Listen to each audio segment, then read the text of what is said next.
Welcome to Brawlhalla.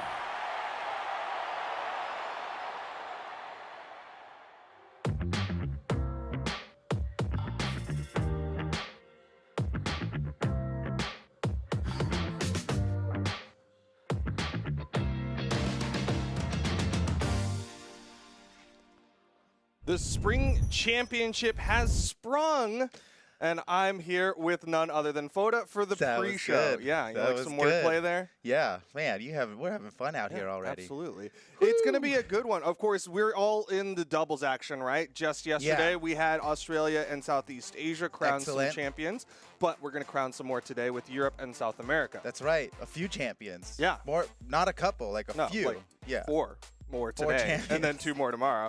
That's how doubles work, math.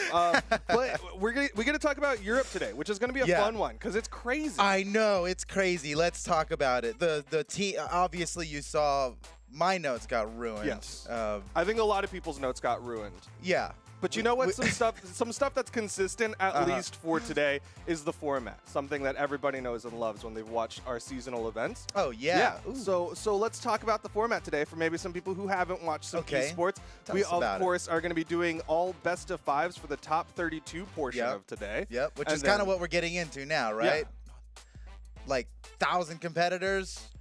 That tournament's been happening for a while now, and we are coming into the top 32 of it.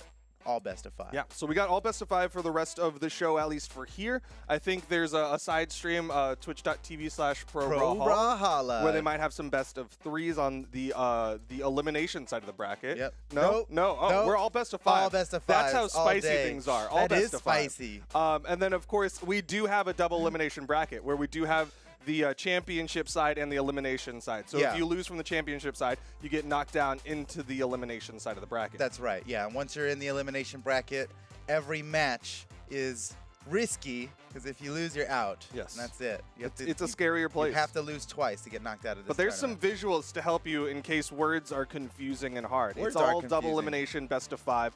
$100,000 prize pool. Golly. That's a lot. Yeah. That is... Let's go. You know, just dream, like, we're doing it. Yeah. We're out here doing it. Esports. Esports. Definitely a nice chunk of change for any of the teams who win today. But, of course, let's talk about now today Europe. That's the big spicy thing. That is big. A lot of things have changed around. There's a lot happening here. Yeah. So teams have swapped all over the place, right? Fozy, Swati, Godly, Blue, Sarme. Even though they won, even though Sarme and Fozy won the previous tournament, the Steel Series Invitational, they are not playing in this tournament together. What's up with that? What happened? It's a spicy web of not lies, but of mix-ups. It's a little bit of musical chairs, right? Like Godly teamed up with Swati. He just swapped a Bodvar for a Bodvar, and that left Simple open. Simple decides to team up with Fozy, of course, the most recent champion at Steel Series. So Fozy now leaves Sarme open to team up with another person, and it goes on and so forth and so forth. Yeah. Sarme's teaming up with Zyder. I think TM and Delta are now teaming up because Swati left the person open. That's right. It's crazy. TM was teaming with Swati, and they did great. They got second place in the Steel Series Invitational. But that's done too. But you know what? There is still some consistency. True love still exists, Duke. Acno and Blaze are our rocks. But let's talk about the rock that is the European doubles team because it might not look as solid. A team that had such a winning record lost its Steel Series. They're the team that everyone talks about, and they're like, we're going into mid-season championship. Duke, and you know, when you are in a relationship with a significant person, you can't just give up when one thing goes wrong. That's very true. You got to work stronger through those than problems. that. They have a stronger relationship. That's than right. That. Yeah, we got 9th place, but you know what? It was an invitational, big deal. So our streak is broken. There's an asterisk on that. It was an invitational. All right. This is the real deal. Seasonal championships are like that's the big show. So I think I mean, they still got what it takes, obviously. Let's not focus too much on that 9th place, but it is an interesting point. It's definitely a rough thing because, again, like, nothing is guaranteed with the European region anymore. Yeah. Akno and Blaze were for a long time like one of those things where it's like you got to put them in the gold spot, but I think other people are starting to feel other ways. But I think it's time we start talking about some teams. Okay, let's talk about some teams. Okay, let's talk about first? I'm going to talk about a team that is relatively new, but it's a little bit more stable. They aren't the freshest of mix-ups, and it's this team of Viper and Solarson. Yeah, so they've stuck together from the last tournament where they did very well, 3rd place. They're still kind of low seeded. I mean, they're below 10th seed, but that 3rd place victory, which, you know, Steel Series being an invitational doesn't affect power ranking, but it does affect seeding still. And even with that huge 3rd place, they're still kind of low on the seeding. That just goes to show that they've still got work to do, you know, and they haven't produced, you know, maybe enough results to really like solidify their position in the bracket where they're supposed to be. That's all that seeding really is. I think they're great, man. They performed so well. This team started up, didn't it start up from the Crew Battle Invitational? Yes, I believe that's how they ended up being put together. Yeah, they got randomly matched up in the Crew Battle Invitational, and then they're like, you know what? You know, this kind of works. Yeah, this kind of makes sense. I think Solarson really proved himself. Solarson's kind of been on the edge. You know, come on, Viper is like esports royalty. He's won so many tournaments in the past. He's been in so many top 8s. His stats are insane. Solarson, not quite as much, but I think that Crew Battle really proved to Viper and the world, and definitely me, that he's got what it takes. And when the pressure's on, he can deliver. And sometimes that's more important. Just because you're gonna get to a point where it's like clutch up or we're done. Yeah. And Solarson, you got to handle that pressure. Yeah, Solarson brings it. I think one thing I love about this dynamic is it's the classic. I'm a twos player who used to do really well. I haven't been lately. Let me find someone who's kind of on the come up, and that's what happened. Viper, again, a very historied player. We've seen him succeed with many a teammate, and then he's like, you know what? I haven't been doing as well. Haven't really found that one solid person of late. Yeah, he needs his and rock. He teamed up with Solarson, and they've been looking good. I think this might be it for Viper. You know, Viper he's kind of a champ, and he's been looking for the one, you might say. It's too many relationship parallels here, but it's true, man. And I think Solarson might be it. And I wouldn't be surprised if they did well today. And I hope they do well. I mean, 3rd place in Steel Series, I think a lot of people got big hopes, but it's gonna be a tough path because there are so many amazing players in this bracket. There's a lot of really scary teams. Yeah, these teams are insane. Okay. What's the next team we're going to Let's talk about one that's a little bit more established, maybe one that more people fear. Let's talk about this team of Pavelski and Heisen. Yeah, okay, so that's another team where they stay solid. They did well in Steel Series. They got 4th place in Steel Series, and their seed is pretty great here too, 5th seed, right? They have been competing together for a long time now, and come on, man, it's Pavelski, you know. He's the man, but not only that. Woo, Pavelski. It's already watching the clips. We're not supposed to be paying attention to these Ignore that part where he clips. took out his teammate. No, that's fine. Oh, but he looked. Look, it's fine. Man, it works out. Okay, we're not supposed to watch the clips, right? That's not how pre-shows work. So let's talk about this team of Pavelski. You do see that it is Pavelski and the Ninja 729. That's been the long-standing competitive team. Yeah. But Pavelski's been grinding with Heisen in the ranked ladder. That's if you ever watch Pavelski streams. Like even I think yesterday I caught some of his streams and he was just playing alongside Heisen, just doing some doubles. So they put in the hours. They really do. Tournament. Yeah, and they're on stream too when they do it, which adds to the pressure. You know, Pavelski's got a big audience, and well, it makes sense because he's an awesome streamer. Follow Pavelski on Twitch if you haven't already. Pavelski BH, yeah.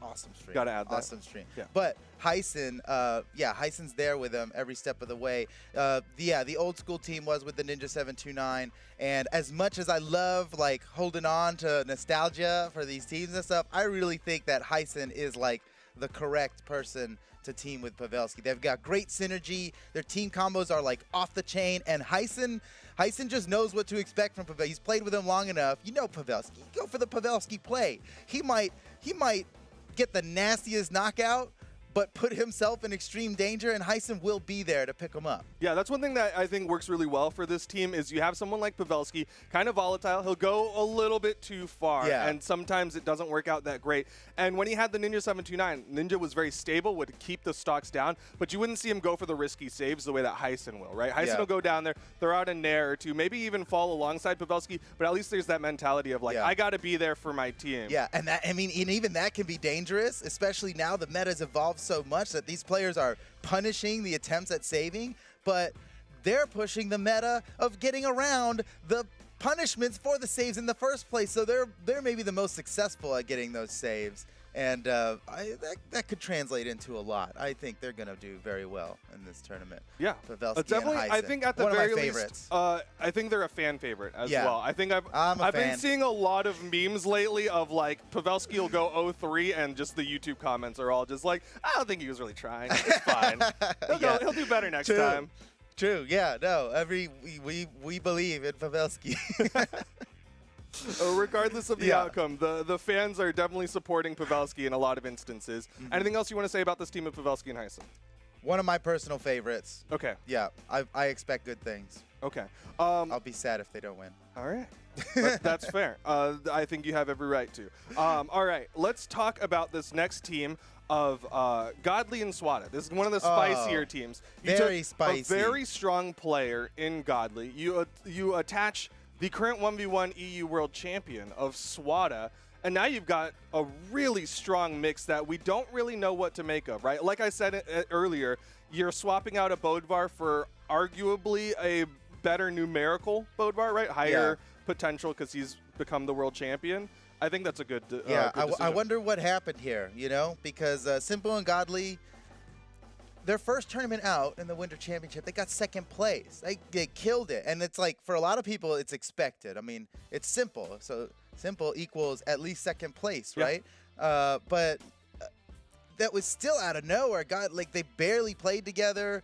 They did so well. And I thought, when I saw that, I thought, this team's got so much potential. Like, absolutely. Who knows when they actually practice together and gain that synergy, that's when they'll beat Acno and Blaze. The only team they lost to was Acno and Blaze. And then, I mean, come on. They've been winning straight for years. That's like a true statement. For years they won every tournament straight. So, of course, maybe not the first time, but you build that synergy up. Clearly, they're both individually good enough. You build that synergy up, they can do it. But then they had a bad Steel series, and I get the feeling, I don't know, but I get the feeling that they were upset with their placement. They got 9th place.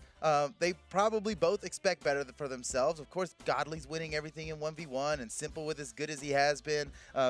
They're expecting a lot more. But whatever it is, they're done. And then so Simple goes and teams up with Fozy, who won the Steel Series Invitational. But Sarme, I don't know. Okay, well, we'll get into Simple Fozy. Okay. Because I know there's there's a lot of teams that we got to say things about. Sure. And Okay. Well, Swati and Godly. Swati and Godly does seem like a match made in heaven.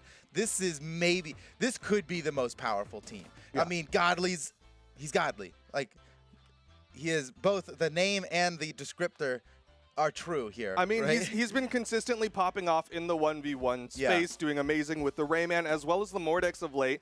And, of course, when you, again, attach someone else who's great in 1v1s, there's a lot of, kind of to your point, potential here. We haven't really seen it because it's a new team. It takes synergy.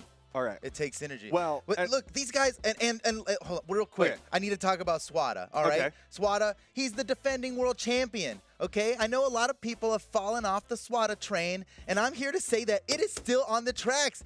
He is Swati. He's the defending world champ. He earned that so hard. He earned that. And teaming up with Godly might actually be the thing that raises him to the next level in doubles. This could be the next #1 team. Well, we'll see if that happens today, but there's still a team that's, at least for now, the top seed of the tournament. Oh, yeah. It's none other than Acno and Blaze. How many praises can you say about them? 7. Okay. That's a very specific number. I want to know them. Exactly 7. Okay. And I'm not going to name them for you now. I know you want to hear them, but I'll that's be holding my up secret. a finger for That's each one. my secret. That's my secret. I can't tell you all 7. Oh, okay. But I will say, I mean, come on, the history alone, Yes. the stats alone, and I feel personally, there is a lot of value that cannot be counted. There's no statistics that account for synergy. These guys have been playing together so long. They are so like they're practically growing up together. You know, at least in the Brawlhalla space. Yeah. They came from nothing together. And they've come so far, and while they're at the top, they're still defending it. And it's, you know, with Acno as well as he was doing in 1v1, you would think that it's him carrying them through. But how many times did Acno get knocked out and leave Blaze to a 1v2 that he absolutely clutched? I mean, there's a reason why if you watch some of those player interviews on the Brawlhalla Esports channel, the Acno you'll and Blaze see one many was people awesome. talk about Acno and Blaze and see many people talk about how Blaze is like their top pick for 2v2 partner. They think that Blaze is one of the best 2v2s out there. And I got to agree, like I've said multiple times on these broadcasts that Blaze levels up in the 2v2 space. I think Blaze is better at a 1v2 than he is at just a straight 1v1 in bracket. I think you're right. Like I think you're right. He's just better in twos. Yep. He's just that kind of guy. And what better teammate for Acno, right? And then they stuck together. So all this time they have just built up this teamwork that almost none of these teams who are here can match up against. Individual skill alone is going to be hard enough to overcome, but then they just got all this teamwork. The combos, it's not only the combos, it's understanding how your teammate is going to react out of unique situations that you've never really been in before. Stuff that you can't rehearse, right? They've got such a good feel for each other that leads to stocks in ways that you can't measure, you know? I mean, to your point about synergy, when both of them have been playing together so long, and again, like you said, like they started off not even being seeded, right? And then they grew together as a team. They've been such long-standing that they kind of effectively learned the game together. So they kind of learn what the right follow-ups are. That is valuable. The same way that they do. And one thing that I think works really well for this team, of Acno and Blaze, is the only team that beat them of late is not together anymore. Fosse that's gotta be a relief for them. It's not a team anymore. So they're like, okay, sick. That's funny. Yeah, they might not have been the #1 seed in this tournament, but now they are because it all got mixed up. The teams are destroying themselves underneath them, and they're like, "This is great." You're like, okay, this is great. Fine with me. I'll stay up here. But okay, I tried to whisper production to let them know that we're gonna slip this in last minute. Okay. Is this team of Simple and Fozy? It's a team that like. We got to mention because, again, it's one of the teams that kind of got made from the fallout and everything. Yeah. And it's one that I have a lot of question marks around. I don't really know how well it's going to do. It's hard to predict, but they are the #2 seed. Like, individually, Fozy and Simple hold so much power in the 2v2 space that despite them never competing in a tournament together, they're the #2 seed. That's gotta mean something. That's gotta mean something. But it's totally unpredictable. You know, spoiler alert, I don't even have them in my predictions because I can't wrap I'm not smart enough, Duke. My brain can't understand. It's a weird thing because like they could win the whole thing. They could win Grands 3-0. Yeah. I don't know. Who knows? It's very unpredictable. Or they could go out in 13th place. It's kind of it's a mystery. I think they might be under similar impression. I wonder how much rank they've done and how they've been performing in that because I have not been able to catch them on any streams. I mean, I haven't caught them playing on Simple streams, but at the very least, I got to believe that they've been putting in some time since they got together as a team. For sure. It's not like they're coming into this tournament blind. Never played together. No. We'll figure it out. But it's different. Look, ranked is different than a tournament. You all know it, dude. Best of 5 sets change everything. There's so much time to adapt, make changes, pick different characters, try different maps, that the landscape changes as they compete. And it's just very unpredictable, man. I wonder. That's going to be one of the most exciting things to look out for. Keep an eye on Fozy and Simple. They're either going to dominate or drown. Who knows? We'll see. Who knows? We'll find out. But on that note, Foda, I think it's time to get into predictions. Okay. I'm going to let you go first since this is your first time here for this. Oh, thank you. Yeah, this is, okay, what an honor. I'm nervous. Okay. A lot of pressure. All right. #3. Okay, I've got one of my personal favorites, Heisen and Pavelski. Okay. Come on. It's Pavelski. Come on. It's Pavelski. And they're I already gave you all my reasons for it. Okay, Heisen and Pavelski. Number 2, Swati and Godley. And honestly, I would put them at number 1 if I've ever seen them compete together. I just think this is the match. Like, these are the guys that could evolve to defeat Acno and Blaze. And with that said, my number 1 pick has got to be Acno and Blaze, not just because they have all the history and all the stats, but because all the people who were ready to challenge them dismantled before they even had to fight. And so Acno and Blaze have this huge synergy advantage over anybody else. I think they're going to win this one today, but I think that could change in 1 or 2 tournaments from now. Okay. That's it. On my side, yeah, tell me. I'm throwing out a little bit of a wild card. Whoa. Viper and Solarson. Oh, okay. I love that. I'm a little jealous now. That's a very cool prediction. Yeah, dude, maybe. It's one that I think has a lot of time to grow, but I see a lot of potential in this. They've already proven it recently in and Steel of course, Series. getting 3rd at Steel Series gives me a lot of confidence. Yeah. In second, I also believe in the potential of Swati and Godley. Oh, let's go. An absolutely monstrous team. And I think that can go so high. That can be, the potential is huge. Whatever happens today, we don't know, but the potential is like there. Greater than anything. And then, of course, in number 1, I gotta believe in the legacy that's there for now, Acno and Blaze. But if they lose here, I'm just saying, I don't know. Then you're in trouble. Well, you're on the chopping block. On probably Duke's not. chopping block. I still believe in Acno and Blaze. Just such a monstrous team. Yeah. I think a lot of people can put that asterisk on Steel Series, and we'll see if that changes anything. But that's my prediction. And you got to check out their the interview with Acno and Blaze on youtube.com/ProBrawlholic. That's a good one. Yeah. If you also want to, while you're surfing around the internet, you can go over to twitch.tv/ProBrawlhalla. Yes. To watch some of those side stream matches that are also going to be happening. Might see some elimination matches, so the pressure will be higher. Of course, you're here at twitch.tv/Brawlhalla watching all sorts of top 32 BH action. But if you want to tweet at us, of course, we've given our predictions. You can give yours on Twitter. #BHEsports. Show us what you got. Let us know before you clown us with your predictions. You got to put yours out there. That's the rules. That's the rules. But be nice. I think it's time. We're going to take a short little break. Okay. And when we come back, it'll be the top 32 of the Spring Championship doubles action for Europe. Woo! Can't wait. Stick around. See you soon.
Oh no! Oh no!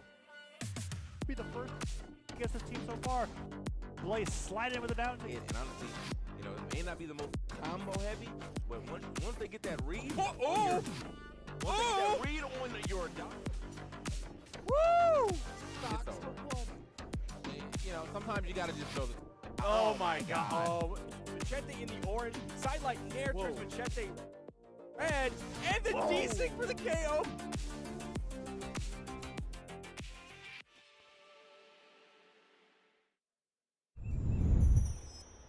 Welcome, everyone, to the Spring Championship. The European bracket is about to begin. Wait, that's a lie. It's already begun, and we're getting into top 32 right now. I'm Foda, joined with Taza. This is going to be a good one, man. Yes. I am just legitimately excited about this. We have so many new teams.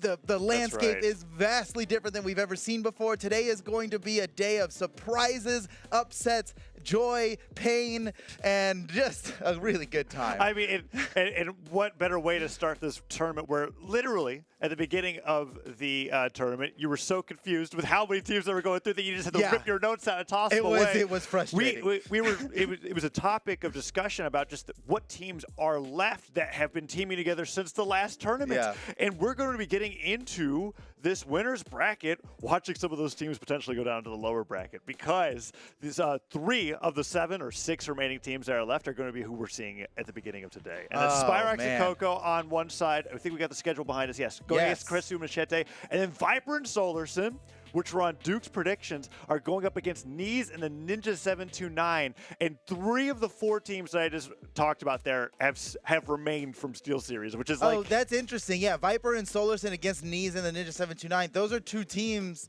that have stayed together for a couple tournaments. Yeah, after the crazy switcheroo of 2022, right? Like, once that was done, we've got ourselves in a situation where we have some teams that are still sticking around. Yeah. And... As Duke was looking at it, right, we were talking about this throughout the year after how crazy it was with the Crew Battle Invitational, where Solarson was just kind of like, okay, PR22, what the heck? Why are you playing this good? And then all of a sudden in the Steel Series, he leveled up. He kind of killed it. We saw it. It was live on our stream when he leveled up as a player. So that will be a fun matchup to see coming up. But the one that we have before that is Spyrox and Coco. It's coming up right now. Going against Machete and Kresu. And yeah, it's actually right now. We see all the legends already locked in. Macho Man and Wushang going up against Olgrim and Bodvar. Game 1 likely going to Mammoth Fortress or Shipwreck Falls. This is a great way to start the day. Can Coco and Spyrox stay in the bracket? Because if they lose this and they go down to the elimination bracket, that's one less team that we have from Steel Series that has stuck together. And I'm kind of cheering on like the people who stuck together. You know, that should be appreciated. All right, here we go, everybody. Spring Championship doubles European bracket. I could not have been more wrong about the stage. Crystal Temple was left open, and I was thinking that's surely the stage that they wouldn't want to go to, but we're opening this up for game number 1 in this 2v2. Yeah, that's a pretty spicy start here. So Spyrox on the Wushang, we've been seeing him play that recently. When I see Coco on the screen, I'm always hoping to see an Asuri, but the big teamwork coming out from Machete and Kresu already.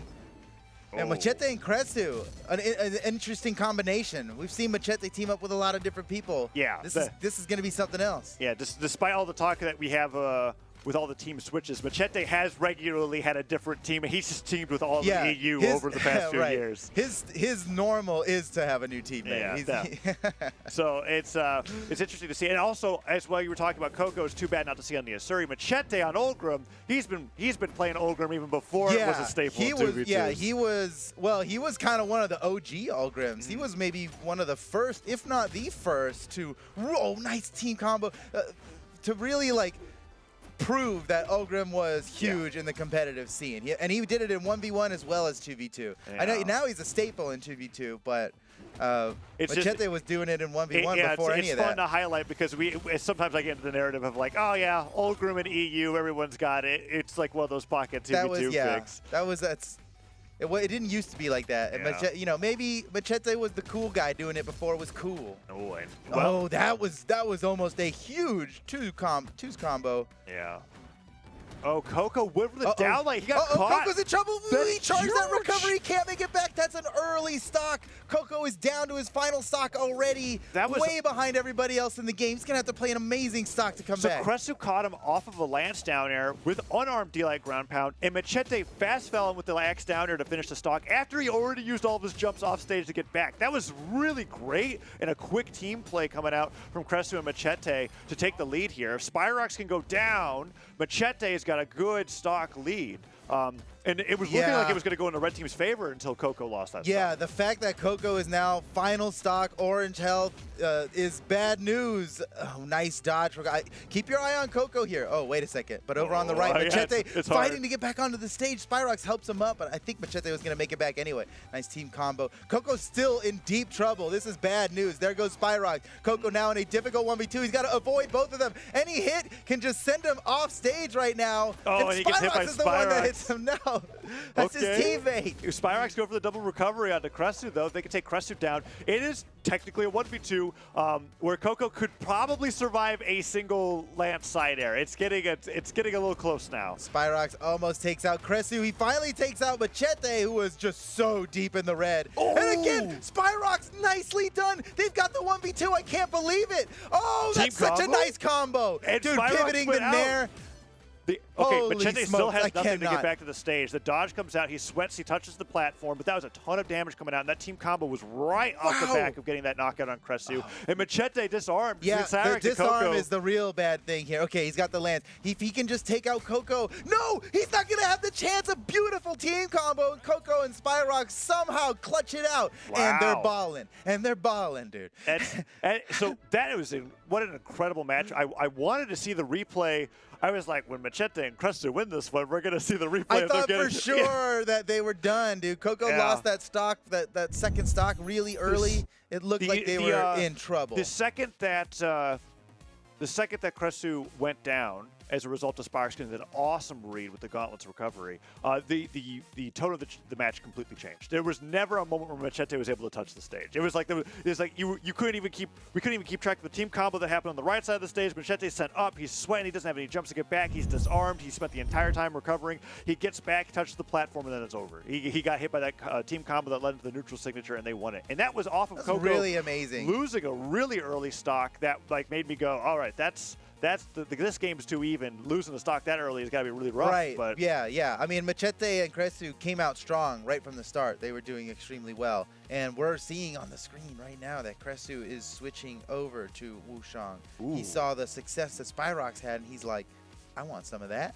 And he's going to get some of that. And we'll see how it goes. But I think they did really well. It was just like a couple plays right at the end, like they just missed the clutch. I don't know that they need to go shaking up the whole foundation of what they were doing in order to get a win here, but they know best. They're the professional players here. We're just a couple of excited spectators. Yeah, excited spectators telling everybody else how cool we think everything that's on the screen is. Well, it is cool. Yeah. That's the thing. It is cool. So now we have it's a mirror match. We have two Wushangs, of course.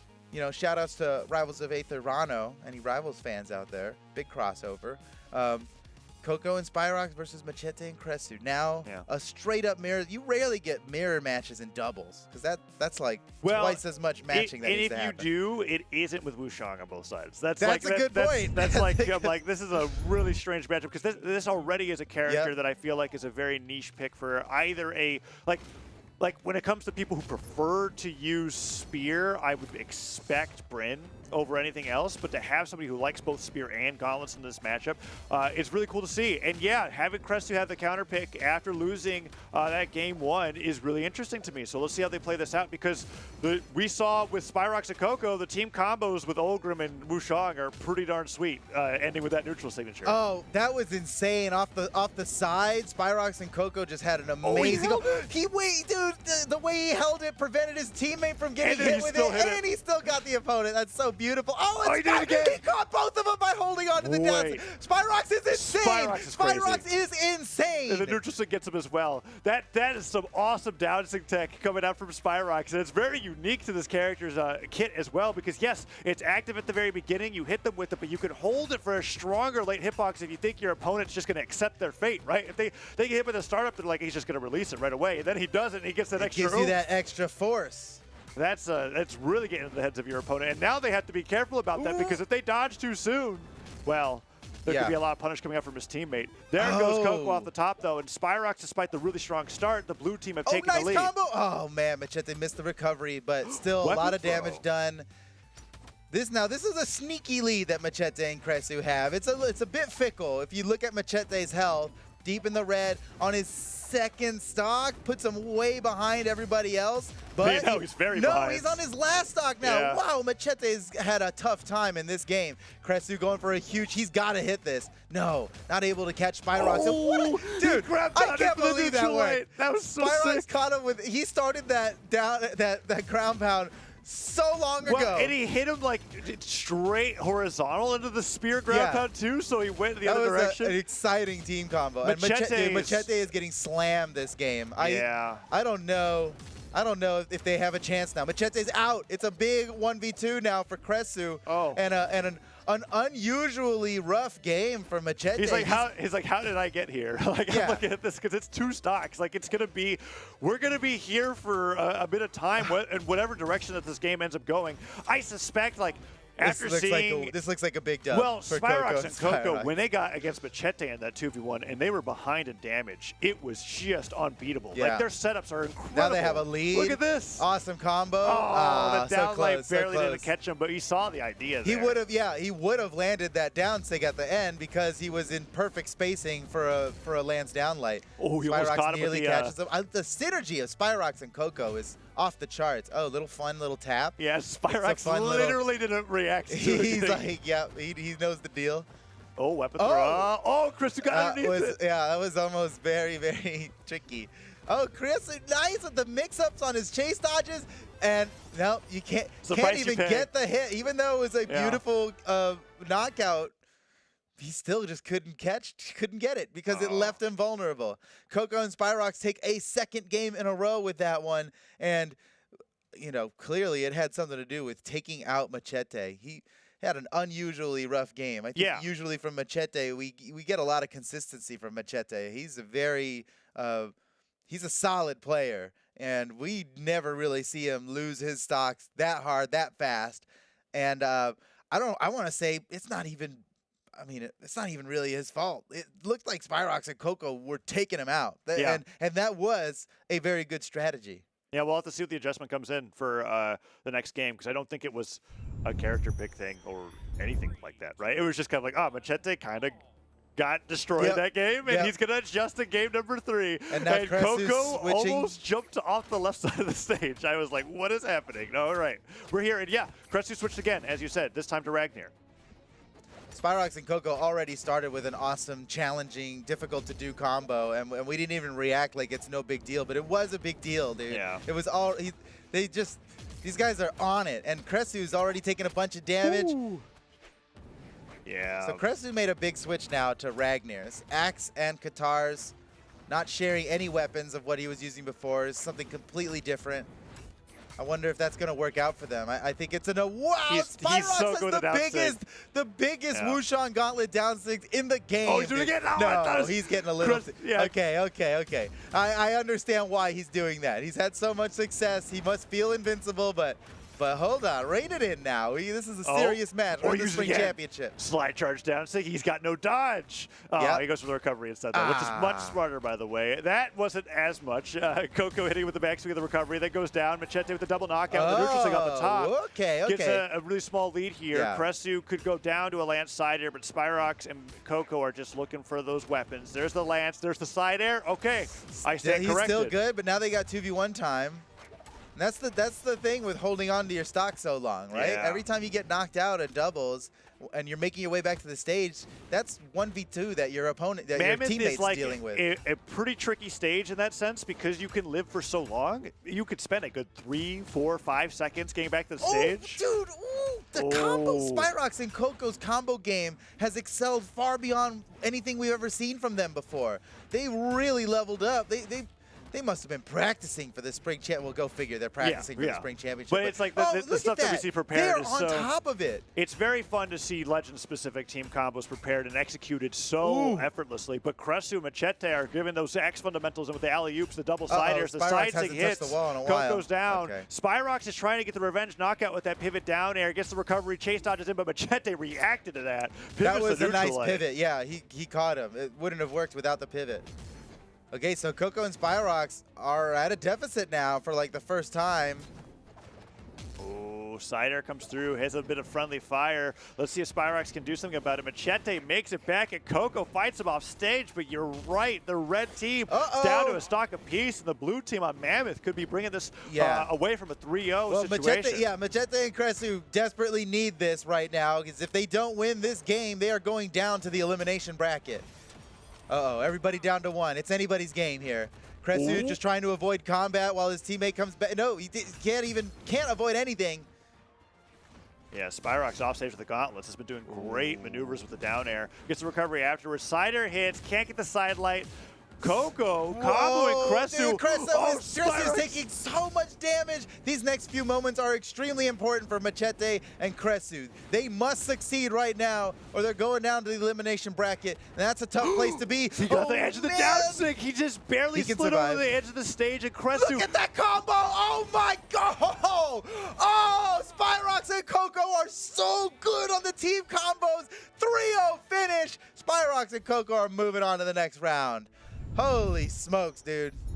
That was insane. That's what happens when you stick together as a team. That's what I want to say, man. Their synergy was real. I'm looking at that, and I'm like, dude, they're so good. Look at this one. Look at this one. Look at this one.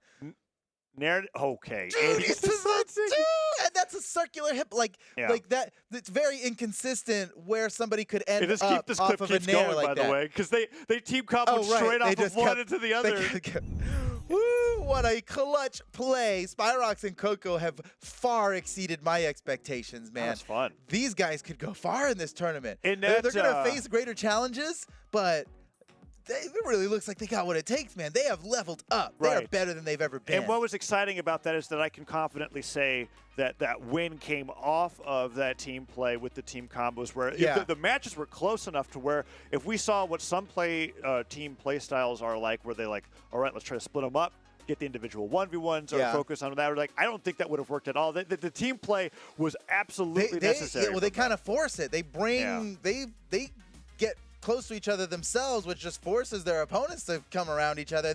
They are clearly well off when they're in close proximity to their teammate. That's sometimes a detriment for a lot of teams. Coco and Spyrox made it work. Spyrox, super tricky with the Wushang. I can't believe it. Every time he uses the down stick, I'm kind of like, how are you going to make me lose my mind this time? I'm like, what was it? And he did it. We were talking about the delayed charges, but in that game, something that put Kresu in a really disadvantageous position was using the slide charge down stick, and then it's like right when the slide's about to end at the edge of the stage, he fell down and hit him with the blast at the end of the down stick. I'm like, he holds it just long, that little heartbeat pause, mixes everybody up. He had so much success with it. Wow, I am impressed. Also, the way that Coco and Spyrox were able to team combo when they were on the same side of each other. Like those combos started in some very unconventional ways, which usually just leads to nothing. It ends right there for almost everybody else, right? But Coco and Spyrox, you know what that reminded me of?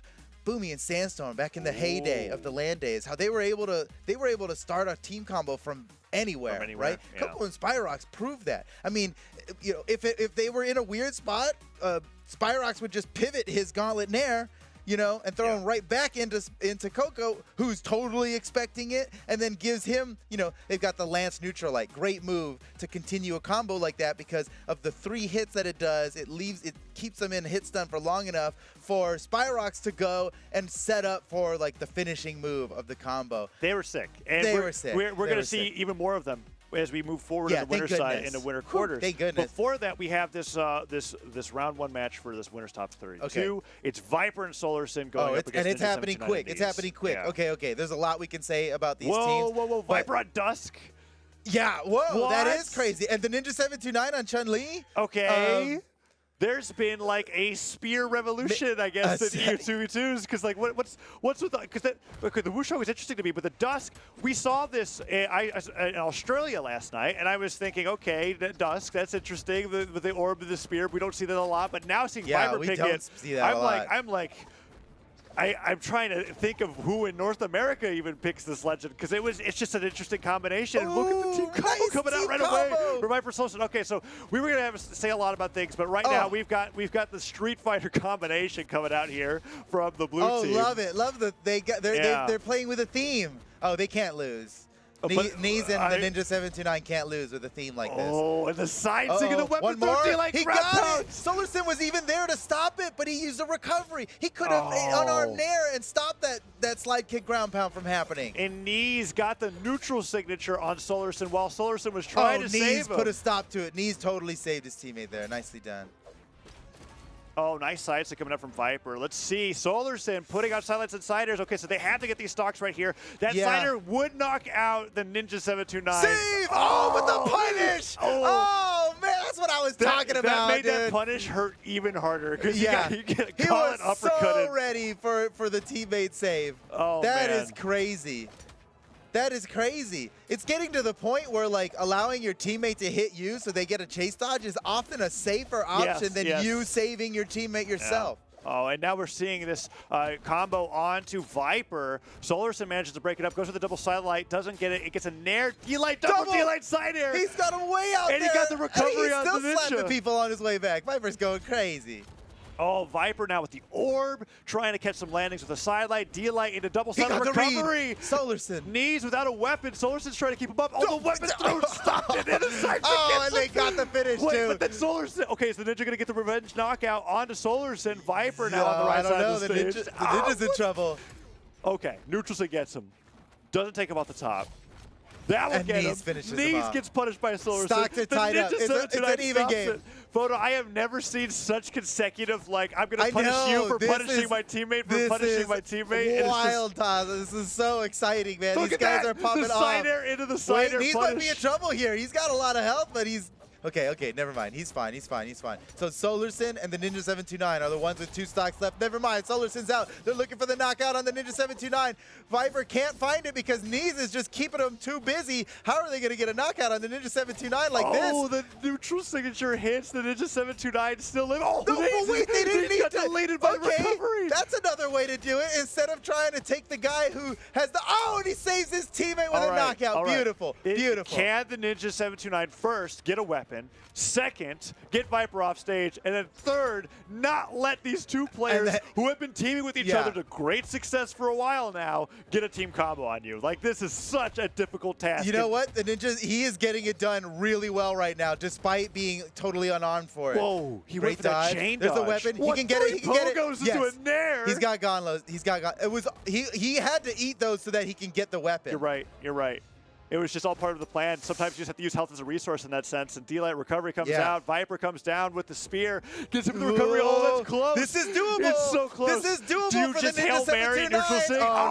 Oh, no. It's it. over. Wow. That was very close. That was a dangerous 2v1. Like, they could have lost that, even though they were ahead by an entire player. Wow, that was intense, man. And Viper severely outdamages everybody. Dude, that was beautiful. That was Axe-side air awesome to save. watch. Yeah. Difficult to follow because I'm not really used to people consecutively punishing people over and over again like that. Yeah. There was a moment where between Knees and the Viper, there was like spear side-airs coming out. And they would like side-air his opponent, and then he would get side-aired for side-airing him, and then he would get gauntlet aired. They're and I'm like, so good at punishing that punishes get punished. That's how deep. And then the punish of that punish gets punished. But they just kept going. And all of a sudden, it was like this really circular gameplay of just constant damage where I'm like, who's actually winning here? And it wasn't until Solarson got that axe recovery knockout on Knees super early at the top. Like, that is something that you really got to work for. And if that didn't happen, I feel like that could have been a win for the blue team because the Ninja 729 was put into a 1v2 way sooner than he was expecting. Like, Knees went down in orange. That was, and that was a great strategy by Viper and Solarson, you know? The Ninja 729 was making it difficult to knock him out, knock his second stock out. So they found an easier time in just taking out his teammate who had one stock, and then they get the nice 2v1. Oh, is Viper gone? No, he's recovery. No. Although, wait, Solace is doing everything he can to protect him, but it's not working. He was just taking damage. Oh, side six on both sides of the stage. Knees is trying to get the side air. That should get Viper. I Viper's don't too think low Viper on can make it jumps. back. Solarson, will you do? No, he can't even get there in time. The gravity cancel neutral on Spear stops Solarson from getting off the stage, knocks him back to the left side. It's like, I don't even care. That's nicely done. It's like good crowd control. Yeah. And stuns him for a second. And Solarson now. Oh. Okay, Viper was able to get the revenge knockout on Knees. It's now evened up 5-5. Let's see who takes the lead here. Solarson goes for that sider and then switches over immediately to try to get the team combo. Solarson knocked the Ninja 729 off the stage, and he did not, for a second, think about edge guarding him. He turned around and started getting the 2v1 on the other guy. He went for the weapon throw to stop it. The weapon throw saved. Dude, that's awesome. Oh, nice side air from Knees. He has been sniping with those gauntlet side airs. There goes the Ninja 729. Finally loses his first stock. It's a totally even game now. Yeah, but just to add on to that point, the fact that Solarson could be off stage recovering, and his first thought is, I have to throw my weapon to save Viper from the team combo. Right? Like that's so cool to see. It is a pretty even game. Knees is taking the most damage so far, but that could be easily made up for. He's kind of in trouble here. He's got to hold on to the stock. The grab got him out of his dodge, but Viper fights back with Nairs and Solarson. Comes in with the sneak attack, finishing off Knees. Now he's down to his last stock. That is a great play for Viper and Solarson, who are already ahead by a game in this set. Oh, he downers him to the side stick with the save from Knees. Keeps the Ninja 729 in. There's no better save than a weapon throw that completely, because it only does 2 damage, right? That's like, that's perfect. Yeah, 2 damage, and as long as you're hitting him into the stage, the knockback's not going to be nearly enough. It didn't send him any. It just stopped him in his tracks. It was perfect. Oh, I think he went for the alley-oop, accidentally got the knockout on the other person. That's fine. Hey, yeah. It's like, I'll take that. Yeah, he stumbled into a slam dunk. That's pretty good. Oh, man, and okay. I thought he was going to side air him into Knees, and Knees thought the same thing when he went for the side stick there. D-Light side air. And Solarson already underneath Viper, trying to follow up with that extra damage off the D-Light Sarah on Spear. Doesn't get the gauntlet sider, and the Ninja 729 puts a ton of damage on the Viper. This is one of those weird Viper's things. in trouble. Viper is the weak point here right now. He is down to his last stock, and he's very damaged, nearly in knockout range. Solarson still has 2 stocks remaining, though. They've got to take out Knees. The platform stopped the team combo roast. Boy. Right as the neutralite hits. And there goes Solarson. Okay. Viper, as you said. Oh, run away, Viper, run away. If he goes can't down afford here. to take a hit right now. And he did it. Dude, he did that perfectly. Nice job by Viper. It's still who goes down first. Even though Solarson's still healthy. Yeah. I feel like between these two. Even though the Ninja 729 and Knees are both in knockout range. He got the chase dodge. He got the chase dodge, and he got the downer afterwards. No way. Viper and Solarson clutched it again.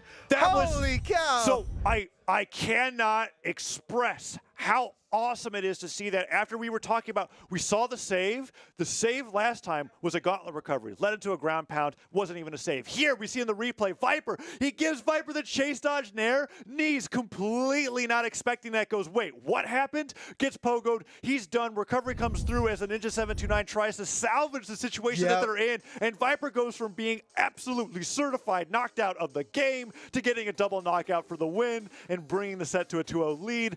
It doesn't get better than that. Insane. And that was all, everything you just described there was in the last 8 seconds of the match. Yes. That's just so much happened there. But what you need to know, what you can't need to take believe it. home from this is Viper and Solarson are so clutch. Seriously, My goodness. Solarson could not have played that better just with literally where he existed on the screen and by making sure that he didn't fast fall too far. I cannot, that is one of the best highlights I have seen in a long time, and it is well deserved to be in this 2-0 lead, but Foda, it was kind of close. It was very close. Like the reason why that was so hype was because Viper, if he went down there, that was curtains. Yeah. Like red team would have lost that, so here we are. Both of these games so far have been so close, but the set count's 2-0. You know, you wouldn't know it by looking at the scoreboard down there.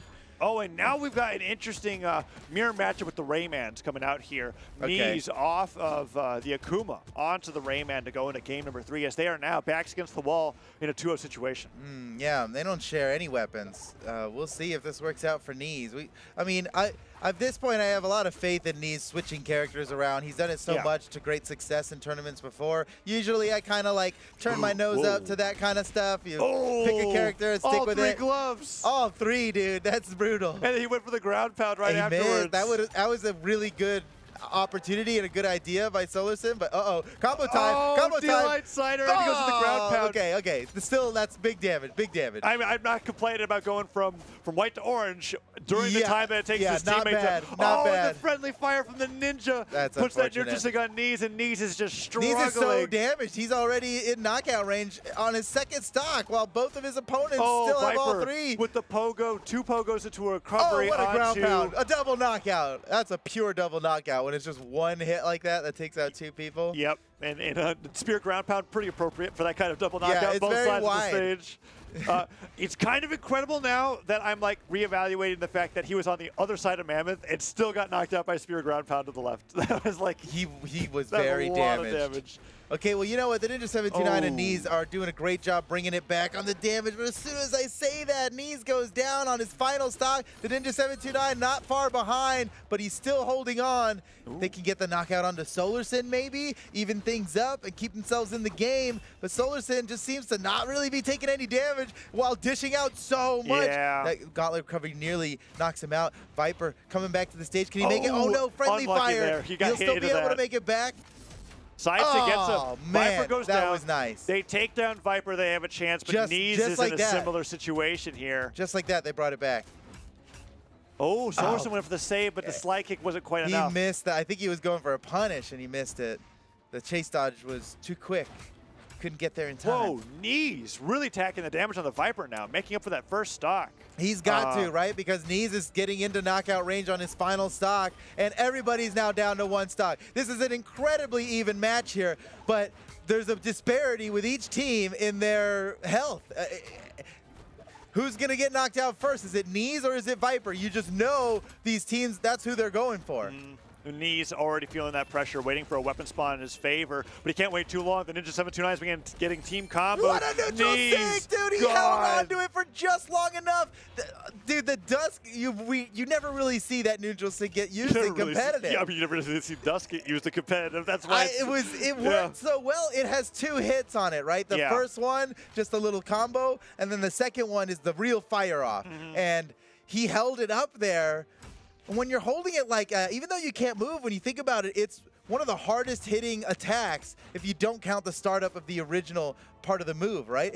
He was just standing there and he had a bomb in his hands. Wait a second. Oh, my goodness. Could be happening here. We were so used to the 2v1s that we were just kind of like, yeah. The No, Ninja the Ninja 729 is working on an incredible comeback, and that might be the last hit he could possibly take. If he gets hit one more time, he's probably going to get knocked out. Can he still clutch this? The Ninja 729, be huge. He's got to get it. If the Ninja 729 loses this right now, they're going down to the elimination bracket. He must win, and he's not going to get it. Solarson and Viper clutch it out, dude. 3-0. Solarson, has he not earned his spot in the upper echelons of competitive? He's just there now. Yeah, he's a mainstay. I've watched enough Solarson Viper to go like, all right, these guys are We can't talk awesome. about Solarson anymore as like the guy who was on the outskirts, who came up, the newcomer, the golden boy. That's no longer the case. Solarson is the mainstay. He's the guy to beat. Yeah, that and PR an 17, amazing team such as Knees and the Ninja 729 only could going not higher. defeat them. And 3-0. with Viper and Solarson preparing that that team specifically with the Dusk. That was so incredible to watch. I can't wait to see more of that as they're going on into the winner side of the bracket. I mean, what an awesome way to start the day, photo, with those two sets. I mean, I know. I'm like, my blood's flowing already. We were so I'm close crazy. to potential reverse 3-0s. That's how close the game 3s got in both scenarios. And it's just like, I can't believe, was the last match we watched a 3-0 as well? Yes. Both of them were 3-0s, Yeah. but they felt so close the whole time. They were. That's the best. And they were oftentimes decided by those little moments where they could get those team combos, right? The fact that Knees went down so early was because he was going from white to orange, because of the team combos of Viper and Solarson. And it was the same story with Coco and Spyrox in the set before that. And now we're moving on further in the bracket where all of these teams are winners quarters, right? These 8 teams of this mixture of like people that have stuck around since Steel Series and all these new teams as well is going to be really interesting to see as they pair up against each other. Let's talk about this next match, Taza. All right. I can't wait any longer, dude. Coco and Spyrox, we were just freaking out about how awesome they played in the last game. They won 3-0 over a team that should have given them way more trouble than that, Cresu and Machete. But now they are about to be tested. Test your mettle. How far can they go? Are they ready for the biggest game of their tournament careers?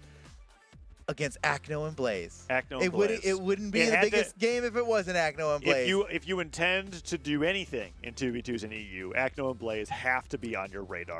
You're not going to make it up there without running into these guys. It's going to happen eventually. If you could look at it as like misfortune, it's like, but the seeds made me fight them before top 8. It's an opportunity. And if you take them out here, you almost could guarantee yourself a ride in the top 3 at that point, right? Because it's like, this could be the toughest team. Yeah, if you take the #1 seed spot in the bracket, that's your spot now. Like, that could be huge. That's right. Boy, Acno and Blaze. Yeah, we keep talking about these guys. You know, need I remind you that Acno and Blaze are just the most winningest team that has ever existed in all of Brawlhalla. Not just Europe, but in all of Brawlhalla, we've never seen a team dominate quite like this.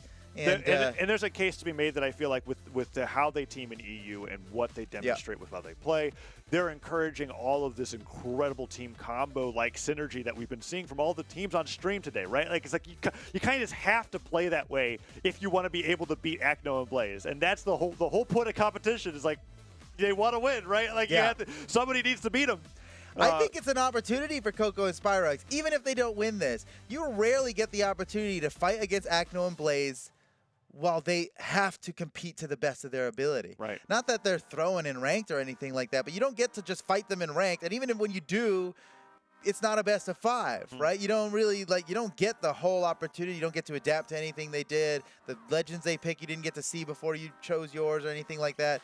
And speaking of what legends they pick, that's double Taros. Oh. This is crazy that the top team in Europe is playing double Taros. Like, when I see double Taros in ranked, I'm like, all right, guys. All right, you silly billies. I saw some chatter about it. I wasn't sure if they were going to lock it in. They locked it in. They're just kind of like Hammer and X are what we think are the best in doubles. Well, the thing is, they are both really great at Taros, too. This isn't just like, hey, we think Taros is good, so we're going to try to make this happen. This is like not even unusual for them. They're so prepared. And you can already see them making sure that they, at least while on the same legend, are using different weapons at the same time so that that DI problem is not there. Dude, Blaze with a nice interruption there. Gets the, okay, wait a second. Let's go Spyrox, though. Spyrox, got to catch Blaze. I want to see some more of Don't those Spyrox down sigs because I am missing that already. It's been a whole 10 minutes. I'm missing Spyrox's gameplay.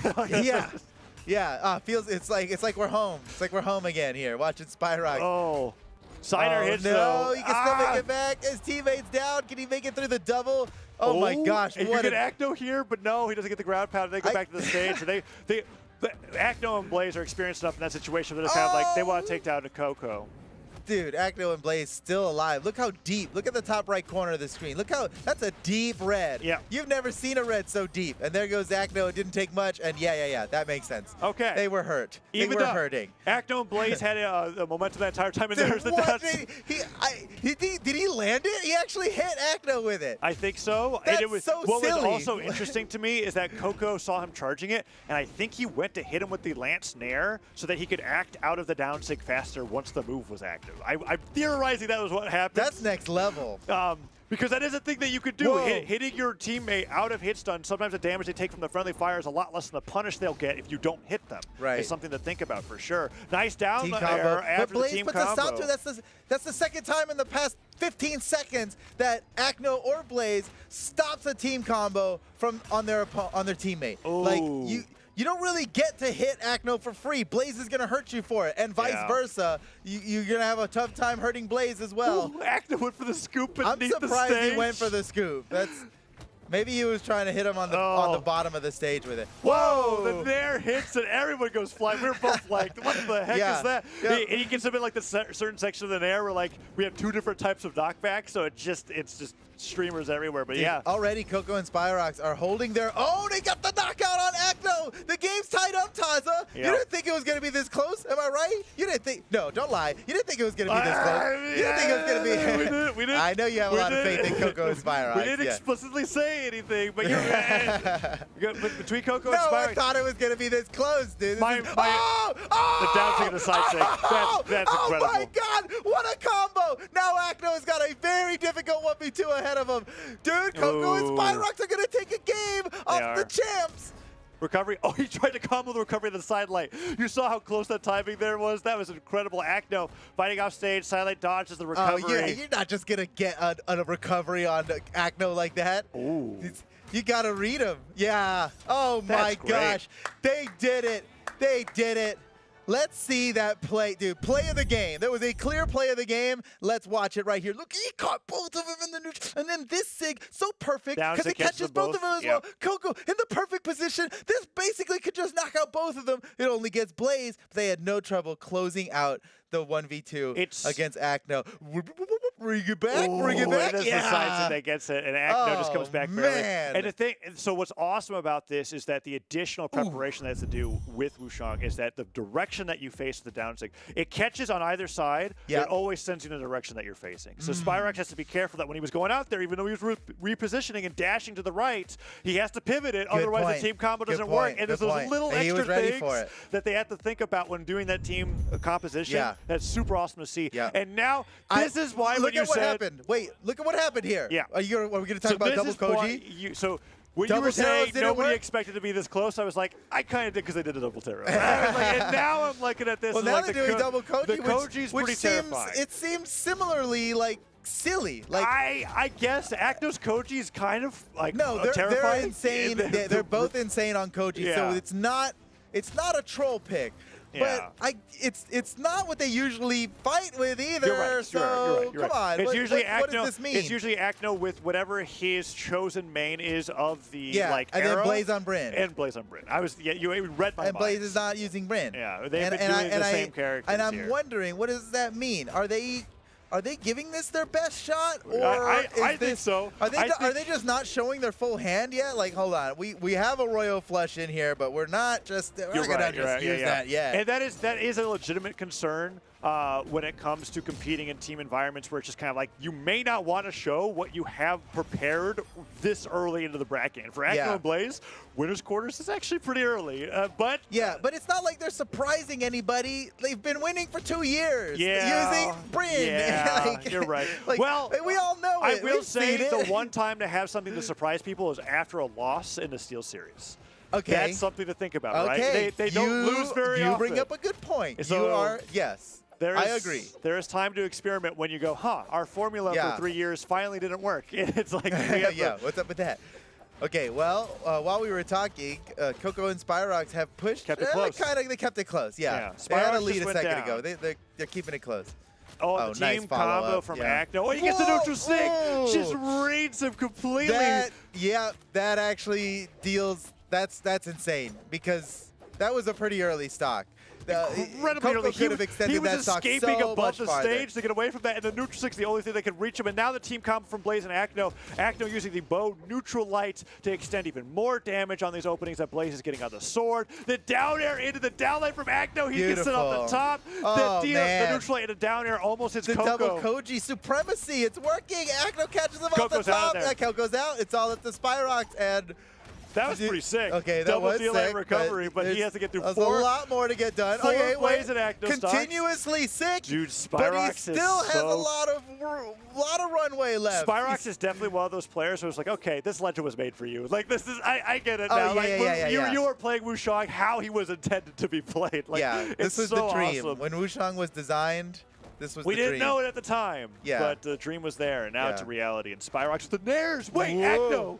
Wait, he's kind of pressuring Acno and Blaze by himself. What is this, Spyrox? Dude, wait, if Spyrox wins this, I'll never stop talking about it. Whoa! Spyrox is going no, wait a second. crazy. No. This can't be real. He doesn't actually stand a chance, right? Weapon throw. No way. He went for the side air. He can get Acno right here. From knocking out Acno. Hits. Blaze has to save him. He goes in for the slide charge down. Crazy. Acno's out of there, but Spyrox is maneuvering between His Acno movement and is Blaze. so good. He is like, I can't believe this. Spyrox is going so hard. Side sig. That's beautiful. Beautiful by Blaze and That Acno. was terrifying. But we like put some respect on Spyrox's name, dude. Like he definitely proved himself worthy. Holy smokes, dude. If Coco can bounce back from that game too and not lose those stocks as early as he did, this is going to be an incredibly close game 3. I wonder if Acno and Blaze are even going to stick with the same double Koji. They might switch again. They might be like, oh, dude, that was like we got lucky there, dude. Spyrox, nice. My goodness. Check out the damage done here. Clearly, Spyrox favoring the gauntlets, and clearly Acno favoring the bow. You can look at the graph there, the disparity of Coco. It's like, wait, is that a bug? No, just Coco literally just went down early that game. So, Coco going loco. So I think in game 3 here, Coco just has to hold on to the stock a little bit longer. I mean, it's pretty difficult with Acno and Blaze how well they were playing with the bow and the sword specifically. But then Coco's back to the. Let's see how it goes. Back to the Ogrim. Yeah. Neutralites coming through. Okay, nice ground pound from Spyrox. He goes with the recovery as well. Acno and Blaze trying to get that center. Sidelight Nair. Oh, he whipped the side air after the down light. He sends it back in with the down air. They're so ready with the gauntlets there. Spyrox is in trouble. He's got to deal with the Acno edge guard. He makes it through. What a risky dive kick he does, but it worked out perfectly. Oh, he tries to punish. Okay. I can't believe that worked. That was sick. The ground pound punishes the down sig from Acno. Gets through just barely. Coco on the other side, though. And it's all for nothing. It's all to get break danced on. Yeah, Coco was being guarded on the other side by Blaze. Surprised that he survives. Spyrox picks up the gauntlets. Coco looking for that weapon. He does pick it up, so that means Axe is going to be there if he goes down the stock. But the sides that comes through, Coco off the top. His next weapon's an Axe, and Spyrox has to get this revenge knockout. Yeah, they got to get it quick because Acno and Blaze are ahead by 2 stocks now, and they're dealing damage. They need to be knocked out immediately, or the lead's just going to get too great. The platform stopped. There was no follow-up for him there. I could see him being there. He lands on the platform. He's like, dang it. He needed to fall through. Yeah, I don't know. Maybe, a fall through, jump side air. I don't know. There might not have been a follow-up in the position that he was at that he could have even done. And now Spyrox is taking so much damage. He is so far behind in the match now. Acno and Blaze could run away with this, but let's all just remember how good Spyrox did in the last game, dude. Anything could happen still. And the bigger factor here for me is that Coco isn't already out, whereas Spyrox still has another stock to play with. So Coco can he make it back? Stopping Acno from getting the punish here. They're both high in the sky. They're trying to come back down. Blaze went for that finish. Doesn't quite get it. Acno's getting some extra damage with the Nair. And Spyrox still on the second stock. Oh, he takes Acno's stock before he goes down. That's huge. Yeah. And the punish. Oh, boy. But Blaze is like miles ahead of everybody. Yeah. It is a game of can they get one of their crazy team combos on Acno, take him down, get Blaze in the 1v2, and even then, Blaze is pretty good. It's still going to be pretty tough because Blaze is probably the least 1v2able person in the game. It's close. It's close between Acno and Blaze, but it's up there for sure. I think even Acno would give Blaze that trophy. Yeah. Ooh, no, Coco couldn't think of something to do in time with that side stick hits. It's pretty quick as far as signatures go. Blaze. It's not looking good for Spyrox and Coco, man. Acno and Blaze just decided, we're going to stop. You're not going to hurt us anymore. And, taste the blast stone. Get out of here. Oh, two nairs. Blaze went for the side sig. I don't think Blaze even makes it. Yes, dude. He DI'd himself to oblivion. What? But he still makes it back. I don't even know if I don't even know if Blaze could have made it back on that stock if he didn't hit him with the with the attack because he was so low on jumps. All right, Coco did take that stock, but Blaze has 2. And Akno's like, all right, Blaze, have Dude, fun. I mean, yeah, I don't know. I would love to see it happen. No, Delay recovery. we'll have to wait another day. Yeah. Akno and Blaze take yet another game in the set. That puts them up now. Ooh. 705 damage taken from Coco, though. That's a high number. He was really living that game. Whoa, yeah, he's a straight up tank. Oh, look at that side air. Ooh, the nastiest You're right. DI you've ever seen. He did DI that straight. I thought a down air actually hit, but that's not what happened. No, it was a side air just- with mega DI power because he was hit with a side air twice in the same hit stun, so that's what's going to do it. All right, we've got Akno and Blaze. After the double Terros didn't work out, the double Koji's been securing them nothing but wins. And Spyrox Spyrox and Coco are switching up the cosmetic game here. We've got Spyrox going over to the Chun-Li. Coco switched over to a few Ultram skins. All New over the course of skins, this. new wins, And you new know? map. New map. Maybe the change in scenery will be enough to get them to this game 5 because I want to see it. Spyrox and Coco have been playing so great, but Blaze and Akno on the double Koji. I had to remind myself that it's double Koji because how sword focused Blaze can be and how bow focused Akno can be. I feel like it can be different lessons. You're at right. times. And that's a good Oh, Blaze. that's a good thing to have when you're playing a double legend comp. Yeah. Is that you both specialize in different weapons. Oh, that's bad news. Oh, but he Blaze gets the gets chase back. saved. He still can't make it back. He did everything right there after getting hit by his teammate, and there was still nothing he can do And to make it back. Akno went down in the meanwhile, and that recovery didn't even take Spyrox out. So it's 6 stocks to 4 now. Blaze really working hard to make that recovery happen, but it didn't quite work. And now we are in a situation where the red team having a lead, and that downer hits is the extra credit they're looking for before these stocks go down. Can they get back together? Blaze and Akno are keeping them separated pretty well. Coco and Spyrox, they got to do something with this stock lead, right? It's not going to matter that they took the first stocks if they can't deal a bunch of damage to these guys, and they are not going to have the chance. Wait a second. Coco, still, opportunity awaits. Every hit counts. Yeah, that's damage. Oh, yeah, this is good. Ooh, that's 2 side 6 now that Spyrox has This got. is good. They're doing great with it. They're doing great with it, especially Coco. Oh, my Yeah. gosh, Coco. Coco trying to break that record of 705 damage taken from the last game. Nice Spyrox ground is the pound for ground pound. Spyrox. That's huge. They got Blaze down to his final stock already. This could be a dub. Man, we might be looking at a game 5. we Okay, let's are. not get ahead of ourselves, though. Let's not get ahead of ourselves. The down air hits. They got to knock out Akno here. This could be. They're looking for it. Wait. Akno, you can see Coco just looking. He's trying to snipe Akno out. He's finding the and he gets opportunity. it. There it is. You're He absolutely was right. seeking that. You could tell. Yeah. He was skipping a bunch of opportunities to hit. The guaranteed punish. He was yeah. looking for the knockout and it on took Akno, a dash yeah. jump pivot side air to catch Akno off guard and send him off the right. It was and now nice. it's 4 stocks to This 2. is huge. Now they can take out Blaze and have a 1v2 on Akno. They're so far ahead. Spyrox with the turnaround. He went Wait. for the falling bear. Oh. Akno just barely touches He the can't. stage, and Spyrox is down. Oh, the gauntlet Spyrox cider. is gonna The get gauntlet the- cider. no No way. way. Weapon No through way. Spyrox No is way. crazy. Oh my god. Oh my god. Woo. Woo. Woo. I didn't I even lost my balance I didn't there. even get to see how Coco took care of the other player while Spyrox is going insane out the left side of the stage. We're going to see it right here. Okay. Spyrox makes it back, barely touches the cider. Actor's like, what? I can't let this happen. Dude, Spyrox misses pops the ground off pound, double so cider. hard. Coco on the other side gets Blaze with a gravity cancel pivot side sig while Spyrox takes Acto off the bottom left side of the stage. They earned that so hard. That was awesome. And now, if this is where we're going to see the secret weapon, it's Blaze switching over to the Val. To Val? Recognizing Still that not Bryn? once In the game 5, gauntlets, he's still not going to play Bryn? like the sword from the Koji, switches off for the gauntlets. Let's see how it plays out here, because Spyrox, they kind of destroyed him that last game. That was 4 stocks. Dude, that was so hype. I actually Oh. fell over. You did. I definitely stopped talking for a moment. We're like, oh, photo. I actually fell over. That was insane. Wait, Spyrox get another double-sider knockout here. Okay, no, Blaze saves him. Acto makes it back down, taking the recovery, That's but no. the Spyrox special, dude. Coco didn't get the backswing of the recovery, but he was looking for the That's alley-oop off of it. That could have been the stock. Now it's anyone's game. Let's see. Neutral sig repositions. Coco sends Blaze over to the side. Weapon throw to ground pound. Acno punishes. Side sig doesn't hit, double side sig. He tried to bait him into the second one, but they didn't fall for it.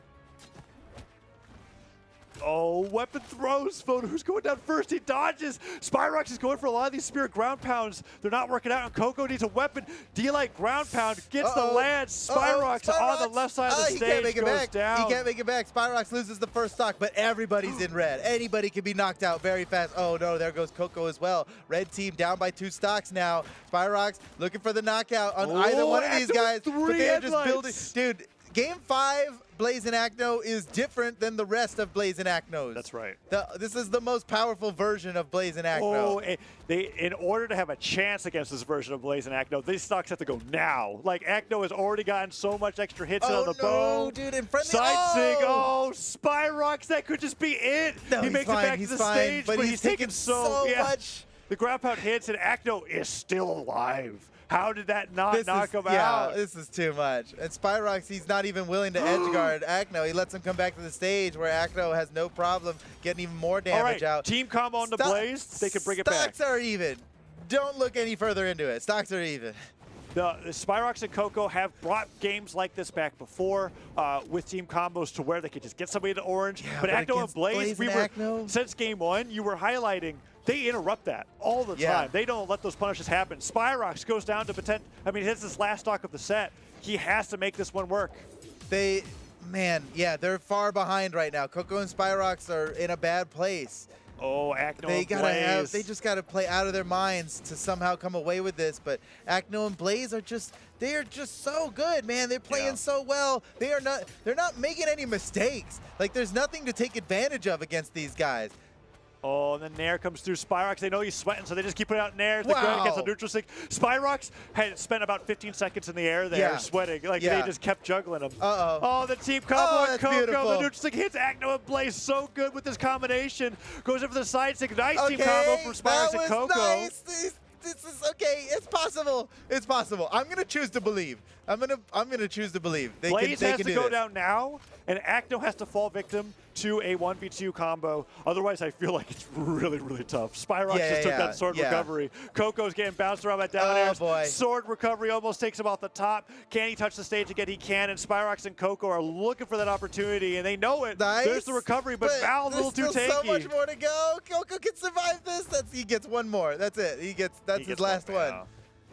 Coco goes for the Nair. Spyrox looking for the weapon. Sidesick punished into the recovery. Oh, beautiful. Here's their chance. They have 5 seconds, and Acno knows it. He goes to the side of the stage. Nicely done by Acno. Wait, that's exactly the kind of play they need to make. He took a huge risk going for that, Spyrox, but that's the kind of play that they need to make. And now it's up to Spyrox in the 1v. Never mind. Acno and Blaze win it in Game 5. It was so close. It was so exciting. We thought we were about to see the Kings get slayed, but oh boy. Spyrox and Coco. Now, at the end, Acno and Blaze with that Koji Val combo was fantastic, and they both equally carried their weight there. Both players having over 600 damage in a doubles game. I'm used to seeing one. Oh, yeah. But 609 on one and 634 on the other. That was an amazing performance coming out from Acno and Blaze. And Spyrox and Coco, I mean, goodness, what a level up coming in to the spring championship. They've been playing with each other for so long, but to see how they are playing today, it's just incredible. A round of applause, dude, for Coco and Spyrox.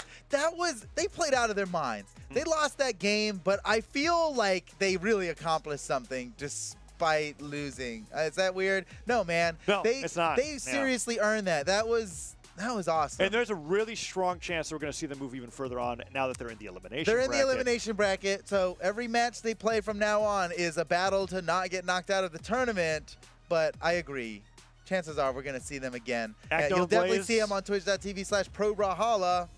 Our side stream, official side stream. Catch the action over there as well. Acno and Blaze, however, will be moving on into the winner's side, and we're moving on to our second winner's quarters match, right? So that was the first of 4. Right. So it's like the matches have been incredible, Foda. They're just going to keep getting better. I'm really excited for this next matchup that's coming up, which we'll be finding out in just a little bit. In just a second here. It's loading up. So what's interesting about the teams that we've got coming up here, we have actually only been seeing teams that we talked so much about teams that had not stuck together. Right. But we have only seen teams that have stuck together in the beginning of this block. And there was like, I guess Machete, no. Yeah, there's only one team out of the 5 that we've seen that have even been different from Steel Series. So now we're getting into that part of Winners Quarters where we get to see all those right. mix-ups. We've been building up this whole all these crazy new teams, and okay, you haven't seen them yet. And now we get to see 2 of them here on the mainstream. We've got Heisen and Pavelski. Wait, real mainstays. Real mains. Yeah. And Sarme and Zyder. So this is Sarme the one. and Zyder is the spicy new hotness. This is the one that really made us like scratch our heads too, because we were like, Sarme and Foze just came off of they just won. win. They just won the last tournament, and they're not going to play another tournament. And they're not playing this tournament together, so it's going to be like, okay, we'll see how this plays together. So far, because they're in the winner's bracket, they haven't lost a set, so that's a good start. It must be going pretty well. This is the decider of like how well it's really going, because this will get them into that winner side of top 8, and they have to do it up against Heisen and Pavelski, who you have in that top 3. They're my number 3. Yeah. These guys are going to the podium, and they got to win this one right now, and I'm cheering for them, but I will be a very unbiased, informative caster, and not just, let's go Pavelski and Heisen, come on! Well, and so this is awesome going into this game, because we have what I consider a European rarity, 4 swords on the screen. I was like, is this North America? I'm like, what has happened over here? Dude, the Legend of Brawlhalla 4 Swords adventure? Oh, wow.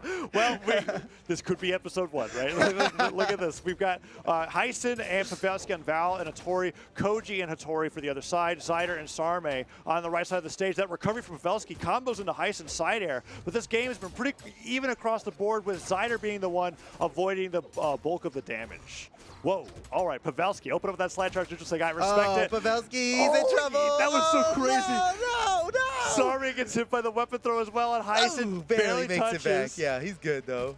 The blue team, rightfully so, concerned with starving the weapons from the newly spawning in Pavelski, as they take Heisen shortly afterwards and take the lead 6 stocks to 4.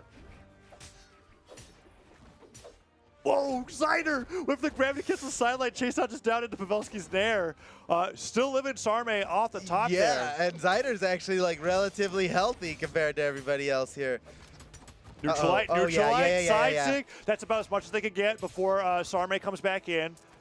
Yeah, I'm surprised they didn't get the knockout there. I guess just their positioning on the stage was opposite of the direction they were attacking. Also, Zyder just hasn't been getting hit this game. He was like pretty healthy still when he got caught in that. That was the first amount of damage, and that was on his first stock. Because I was looking at this, I was like, time for the red team to make the comeback. Big punish. Nice grab pound there. Zyder really hoping that he would fall down maybe with a fast fall or a dodge, but no, Pavelski reacted in time. And a good punish, and then the revenge punish from Heisen stopping the side stick. Punish the punish, yeah. They don't get those for free.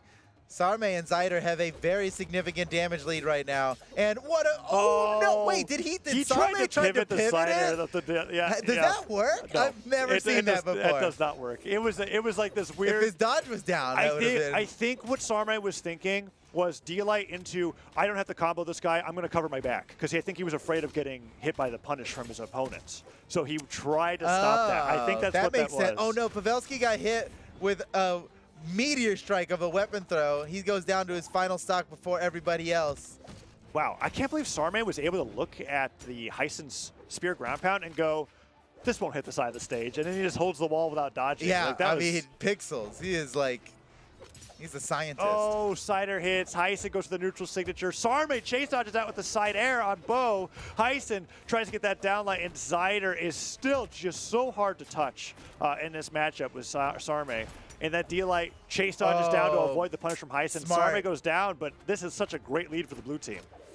Yeah. I mean, unless Pavelski and Heisen can like just absolutely destroy Zyder. Hey, wait a second. Team combo, neutral light. But the platform rises. Don't give up on them yet. Don't give up on them yet. Pavelski and Heisen have one last chance here to take game 1.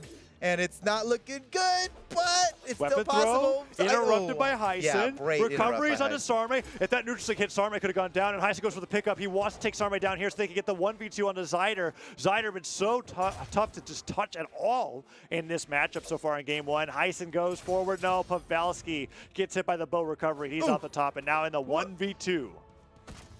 As he gets hit by that down air weapon throw, has to dodge it, has to dodge back to the stage. Clashes with the down air. No! Okay, Sarme. No, he can't make it. Sarme going for the classic haymaker into the stage. Okay, game 1 over 2, Zyder and Sarme. Man, Zyder could not be touched. There are sometimes where I'll see players have good stocks, but man, Zyder's hard to hit. That was incredible to watch. Yeah, seriously. That was kind of crazy. Well, Sarme, so far we were all wondering how's Sarme going to do with this new teammate. He won the last tournament in 2v2. Not playing with the same teammate, doing pretty well here against a top-seeded team, Heisen and Pavelski. That's absolutely true. And now Pavelski going forward with the sword. Hits him with the down air. Zyder goes in with that return neutral light. Red team having advantage over the beginning of this game. Oh, that's amazing. D-Light recovery off the top. Pavelski catching him in light orange. Wow, this is such a different game now. Like, they are starting this one so powerfully. Yeah, the blue team just couldn't land, and Pavelski just kept hitting him higher and higher up towards the top of the stage. Now Zyder at risk of going down. Sarme without a dodge. Pavelski was really surprised he didn't go sooner with that side zing. That time he goes out a lot faster. Weapon throw. Sarme getting the down airs. Has to dodge to be able to get back to the stage. Is handling himself off the side so well against both opponents. My goodness, Sarme's going crazy, but Heisen and Pavelski still have all three of their stocks. Yeah, that's why it's like he was taking a lot of risks that paid off, but I was surprised he was taking. Oh no, Zyder! Oh, slides to the side. Pavelski's so crazy. He gets him the Zyder. Zyder gets him the Pavelski. No, Pavelski. Pavelski with the. He gets the chase down to the side. He gets the return knockout. He actually made it. No way, dude. And they turned it into a stock. He made it back, and he got the stock on Sarme. No way. They finally go down. But Pavelski and Heisen, that was like, that is like 70 chess. I have no idea what that was.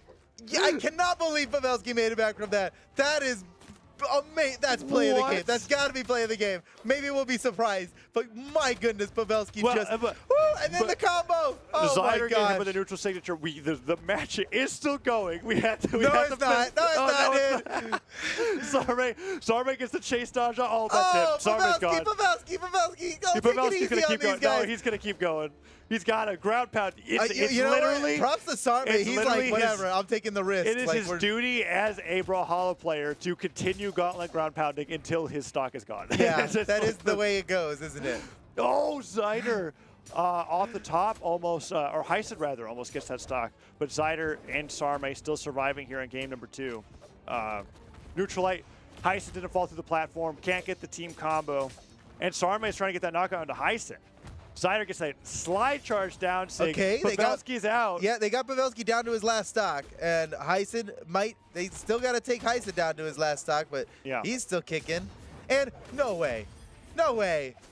That's so sick. Yeah, this is over, dude. This is Zyder. over. Zyder, yeah. Zyder literally listening to you. He did. He's like, yep. He was about to drift to the stage. You're like, this is over. All right, I'm out. Dude, let's see that play of the game again. Hold on. Look at Pavelski. He should not be alive through this. We already missed earlier how he gravity canceled in the wrong direction going for a knockout.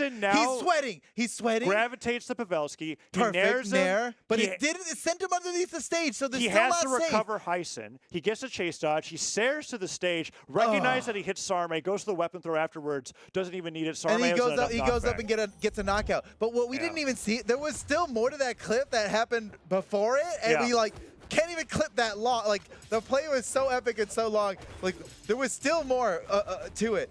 Wow. But Pavelski was basically in a really bad position, and then turned it into a stock and survived. Yeah, like that's with the power of Heisen as well. Like, Heisen played his part in that perfectly. That was just so wild. But all right, new game.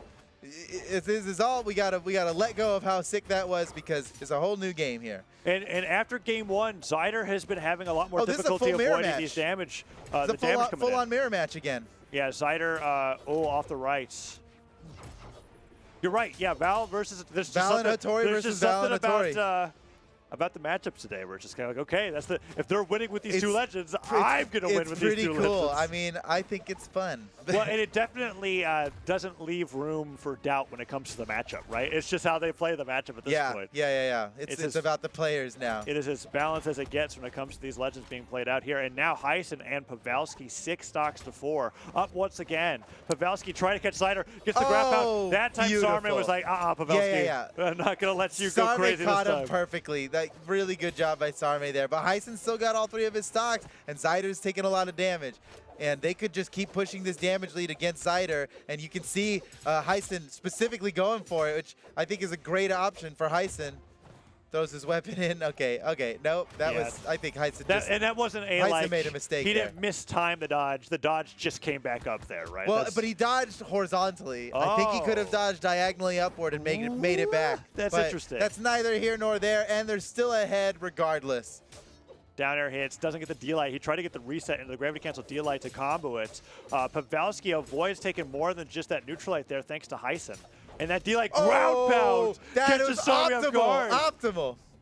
Gets the nair. Pavelski goes for the gravity cancel sidelight. Ground pound, pivoted it. Sarme makes it back to the stage. Pavelski's like, this is exactly where I want to be. Off stage with Gauntlet. Sarme's like, okay, if you want to fight that fight. I'm surprised Pavelski went back to center stage. Heisen stops the follow-up there after Pavelski hits him by a neutral light, and still Sarme surviving on the second stock. But I mean, he's a Sarah away. He doesn't even need a downlight to hit him, I feel like. And meanwhile, Heisen is like super healthy with 2 stocks remaining. This is looking like another one for...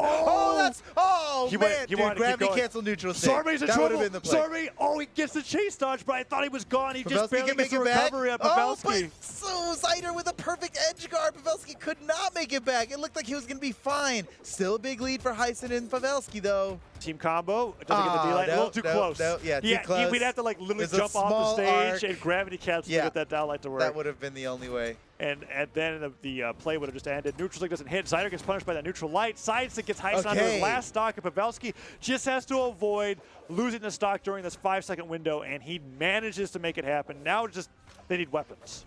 Yeah.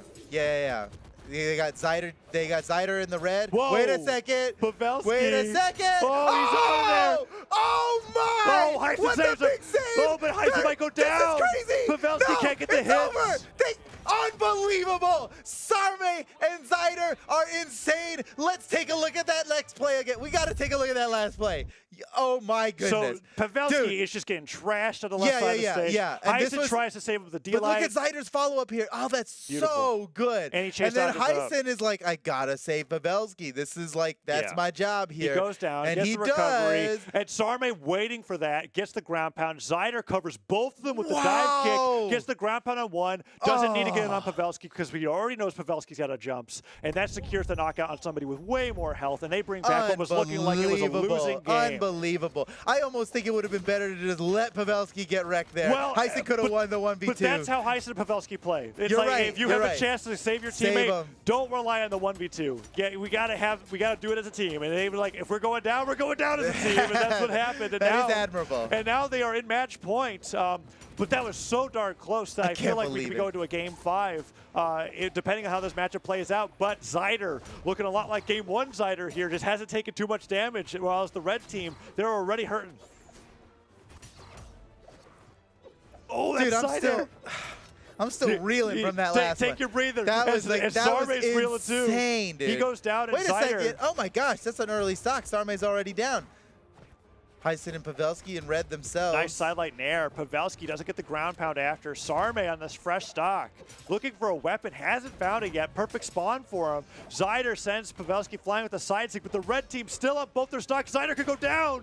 Ground pound let early by Pavelski. Oh, the friendly fire is so rare with these two. But let's see if Pavelski can make up for it with this nair ground pound. Oh, he's in trouble. He's in trouble. Yeah, dude, Sarme is so consistent with those edge guards. Like, if he's got sword and you're off the side and you're like waiting for him to do something wrong so you can make it back, it's not going to happen. Sarme will just catch you. You got to do something real tricky. The weapon throw stopped Pavelski's first ground pound. Pavelski immediately buffered the second one.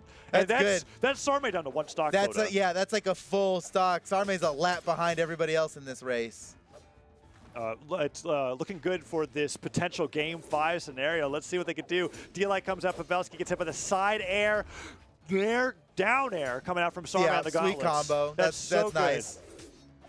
Neutral light comes through, and all that down light. Heisen expecting a jump, got punished for it. Pavelski, Heisen, Zyder, all in orange. Sarme just trying to do his best to get one stock off his opponents, but that combo is crazy. That was combo-tacular. Downlight, side sig. Oh, Heisen, he got it. Cider goes Oh, down. they are going on so strong. In I this. thought he got the team combo off that. Sarma can get the double knockout dude, here. He gets it. He gets it. Oh my god. Sarma on How stage. does that keep happening? Pavelski. Okay. Luckily, they could actually afford losing those 2 stocks like that. Somehow. Wait, let's see. It was okay. I mean, it's like they're not comfortable after affording it, but they were able to write the check. Now it's comfortable. The check didn't bounce. You looked at me. Sarma lost the stock off the top of the stage for recovery. Now that it's was comfortable. fast. Yeah, I looked away for a second. that has been most of Sarma's stocks. Like you're just like, okay, take a breath. What? Sarma, where'd you go?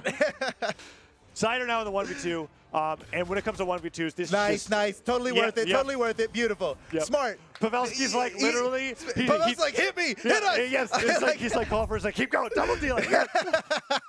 Hands off the controller. He's like, yes, finish the game. That was good.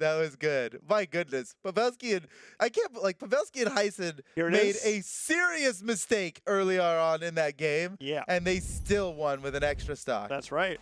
And now we're going to Game 5, Foda. So many Game 5s of winners' quarters. Wait, look at these stats. How in the world do Heisen and Pavelski have over 40 more light attacks than their opponents? That's like a lot. Like, are Same and Zyder just not attacking that much? Wait. You didn't say damage, right? You said light like attacks. You said like literal attacks. 40-ish more attacks. That is a lot. Yeah. Wow. That's a lot of the math is incredible. Yeah, we just got 133 to 89. Yeah. Wait, do the math. Wait, it's okay. It's not. It's around 40 something. 40 something. That's a lot. That's a big difference. What accounts for that? Yeah. Play style differences, I suppose. I guess that's, it's a mirror match too. Like something's up. Whoa, Sarme's insane. I can't believe he went for that. And but he he's might okay. lose the stock Yeah, for it. that Pavelski, was awfully risky. Side air, doesn't go back over to Zyder. Pavelski really wants to get this edge guard here. Zyder goes in.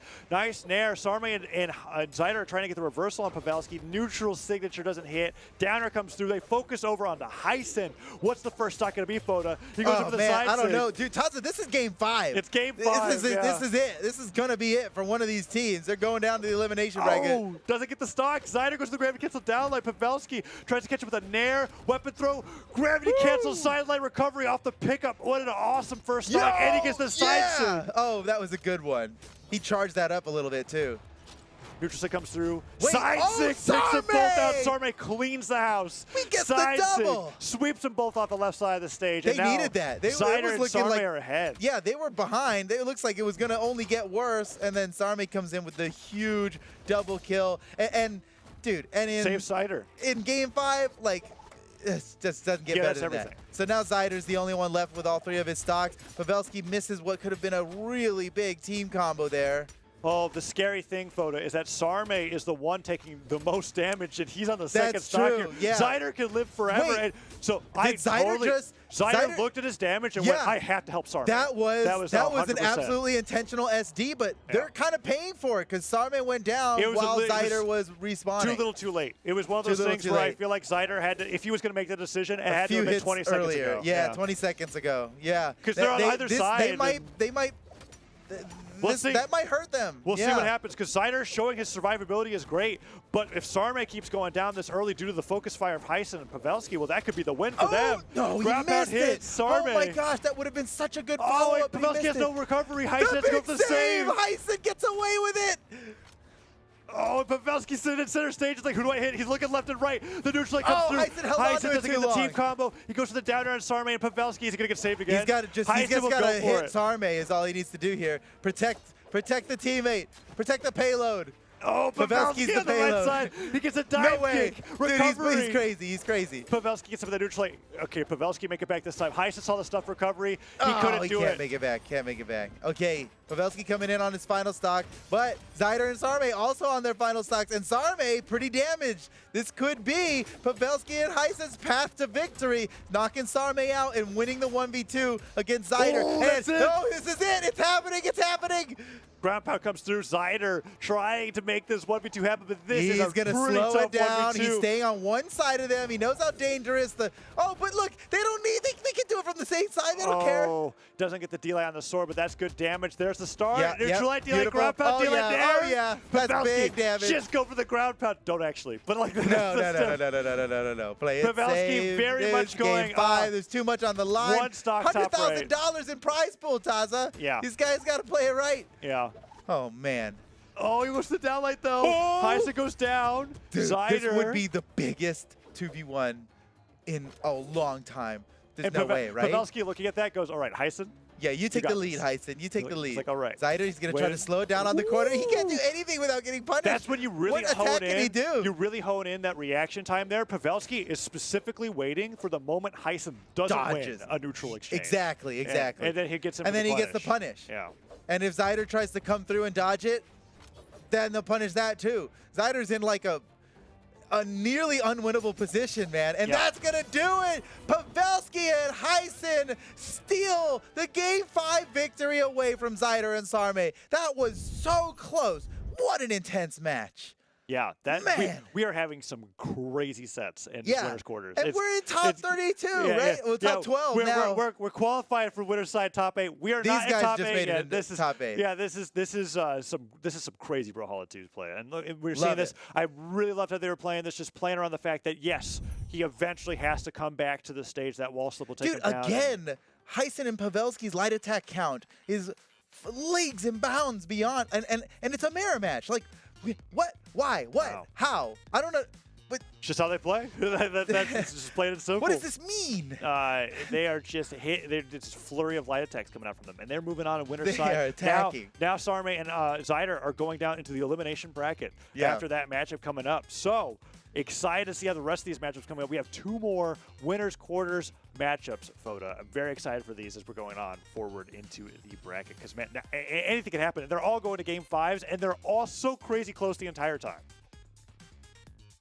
I am just flabbergasted. Let's take a look. Let's take a look at the recap. Oh yeah. 3-0, 3-0, but I mean asterisk. Those were really, really close matches, right? And Yeah. then Coco and Spyrox, even though they lost that one against Acno and Blaze, Yeah, that we don't need the asterisk truly here, right? epic, It's dude. Yeah. game 5 of those two. and same Yeah. with Heisen and Pavelski, Zyder and Sarme. Could have gone either way.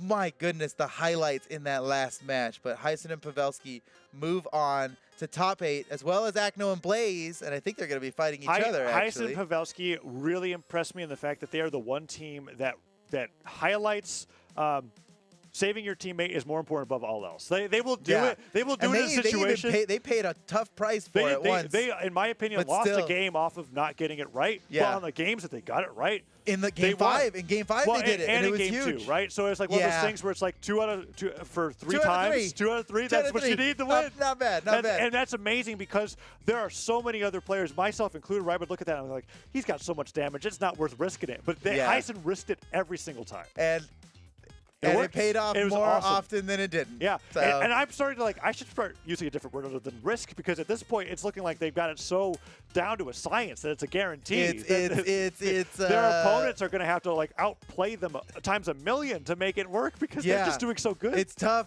I mean, and this the meta of punishing saves is developing further and further with every tournament, and we just saw it there go in both directions. Just absolutely wild. So, Whew. Okay. new matchup. All right, next matchup. This is a big one coming up. Yeah, we just saw TM Sarme. and Delta, also a new team, right? Because TM used to team with Swati.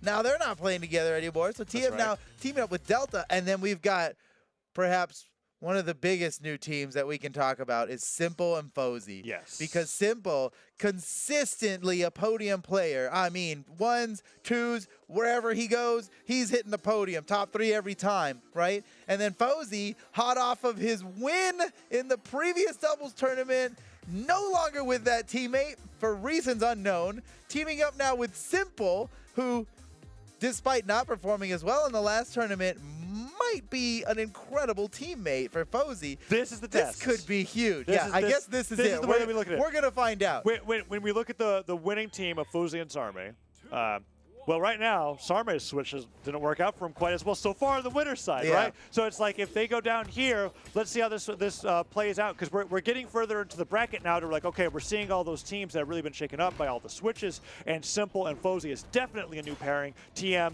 and Delta, as you said, also new, because Swati used to be with TM. So let's see how this plays out here on Mammoth Fortress. Is Delta on the Teros, Simple on the Bodvar. We've got Val and Mushan coming out from the blue team. This is TM's already out. TM is down already. I was about to talk about how like this is like a big day for Delta. Yeah. He's in a different league now. I mean, Delta, he's always been competing here. He's always done pretty well, but he's never had a teammate like TM, and against Fozy and Simple is like, this is kind of a test. Yeah. And I wanted to say it was a test for Delta, but TM's the one to get slammed out. Yeah. And okay, pretty good, pretty nice from Delta already. Ooh. Oh, that Cider comes through. He can get the double knockout. Weapon throw comes forward. He goes to go for recovery. No, Simple goes to the other side of the stage. Simple's hit enough players with that fast fall hammer recovery to know what's happening. He's like, all right, other side of the stage. I've been there, yeah.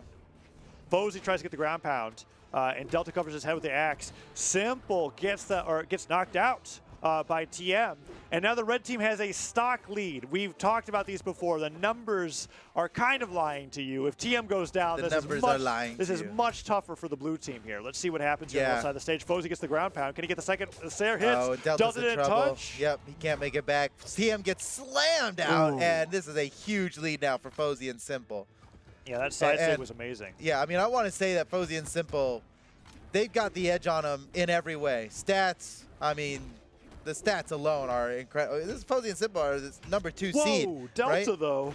All right. TM and Delta are like 20th seed or something. They're so far down. Fozy and Simple are the 2nd seed. So it goes to show that TM and Delta have already outperformed the expectations that the data would have for them. But up against Fozy and Simple is going to be tough.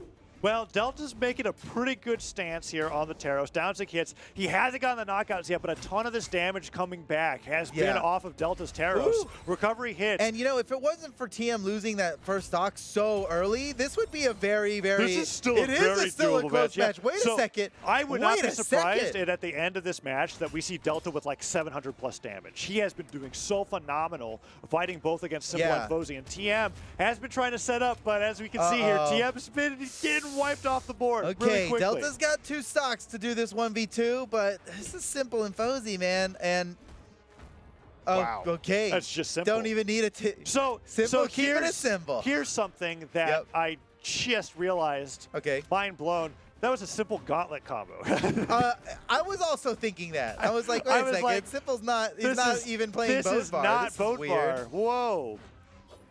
Did he do that on purpose? I actually thought TM was Simple like half the match. Like that's how used I am to seeing Simple on that Bodvar skin. But here we are. You know, Delta doesn't seem to stand a chance in this. Like, I don't think Simple and Fozy have even gotten hit by Delta in this 1v2. Oh, never mind. There's the hit. They got him. Downer hits, and it's like, that's enough. There is some level of victory in that. Fozy's like, how does this move work? I need to watch more Spyrox. He puts up the down sync. It's like, that's true. It's like, this is something. So it wasn't quite 700, but the fact that Delta popped up. It would have been more if he didn't get caught in a 1v2 Delta was put like in a 1v2 with 2 stocks.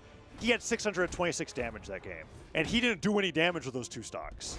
So that's why, like, I'm trying to say that, like, he really put in a lot of work before TM went down. If we just look at the first 2 stocks, his damage was, like, off the charts, way above everybody else. So let's see. If TM can avoid going down super early this time, much with the help of Delta as a teammate, we might have ourselves a closer game 2 here. But Fozy and Simple were really just ahead in all regards in that game 1.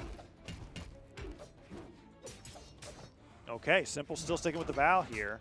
Fozy tries to go in for that side light. TM swats him away with the side light himself. Delta misses the side sig, and it's a lot of damage coming on the TM once again. Oh, they want another early stock on TM. They just know, like, that leads to victory. If we could just get TM down very quickly. Oh, the friendly fire. Oh, that side sig hits. Delta doesn't get the team combo off of TM, but TM gets the double nair. The recovery hits. TM still surviving. Simple tons of damage onto the red team here. Side stick from Fozy not pivoted so it doesn't hit, and that side light doesn't gravity cancel side light afterwards. Nobody down yet, Foda. If Simple goes down, it's Dude, it's been a whole lead. minute. This is 2v2. It's been a whole minute. Okay, we got a knockout before 1 minute, so there we are. last second. Delta And can it go was down. TM, Oh! unfortunately. He gets the spot dodge punish. Simple reacts to the startup of the side sig, but not the move. And he goes down to the left, and now Fozy the only one with his first stock. Yeah, too bad his reaction time was so fast that he still got hit. That's like a legit thing that I like rationalize with myself. So it's just like, oh man, if only I was just too watched fast. the move. I was just watching the gravity cancel. That's a benefit to some Taro side sticks is that they don't actually come out as soon as the sound effect happens, right? Like sometimes it takes them some time to travel across the stage before the side stick hits you. Simple. Now in orange, trying to take the stock off of Delta. Gosh. Fozy dominating. Fozy has 3 stocks. He's dominating, and TM's got 1 stock left. Oh. This is, well, my goodness. Look at Fozy go. This Simple. is rough. Goes with the ground pound. Fozy again! has all the stocks. All the knockouts. He's Fozy, you're crazy. Fozy! Okay. He's berserk. Okay. I've never heard berserk in a 2v2. Yeah, what? Fozy's going berserk, dude. Simple should just give him the pentakill. Man, Delta there with the shutdown. Well deserved. He had to be stopped. Fozy's first stock is It down. was madness. It had to be stopped. Dude, this was a blowout. Go next. I don't know, man. There's still another game to be played. Yeah. I'm already thinking in the back of my mind, okay, I can see who won the trade here. like Fozy was Simple. This is a pretty crazy performance. It's actually working out really well, it would seem. And if they win one more in this, it'll be the first not Game 5 that we've seen in winners quarters. Fozy, man. But Fozy really and that was destroyed after TM. getting 4 other knockouts. Yeah. Down That sig was into a the nice neutral one. sig. Delta just literally gets closer to the blast zone on his own volition there. He's on the right. He's like, okay, yeah, this 1v2 is not happening. And we're looking at the exactly PR. the same light attack happened this time. Fozy even a little bit lower on the 2v2 PR than TM, right? So that's what's really interesting about this matchup coming in. It's pretty closely matched when it comes to power ranking. And now we're on Shipwreck with TM going, okay, Bodvar straight up not working. Goes over to the Koji. But Simple still playing Val, so I don't know what to make of that. This is a new... we're getting a shift in preferred legends on all players in EU, and it's awesome to see. They're making the adjustments. This is a whole new world. Yes, I mean after like it's interesting, and yes, it's technically successful to be known as the guy that always is getting second. But it's I know, I wouldn't. You can't get mad at second. But he's a like change maybe needed to finally break that curse, right? Well, Like the amount of silvers that Simple has is I'm thinking unreal. that it has something to do with Fozy. Not that Fozy convinced him or anything, but that the team this dynamic. is a better dynamic with Fozy. Than And this is just the in first time previous Simple's ever teamed with somebody where he's felt like I'm going to not do something Bodvar, it's to better. mesh better with my teammate. Yeah, No. potentially. Or he's just like, gauntlets are good. I want gauntlets. Yeah. Could be that. Ooh, recovery hits. Fozy and Simple up 6 stocks to 4 here. Oh, he gets the side air off the side stick in there. And Fozy drops out the side air himself. Bro, Simple didn't need to do that. Simple didn't need to do that. That was so brutal. That was actually... I mean, he did need to do that, but like I was like, no, Simple. I think you're right. I think they went too hard there. They were like just... But that's just so like... Their brutality actually Is this what hurt happens them a when you little bit. give Simple some gauntlets? Suddenly he's going berserk off He's the like, side of the he's stage. like, I don't I'm ever like, need to touch the this stage. isn't you, Simple. My brain is melting. What is going on? Yeah, Simple. He's a different guy now. He's a different competitor now. Because down to against Simple, Delta. on any other day, Simple would turn it around. Oh, Oh he gets my the god! neutral sig off the down sig and the recovery hits. The weapon throw goes up. Delta can't Okay. make it back, and TM All right. almost gets alley-ooped into the side. Oh. Okay, okay. Fozy and Simple are a whole new beast. Wait a second. I am getting winded by them beating I the can't team. wait to see Fozy and Simple against Blaze and Acno. Surely that's going to happen in this tournament now. My goodness. Oh. I'm already looking past this, dude. This is GG. Well, Delta's been in this Wait a situation second. before. Okay. All right. Never mind. I take it back. Shipwreck falls. Anything could happen. I believe that Delta could do this. Simple's looking for that weapon. It would be Delta with 2 side dude, lights? It would be insane. He needs to build up some damage, and then maybe when they're in orange, he gets a crazy neutral signature, and then just wins a tough 1v1. Simple just powers through the sides. Yeah, I mean, ground pounds. they can afford it. Oh, this lets them fall. Oh my goodness. GG, 3-0 victory for Fozy and Simple, and it wasn't even close, man. Fozy and Simple absolutely dominated. Ooh. Look at this. That was so crazy. That And was Simple sweating. He's like, screw it. Weapon Screw throw it, it down. yeah, let's Chase go. dodge. Highlight. Keep going. He chase dodges up and tries to go for another one, and Fozy's down here for some reason. I don't know that. Yeah, this is whatever. They won. Who cares? They know what they're doing. After a certain point, yeah, just that was have just fun with it. wacky.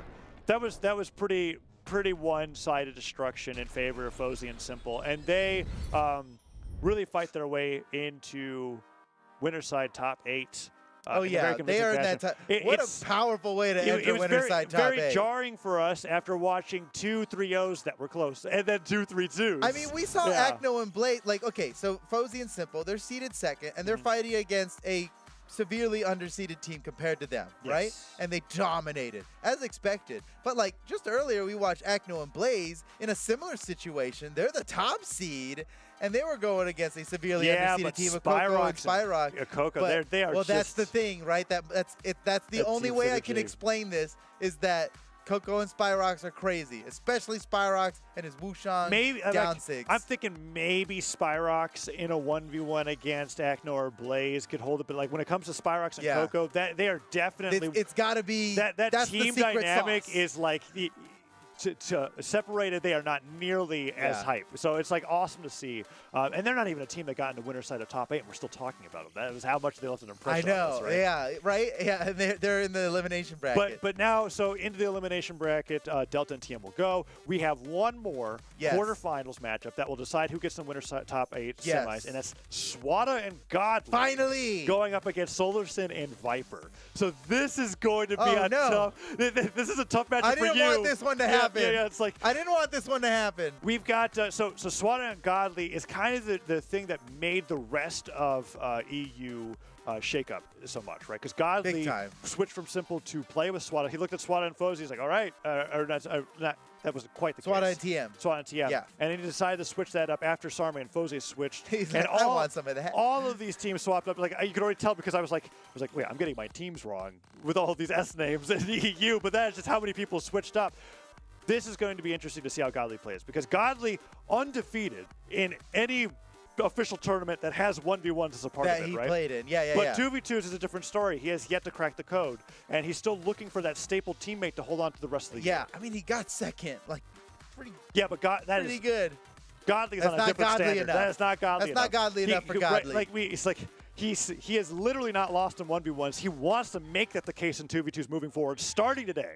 And let's see if he can do it with his teammate. And who better than the defending world champion, Swati, to team up with? Also, Godly playing Cross? Is that? That's who I think it is. I looked at that. I was like, is this just a really straight skid for Bodvar? No. Well, we have to wait to see. If Godly pulls up the blasters, my mind's going to be blown. I mean, Cross versus Dusk 2022? What? Yeah, welcome to the new era. I mean, in Europe of all regions to be pulling out this, but I mean that is just what you have to do. Oh, the dancing gets them. Oh, dude, wait a second. Dusk top tier actually. Everybody's been sleeping on it. The neutral sig hits him. Okay, Viper. Nair comes forward, and you're right. It's the cross for God. I was like 99% sure, but until the blasters were picked up, I was like, I'm not going to say it. That's so funny. It's just so odd for me to see. The only player to really play cross at all is Boomy in North America, right? That's how uncommon the pick is. So gauntlets I think are really what I'm learning. It's like, that's Europe right now. Europe's all about gauntlets. They're all about the gauntlets. If Godly's picked it up, we're there. The blasters, I think, is a really cool option for Godly, specifically in how Swati can combo off of all the different blasters. Godly survived! No way! Wow. Dude, no way! What a chase dodge! He got a knockout and he survived off of it, but surely he's gonna... No, even the side sig punish wasn't enough to take out Godly. Godly cannot be long for this stock. Surely, so far... And he takes him out. So far, what I've seen is that while Godly was on the blasters, he took a lot of damage. And now he's over the gauntlets. Let's see if he can equalize things a little bit because they haven't worked out too well in this 2v2 space. That being said, Viper has just been so dominant. Sidelight Nair on both players there from SolarSyn.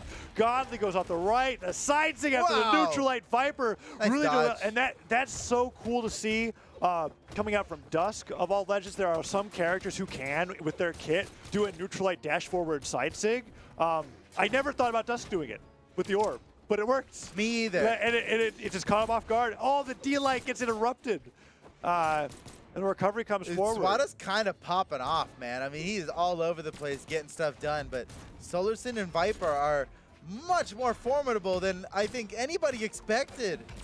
Oh, but Viper, in that time while he was recovering, nice. SolarSyn took a ton of damage. Stop Scoop comes forward. The weapon throw saves him, and Viper could get the revenge lock on. No, Godly covers it. But Swata, a little extra spice. Yeah, and so this is one of those small leads where if Swata goes down, Godly just has to avoid the 1v2 during the 5 seconds of time that he comes back to the stage thanks to the sidekick.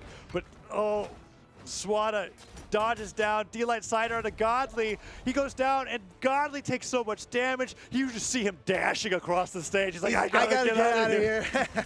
He's just running for it. He's like, Swata, come back, please. Nair comes through. Oh, they can take out Viper. That's such a nice combo. Oh, my gosh. They can do this now. But wait, SolarSyn can win this 1v2. He could. Yeah, he could win this 1v2. One good side air. Oh, goes to the down sig. that was a good move. That would have done it. Didn't quite get the height on the down sig that he was looking for. Whoa, Godly is like, okay. That side air goes a lot farther than I thought. No, he's definitely prepared it. But the side air coming through on the Swata, not a great start. Stop side, like good damage on SolarSyn. SolarSyn needs to hit Swata out of the way. That's bad news. Yeah. Oh, Swata! Oh my gosh, the style! That was so good. And that is your world champ right there. And that's how we did it. Like I remember 2021 watching Swata really first come into the scene and going, Swata, you have the best hammer I've ever seen. And he still has it. It's stuff like that. Yeah. That was not even close to being an option in my mind. Boom. Side sig. Yeah, that combo changed everything. Look at Swata doing this though. Dude, weapon throw. Dude, like that, I did not consider that series of attacks to be an option at all. And then, but Swata saw that and he's like, I got this is how I win. In addition to not considering that sequence of attacks, it's also how quickly Swata does it as well. He's saving a lot of frames in the sense that he's just making those decisions so incredibly quickly that where his opponents can't react. Oh, the neutral. So much damage. Okay, the recovery comes through, and Godly almost lost the stock off that. Like Viper, that would have been bad. Viper almost there recovering them. But that was a huge big opening. damage. Yeah, look at the opening. Yeah, SolarSyn in orange, Viper in orange. So, okay, there's Viper once again, hitting that dash forward side sig on the orb. I really like how Viper has been playing the Dusk. Swata, he couldn't dodge it. He would have gotten hit by the orb ground pound. He has to fall. And Swata goes down super early in game 2. That's bad news for Swata and Godly. Who are ahead in the set by one. Dunks him with the neutral stick. Godly gets the double dunk with the ground pound. Godly on the cross. Awesome job with the gauntlet signature so far. Goes back over to the blasters. Now that both of his opponents are in low damage, he wants to get some team combo set up with Swata. Doesn't interrupt Viper though. Needed the jump with the Nair, went for the down air instead, and Viper ends up getting a good amount of damage on the Swata.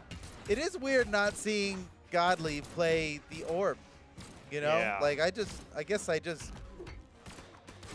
Godly can do anything, I guess. Oh, nice alley-oop.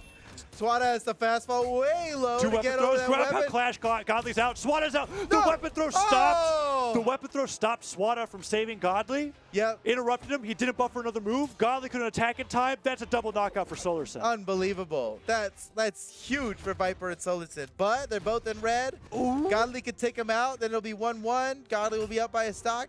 Anything could happen. Godly going for the ground pound there. Wants to equalize those stocks. Swata could go for the ground pound there. Sidelight Nair from SolarSyn. Oh, we got both of them. Nice. Weapon throw.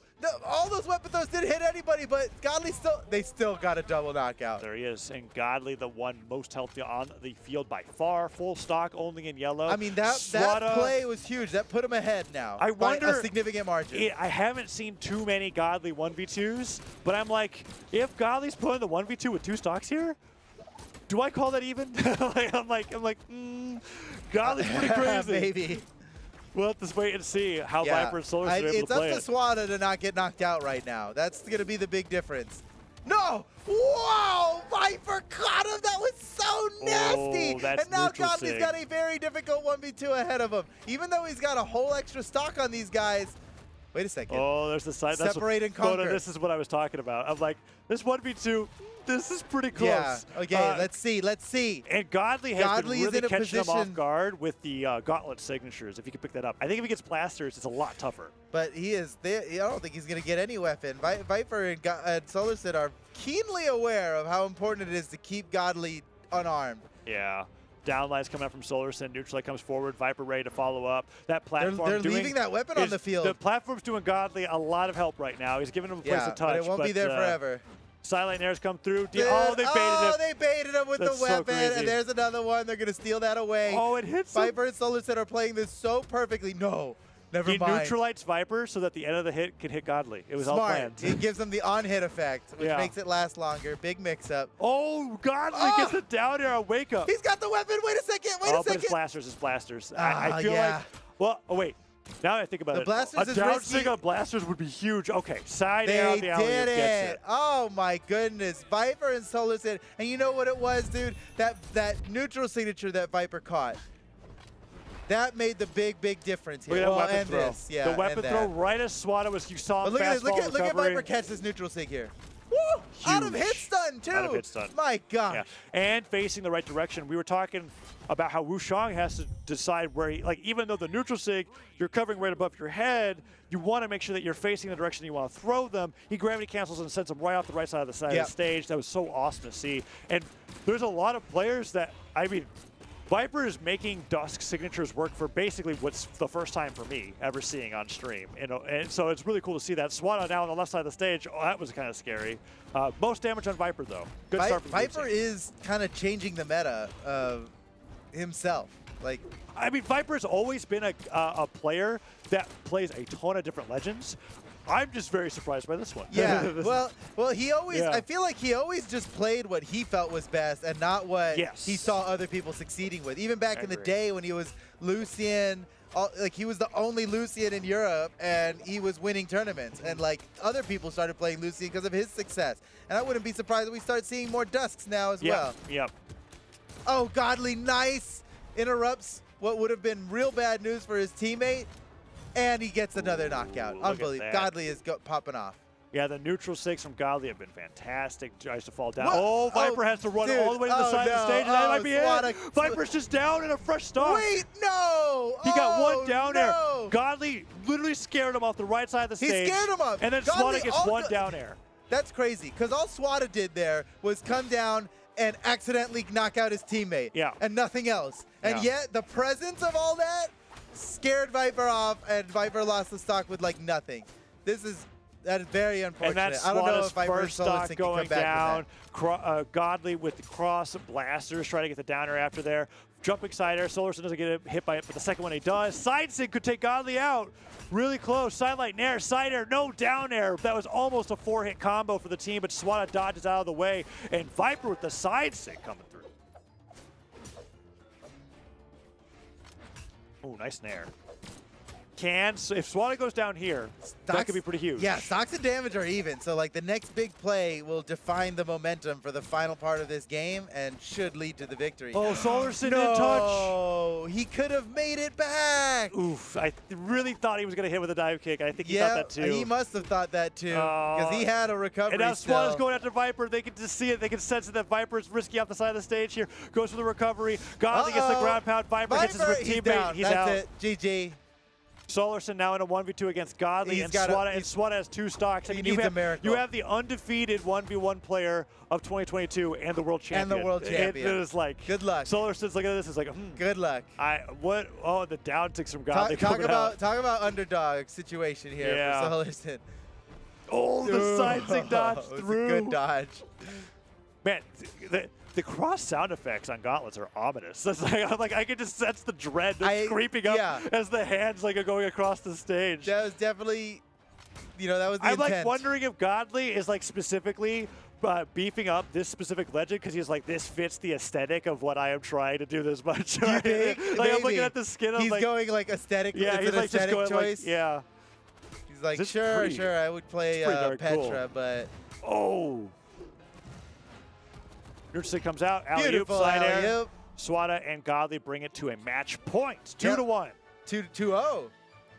2-1, I think. 2-1? Yeah, because Solar and Viperson barely won that 1v2 against Godly before, right? With the Godly being on the 2 stocks. Oh. Yeah. So Solarson, yeah, we see this right there. Great job off the left side of the stage. And now we're at match point, so going to be interesting to see how that plays out here. I wonder if Solarson or Viper will change at all. I kind of hope they don't. I like the Dusk Rayman quite a bit. Me too. Yeah, definitely like a lot, especially Viper on the Dusk. The Viper, he kind of got screwed in that game, like really early on, lost that stock And later so on. early. And later on in the 3rd stock, It was too. just not a great game for Viper. Surely he could do better. Surely they can do better. And I think they got a shot here, but Here we go. They're sticking with what it. a challenging matchup, you know? Just Godly and Swata. Here we go. Mammoth Fortress Viper on the Dusk still as we're going into game 4. And this is going to be the matchup where if Godly and Swata win this, they are into winners. Semifinals. Mammoth Fortress for this game. Viper and Solarson have to win it to stay in and out of the elimination bracket. Oh, Godly with the gauntlets. Whoa, Swata and Godly both on the right side of the stage just jumping around. Down air comes through. Viper dodges from Godly, and Godly comes forward, gets the nair, goes to the gravity cancel neutral, gets the sideline instead, and Solarson's fighting around with the Rayman trying to get an X side air. This is insanity. There's so much damage. Everything is getting punished. Weapon throw, Godly, weapon throw, pick up down air. Viper! What a play! I've seen that with like Lance. I've seen it with Hammer. Oh, he's gonna do it again. But Dude, to that get, could have been a to neutral get a stick. weapon throw pickup with orb, that's pretty hard midair. And the down air afterwards. What a snipe. Nice neutral air. Godly at risk of going down again. Solarson goes to the other side of the stage. Viper makes sure that he can get back. Fadeaway side air, gets punished. Godly goes with a fully charged neutral sig. Can't quite get it to hit, and he gets the recovery. I thought he was going to get the knock off the top, and Viper goes down. Tied it up. Oh, that down sig. That's so scary. I don't think he's landed it yet. No, it's but still he's so letting threatening. them know. He's letting them know. Yeah. It's like, if you're not careful. Yeah, you gotta watch out. Oh, Viper's so good with the side sig. Yeah, he side is. light Nair comes through. Viper doesn't get the side light onto Godly, but Godly in orange right now. Red team solidly in the lead. It's going to take, oh, that was not a good start. He accidentally pummels Viper, and he takes another 2 hits because of it. There is a solid chance for a game 5 here. Solarson and Viper are staying in this game. In fact, they're ahead right now, but like only technically. Swati gets a recovery. Chase dodges back onto the stage, tries to hit Viper. Viper goes for the dive or the down air. Oh, the side stick hits. Godly's out. Solarson gets the neutral light. Down air hits. Viper tries to go in for a new weapon, picks up the spear, avoids the side stick coming out from Godly. Yeah. Man, Godly being at 1 stock right now is bad news for Swata and God. I mean, I wouldn't have imagined it. Viper and Solarson are constantly proving themselves to be like one of the greatest. Ground pound comes through. Solarson tries to cover his head with an air, gets hit with a recovery. If he goes down, Swata is in a pretty comfortable lead here with the 2 stocks, and Godly hasn't taken too much damage despite those first 2 stocks going down so early. Side air hits. Wow, that gauntlet side air had enough knockback by itself. And now Godly fighting Viper off stage. He really went for it there. Swata still got 2 stocks remaining. Solarson and Viper were ahead significantly just a second ago. Dow orb ground pound missed. Swata gets hit towards Viper. Swata off the top. Okay. Godly knows what he needs to do. No, you're not going to hit me. You're not catching me in a 1v2 out here, okay? Oh, but Swata gets caught in a 1v2. Has to dodge all the way to the X ground pound. Viper's so damaged. He's got to be the target. You can see Godly and Swata already going for him. But wait a second, off the side, dangerous against Viper. Swata's crazy. So many hits coming in. Stomp Sider disarms him. Godly repositioning with the gauntlets, picks up the blasters. Ugh. Viper's 1 hammer and arrow away, but Oh, no! the friendly fire on the That's side bad friendly stick. fire. That is dangerous friendly fire. But Godly came in and protected his teammate so he could get back. GG! Godly and Swata are moving on to top 8 on the winner's side. Extremely well played by Viper and Solarson, but 3-1. Swata and Godly just could not be stopped. Yeah, what an incredible match coming out from Godly and Swata. And they are, to me, even more terrifying to 1v2 than Acno and Blaze. Yeah. Just because of their 1v1 prowess throughout recent history. But man, what an awesome job from them. And that is our top 4 coming out as Swati and Godly take that best of 5 3-1. We've got our winner side top 8 figured out. Ekno Blaze, Heisen and Pavelski, Swati and Godly, and they just won. I know it's the one that's Simple. Simple is teaming with, dude, I want to say all the previous names. Yes, I need to know. Simple and Posey. Like, this notepad is literally all of these crazy lines being dragged around of all these different teams that are going there. It's a mess. Simple it's and a mess. Posey. I was kind of like, Simple's definitely with Posey now, but we had to make sure. That's why you've got the notepad there. That's our top because 4. Yeah. no teams, very few teams are the same Yeah, right that's now. right. That's right. Woo, man, that was just the start of our stream, Taza. There's still so much more action to go. This is getting so intense. And that was just top 32 and top 12. You're right. Get ready for so much more. The action's about to get crazy as we enter top 8. We're going to take a quick break and be right back with the beginning of top 8 European Spring Championship doubles. Don't go anywhere. We'll see you soon.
Hello all and welcome back to the EU Doubles Spring Championship.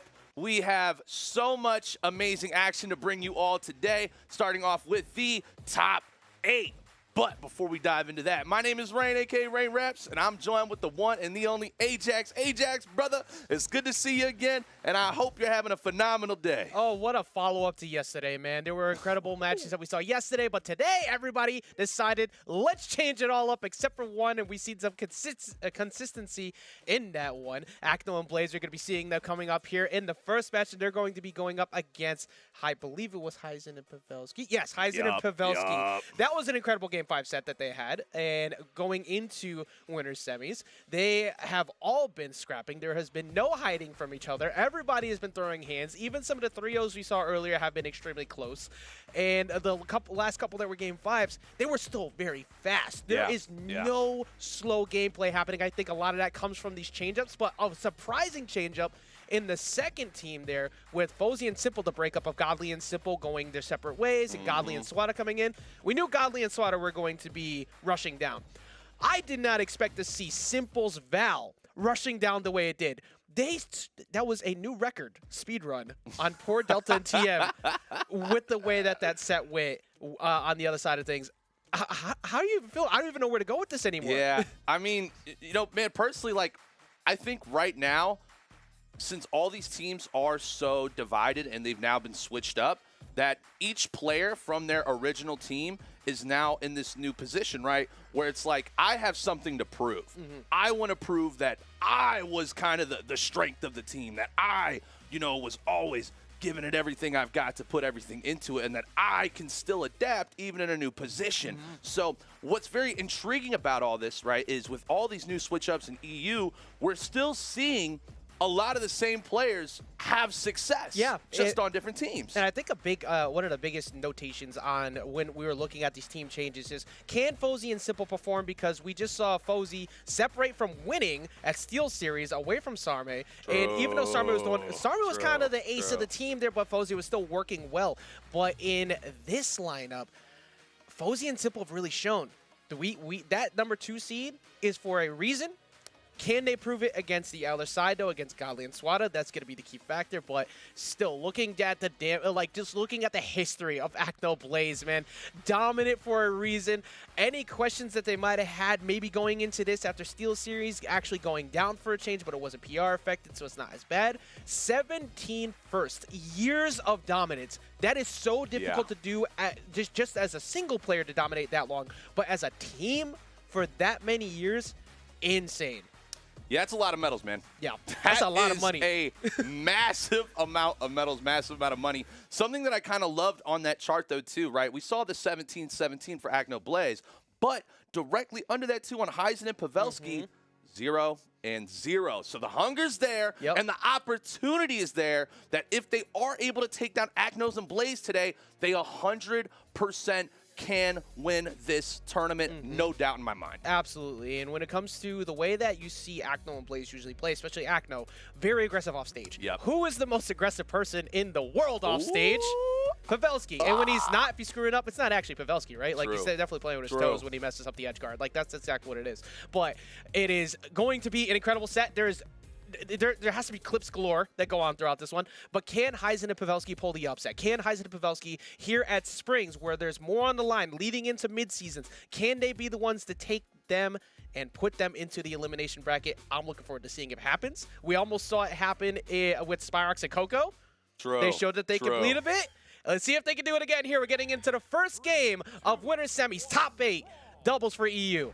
All right, so we're having Agno on the Sidra here. Obviously, another sword legend. We see the Gold Forge for the cannon. So, clearly there's obviously a lot of experience with the Sidra as well. But something that's very intriguing with this aspect is, we've obviously seen Agno and Blaze with a lot of Koji today. A ton of Koji, even for both of them playing Koji today. Ajax, why do you think they're coming up with a bit of a switch up here initially? So they've actually been changing a lot. They started off double Teros, and then they went to the double Koji, and then at the end, it was Koji Val. And here with this, I think the switch up is if you push too hard up against Cannon, you're asking for trouble because Cannon will take you all the way off stage, and that is a big thing that Acno likes to go for, like we said. But so far, it hasn't really shown that much of a difference. And everybody going down at the bottom. What? That was such good team play right there from Pavelski and Heisen, finding a way while both of them were under the bottom of the stage to then calculate the KO confirm options. And just like that, Heisen and Pavelski with the first strike here to take the lead. Rain, I have questions too. How in the world did Heisen get out of there? Yeah, I don't know. That's the biggest part. Yeah, man. I mean, that Hattori desync, in the smoke, out of the smoke, maybe a little bit of teleportation. Beautiful combos to clear up those KOs as well. And now, okay, here we go. 4-stock to 4-stock. But Heisen and Pavelski still with a slight advantage. Yeah, Acno starting to get some reads as well, recognizing the defensive habits early on. Now Heisen off stage and is separated away from Pavelski. Not able to really separate and get closer to try and help him away from Acno. Yeah. Looking at Pavelski right now, too. I love that Pavelski's staying on the gauntlets, right? And look where Pavelski's chilling. Right on the edge of the stage. Nice nair into the N-Sig right there. But Pavelski knows that the big way in order to beat Agno and Blaze is to separate them nonstop. Nice nair right there. Oh, my goodness. And just avoiding the dare. Oh, no. Heisen going deep, trying to catch the ground pound on the way up. But it is going to be Agno who gets himself back on stage. Now currently stuck between the two of them. But luckily for Heisen, didn't get KO'd off the top. Yeah, and oh, that was so good right there. Nice D-Light stare from the KO. Big weapon throw, but a little bit of team damage confirms the KO against Blaze, and we are dead even right now, Ajax. Rain, we just passed 6 minutes, and we're already down to what could be 1 stock apiece at everybody's side. Acno and Pavelski over there definitely deep in the red and have to be very careful, but it's going to be Pavelski who makes the first mistake, and Acno capitalizing big. Yeah, huge D-Light stare there, true combo with Canada to confirm the KO. And, that just shows a lot of the mastery that Acno has with so many different weapons and legends within this game. And, right there, down goes Agno, though. But again, still, okay, finally Agno and Blaze, a slight lead, but this is still literally anyone's game. Ajax, I think what this is going to come down to is whatever team can get the first team combo, because we've seen no team combos right now. The biggest thing is don't try to overextend trying to get this KO on Blaze, because Blaze takes advantage of that very well. They were saying before, one of the hardest people to get a 2v1 on, period, and he's going to recognize that. But here comes the ground pound. Acno capitalizing on him, trying to go off stage to get that Blaze edge guard. Oh, and now we are in a 2v1 situation against the two best people in all of Europe right now. This is a tremendous task, but who other than Pavelski could be the one to do it today? Pavelski has an opportunity here if he could find a punish, if he could get a recovery off on Blaze, but stay in center. He can avoid being pushed too far off, but this is very difficult. There's no room for him to operate. He finds the recovery, though. Okay. Oh, He's okay, still chance. Okay, All right, weapon toss away. Gonna go for the sword matchup. Trying to come in, and for Akno, all he has is just one mistake on Pavelski, and that's it. Yeah, and Pavelski knows that. That's why we're seeing so much patience right now. Big weapon throw, but the D-Light recovery, true option to confirm the KO, and Akno and Blaze with a significant comeback to pop off and close out that matchup, taking home game number 1.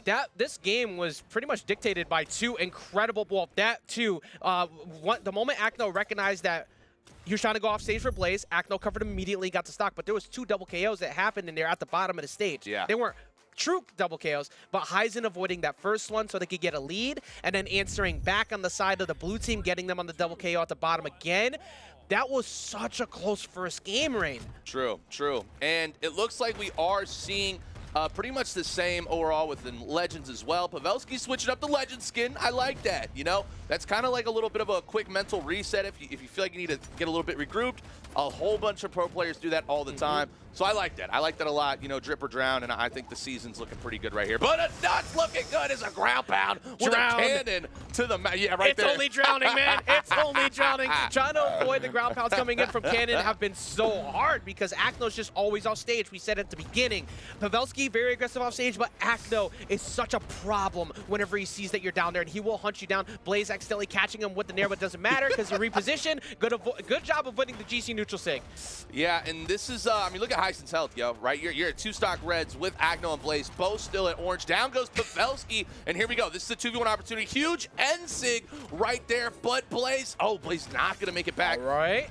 And that was so smart. That was so smart, AJ. Oh, wow. Wonderful combo into the Great N-Sig. capitalization, but still not Holy enough cow. to take him off the side. Akno holding on for only a little bit longer, though. Right back to even. Bit more damage on the side of Heisen, but Heisen is doing a good job, at least, of lining up combos still for Pavelski. So even though he keeps taking damage, Pavelski is always there to line up and actually capitalize after. Just missing the follow-up off of the recovery there.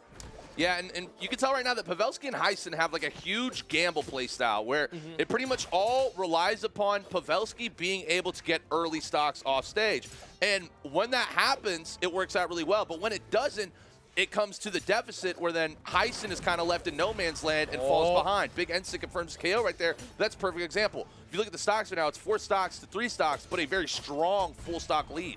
Yeah, that's going to lead them to absolutely. You go down there, get this here. Weapon toss on the other side. The recovery's coming through, but Blaze wasn't really in the prime position to make anything work off of that, so just go back to stage, let him come back out the recovery, and take care of it after. Yep. So here we go. 4 stocks to 2 stocks. Blaze still looking very comfortable, even though... God. Oh, dude, Akno's waking up. Akno's waking holding up. forward, man. Oh, the GC sidelight. Wait, what?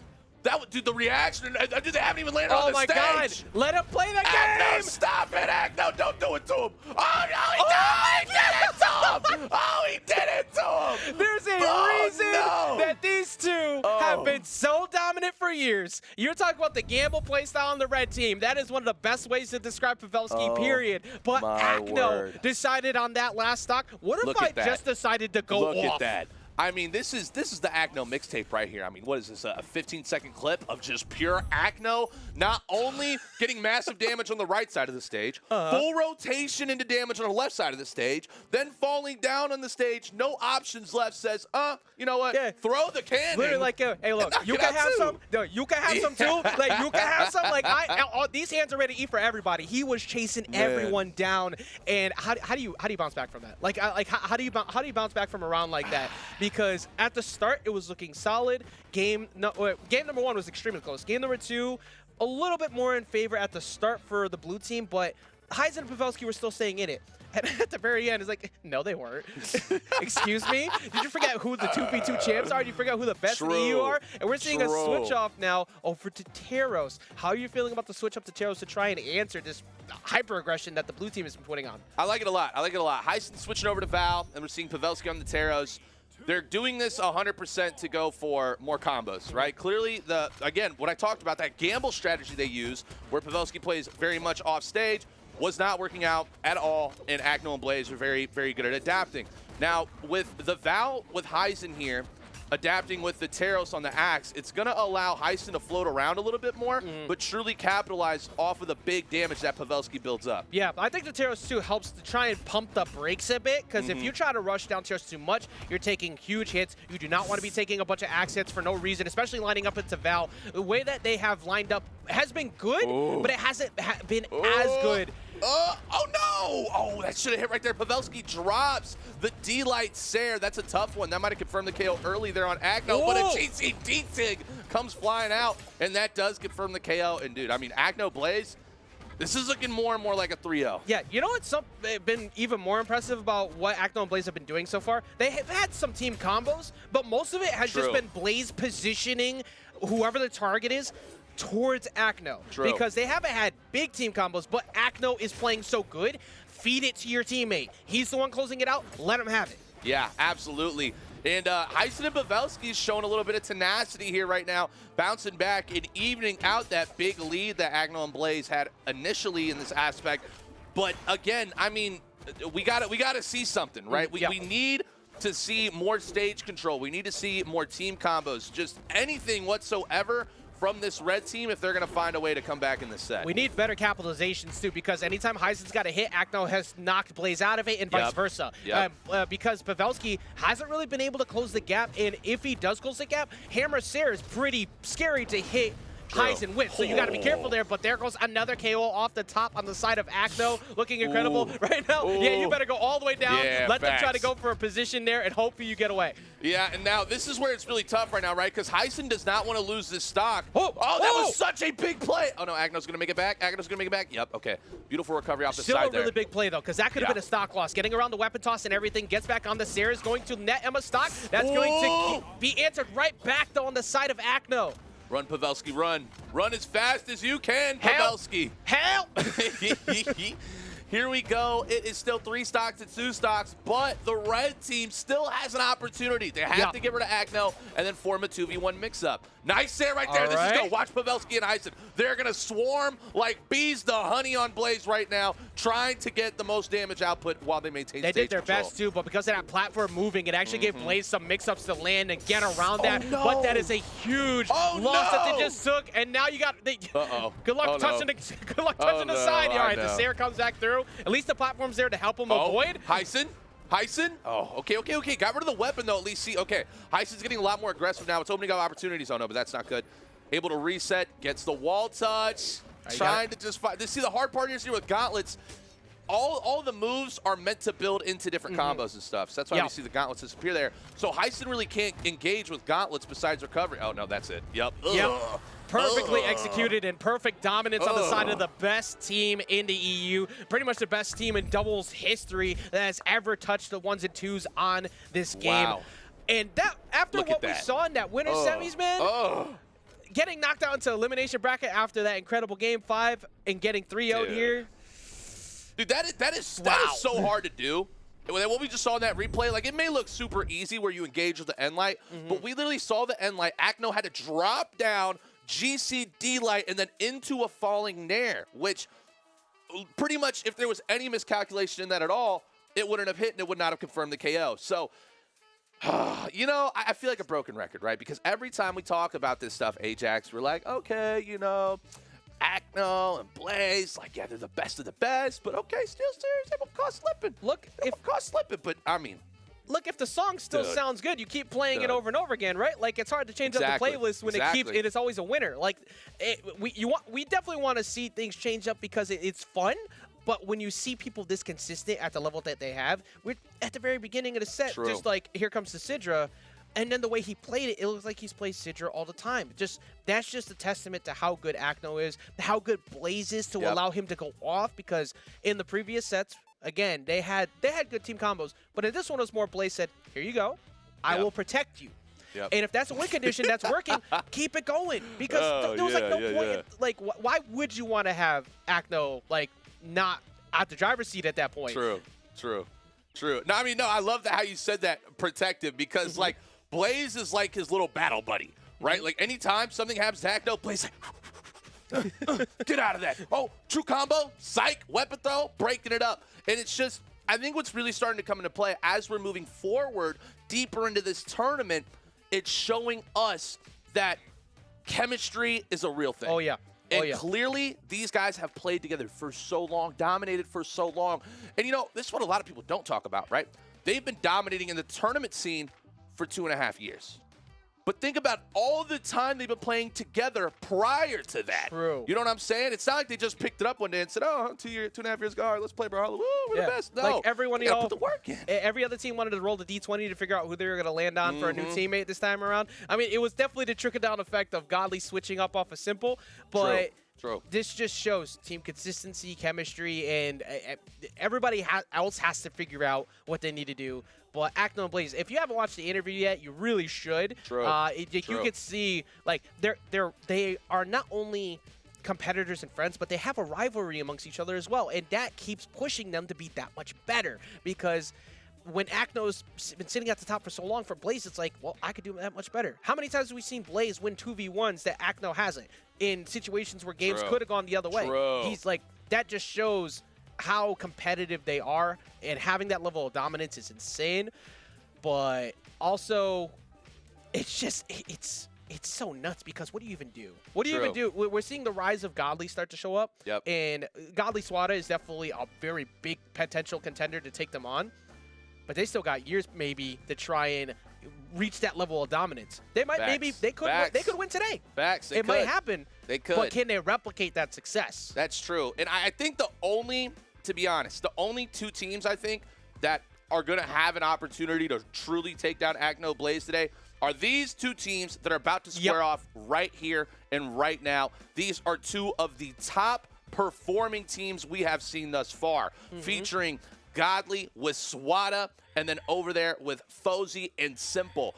Both of these teams have played absolutely lights out all day, and whoever comes out on top of this one, I feel like that's pretty much kind of the last line of defense of stopping the Acno Blaze train. Like, and Godly switching off one Bodvar for another, and then Simple said, I'm built different, and decided to go and get to the Val. And the Val's been working so well with the Wu Shang. Like, I've been so impressed by Fozy, too, because Fozy is another one where we had a big question mark. Like, you just won, but then you switched with someone who was performing well consistently with Godly, but they got 9th last time. So is this the right call? And it has been so far. This game is very even to start, so not really much to say yet. But I think Fozy and Simple look incredibly impressive for their team lineup. True. And speaking of impressive right now, I mean, they're having, you know, very strong stage control presence early on here. And nice NSYNC right there confirms the KO. And first stock does go to the blue team, but Swata with a wonderful response on the ground pound there to even it back up. Yeah, I think one of the biggest reasons why Godly Swata is so scary is because Swata is built the same way Godly is. It's like, when I get a hit, it's my turn, and it's going to stay my turn. And it's very hard to get away from that. As we see both of them rushing down, Fozy getting into center, putting Simple between them. Fozy holding onto that stock just a little bit longer, but another mistake is going to cost it.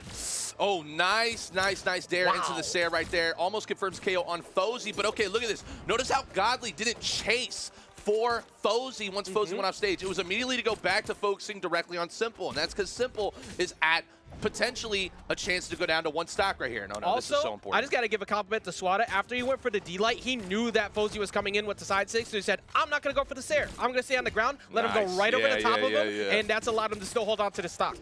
Yeah, that's big time, right? That's the difference between, you know, pros and, you know, us, right? Yeah, why we are here talking about how awesome their play was. Fantastic stuff right there. Godly and Swata still at a bit of a deficit right now, 3 stocks to 4 stocks, but Simple at a very dangerous spot right now. Both Fozy and Simple on the gauntlets trying to find a way to increase this lead because, man, we know you got to have a massive lead if you're going to take down these luckily two. for Simple, the only punish that really came out of that was a GCN light, so not really taking too much, but that's going to be a stock loss on the side of Fozy. Still holding on to the stock forever. Simple just missed this in there. Swata's all the way off stage. You see Godly coming in and trying to help. Okay, they get the wall touch. Somehow still in the midst of that. Simple finally gives up that second stock. That was a lot of damage that they took on that one. Yeah, and right now, Fozy just trying to find an opportunity to get back on stage while giving their teammate a chance to get back with a weapon and get stage positioning here. But again, nice! Side sig off the edge. Godly's not going to make it back. Swata's in the way. Oh my gosh! That mattered so much that Swati has gotten in the way, but Fozy closes out the stock on the top. One stock apiece here. Okay, you got Godley's getting a little sneaky with a big ground pound, though. Doesn't matter. Confirms the KO, and we are now in a 2v1 situation here, Ajax. All right, so now Swati can do this, but he's got to get to something fast. Honestly, I think it might be the hammer because we talked about how strong his hammer play is, but you have to hold on to this here.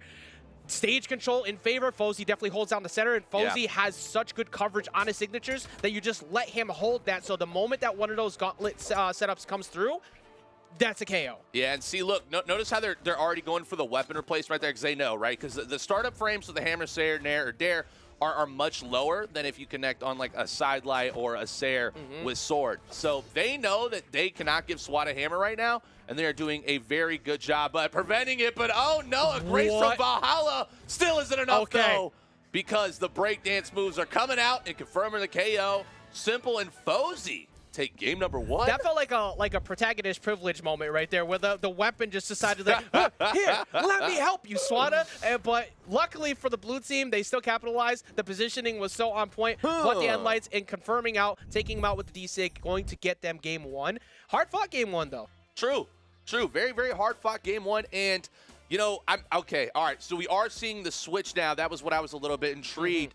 Godly is getting off the cross, right? So Godly is now going to be moving on to the Rayman, which is what we've seen Godly play so well with for so many different matchups in this season. And I think, you know, I think this is 100%, you know, the move that Godly should have made. And the side of Fozy too. What did we talk about a Steel series where Fozy would drop the first game and then switch to the Orion, and then things really turned up. Now switching over here to the Orion, I think Godly's switch to Rayman is more frightening here currently because even though the cross was doing good, this is what we've seen Godly have tremendous success with. Also more of the Mordex stuff too of late, but this is the play as we see Swata currently go down to the ground pound. Oh, that's so early. That is such an early stock. Look at the health right now. Everybody's just at light orange. Godly, though, looking to try to get a bit of a comeback here. Swata putting himself in the way, but Swata's been taking a lot of damage, even though he's not taking any in this one, just for the sake of trying to get in the way and sandwich between to make sure they don't hit Godly, but Godly still goes down.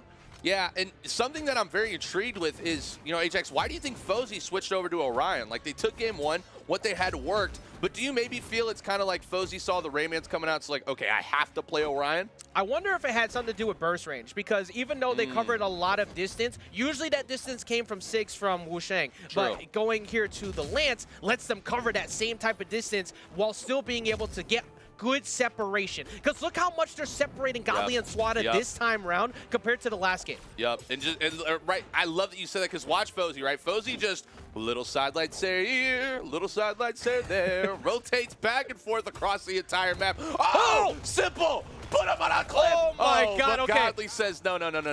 You're getting on the clip too, That sir. mattered so much. Huge. If Godly doesn't capitalize there, we're looking at a very difficult deficit for them to start making a comeback on. But, all right. Well, I hope that's in the replays. I hope that's in the replays. I know that Fozy was at such high health there, but the timing that it took to do that, I mean, that's some like millisecond type stuff right there. Huge. But okay, look at this though, dude. Are we about to see a 2-0 lead against Godly and Swata?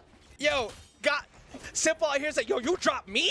You dropped me? Yeah. Nah, I don't care, bro. We out here thriving, but Godly coming down there trying to see if he can capitalize on Fozy. I love it. Ajax, I love it. Godly again in a 1v1 situation, and I think the kind of the big difference that's been happening here is, you know, Swata hasn't really seemed to found their footing, you know, pretty much in this match, and I think it's definitely starting to show with a lot of these teams. There's just kind of the chemistry. It's either there or it's not. Like, it's very apparent right now. Luckily for Simple, the second place is like contractually obligated to be attached to that man's name in doubles, and currently up 2 games. Trying to find a way into the winner's side of the bracket, knocking them to elimination bracket. They're up 2 games right now on Godly and Swata. This is the team we expect to see. Now, granted, in my predictions, I definitely believe that Godly and Swata are going to go down in 3rd because of what possibly could happen here on consistency. But it's still super scary. Yeah, a little flex of myself right there. Now, funny part is, I probably just ruined everything for Simple and Simple and Fozy. I was going to say Simple and Godly again. But I was screwing us up. But it's only 2 games. True. So the reverse 3-0 still could happen. Godly has just shown that he's built in a way that is meant to be like sitting on the throne. He is a champion. Swati, also coming off of BCX, has something to prove of late. Wants to get that spot back at the top. Yeah, I mean, this is it, right? So just so everyone knows, we are on the winner's side of the bracket, so no matter who loses in this matchup, they will be falling down into the elimination side of the bracket where they still have a chance to make a run. So even if Godly and Swati do end up getting 3-0'd here, I think there still is a very strong possibility that they make a very, very good push throughout the remainder of this That's the tournament. last team I want to see in lowers bracket. The elimination bracket, man. That is the last team I want to see down there. Why are you here? Why are you here this early? What is happening? Who told you you can? Bro, I'm still I'm trying to eat, right? Yeah. And again, Godly loses the stock first. Like, it hasn't changed. Blue team has just continued to control the tempo of the game. Yeah, and blue team just looks so comfortable. Oh look my at God. that. Huge side stick comes out, confirms the KO, but it literally hits Godly and Swati because they're stacked. That's like rule number 1 of 2s in Brawlhalla. You never want to be stacked with your teammate because then once the combos come out, look at that again. One Sayer catches both and almost sets up a combo. They do confirm the KO, but just look at the damage deficit that this blue team's already made. Oh, tried to go for the late hit wall touch to just get around the dare and then Simple going back down there, but actually missed out. So we go back to even here. But you have to watch out for any given time of Fozy coming through because he's pretty much been playing Demolition Derby. Just anytime, like when you're talking about the double ups, the moment he sees it, comes riding right through. But that time it was only Swati. Godly really far down, uses the sig to get back up, but the coverage from the ground pound. Oh, and this is tough, and down goes Swati. Swati tried everything to save Godly in that aspect, and it actually led to an early KO against Swati. And now here we are, 4 stocks to 2 stocks, and it's looking like the 3-0 is about to come out. Simple historically has always been the simplicity is key guy. True. We've always seen him as the one say, I'm gonna do the the basic plays and win off of good fundamental gameplay. Simple looks like Pavelski today. He has been going so deep off stage, going and capitalizing on such big plays. This is a different Simple. Yeah, and I mean, it's not impossible. All right. Oh my God! All right, nothing's impossible. Nothing's impossible. It's looking pretty likely here because we might see a 3-0 on the side of Fozy and Simple after that dominant set that they had against TM and Delta. That was not a fluke. This is continuing here. Swati has next to no mistakes left. Big Sayer. Do you think we get an emote here? You think the blue team knows how to 100%. emote? Oh, no. There's absolutely emote. Well, Swati not going down without a fight, though. I like that. They tried to disrespect a little. You know, weapon throws, a little bit of style right there. Swati says no, but Fozy says yes. The side stick comes out, confirms the KO, and not only a 3-stock win, but a punctuation mark to end it off with a 3-0 victory. That was convincing. True. Like, game 1 was close. Yeah. Game 2 started to move away. But game 3 was so convincing. Let's just look at that. I want to see the damage numbers on that because, like, the way that played out. Oh my goodness. 1,000 to 640. This is Godly and Swati we're talking about. And they didn't even crack the 800. They didn't even get that damage on because they were too busy taking in the scenery because they were being sent off stage the entire time. Dude, and look at this team signature usage. 19 for Fozy and Simple. With 15 of those are definitely Fozy. Yeah, facts. Side sigs, 63% accuracy. Team signature usage on the right side of the screen with Swati and Godly. Only 3 used combined with 0% accuracy. I mean, that's the difference right there. I mean, there was, 390 damage difference total? That right there, hitting 16 signatures, that'll give you the entire damage output difference as well. But then look at this too. I guess I didn't even realize this, but we've talked so much about the Lance players doing such a good job using Lance and 2s, but there was only 3 damage on that Lance for Fozy. Fozy was popping off with the spear the entire time. Ajax, why do you feel the spear was a better utilization to keep their success rather than Fozy using the Lance like we've seen from most players use Lance so far? You never throw 2 change-ups in a row. You throw a slider in the middle of that because game 2, it was all Lance. There was a lot of Lances controlling, separating the 2 of them. So in the back of your mind, you're like, well, that's a lot of Lances separating us. We're going to have to chase down Fozy. Then switching it up to the spear. Now because you're next to Fozy all the time, way more combo lineups. What does that do for Simple, who for some reason is playing out of his mind today, being the most aggressive person in the building? Free gauntlet strings, free sword strings, and I think that kind of that mixed them really hard, especially with the fact that we saw way more. There wasn't really a lot of opportunity for Gauntlet to work on the side of Godly. It was mostly Axe, and he just kept getting poked out. Yeah. Like, that's crazy. Oh my God, dude, that was a 3-0. That was a 3-0. Convincing. Yeah, like Acno and Blaze was Convincing one 3-0. thing, but that's your number 2 seed. If anybody was questioning if that Exact- was number 2 exactly. seed, well, they Yep. proved it right there. Yep. And that's kind of what we talked about prior to going in that matchup, where we're like, okay, you just saw Acno and Blaze. Yes, they look amazing. They look like they might win it all. Yada yada yada. But these next 2 teams you're about to see, those are the teams that are going to put up one heck of a fight in that matchup. But to see, I mean, just see Simple dominate in that matchup. If I'm Acno and I'm Blaze right now, this ain't a cakewalk. Yeah, no, This ain't a cakewalk. I mean, luckily for them, they've been in this spot so many times that they could keep composure, but you have to be thinking about that. Fun little fact that was happening before the stream actually went live was there was a match that we were watching off stream and waiting for things to get going. And there was a bunch of people in that chat watching the Simple Fozy set, and it was kind of close. But since they got on stream, it's like, no, don't try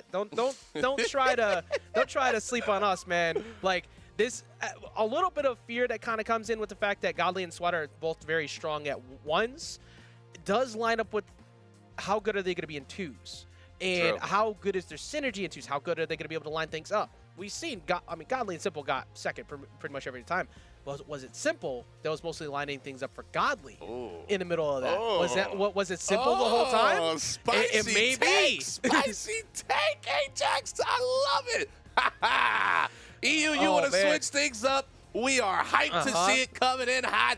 But one thing that is going to be even more intriguing is who's going to win our next set that we have coming up here, Ajax. I was really hoping we were going to see him come back, and we do get to see him come back.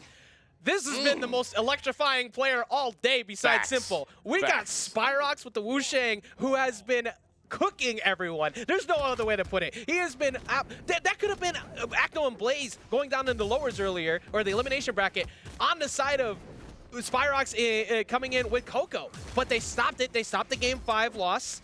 And now they're here making the run through elimination bracket to try and keep things going. Yeah, and right now, I know we talked about, Spyrox a lot, but I'm loving what I'm seeing from Coco. I mean, look at the spacing, not being too greedy, going in, getting a ton of damage right now. And it, what? No. I refuse to believe they timed that up. That had to be luck. You are only as good as your teammate, man. Bro. The way that they're lining things up. And speaking of only as good as your teammate, we're looking at the other half of the breakup of the Steel Series champs. We have Sarme and Zyder down here as well. And they did not have a very good time in, I believe it was in Winter Semis as well.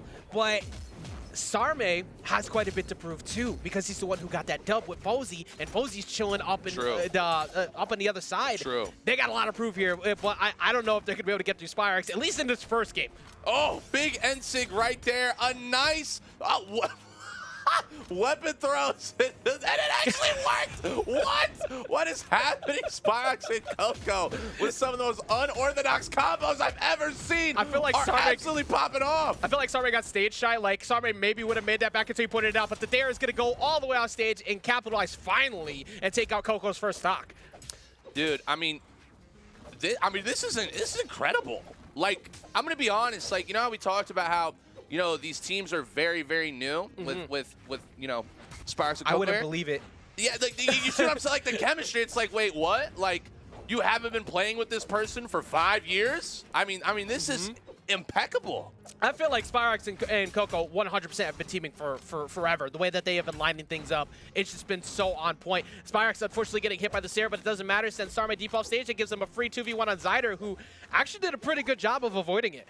Yeah, and definitely the key to this match right now for Blue Team is Sarme has to stay alive. Huge decent comes out. Nice follow-up counter from Sarme, though. Sarme looking to leave their imprint on the matchup. Nice combo, and just like that, Sarme opens up a 2v1 opportunity. But look at Spyrox. All dodges burned. Combos are coming out. The combos are still coming out. All right, Sarme still holding on to that stock. This is actually way more doable for the blue team than it was looking like at the very beginning. Coming with the Nair, but backing them off. They're going for the 2v1 here. Oh, wait, sorry. Sarme, stop it. Oh, All right, Coco, you are the assist king, Coco. That mattered you so are the much. Assist king. That mattered so much. If Coco doesn't go out there and capitalize on goodness. Sarme, then we might see this game go a different route. But as soon as he realized that Spyrox was in trouble, capitalizing, getting the recovery, shutting it down. But that was a super close game one. Look at the replays right there. Okay, all right, spot dodging a D-Sig. Now look at this.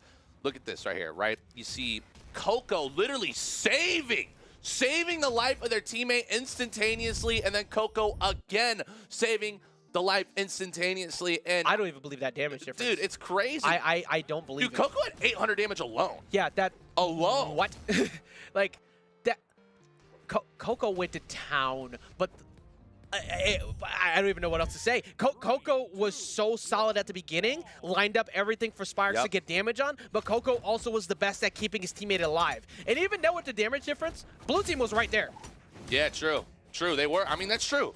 That's very, very much true. But look at Coco right now, right? Like, Coco is like a trained mercenary right now. Like, anybody who comes near Spyrox, Coco is putting them in the cycle of Nair's follow-up with Sayers, which against Lance is massive. Look at Coco's health right now. Bro, trained, Coco is just flying left and right, mercenary. He's actually more like a bullet train. But the emergency brakes are off. Nobody can stop him. Gets hit by the recovery on the way up. Good job for Spyrox getting underneath him to get the recovery just to help move him out of the way so he didn't get punished there. Dude, we all need a friend like Coco. I'm gonna say it. I mean, just the support. Yeah, get someone who appreciates you as much as Coco appreciates Spyrox. Trying to go for a GC D-Sig to catch Sarme going in for a punish. Good job getting around the neutral lights. Weapon toss covering him though, and Coco's gonna go down. All right, I mean, that was pretty rude. I mean, that axe came out of nowhere. At this point, I don't think, like, nowhere.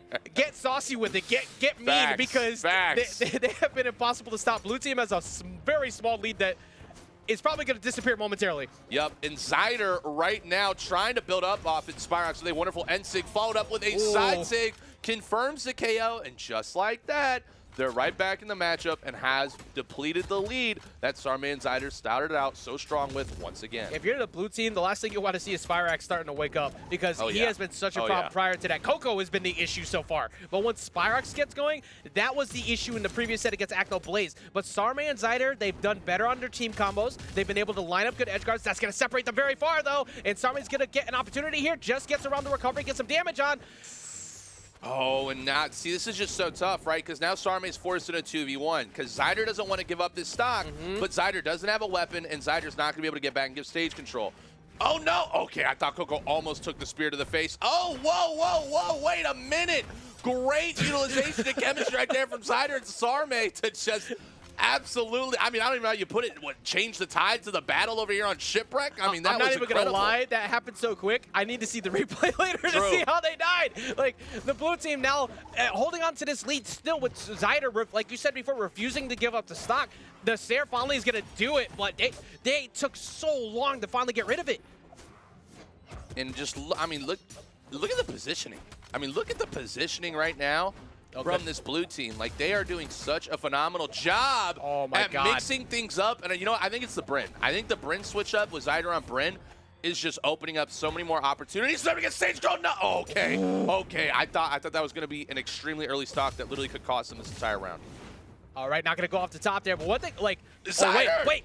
Up! Our recovery's going to smack him away at least, so he's gets a chance. Sarme and Zyder trying to push here. The Sair's going to take out. All right, Coco. Can he do it? He's got Lance in hand. No, he cannot.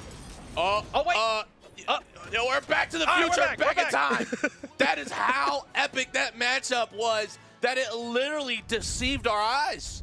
Like, I wasn't sure what I saw there until I was able to wake back up and say, oh, wait, no. This is Zyder and Sarme absolutely popping off. Look at the replays here. That was what we talked about, the super quick KO confirm options, utilizing the weapon throws, and again, sidelight Sair, and then more weapon throws to absolutely dominate in a pretty impressive fashion. So, okay, game number one, Spyrox Coco popped off, played extremely well. A little bit of a dominant performance. Game number two, script has been flipped. Sarme Zyder, dominant performance. Now we go into game number three, Ajax. What are we thinking? I am really liking the defense that worked out for Sarme and Zyder in that follow-up game. And this is the reason why Sarme was able to get that dub at Steel Series. His defense was on point, but he also had really good bursts when necessary. But here with Zyder, it's been more of a let's keep it simple, let's keep it clean, and it's been working. Coming in with the Bryn on the side there, Sarme's going to be able to get back up. But if we don't see Coco go off the same way he did in game 1, we were talking about he had 800 damage to himself. True. Things are going to be looking pretty rough. That. You are so smart, Ajax. I forgot I'm all observative about that. and I listen to my friends, man. That's what I do. Nice Sarah right there from Spyrox. Should be enough to confirm the KO, and it does. Down goes Sarme. All right, 2v1 opportunity now. Zyder's still on this first stock in the deep red, while Coco now just getting into the light red. Yeah, and Zyder is getting really, really good at catching these anti-airs. Consistently hitting so many D-lights anytime people are trying to jump in. That playing the anti-air aim and actually leading into a pretty decent lead here now. Zyder hasn't lost a single stock. Yeah, I mean, this is pretty big time, man. It's 4 stocks to 3 stocks right now. Spyrox is already on their very last stock. You know, we're not seeing a legend change. It's Chun-Li, you know, the crossover for Wushang. So anybody that was wondering, but again, switching things up. And but it still doesn't seem to be, you know, there's not that flare. Where's game 1? Where's game 1 flare that we saw initially? There's some minor hope, but I think the biggest thing is that Spyrox actually looking human all of a sudden. Yeah, okay, true. Like we're not seeing the Gauntlet D6 anymore. True. That was a big part of what worked so well for them before, but stocks are flying literally everywhere. 1 stock piece except for on the side of Zyder, who's sitting on 2, still relatively healthy. I think the biggest thing is that you kind of have to double up on Sarme if you can. Easier said than done. Yeah. But the only win con they really have right now is forcing the 2v1 because Spyrox is extremely unhealthy right now. Yeah, you're spot on with that. I mean, that's going to be pretty much the only way they're going to be able to get back into this. But Sarme taking so much damage. Spyrox almost eliminated. Coco now in the light red as well. And Zyder still at the yellow. Big combos coming out from the blue team here, looking to confirm the KO option. Who's going to find it first? Oh, no, there's a signature. Uh-oh. This should be it right here. First stock's about to come out. All right, just avoids the D-light. All right, there we Yep. go. There's the Sarah, but it's not going to be enough on Sarme. Get the opportunity here to go challenge Oh! Zyder. Wait. Spyrox? Wait. Oh, my goodness. If they get this. Oh, the Sarah. Weapon throw. All right, avoids the gauntlet toss. Oh. They still got a second, but Zyder putting himself immediately in the way. Goodness. Oh, my goodness. Oh, my Oh, goodness. the dare. Big Pogo. Big Pogo. Oh, you have to Big watch Pogo. out. Recovery going all the way up to the top there. Just backing up. Yo. What is happening? Oh, he accidentally smacks Coco, so the Sarah's going to go away, but the Sarah's going to catch Sarme. True combo. Side sig 1. Just like my that's a God. 2v1. If they pull this off, that'll be a 3-stock comeback. Spyrox and Coco. It's still doable for Zyder. They are both extremely that's unhealthy, it? but Zyder doesn't really have many opportunities That's left. it. All right, it's not going to be enough. Keeping the weapons away from Sarah. Zyder. Oh, no. Oh, Coco. that's it. Oh, They my did. God. What? Wow. What? What? That should we should not be talking. We should not be talking about them winning. Let's take a look at that again. That was incredible. They had such a good lead. Zyder was holding on to the stocks forever. It was 5 stocks to 3 at unhealthy percents. Spyrox was in the red for so long, and they brought it back. And this is exactly what we want to see, because I want to see more of these games. These have been incredible as we get into game number 4.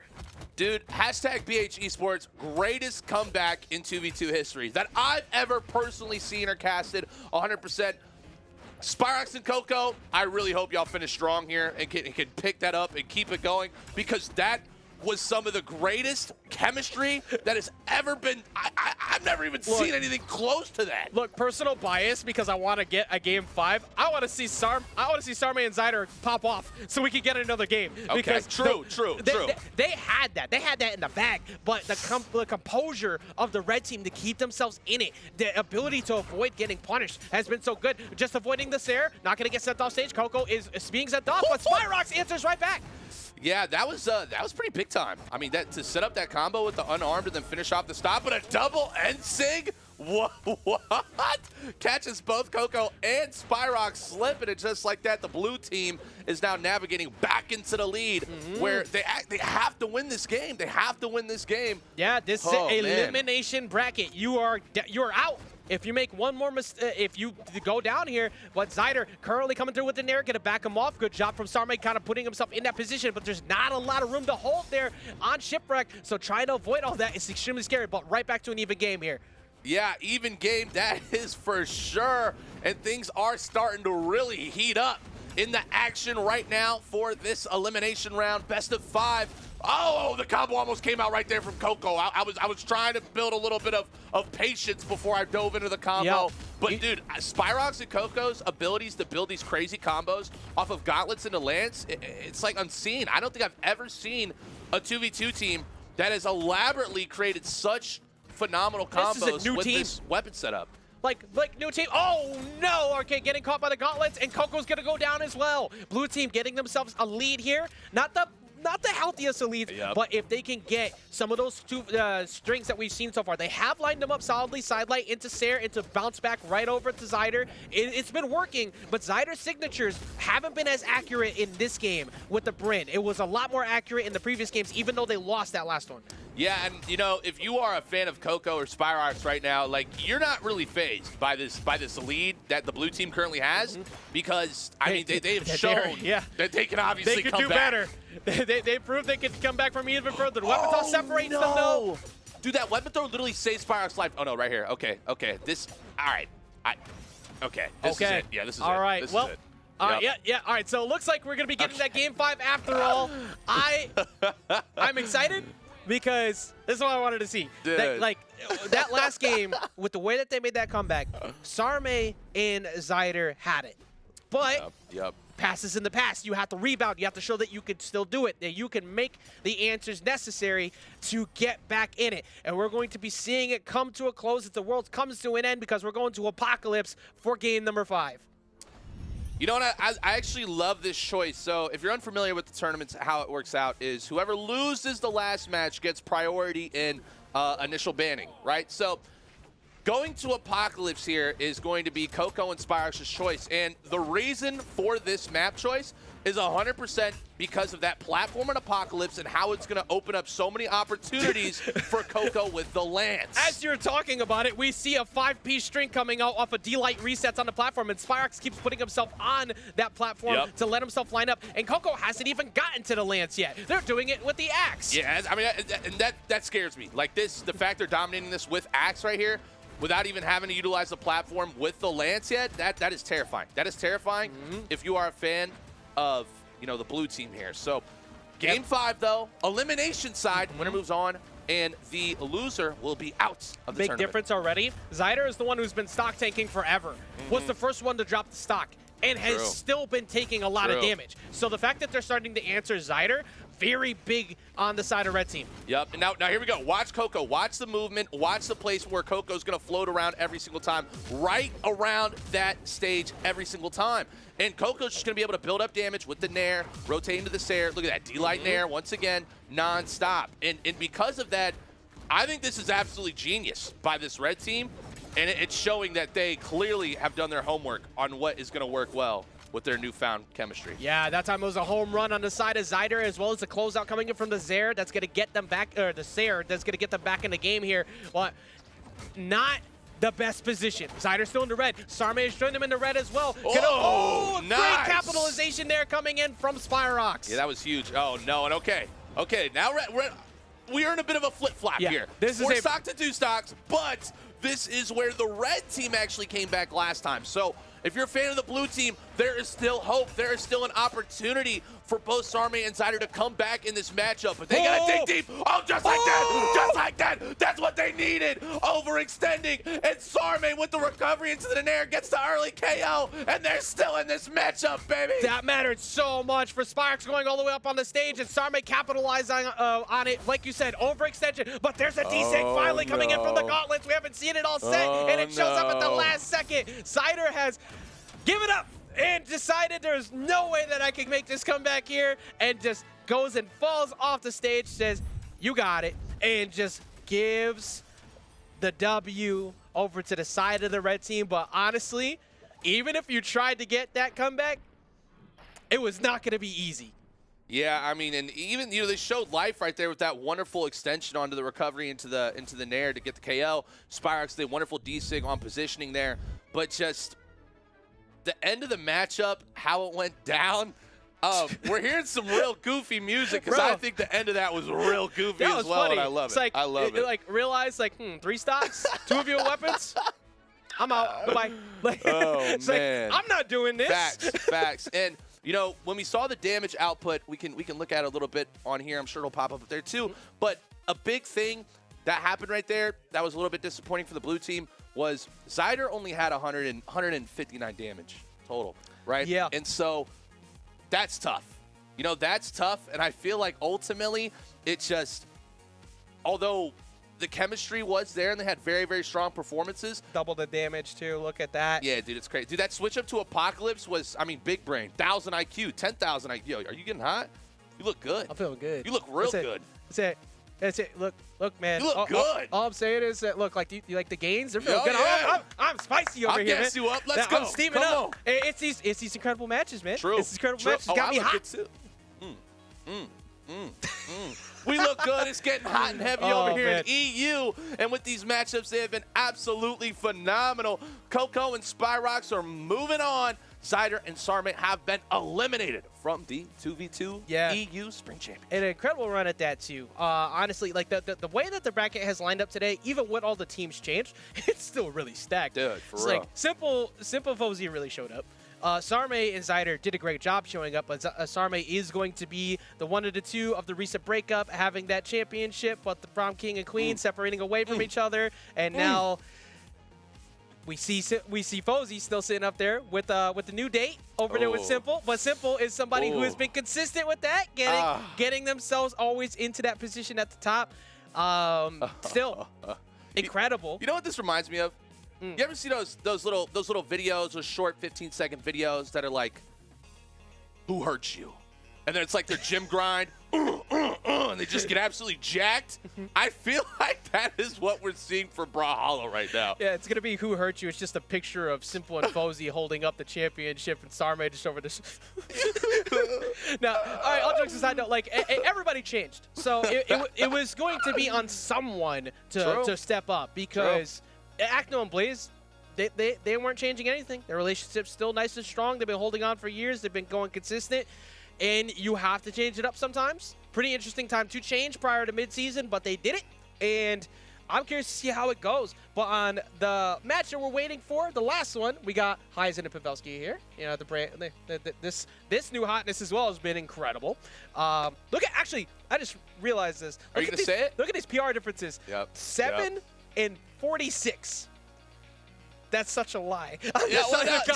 So Godly was like chilling, and then Godly was like, all right, time to store in the Brawlhalla scene. So Godly's PR hasn't caught up with Godly yet, but it'll be there. Yeah, once it changes, that shortly. might be one of the biggest jumps we've ever seen, period, in the history of Brawlhalla for on rank to top rank. But Heisen and Pavelski, this is something we're used to seeing the success out of them. Also, congratulations to Pavelski. I believe he hit 200,000 subs or something like that. 100K on YouTube. 100K on YouTube.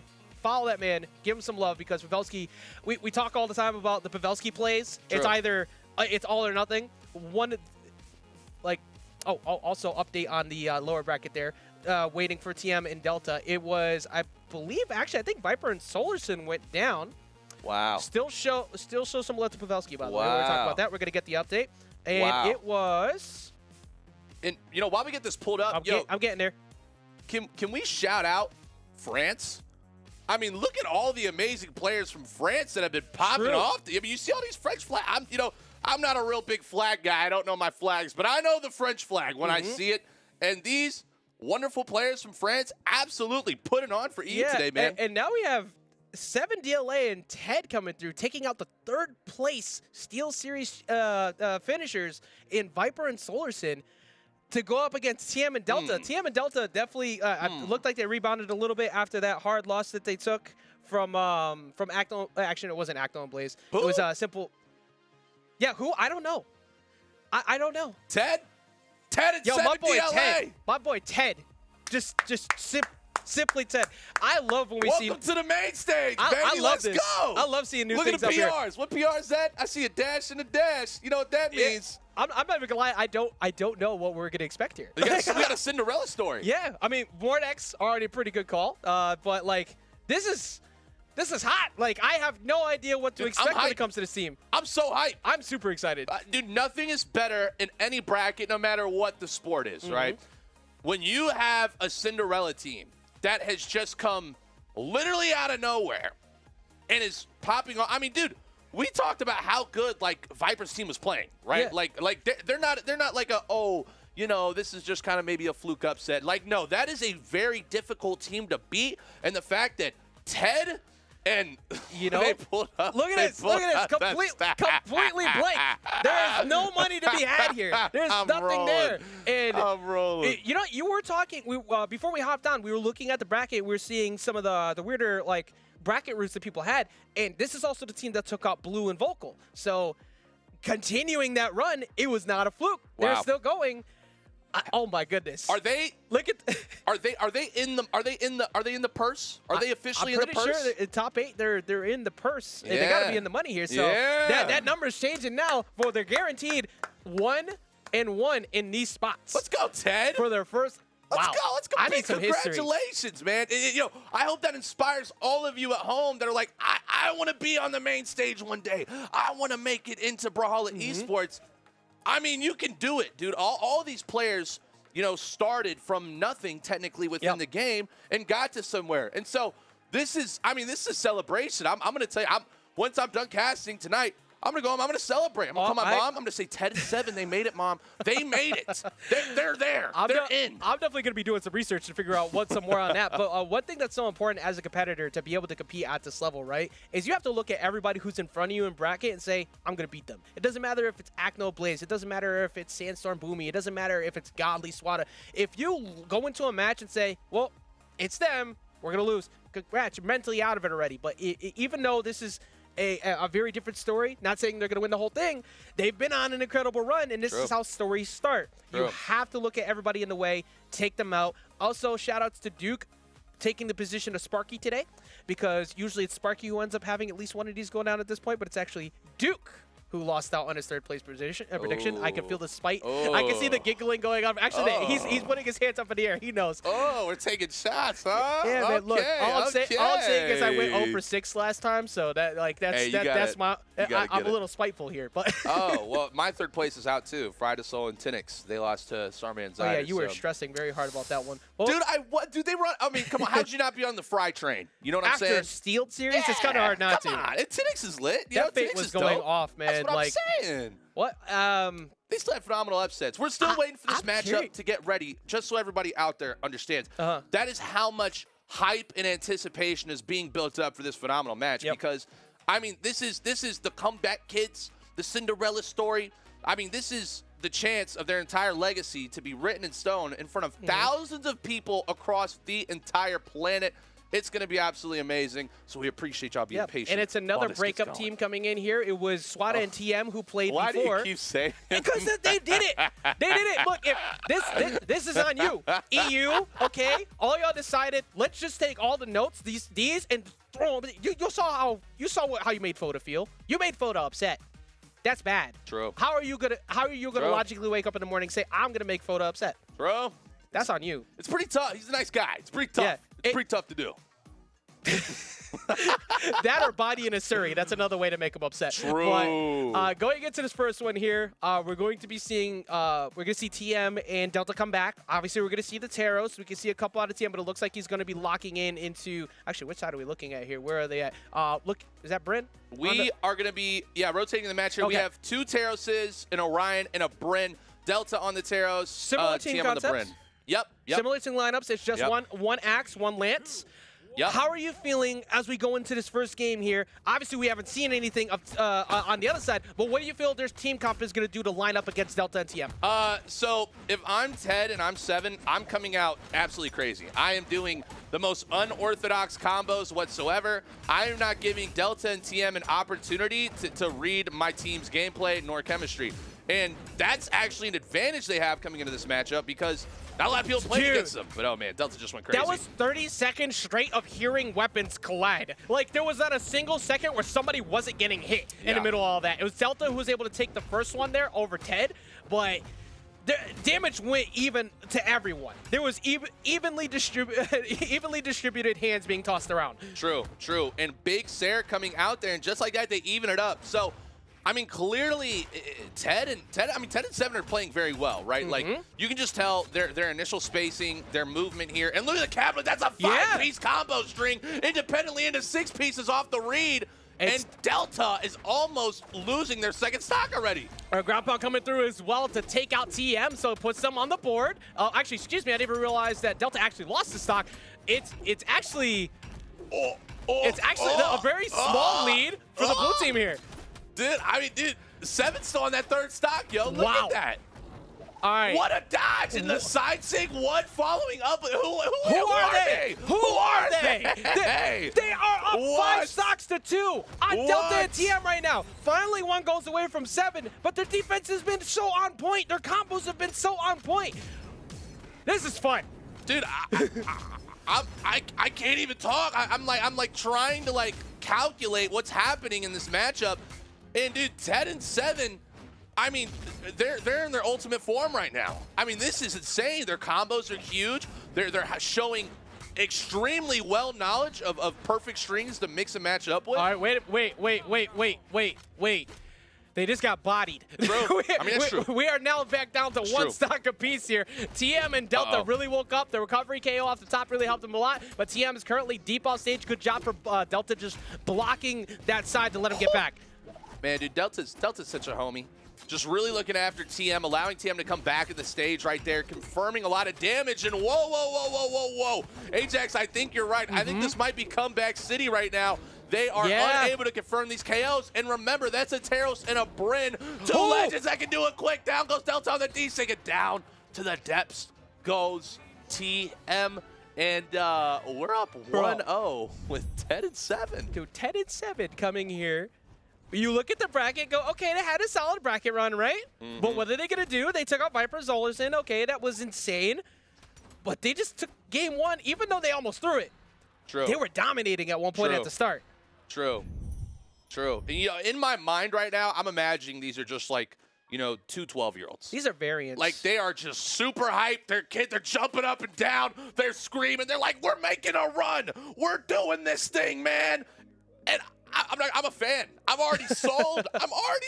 PR 0 and 0, absolutely popping off and dominating at an extremely high level and taking down pro after pro after pro after pro after pro after pro. They're up 1-0. I don't know what's going on, but I love it. I like alternate universe timeline walked into this. We actually in double Teros coming out now on the side of Delta and TM, deciding to go with full. All right, look, you approach. You die. I'm going to hit you as hard as possible. And Delta very strong on the axe compared to the other Teroses. So I think we're going to be seeing TM primarily holding down the hammer here. Yeah, that's a lot of Teros. That is a lot of Teros for one map. I'll say that. It's true. There is 3. Expect a lot of SIGs. Expect a lot of early KOs. And, you know, I like it. I like it from TM and Delta. It's just like they got to mix things up. Oh, wait. 2 stocks flying, 1 across a piece. Oh my God, 7 is relentless. 7 staying all the way down there, even with the fact that he has a slight damage deficit, was trying so hard to get the pogo going. Facts. Right now, Delta looking to build up a little bit more damage here. I mean, they're pretty even right now. I mean, this is looking about the exact same we saw in game number 1. But definitely a lot more, I'd say, confidence coming out from both Delta and TM to commit into these moves. Oh, Enlight into double side. Oh my God. Teros tech? What? Yo, that was so dope. I've never seen double Teros actually do combos like that. I feel like we're watching a nightmare version of Orion just creating these sentient cows, and then only one of them decided to stay with them. All the bulls going crazy. We're going to see a Sayer come off the side. This is... Who's on their last stock here? Ted was holding onto the stock pretty solidly, along with 7 before, even though 7 had the 3 up. This is a very different game here. Yeah, man. 2 Teros side sigs and an Enlight, I think, can about eliminate anybody, no matter what health they're at. But still in a decent position here for the blue team, but the red team has definitely bounced back tremendously, confirming the KO on Delta now. Now it's all going to come down to Ted. Yeah, all right, Ted, what can you do? Can you stay alive here, Ted, and give 7 an opportunity to make this still a 2v2 rather than a 2v1? Exactly, because 7 has been coming in hot, like pretty much any time there's an opportunity. Coming in, looking for the jump up with the recovery. Oh, wait, big opportunity. Wait. All right, gets away from that. Delta is so lucky he was able to get back to center stage because that was such a free double up that they had on the side there. Oh, look at Delta's HP. If Ted can just stay alive, still there's a slight chance here. The blue team has a chance to go up 2 here, 2-0. But again, TM and Delta, nice stomps there. Oh no! All right, Ted. All right. We gotta see it's the on moves. Ted. Ted's held on to the stock for quite some time, but you're stuck in between one of the worst places, period. That Nair actually kind of helped because it separated both Delta and TM from being able to go for a Sair. Dude, how are they doing this? I have Look no at idea. Ted's health. Dude. Oh my goodness, the combo into the GC side. Goes for the ground pound. Oh, he gets another one. He gets two. Double. 7 The is built double. different. The double. What? 7 is built different. Let's see that again. Let's see that Literally again. only show that. 7 coming Look at out here, this. pushing them, keeping them down because they have to respect the desync. And then here comes one. Oh, here's one for you too. Thank you very much. And Ted didn't even go down. Ted held on to that one stop. Yeah, bro. That whole time. I'm not that gonna was lie. so crucial. Bro, Ted was the MVP of that match for simply not getting KO'd. If you did, that's a 2v1 on 7 that might not come back. But Facts. 7's Orion is going crazy, and they were looking at a deficit at the start too. Dude, if 7 and Ted 3-0 here, we might have to open an investigation. I'm just saying. I need information. I need to know on who this is, where they came from, and how they are absolutely not only winning now, but dominating. Bro, like you said, this is Ted's 10-year-old birthday party. This is just all of the cousins just playing rotation right now in bracket and just bodying TM and Delta. TM and Delta, however, starting off hot. They are going to close it out. There you go. That gives them a very good lead here to start, but a lot of health. I mean, they did take a lot of damage, actually, so it's not as comfortable as it looks. Yeah, and if you're Delta and TM right now, if they win this matchup, there's a very strong possibility they can reverse 3 because by the end of this match, they should have a confident download on 7 and Ted's playstyle, right? Since they are new players, it's taking a little bit of time for them to figure out what's going on. And so once they find out what works with newer players like this, they usually don't have like a lot of mix-ups. You know what's so scary about 7 that I've been looking at? 7 believes in everything that is going to work. He's going for, he's doubled up on ground pounds a few times now with Spear. Even after he got hit, he followed up again with another side sig, and he keeps doing it. Like everything he does feels like it's gonna work. 7! Oh, whoa, hammer from the sky themselves, making it now a 4-stock to 2-stock advantage for the red team, but a very, very small advantage as they are both entering into the red. Down goes 1. All right, it's on the red team here to come out on top. This is the team that we're looking at with the history. They have been in these positions, but they're currently looking at what could be a new story to be told. As they see a double up going off, not really much they can do. So 7 smartly going back to stage, trying to get by. Dude, I don't think the 1v1's the answer. Okay, all right, never mind, take it back. Maybe the 1v1 is the answer. Wonderful comeback from Delta TM, and now this is what I told you. This is what I was saying earlier, Ajax. If you're a fan of 7 and Ted right now, I would be very nervous. I think it depends entirely on how the next game starts, because we saw in this last game, they lost the lead, but they weren't able to replicate what they did in game 2. You were talking about how they don't have a lot of mix-ups as new players, and every time you see, as somebody who's been there before, you start to kind of catch on to the habits of people holding forward often. That's what 7 got away with a lot. But do they answer that with some strong defensive gameplay now that they got figured out in that one going into this next game? I'm super excited to see how they do on the adjustment. True.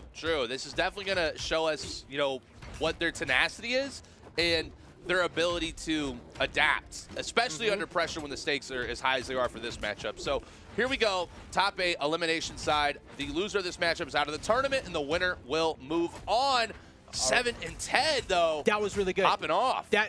Like the fact that Ted got out there immediately to go cover it shows that they actually have good team synergy, because that could have easily been a stock loss for 7 if he kept pushing. But we're gonna see the recovery come through. He's gonna take one off the top. Do they answer right back? No, he does get back on. Dude, 7 is so creative. Like a lot of these mix-ups and combos. Like, look at that GCD line to ground pound instead of going for the weapon. No one would guess that, and that's why 7's able to hit that. Unfortunately, though, the time that 7 is investing into these unarmed things is now forcing their teammate Ted into a 2v1 and sacrificing an early stock once again. There was nothing you could do. There was literally nothing you could do. One of those recoveries was going to connect. One of those dares was going to connect. Anything was going to just keep lining you up for the other one to seal the deal. True. And, we're at 4 stocks to 3 stocks here. But again, Red team looks very good. They have a read. They have a very strong read right now. And 7 and Ted are definitely going to need to adapt if they're going to end up, you know, finishing out this set and moving on to the next round. Delta is really putting a big focus on Ted, like recognizing you are the link that we need to cut. We need to get rid of you quickly. That way we can get the double up on 7, because 7 is always there to punish every time. But the way they've been beating 7 is because every time 7 goes off stage, he kind of overextends a little because it worked the first 2 games. It's not working as much now. True. And so here we go. We're in a similar situation to game 2. Ted is very, very, very close to losing that final stock, while 7 is in a 2v1 situation, confirms the KO. All right, here we go. 3 stocks to 2 stocks. Slight advantage for the blue team, but at the same time, Ajax, it's not really an advantage. It still looks a lot like game 2, because Ted held on to that stock forever. Ted has to replicate that. If Ted cannot keep that stock going to allow 7 to, like, make the comeback, then they're in trouble. But now we're looking at a much scarier situation. Dude, they learned too. I mean, look at Delta TM. They are on a mission. They are absolutely on a mission. Huge ground pound comes out. Delta takes a ton of damage. More weapon throws. Ground pound comes out. Oh no! Recovery. Oh no! This is a wall 7 touch. loses the stock early. Weapon throw comes out though. Can Ted confirm the KO here? Sayer comes out, and that is gonna do it.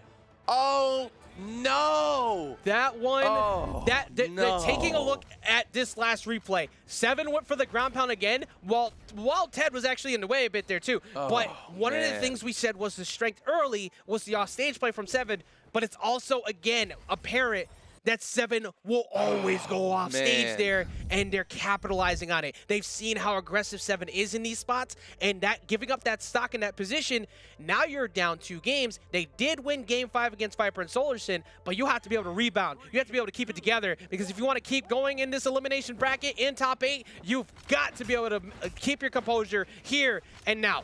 Yeah, I take it back. This is literally anyone's game in this final round, because if 7 doesn't get SD'd so early in that last matchup for the last stock, I truly think they would have won that match. So basically, it's going to come down to which team can make them fewer mistakes, but no, a double side sig combo, double ground pound combo. Oh my God. No, the Taros tech is fully out now, and we are at probably our biggest lead we've seen in the entire set. I think that the double Taros team lineup here, they just realized they're kind of grouping up quite a bit. Oh no, so look let's at take Ted. advantage. Look at Ted. Oh, Look Ted at might Ted. go down here.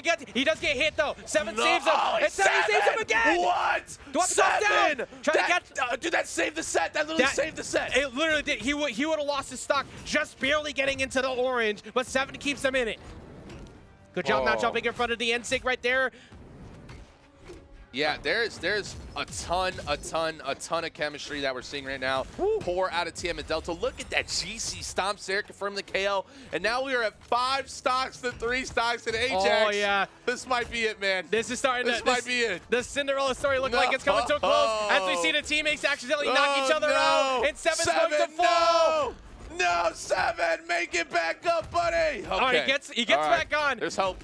There's hope. We've only seen this happen once so far today with this type of deficit. True. I don't know if it can happen here in game number 5, but they have to do everything they can to make it happen. Every trick they got, and they have to be careful with these offstage games, because every time they have, it's been Delta and TM who have been coming out on top. True. 7 right now, currently in the dark red. Ted in the dark red, and a full stock advantage for each player on the red team. Oh, no. Confirms KO, not the Russian Mafia. No, the Russian Mafia remix. Didn't even need it with the dare follow-up, and that's going to do it. The reverse 3-0 from Delta and TM to come back in that matchup. Ajax, look at these replays, man. You know, at the end of the day, incredibly impressive for 2 unranked to get all the way to this point, get here in the top 8 at Spring Championships, make the run that they did. But more impressive on the side of Delta and TM to rebound from those first 2 games. Because game 2, it's not like it was undoable, but they gave, actually, no, was it game 1? One of those games they gave up a solid lead. And yep, game 2. Yeah, so giving up that solid lead, especially after you kind of you had a rough go of it in the winner side of things, but they rebounded well. They were down 2 games. And once they got to switch up and they realized, not only do you guys kind of group up quite a bit, which makes these punishes with the hammer side take way easier, 7's off stage play disappeared. That was a big part of what got them the W before. But the moment that they realize, you go for spear ground pounds back to back, you go for lance ground pounds back to back, you go deep trying to get any edge guard you can. Sometimes not noticing Ted as well, because Ted was always on last stock holding on it for dear life. So I think that the synergy kind of fell a little bit at the end, but I was still thoroughly impressed, and I want to see more of them in the future.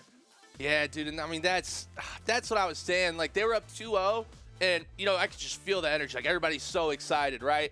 But, like, deep down, like, you know that that's the one flaw that a new team can have, and it's not the veteran, you know, experience within those tournaments. And that's what makes pro players is their ability to adapt, their ability to read, and their ability to make the most out of any opportunity that presents themselves. So, Ted and 7, phenomenal tournament run. Somebody please, hashtag BH Esports, put their Twitter hats out there. Give us some facts. Give us something. Give us something about these two players. Fantastic tournament run and inspiration to all new upcoming players, but just fantastic performance from TM and Delta to be able to pop off, bounce back, and show why they're in the position that they are. And speaking of fantastic performances, the next set we have coming up, I think this is going to be one of the most difficult things for Godly and Swati to have to fight, because they're running into, I forgot the names already, Spyrox and Coco. Coco has been an absolute menace. Spyrox has been getting away with so many Gauntlet D6 that we don't normally get away with that, but Lance covers him so easily, so it lets him line him up. He constantly links into the combo. We talked about the side switch, and that Taza mentioning earlier, the direction that he faces sends him right back. You do not want to get set right back into Olgrim. It's not a fun time for anybody. Godly and Swati have both been strong on the 1v1s, but the 2v1 situations, the team combos have been good but not spectacular yet. And they went down to, I was going to say Simple and Godly again. You guys keep screwing me up. Simple and Fozy earlier. Because of a lot of that, can they bring it together here on Shipwreck Cove to start things off, to take out this incredible run we've been seeing from Spyrox and Coco, who only went down to Acno and Blaze in Game 5? Yeah, I'm going to be real. Godly and Swati are not going to win this match if they don't play as a team. So far throughout this tournament, them being both two of the best players in Europe is what has got them to this point, as they're both playing a 1v1 matchup throughout their entire sets. Whereas Coco and Spyrox, the reason they're in the position they're in is because they're playing hands down with the best chemistry out of any team whatsoever thus far. I mean, look at that early KO with Coco's adaptation of reactions off Spyrox's initial hits. Here's a consistent theme. Godly keeps dropping the stock first in every game we've seen on stream so far. Like, or at least since we've been on stream. So Godly's got to pick it up, and this time switching up to the Val, which is going to line up for, I think, better team synergy combos with Swati, which he wasn't really getting before with the Cross. And even after he switched to the Rayman, they weren't lining him up as much. Yeah. No, you're definitely right. And, you know, something that's interesting about Godly is, you know, we know Godly is very good at switching legends and adapting quickly, but we just haven't kind of seen that normal kind of sauce, you know, that secret sauce that Godly's got that just whips up these fantastic comebacks within each and every single set that we see. Luckily for him, he was able to bring it together there, got the KO on Spyrox, but also the fact that Swati has been playing so good. Swati keeping it together has been allowing them to stay in the games, and that's a crucial fact. Once Godly actually wakes up, it's not going to be a good time for anyone. True.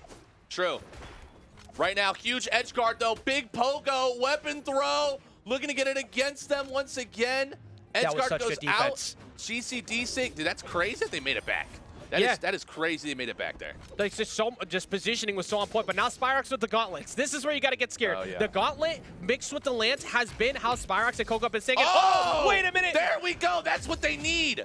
Just do that. I mean, granted, it was only a two-piece combo, but that's a start. And we're back to, I mean, they have a small lead now. Like, Godly hasn't lost a stock and has been holding on to the stock for a long time and separating the two of them well. Weapon toss coming through and catching Coco. Saves Swati as well. Finally goes down to Spyrox. And it's good. Actually, Spyrox capitalizing on that. If Spyrox doesn't capitalize on that, that would have been so good for Godly, keeping them in it that whole time. True. And so this is where it's a little bit dangerous, though, for the blue team. They have the lead, but okay, look at that. Stock's been eliminated now, but now Coco gets eliminated late, right? So look, the weapon starve's coming out. Spyrox has no opportunity to get a weapon, and the combos could pour out early on. Look at that. They're in bad placement, so having to burn dodges early on. And guess what's the ground Coco pound? loses the stock early because of that. But Spyrox, what? What? That was so important. Spyrox gets out there, and Godly has been lining up so many more strings right along with Swati now. They've just been missing out on Gauntlet Nairs into follow-ups, but you can see Swati's always in position. They're waking up a lot, but it's just so close. Yep, absolutely right now. Huge stomp stare misses from Swati. I don't think I've ever seen Swati miss a stomp stare in my life. Actually, yeah. No, it's a very was rare like, wait, occasion. what? I actually had to think about that for a second. Swati is catching everybody though, including gonna be catching Spyrox.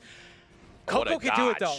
Coco can do it. They're both very unhealthy right now. Yeah. Oh, never mind. Big recovery, big recovery. So notice how at the very end there, both the red team, they decided to go vertical with their dodge, and that was just to absolutely running it as far as away from a potential Sair, because those Lance Sairs from Coco were dominating. Looking back at the replays right here, you know, this is what I feel saved the game for the blue team with that phenomenal save right there from Spyrox, but ultimately this is what led to the loss of it. Just there was always a 2v1 in the middle of the stage in favor of the red team, right? And we just didn't see that same kind of aspects with the blue team. I was just saying at the end there, too, the positioning of where they were, you talk about the dodges up, it kind of forces Coco's hand, too. It's like, well, are you going to come out here and swing? But if you swing at Godly first, who's closer, I'm going to capitalize on you on the left side with Swati. It was actually Godly who was able to catch because he tried to get him on the other side as the bait. Oh, no, Spyrox. Coco trying to save the day. And Godly and Swati. Literally, Coco was sprinting to save, and Godly and Swati literally both jumped into GCN light and made an impenetrable wall, forcing the early KO on Spyrox. They are getting 2v1s so much better. This is what we wanted to see. We wanted to see Godly and Swati get that composition working, and I think this switch up to Akuma has been pretty much the answer they needed. Yeah, absolutely. I mean, I'm really big fans of both these players, and you know, I think they're listening, because the fact they finally started to play together and absolutely dominate, now it's kind of instilling a little bit more of this confidence, like, okay, wait, you could possibly 3-0 here, and you could still possibly beat Acno Blaze. Like, I feel a lot better in my personal predictions now for this set. I mean, dude, they're putting on a clinic. Yeah, Spyrox is screaming help. Spyrox getting knocked all the way to the last stock. This is extremely dominant. There's not really another way to put it. Coco is currently getting bullied as well. Oh, Coco, no. He's so lucky that Godly hit Swati and missed all that. Right. Oh, but look, Godly picked it right back up. Right back where Godly left off from. Now trying to get Spyrox. Oh, my God. Wait, what? Spyrox run to center stage. Okay, finally, it was on the graces of Godly to go ahead and give up one of his own stocks. And we're going to see a stock fall here because they had one opportunity to get a 2v1 finally on Swati. Yeah, 4 stocks to 3 stocks. Oh, Coco with a bit of an overextension, and now the 2v1 continues. 3-piece, 4-piece, 5-piece. Almost a complete 0 to KO combo. And this is looking like curtains for game number 2. Spyrox hadn't played the game for like a solid 20 seconds prior to finally finding that GCD light ground pound, but he's going to lose the stock off the top. Oh, Coco. my! Yeah, just go ahead. Just go down there. Just go down there. Dude, that doesn't count. That's so that doesn't count. Yeah, no. What I'm saying, it doesn't count. Like, you can't DI out of that because it was a D light into dare into another D light dare off the stage. So we saw the exact same combo come out back to back, but see, me being a smaller brain person would have been like, nuh-uh, that shouldn't have worked. But then it worked. It worked well. You had me dying because it's like at the end of the game, with your kids, you're playing, you lose even though you won the whole time. It's like, that didn't count. That didn't count. Run it back. That one didn't count. Nope. I sneezed. My dog stepped on my foot. You cheated. True. I mean, let's see if they can find some way to rebound, because Godly and Simple have woken up to what we have expected Godly and Swati to do here in this tournament. Yep. Like, we haven't really seen the dominance until these last 2 games.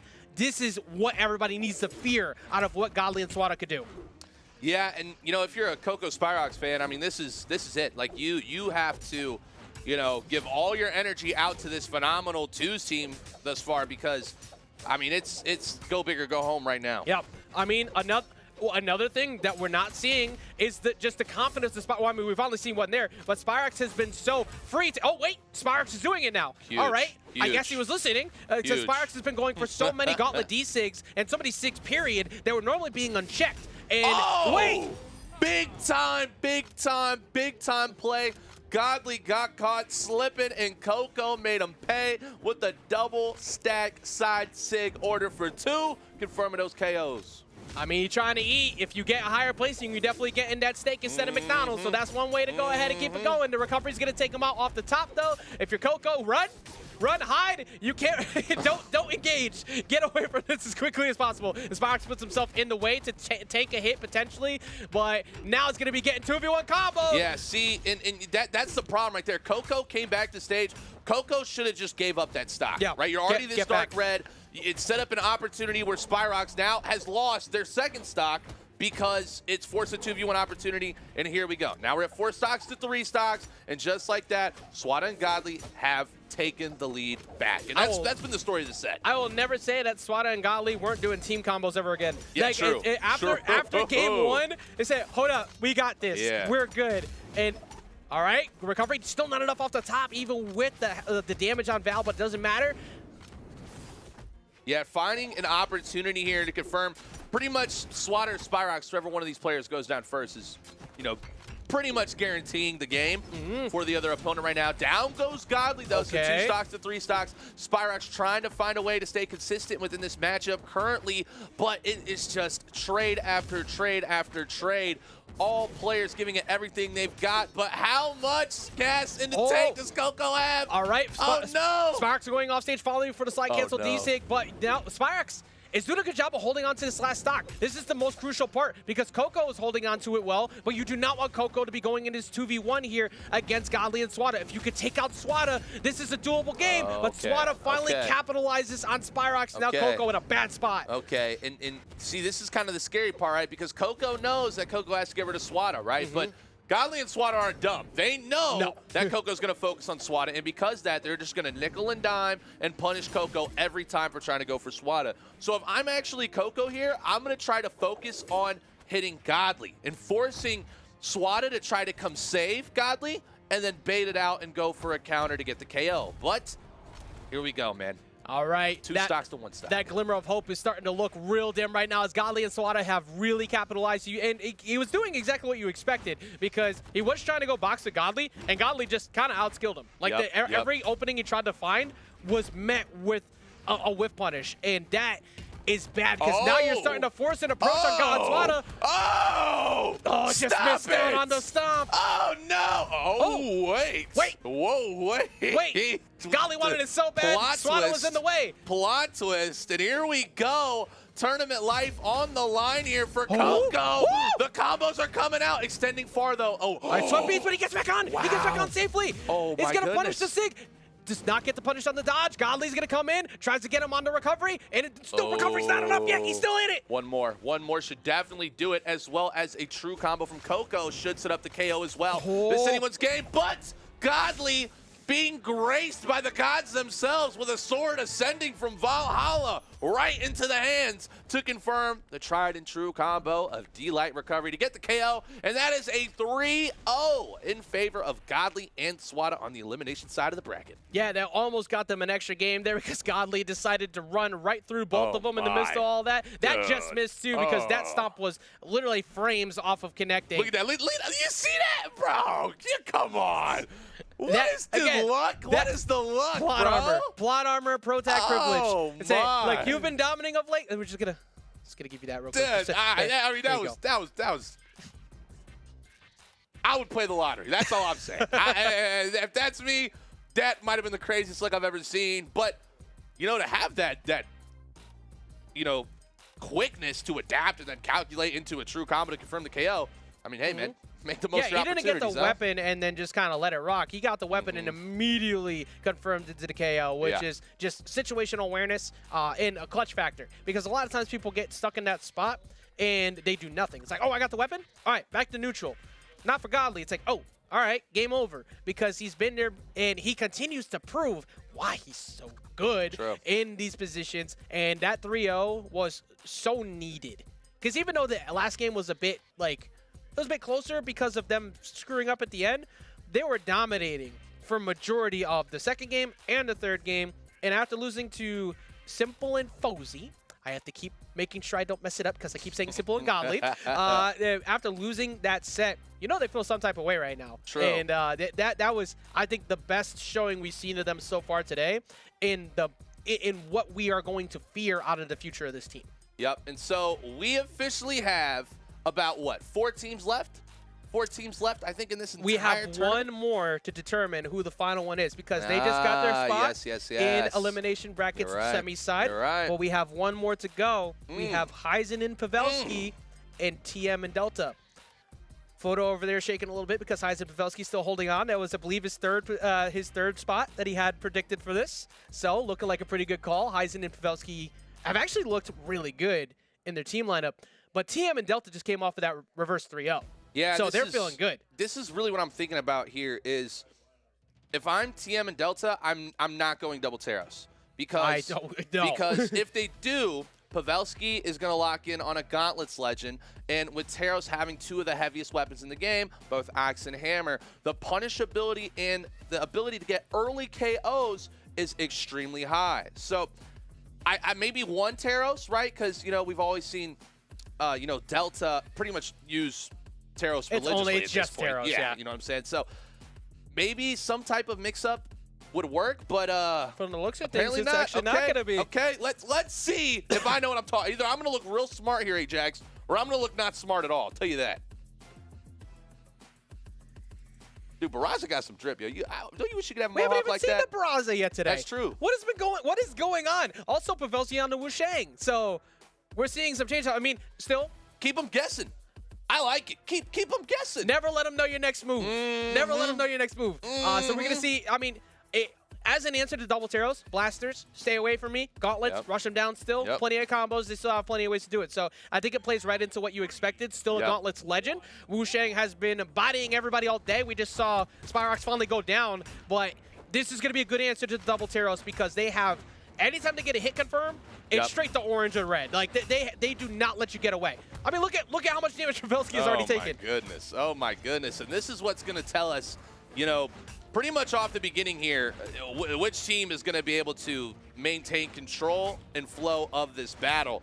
And again, I talked about it. Pavelski on the Gauntlet should provide a very strong advantage, but I mean, they're not giving Pavelski any room to even form any sort of combo here. Yeah, if anything, Pavelski's target number 1. It's like, deal with him. Anytime Blasters is out, Barraza's going to be annoying, but we'll just smack him away a bit and then double up once again. The neutralites are going to actually take Pavelski off the side. The weapon toss is going to take out Heisen. Man, I'm going to get these new teams down. I'm going to get them down. Heisen and Pavelski on the blue, Delta TM on the red. I feel your pain, though, Ajax. Trust me, it's been tough.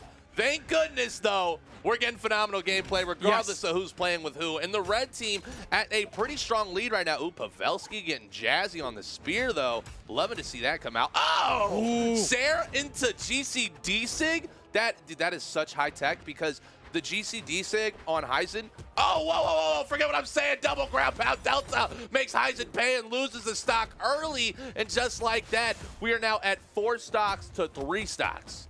I think for Pavelski and Heisen, they kind of just need to take this first game as data because, I mean, they can make a comeback, but TM and Delta are still running hot off of that reverse 3-0. And you can see they still look incredible right now. It took forever to actually take out the stock on Delta in the first place.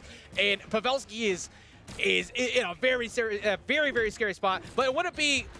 It would be not on Pavelski-esque to go deep off stage to get a really early gimp on one of them on this next stock. So you also have to be careful with that. Yeah, it's kind of crazy. They actually came back so quickly. Here, big combo. Ooh, GC back into it. Boom. Just like that, this thing's tied back up. Pavelski and Heisen have entered their flow state, and the combos are rolling out. Absolutely not. You have to control center stage. Stay far away from Pavelski while he's hanging out over there. And Heisen, these gauntlets have been these blasters have been working so good to line up for the gauntlets, but also just as an interruption tool. They have been able to get a team combo on Pavelski in a little while now. Yep, and look at the difference though. Look how much space Pavelski finally has.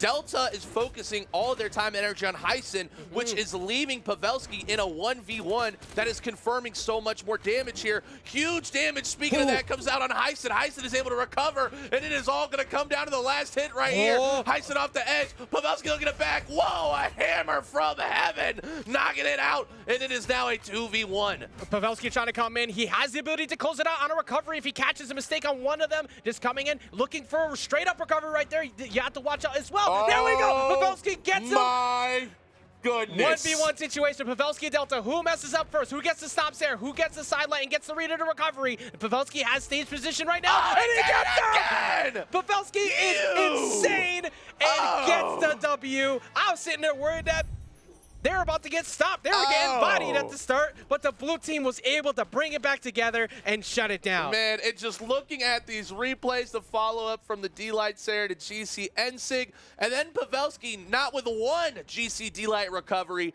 but two GC D-Light recoveries when the advantage was far away from him. And, you know, pretty much every 2v1 we've seen here, there's pretty much not a chance whatsoever for anyone to come back. But again and again and again, the best of the best in this region show exactly why they are the best of the best. And this Barraza has really been showing why it came out here in the double Teros. We saw that it was mostly axe start, so we didn't really get to see the interruptions happen. But what happened in those last two stocks, Rain? The combos were there. They lined up for Pavelski, and they saved Pavelski a bunch, which is going to frustrate the red team because they can't get anything started. Yep, and you know, I don't want to be that guy, but I'm going to toot my own horn a little bit here. The Pavelski Gauntlets have 100% been the difference in this matchup going against the double Teros. They don't have an answer for it unless there's playing stacked on top of Pavelski. Oh, and the D-Sig on the Gauntlets is going to take out one. They have an opportunity to close out another. Pavelski going deep. Heisen just missing out. Wow, great recovery right there from Pavelski. This could be huge. Oh, what? TM, you chose wrong. What? You chose wrong. Look at Delta. I love Delta, bro. You see that? Delta said no. Said no. I'm going to go over here. Yeah, that was on you, bro. That's Pavelski. Hammer. Why are you down there with him right now? Exactly. You know the rules, man. Don't do it. Down goes Heisen. Look at this. They still won't. Oh, Hammer dare, though. Dude, I feel that. Dude, I feel that so much. I feel that so much, dude. If you could see like my stat sheet on how many times I've lost to a hammer dare. I was gonna say I feel like sad. I just heard I felt pain from you on missing out on a rank up from a hammer dare just now and then. Yeah, dude. No, my community, they know. Oh, hammer go wow. burn. That's for sure. And Teros is pulling out the crazy tech right now. TM and Delta still unable to get. Look at, I don't know if the health bar goes any darker, Ajax. I really don't. The spirit of Spyrox living on through Pavelski here with these Gauntlet D6 from Wushang have just been so on point. Oh my goodness. Pavelski! What? Please, somebody. Okay, thank you. Also, go help Heisen. I know I know you've been doing fine, but Heisen's been over here fighting for his life. He's doing everything he can to get away from all this. Just blasting away with two giant bulls with hammers just coming at you, reckless swinging. That's tough, and that is a phenomenal gameplay, though, I've got to say, from Pavelski and Heisen coming into this matchup. Yeah, and the defense, too. They've been dodging around a lot of what... Like, anytime Delta and TM have had a 2v1 situation lined up, they have missed out on any side six. They missed out on Hammer and Sig over on the side to get a free gip. But you see it? Doable? Did you see the dare? You see the hammer dare? Bro, it hurts, bro. I'm telling it's such a good KO confirm option that it's frustrating. If you're not playing it, it's frustrating. Oh, no. 2v1 situation right here. TM getting blasted into the GCD sig by Pavelski. And, oh, my good. I don't know if it's possible to even see, like, any type of stat on how long Pavelski stayed alive. Oh, here we go. Okay, look at this. 6-12. Okay, so somewhere between 6 and 5. So pretty much half the match, Pavelski was on their first stock. Also, there was not a... the accuracy rate of when Pavelski was lining up to follow up on Heisen with the Gauntlet D6, I know we've mentioned this quite a bit, but I think the only one that I saw him miss was when he did the slide cancel one off stage and Delta just got around it.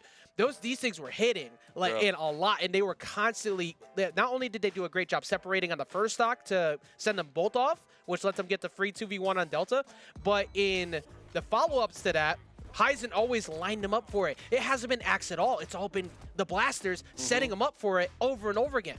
Yeah, absolutely. And, you know, these performances that we've seen thus far have just been absolutely dominating from Pavelski with the phenomenal gameplay all around with the Wushang. But, again, what you talked about with Heisen and the ability to just support Pavelski so well with the blasters, right? Like, that is just, I mean, it's phenomenal. I mean, I don't think there's any word that can describe how good Heisen's playing right now. Yeah.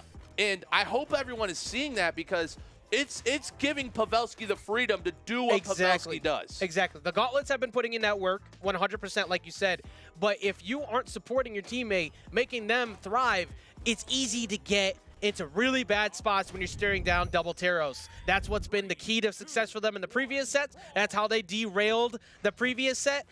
And in a similar situation, they were down 2 games in the previous set. Yeah. Is this where things start off for Delta and TM to start to wake up and potentially get themselves back into the set here? Yeah, well, it's going to have to be. Yeah, true. I mean, it's going to have to be, you Story know? could get built up all we want, but yeah, it's like, you got one more chance. True. And, you know, I don't like it. I don't like the double Teros. I really don't. Like, I understand why they chose it against Ted and 7 early on, but, and this is not to the detriment of Ted or 7, but Pavelski and Heisen are much more experienced players. Yeah, they're also way more mobile with their lineup, too, because that was Orion and Teros. So you could jump the Teros with your 2. Now, they did just get 2 off the start. This is kind of similar to how we saw it happen before. They got a 2-stock lead, and then they held on to it. But can they keep that lead compared to what they were able to do against 7 and 10? That's the key factor here. As we see, Pavelski jump right in. Gonna try and catch him again with the recovery, but he just misses. Dude, they're going crazy, yo. Like, these combos are so eccentric. And in just the, oh no, Pavelski, bad combo, Pavelski, very, very bad combo right there. I mean, good, technically good, but bad for poor Heisen. Yeah, Heisen got scooped right into GC NSYNC. Like, oh, thank you, I appreciate you. Dude. Luckily, he saved them momentarily, though. Huge damage lead currently for the red team. TM and Delta, I guess you were right, Ajax. They're digging deep. They're digging deep. They're putting their foot in the ground, and they're not going down without a fight. And you know, this could be a bit of a switch-up they needed to get back in this matchup. I don't remember if it was on Shipwreck Cove when they woke up, too, because I know the set finished out on Mammoths, but it's something about Game 3. It just seems to be working for them as they find another KO off the top. They still have a very large lead here because Heisen is just moments away from losing his. And Heisen exhausting the dodge. Okay, able to make touch, make it back. Pavelski, wonderful support right there with the N-Sig. Almost confirms the KO. Now, this is an interesting thing, right? If Heisen could stay alive right here, I mean, there's still a very strong opportunity for this blue team to win this matchup. So I think it's 100% dependent upon, can Heisen stay alive here? Okay. And Heisen continue to support Heisen. How are you so good? Game 1, this is exactly what happened. They were behind, and Pavelski was able to get to 2v1 at the end. So if they could get enough damage on, this is still doable. But Heisen, if he gets sneezed on, he's gone. Dude. He cannot get hit once. Man, dude, I need hashtag BH Esports. I need a photo cropped of Pavelski and Heisen being 2 best friends. I need it because it is just incredible. Don't tell me Pavelski's going to do it again. Okay, big recovery comes out. Still not enough, but the throw all the way from across the map does confirm the KO, Ajax. And we're at 2-1. I'm going to keep it real, man. I'm not confident. I'm not confident in that win at all. I'm really not because, like, you look at the end of it, they were both pretty much the dark orange. Yeah.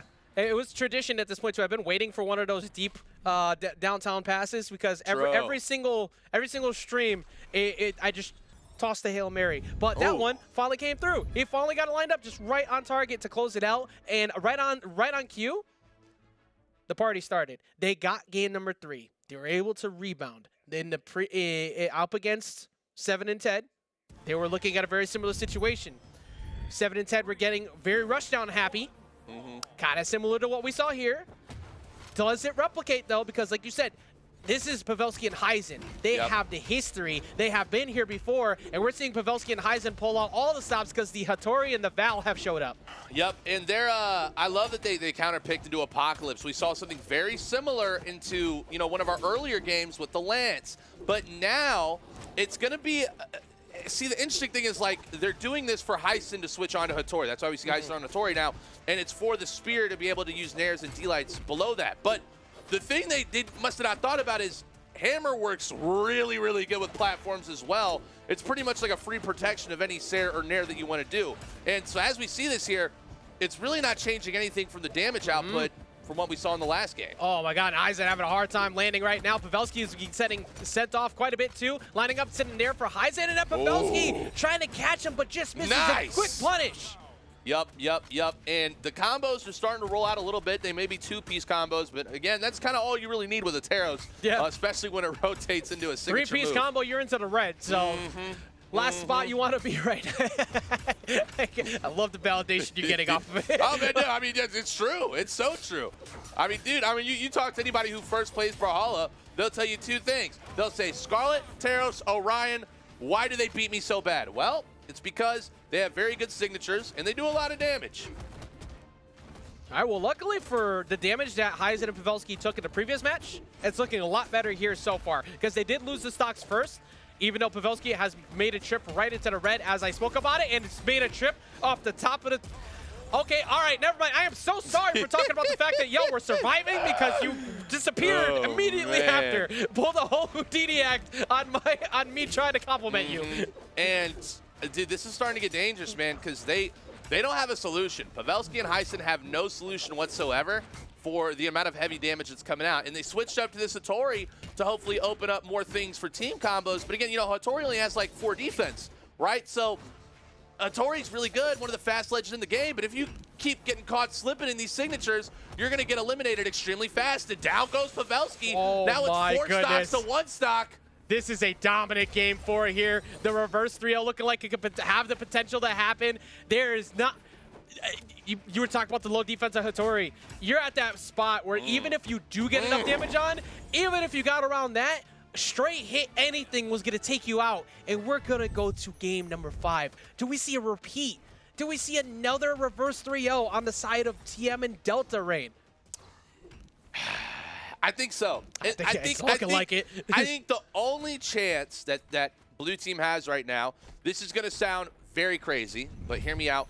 I want to see Pavelski switch to Jaehyun, and then I want to see them move to like a map like Demon Island. I think they need to go heavy against heavy because clearly right now, it's not working.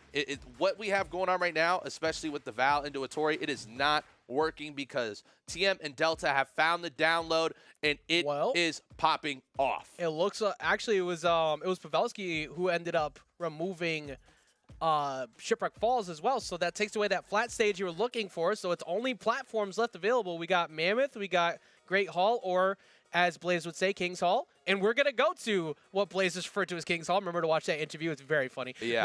But it's going to be the same team, but more room. More room to get away from the double Taros. Does it work here? Do they stop the reverse 3-0? Who gets to fight Godly and Swati in the elimination bracket semis? We're going to find out because it is on Pavelski and Heisen right now to stop the bleeding. They have been struggling these past 2 games. Yep. And, I mean, dude, like, all right, I like this map. I actually really do like this map choice here going into Great Hall. And because it's just, there's so much more space, you know? So they can get out of these Taros attacks. But again, I mean, look at Pavelski's health. That's about 5 hits maybe 6. And Pavelski's already in the dark red. Yeah, very similar situation to the previous game. They have to get the lead first. Like, that's the only thing to say because for some reason, the red team operates so well to lead because that means you have to approach Taros. And if you have to approach, bad time for you. But they are taking a lot of damage. This is dead even across the board. But Sair is going to take out Pavelski, though.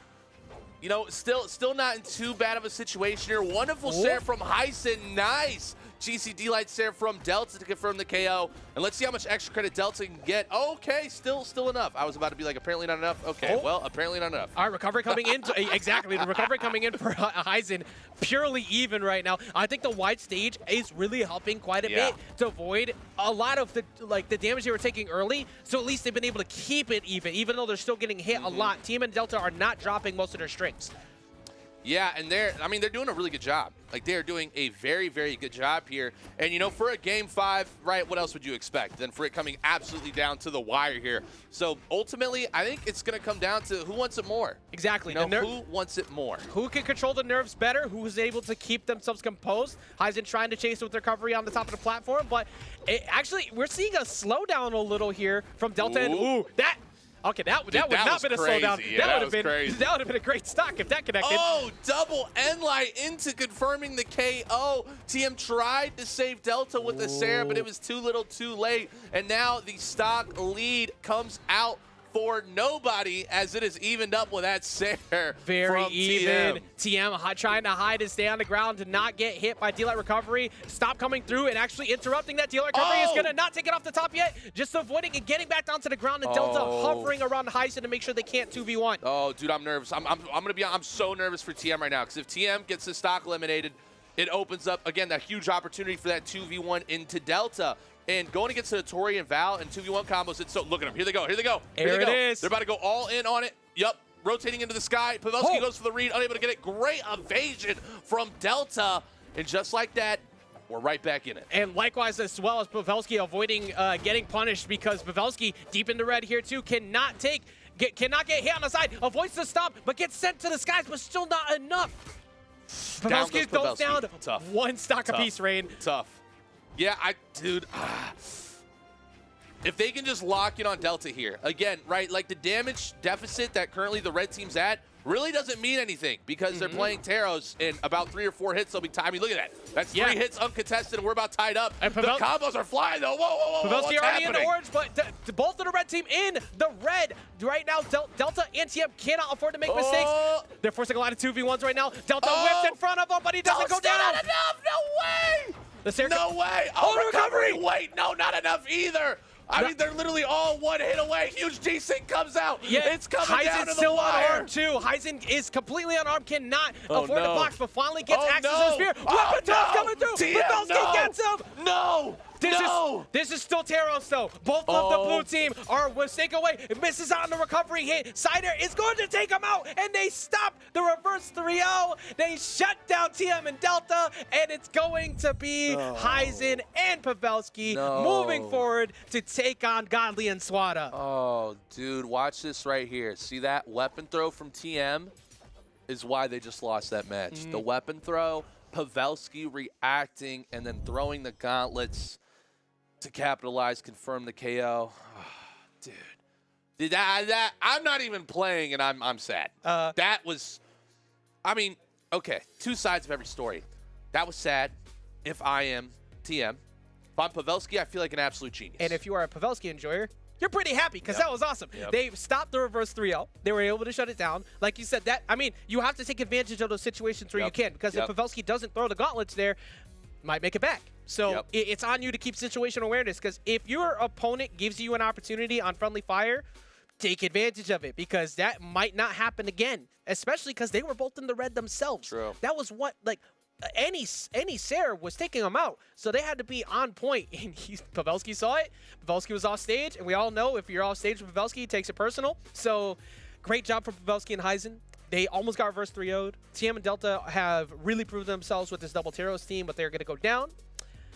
And I can't wait to see the semis match, man. I can't wait to see the winners finals match as well, but I cannot wait to see the semis match between Godly, Swati, Heisen, and Pavelski. Yeah, that's going to be wild. That is going to be absolutely wild. So as we, before we dive in the semis, let's take a little bit of a dive back into the past here. We had Spyrox against Coco going against Cider and Sarme.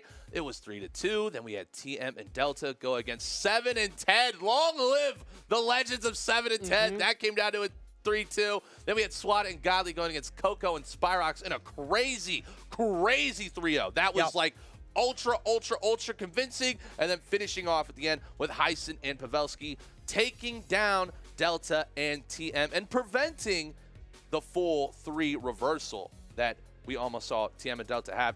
I mean, dude, Ajax, this has been absolutely incredible. I, for one, am a massive fan of EU TV2s, and especially with this tournament having so many new unique combinations of teams, I think it's just really kind of opened up the pot now for all sorts of different combinations, man. It's like a little Brawlhalla jambalaya, you know what I'm saying? I'm loving everybody I'm getting, man. Exactly, it's fantastic. man. Look, everybody's been good eating on a lot of these great matches, but it is going to be the Final Four coming up. Does the new team take out Acno and Blaze? Is somebody else able to replicate what happened at Steel Series? We'll find out in a moment because it's still Simple and Fozy on the other side of it, Godly and Swati, and of course, what we just saw with Heisen and Pavelski. We got a lot more matches still to go, and the end of EU's bracket run. Sit tight, don't move. We'll be right back.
Yeah. Stay side. Aight. Whether you ready or not.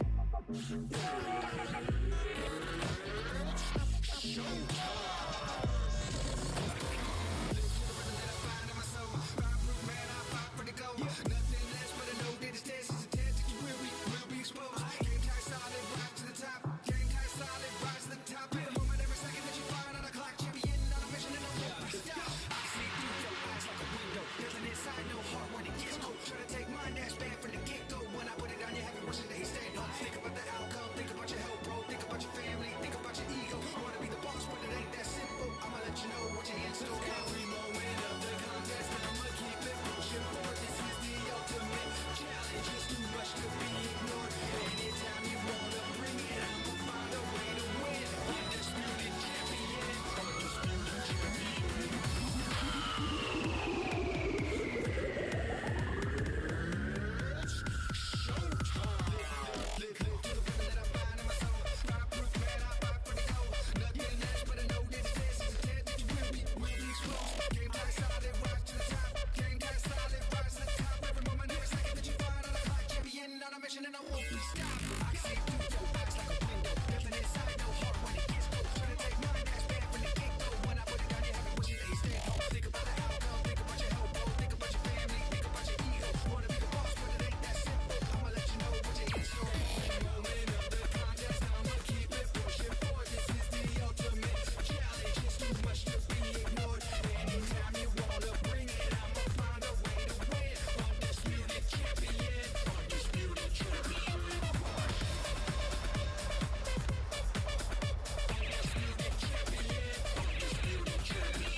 The European portion of the spring doubles has been underway, and we've whittled it down to 4 final teams. Woo! Man, it has been a wild day. There's crazy new pairings, crazy upsets, all boiling down to this point where these final teams are vying for that final trophy. And one thing that's great about it is that, like you were saying with the crazy pairings, we've got 2 consistent teams still in and 2 of those crazy pairings still in. Man, I guess the big lingering question, right, is now, is this the return? I know there was the previous tournament that was an invitational, where it was like, okay, the team that's had the dominance of the entire region for several years running now, Acno and Blaze, you know, they had a little bit of a soft step there. Here now, they're poised in very strong positioning, and they're looking phenomenal back in form today. Yeah, the question is, was that a speed bump on their road to an even longer journey? Or is it a maybe a sign of things to come? I will say one thing that does not bode well for them is that Fozy, one of the 2 who was on the teams to beat him, is still in the tournament and going to be fighting them in the winner's side. It's like a bad penny. You can't get rid of him, man. Doesn't matter, you know, who he ends up getting paired with. He just always seems to make it towards the top of the podiums. Yep, always just found in a random pocket. Every time you think you throw that in the laundry. But like we were saying, we've got our final 4, and of course on the championship side, we've got Acno and Blaze. they're going to be going up against Fozy and Simple. And then in the elimination side, they've already lost a set today. It's Pavelski and Heisen versus Swati and Godly. Ooh, you know, I'm a huge fan of like pretty much all these players right here, but my heart kind of edges towards that elimination semifinal match just because I love watching Swati play, I love watching Godly play, I love watching Pavelski play. Like there's just so much action-packed crazy highlight masters in that match alone. I have no idea what's going to happen. It's going to be a fast one. It's going to be a fun one. Pavelski's been giving us some crazy highlights throughout the day, so of course I'm expecting more. But before we get into that, we're going to, of course, go into the championship side, where we go into Blaze and Akno versus Fozy and Simple. And some interesting picks, right? Blaze and Akno have been swapping around. They had the double Taros, they had the double Koji, but now it seems to be the Sidra Val. Ooh, all right, so Sidra Val, here we've got, you know, I think a lot of people are going to be looking, if you ever get the moment for a 1v1, both of these weapons have significant runway potential. The gauntlets, if you get somebody alone, strings for days. Cannon, you get somebody alone, you're looking at potential 0 to deaths. Oh yeah, just the off-stage potential from either of those weapons can be very deadly. But on the other side, of course, we've got Fozy on the Orion and Simple sticking with the Val. So right now you see them jockeying for position. Oh, a little anti-air downlight from Fozy, catching one member from each team, just kind of accelerating the match. Yeah, just trying to get these things closer to those KO percents where you can start looking for those combos. Right now, Simple the least damaged on the screen. Blue team and red team have kind of been just playing their separate 1v1s. They're kind of just trying to add up their damage here and there. Yeah, I mean, Akno and Blaze, they've been catching a little bit more hands, Simple being the one throwing them out. Well, he's got gloves on. He's throwing definitely a lot of heat around. But Fozy's the one who gets launched high, almost going to get taken out off the top, but he manages to get back down. Beautiful answer. Simple with the double dunk. As anytime that you can snipe out the cannon user before or after they get to use the side air to make it back, that's always just going to pay dividends. Of course, stocks tied up in short order. Yeah, I mean, that's one of those things that like you got to know in the matchup against cannons is they're going to be going for those horizontal moves, those aerials. But in the meantime, Simple able to get that recovery and give his team the stock advantage. Ooh, a little bit of a trade for trade, you know? Just build that damage on both teams. Simple with a little bit of target swapping to his teammate there. Got him with a neutral light and a great pickup from Blaze. I'm surprised that knocked out. That seemed pretty early. Yeah, that was definitely unexpected, especially, again, Val, not exactly the highest strength character in the game. Akno really trying to find some purchase with those down airs, especially as he's coming down. That's where the cannon gets a lot of its party starters from. I think Fozy's having a party of his own right now. As he's throwing out many heavies, either out multiple side sigs, a down sig as well.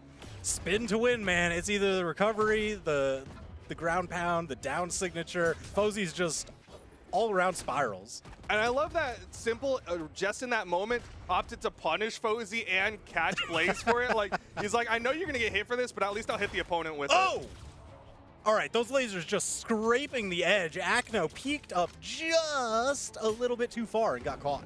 It's been a hot minute since Fozy's thrown out a light attack. I do got to say, he's thrown out a couple of Sares, but he's definitely been leaning into the heavy kit. I mean, both blue team members were in that KO percent, so it makes sense, but a nice team combo. Oh my gosh! Oh, snap. One right after the other. It's just cascading. That house of cards falling down. And even at the end of that last combo, Blaze's down sig actually got some extra damage onto Simple on his way back.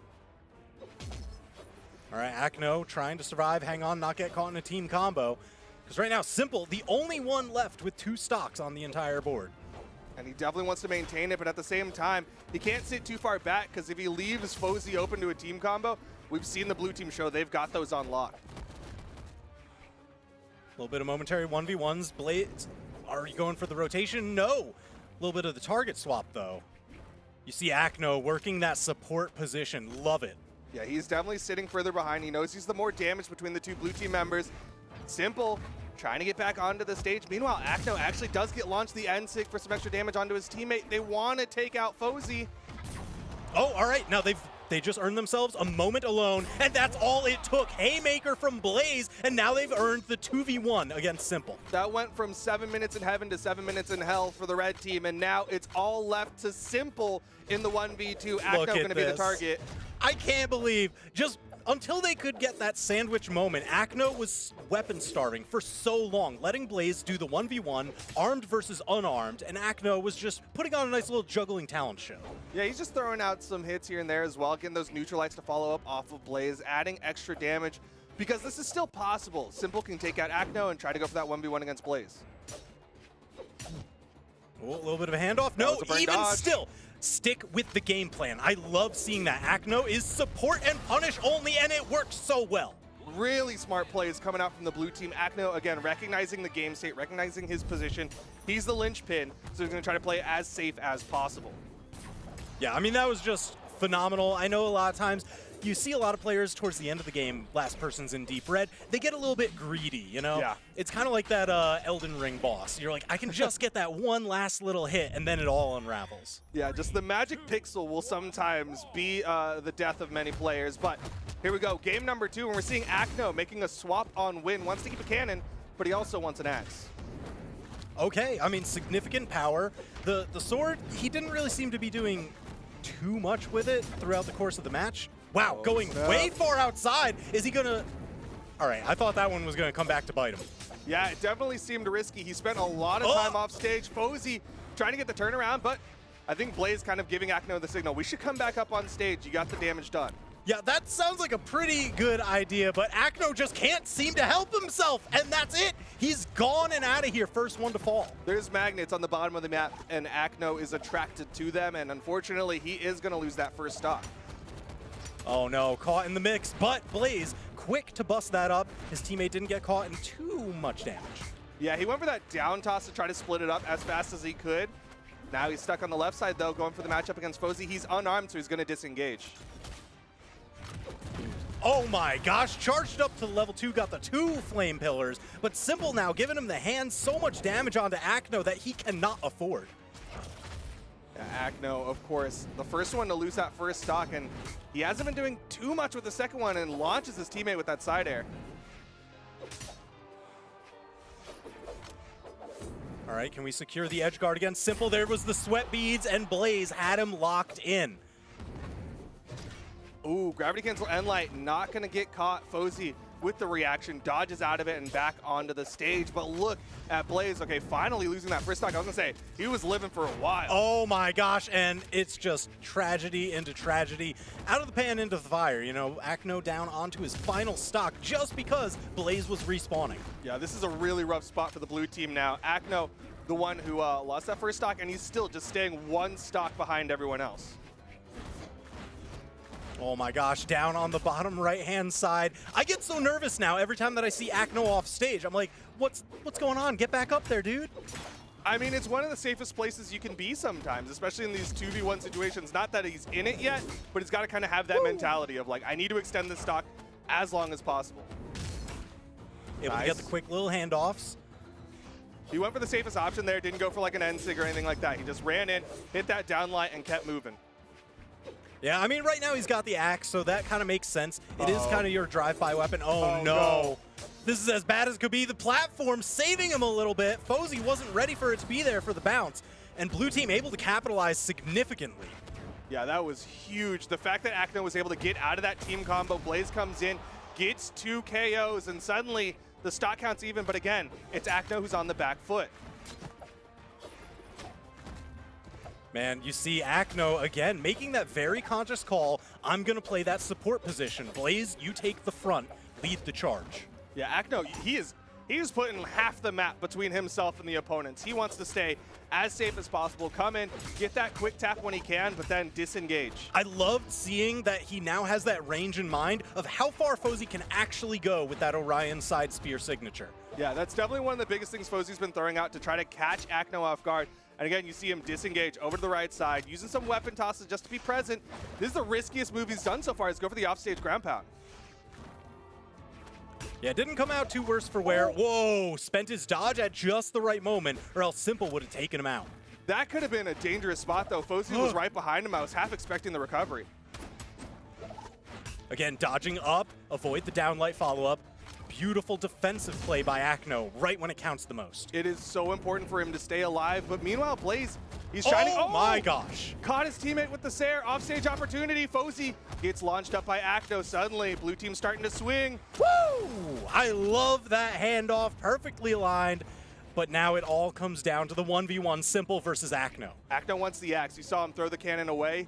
Stuck on this corner for a while. Now Simple trying to catch Acno if he drifted too far to the right. Whoa. Good dodge through. Yeah, he saw that weapon toss coming from a mile away, was just ready for it. Unfortunately, now he finds himself off stage once again. And now he burned his dodge. Simple, happy to let him push towards wall slip. Oh, the fake out. That's 2 exclamation points. He's running out. The side air launches him. High strength on Acno. That's a burn dodge on both sides. Oh my and he doesn't gosh. touch. He actually bet it all on the gravity cancel? I can't believe that. The fake out. You saw Acno. Like, sometimes people react to a button press. I'm sure you're aware of that. Like, Yep. especially Oh, like yeah. in person, just the sound of a button press will fake you out. And that's kind of what happened here, right? Is like Acno looked like he was going to ground pound. So Simple went for the gravity cancel, expecting it. And it was just a complete fake out. Man, oh man. That was intense. Yeah. That was an intense opening here. Acno and Blaze, they managed to pull it off, but man, that was by the skin of their teeth. Those margins are incredibly narrow, and yet they're still making it happen. They're still in the green or the positive, Yep. and they're getting wins. They're up 2-0, and they just need one more, and then they don't have to worry anymore. Huh, wouldn't that be a nice feeling, That'd be huh? nice. It's very comforting, like a nice little blanket. I don't know, you say that, and yet on this broadcast today, there have been a ton of Game 5s, so I don't know if we're out of the woods just yet. It is a very competitive region. We've, of course, seen some very near reversals happen, and, of course, Acno, again, making the swap. He's carrying one weapon from each game into the next. This time, he's carrying the axe into game number 3. All right, so what sort of logic puzzle is he trying to solve here? Is he just like, all right, this one didn't work out, this one felt pretty good?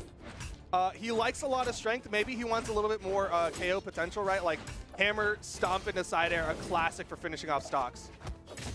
Ooh, beautiful interruption from Simple. Yeah. Identified that there was a bad situation going Fozy's way.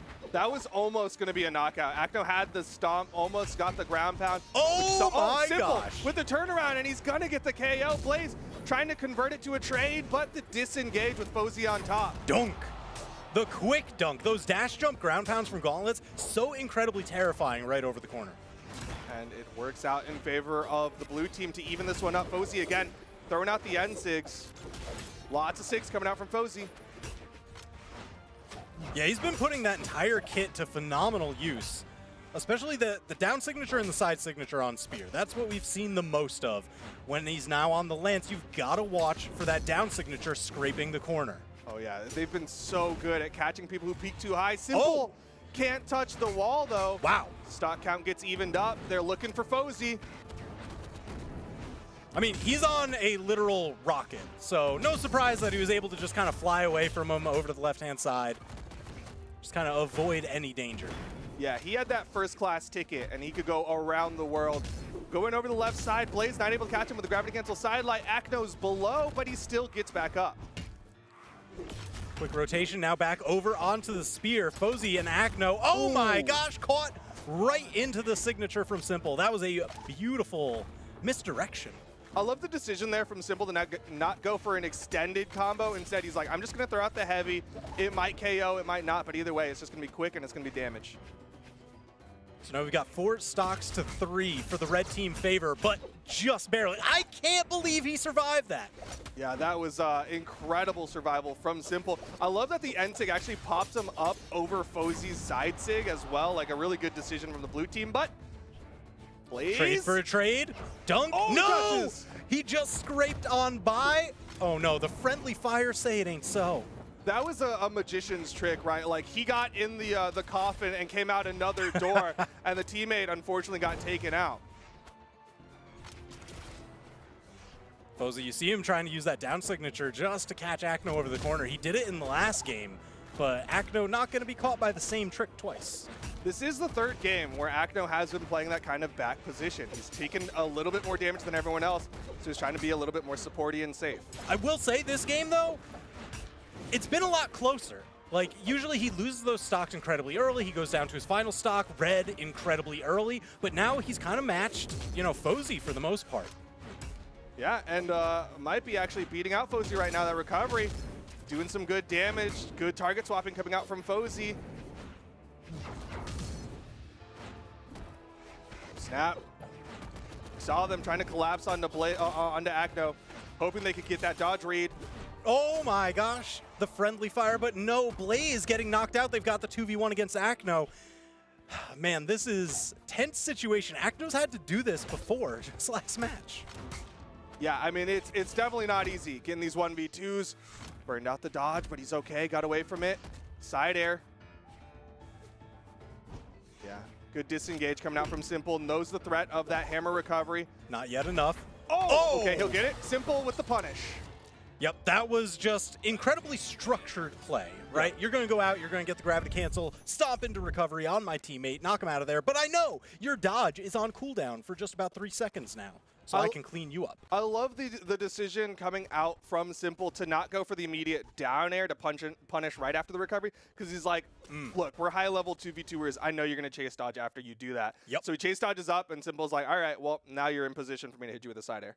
Yeah, I mean, that was just phenomenally well set up. So that earned them the chance to keep continuing this set now. It's still 2-1 Acno and Blaze favor. Now the pressure's starting to mount on this blue team, right? They were 1 game away. They were effectively 1 stock away from closing this out and going into the grand finals, but red team's starting to fight back.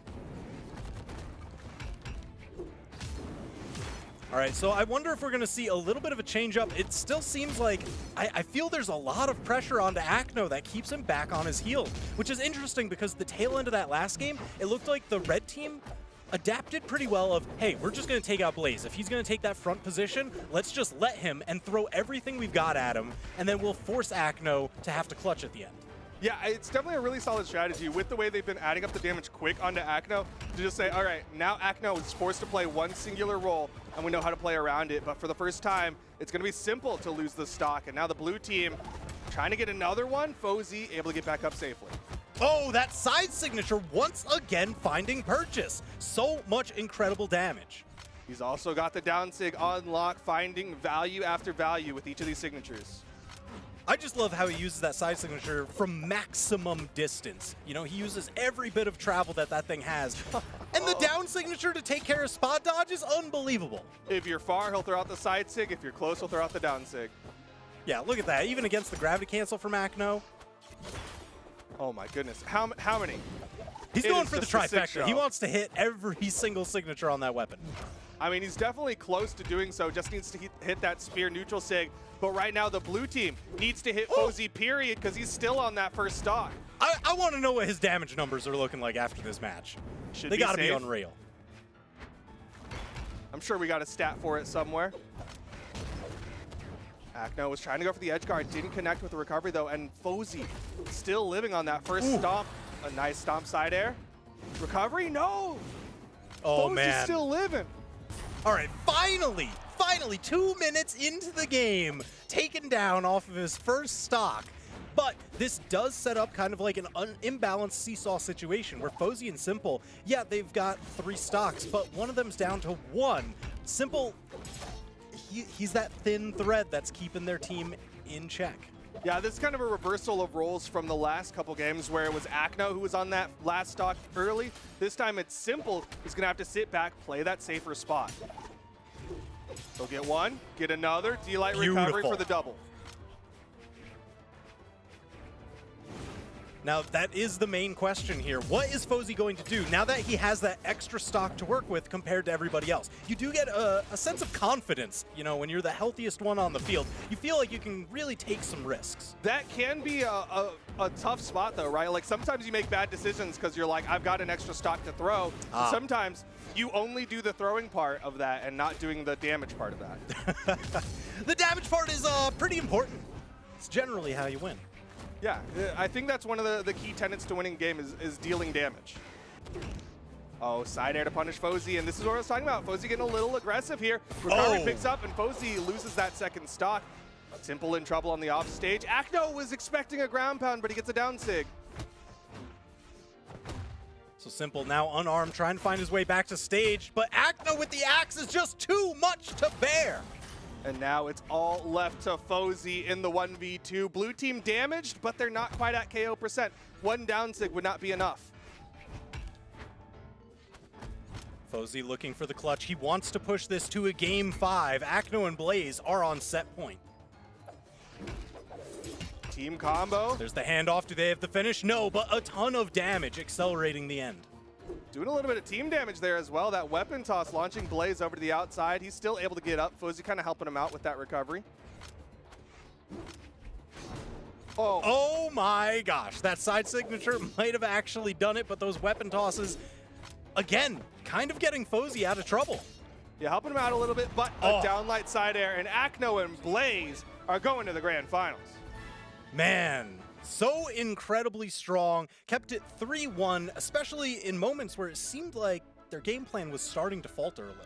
Yeah, every time it started looking a little tense, you saw them just grip harder. I mean, multiple times, right? We would talk about how Akno was behind or how he lost stocks earlier, and then he just kind of grips harder, uses all the strength of that Zol, of that Taros, and holds on and makes it so that they go into the grand finals, beating out Fozy and Simple. All right, Fozy, here's what we wanted to know, right? Damage dealt 759, but look at the team signature usage. 20. 20? I feel like at least 75% of that is all Fozy. Yeah, that seems like a fair amount. I mean, they still threw I out... saw Simple use like the sword neutral in a couple combos, the gauntlet side signature. It was still collectively 4 times as many signatures though, and they had I think like 15% more accuracy than the other team. So what I think is really cool, and I know unfortunately they didn't win, but Fozy, he's got a very even spread of damage there between his 2 weapons. It's just kind of nice. He's not a one-weapon like averaging 350 each. That's crazy. That's pretty good. I love it. I love it. I love seeing people spread out their damage across multiple weapons, unlike the person who we can see right behind you with 577 on the hammer. But my gosh, that's why he picked the Taros, right? We're talking about finally worked out. He was searching for that legend. He was bouncing between so many early on in the set, and they were still winning games. Yeah. But I guess he felt like they weren't winning them hard enough. He needed that little edge, and that hammer was really the thing that did it for him, and of course that got them the set. Now we go over to the elimination side of things, where things get more tense. A loss here means you're done for the day, and a loss here right now means that you're just outside the podium. Man, everybody, you want that top 3 finish, right? Yeah. That's where you get like the fancy medals. Everybody feels real cool. They're just like, oh yeah, I made top 3. I'm on the podium.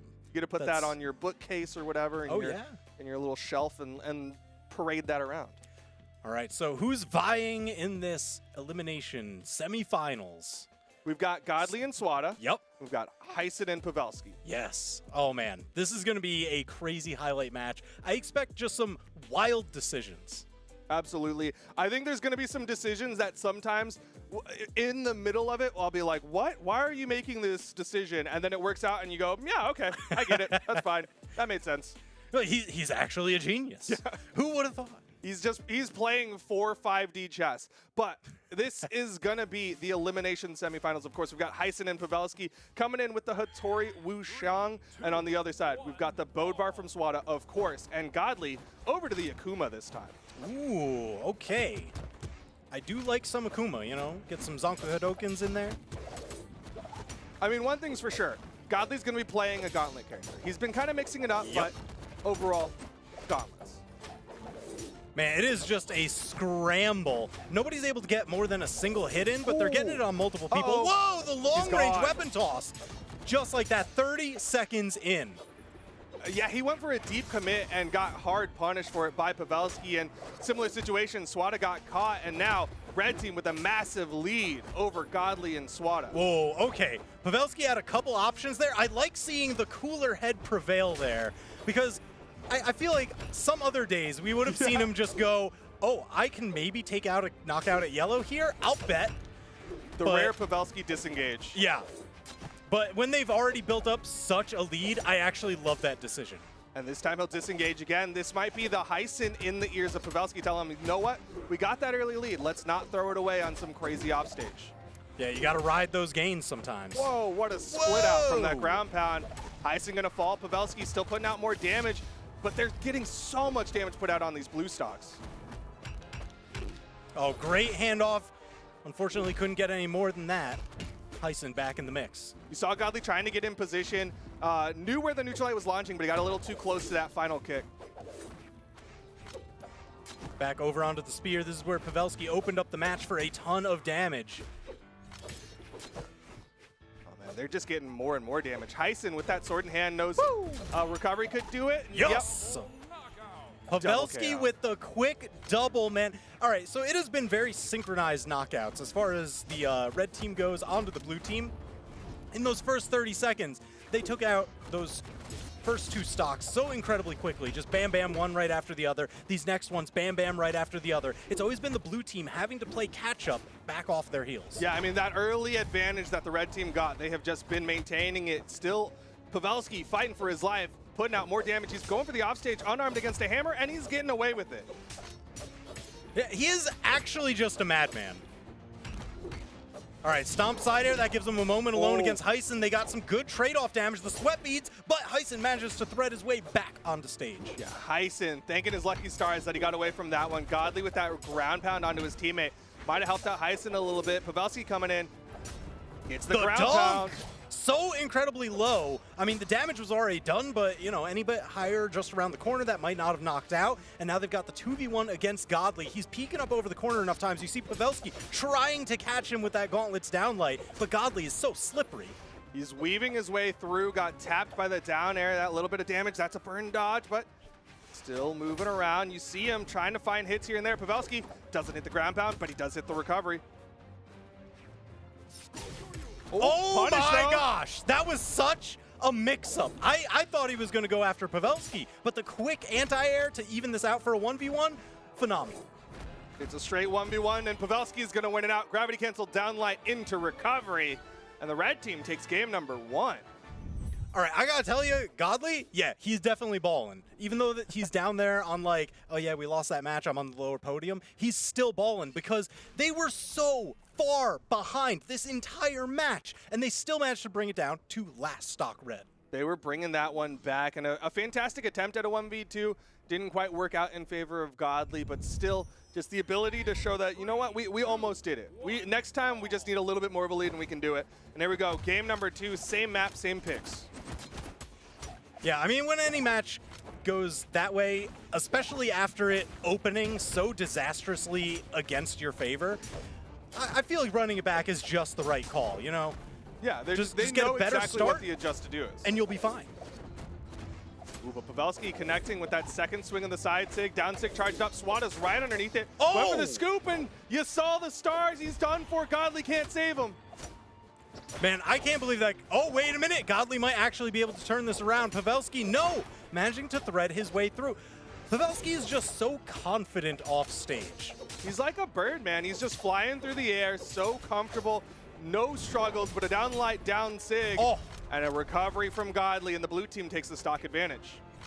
Yeah, I mean, this has been a phenomenal turnaround, especially with the way that first stock dropped, just a surgical throw from Pavelski onto Swati. I thought it was going to start spiraling out of control once again, but Godly was able to turn that around. Swati got back, got his heels under him, and they just took back positioning. Whoa! Yo, let's he converted go! off of that, The double bop and yet, and the okay, cleanup, he's there. Pavelski double knockouts. It just seems to be a theme of the day. Presence of mind coming out from both red team members. Heisen able to convert off the interrupt from the blue team, still getting that KO, and then Pavelski playing low, making sure he's covering the wall to double tap and guarantee it. Red team now in the lead. Oh, little dunk, double dunk on Pavelski. He managed to touch, so he might have a chance to make it back. the Wow. pogo.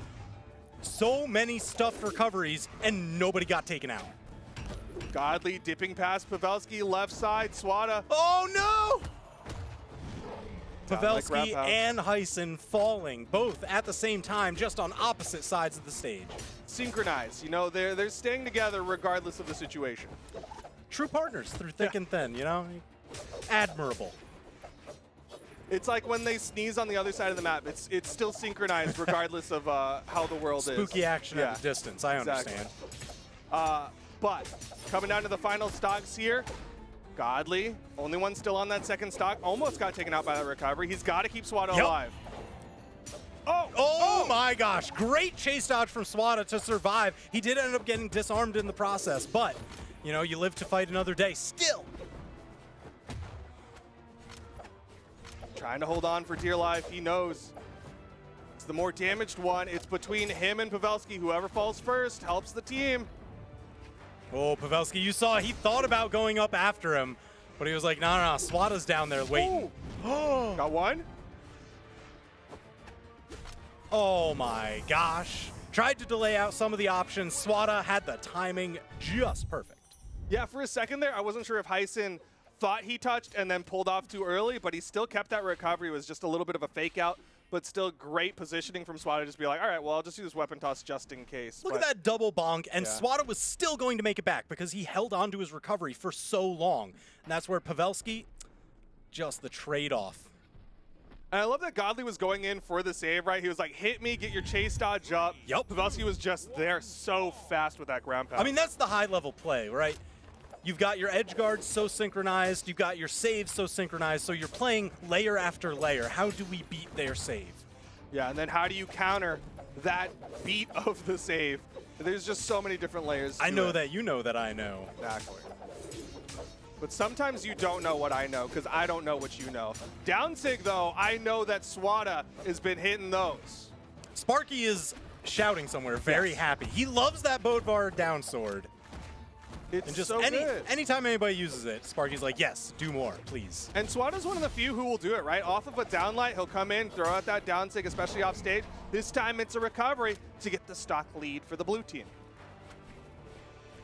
Great patience by the blue team. You know, they were like, all right, we don't need to throw this away. There's just high danger on the outside. We're still relatively undamaged. We can just keep pushing the board state as it is. Sometimes Brawlhalla is a game of inches, right? And sometimes you got to play, just run the clock, get your yardage, and get downfield. Nice Pogo comes out, downlight recovery, another stock for the blue team.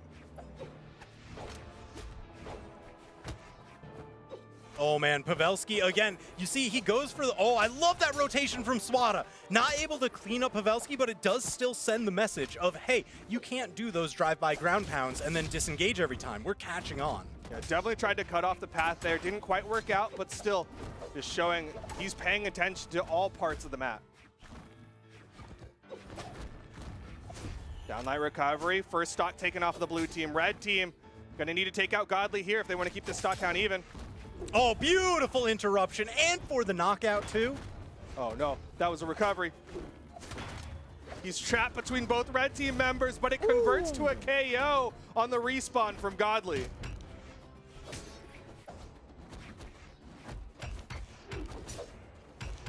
Let's see, clearing the weapon, Heisen unarmed. Ah, Swati able to steal it away and into a quick little three-piece back and forth. Just getting that extra damage wherever possible. Down to connects. You see Godley trying to get that alley-oop, get that side air. Heisen's going to find the side air right side. Swati's got movement. He gets the wall. Man, stuffed recovery, Pavelski out of here. Ground pound, Heisen out of here, actually out of here. Pavelski left alone on a final stock. Can he do it? 4 stocks left to the blue team. This is going to be one of the most difficult 1v2s you can ask for. A neutral sig connects, not even enough. I love that. Stomp into neutral. Like, what is this? Offstage team combos?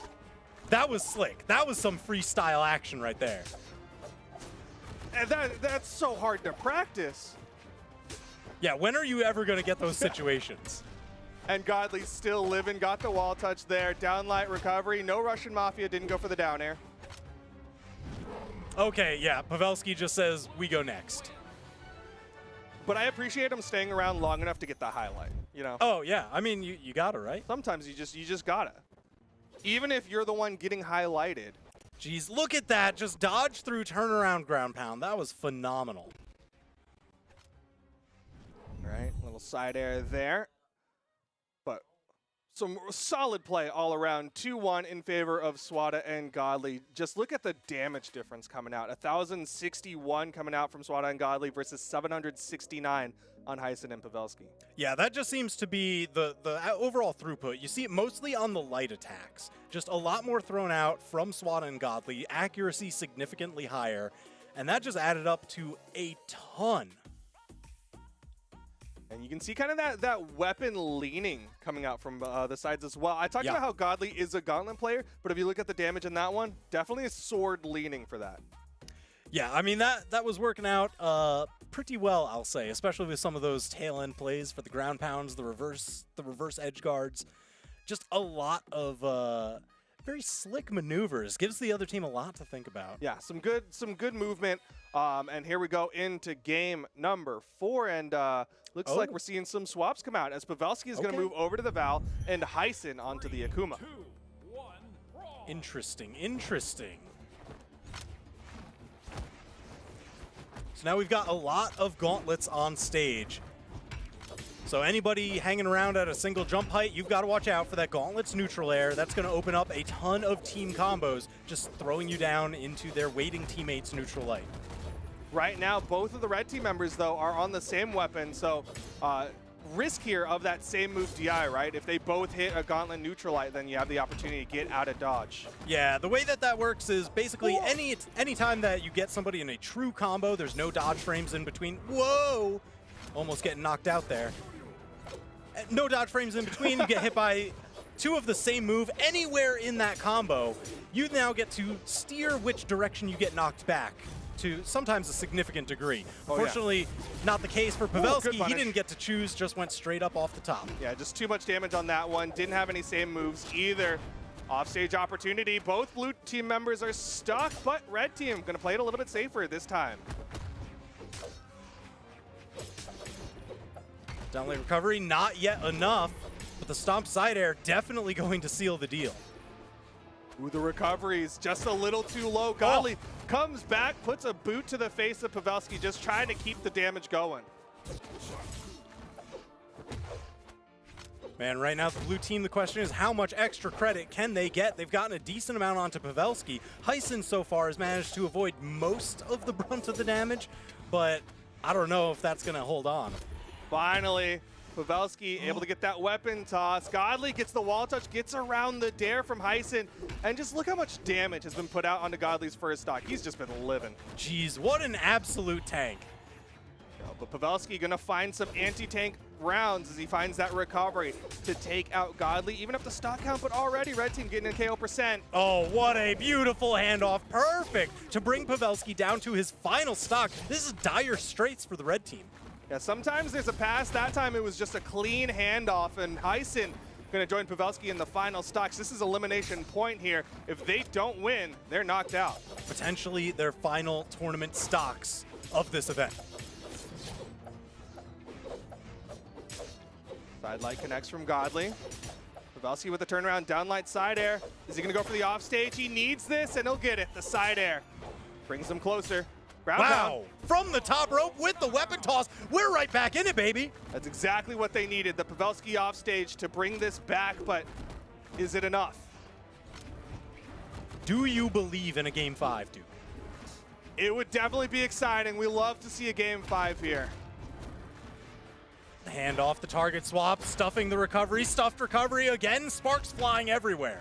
Oh, snap though. Heisen cannot afford more of those scoop ups. He's got to play this safe. He needs to stay alive. NSIC thrown out from Swati.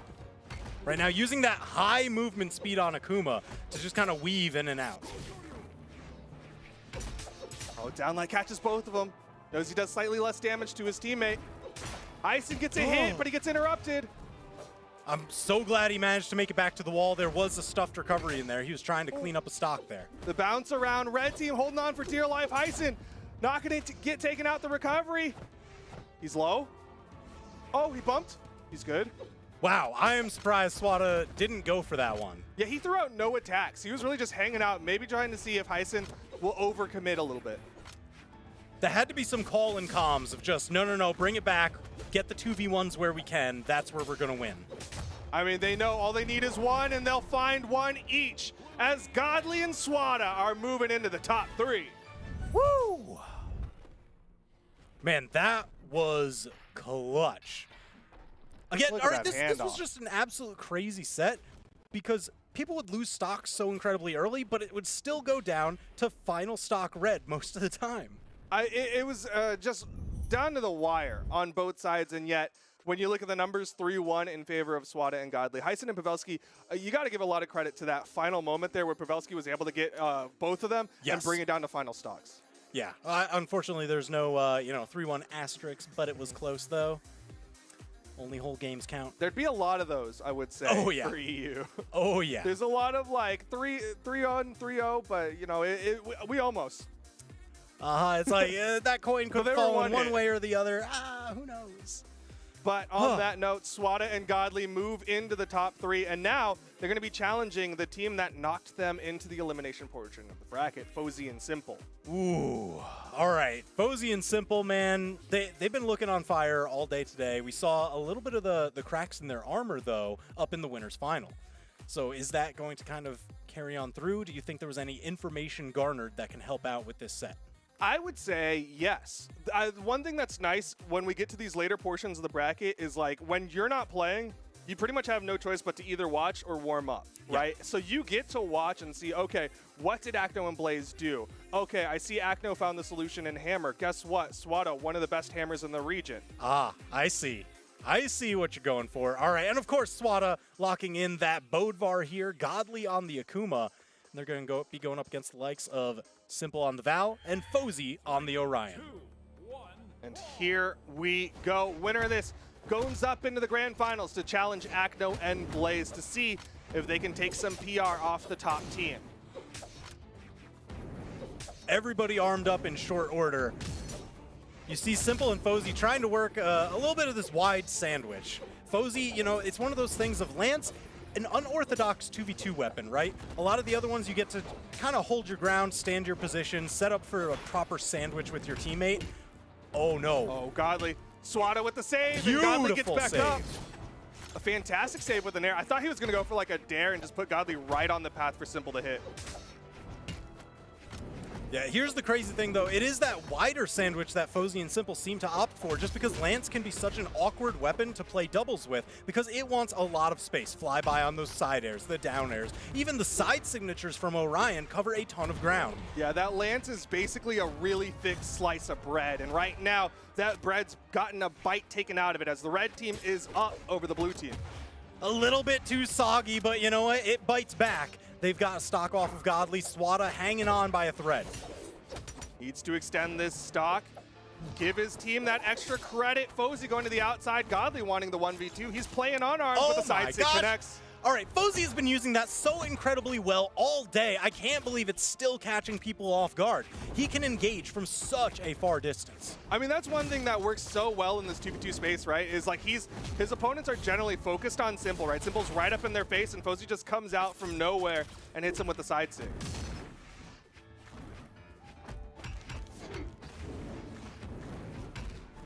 Damage building up. You see Godly and Simple, the more damaged ones on the field for their respective teams. Nice gravity cancel downlight downer, getting some damage put out onto Fozy. Red team might think about taking out Simple. The stomp didn't quite hit right, so he can go for the jump stare.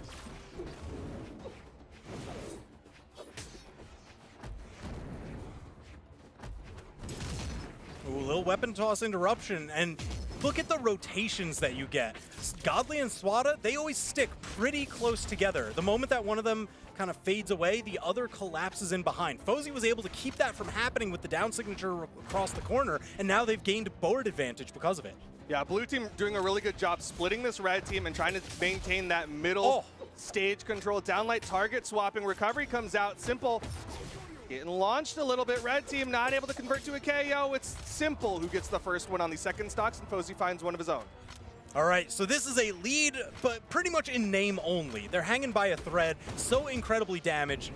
Godly certainly was looking for the handoff there. They took Simple out. They've got the 2v1 against Fozy. Can they even it up? Oh, Fozy, he's just swinging. He's like, I don't care about that, but he does get taken out. Downlight recovery.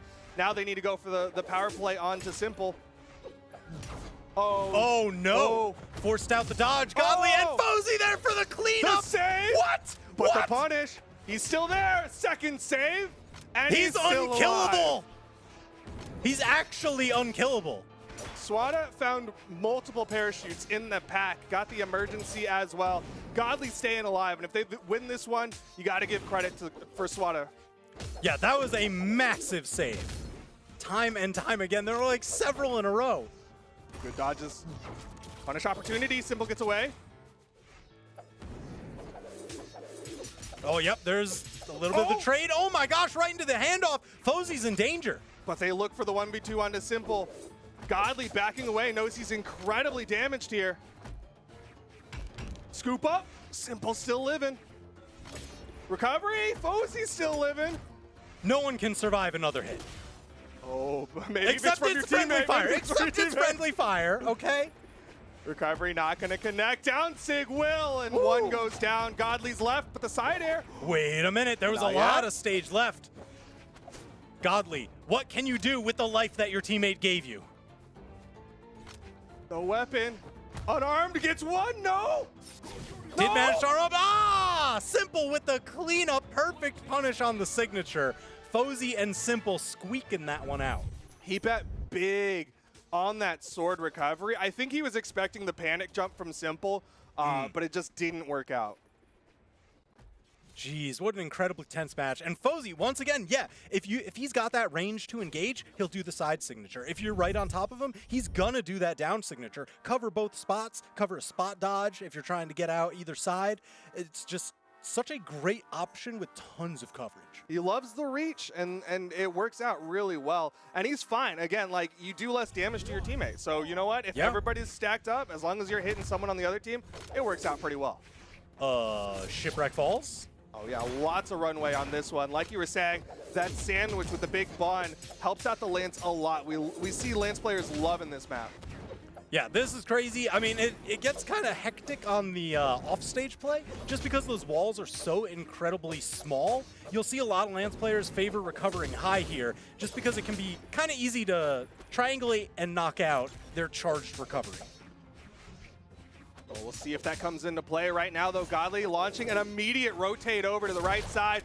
Hits his teammate, though. The Magician's Absolutely assistant. Disastrous.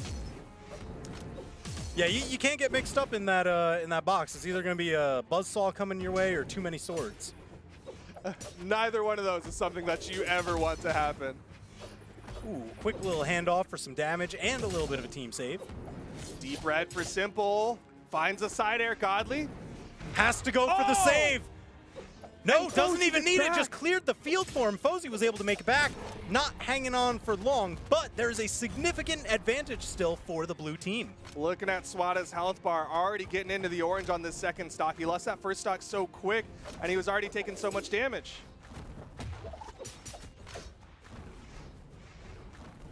Godly in danger off stage. Snap. No, the friendly fire once again. So much team damage being put out from Swati onto Godly. And I love that Godly was trying to convert, right? He was going for wake up nair, trying to just see if he can get something quick on the stack up, but didn't quite work out. Just shy on the handoff. Man, that side signature from Godly has been doing so much work today.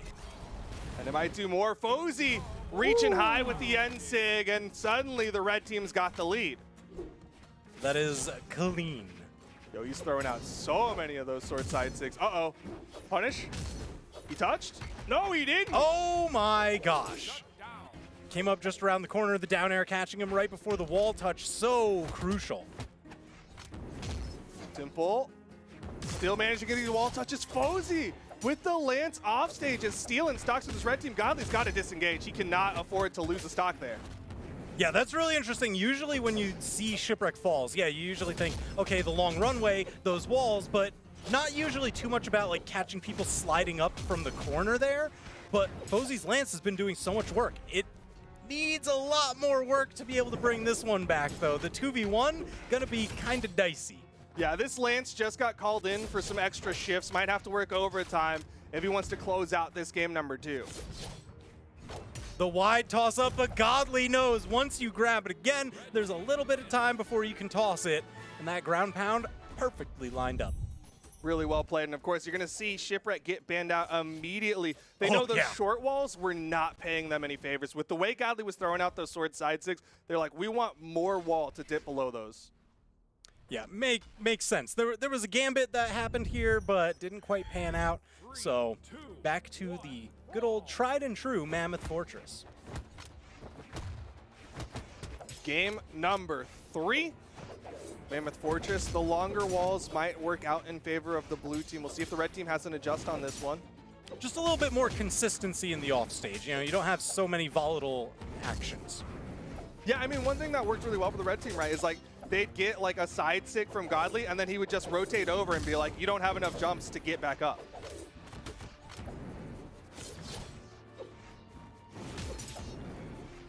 Left side, Simple dipping low. Looks like the red team kind of collapsing towards Simple, not really putting out too much damage towards Fozy. Yeah, it's like a slow waltz, you know, trying to look for that opening where Fozy won't be able to catch them with a side air or one of those signatures. Oh, beautiful handoff, just a bit high. I think if he was on stage and it went for the horizontal, would have been it would have connected. But meanwhile, Simple finds the ground pound. Swati can't get the trade out. Little quick handoff. There's the rainbow toss. I don't know if that was like a fastball special, but right now Godly happy to throw one out of his own. A little bit of a curveball thrown towards his teammate. He was not ready for that one, and it will even up the stock count. Swati so dangerous off the side. I mean, there were sweat drops, there were stuffed recoveries, but everybody's still hanging on. No! Slips on by. Simple thought he was aiming for him with the ground pound. Quick little team combo coming out from the red team. All right, I love that they've started to catch on to Fozy's, hey, if you're near me, I'm going to spin to win, because that's now like the second or third time in a row that Godly has managed to jump up over it and then punish from above. Yeah, really recognizing kind of these clear parts of the playstyle of Fozy and being able to punish them. Whoa! Side sig. Split the difference. But will it lead to a KO? Off stage, Fozy gets up, and he's good.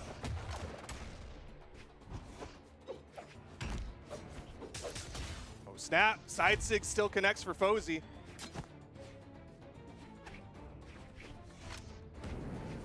So Godly, the only one down on final stock. How much influence can he exert over this match?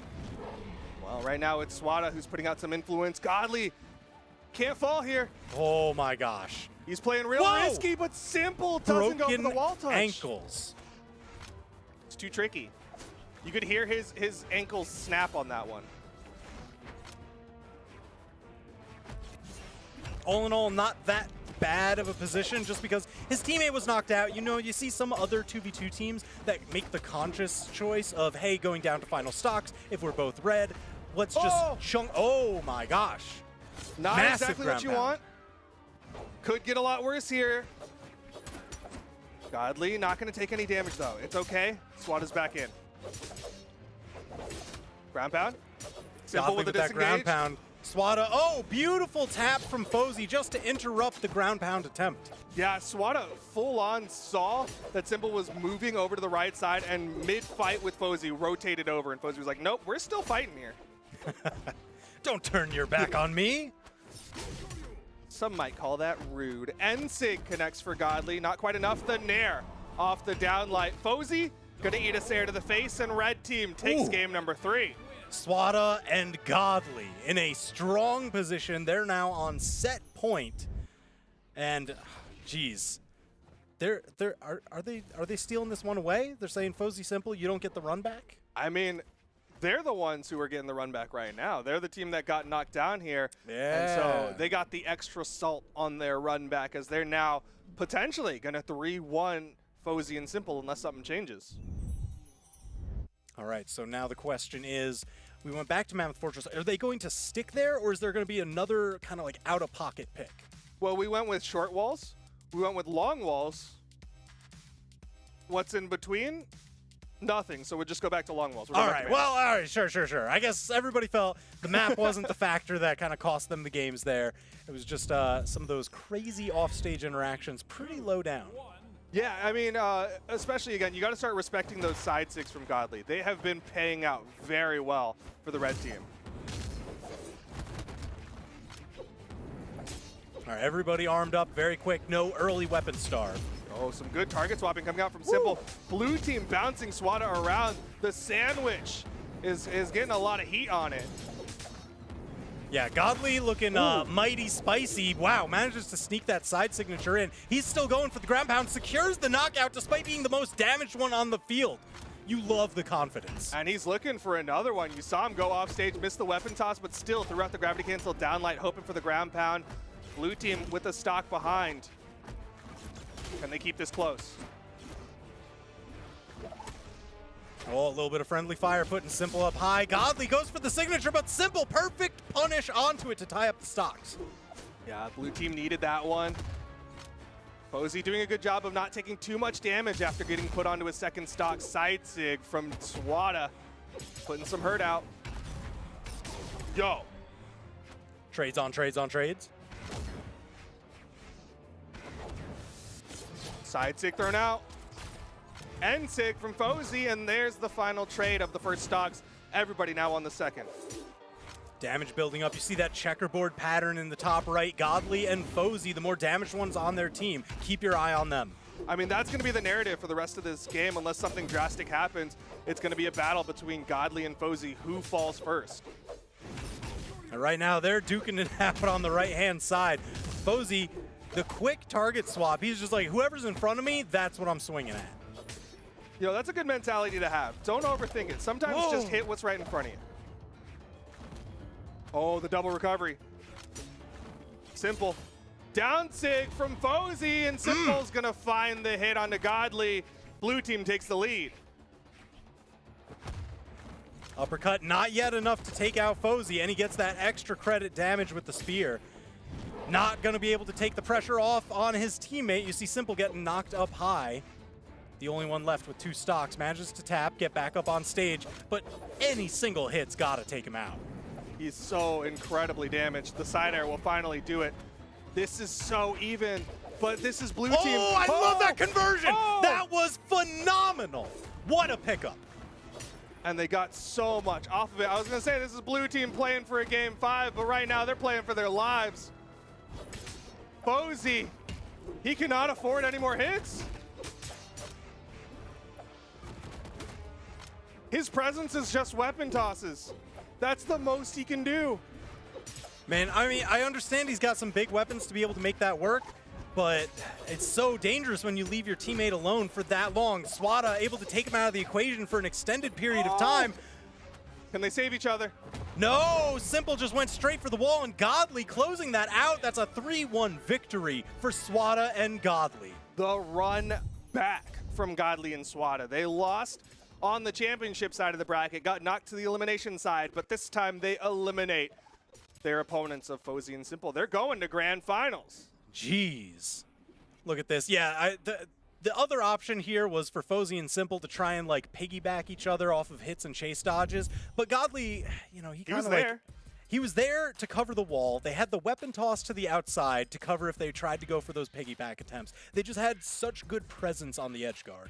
Yes, it's a tough call in the moment, right? You have less than a second to make the decision. Do we try to do the piggyback play? Do we try to keep each other both alive? Or do we hope that one can clutch it out in the 1v2? And he made the tough call, and unfortunately didn't work out for them. But I respect it either way. Oh, yeah. Oh, yeah. Phenomenal, phenomenal gameplay. So that now brings us up to the grand finals. That's what we're looking at.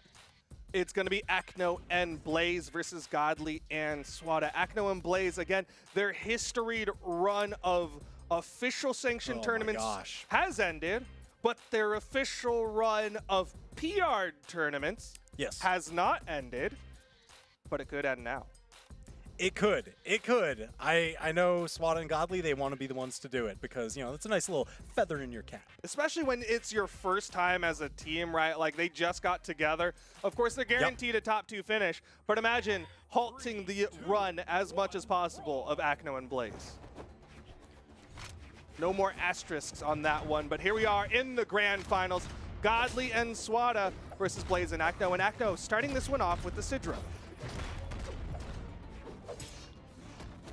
Yeah, Cannon, another one of those unorthodox 2v2 weapons just because it wants a lot of runway. You know, any of the side... Oh, wait a minute. Oh, whoa! Godly. Whoa! Whoa! Oh, Chasing him all the way! Unbelievable! He's not done, though. Blaze gets caught. The N-Sig hit, and Blaze with the rotate over. He'll live, but Godly is popping off.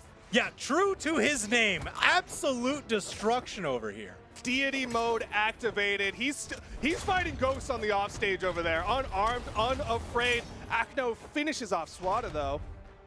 All right, so that does manage to tie up the stocks. But man, if they can just kind of keep this imbalance going with Akno being incredibly damaged, bring him down to his final stock, it seems like there's a hard focus going right now. Godly just chasing down Akno. Charged up fully for Godly.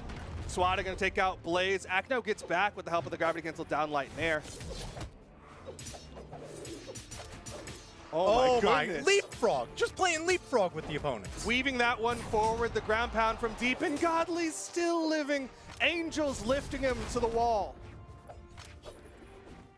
I'm surprised they didn't lift him off the top of the screen right there.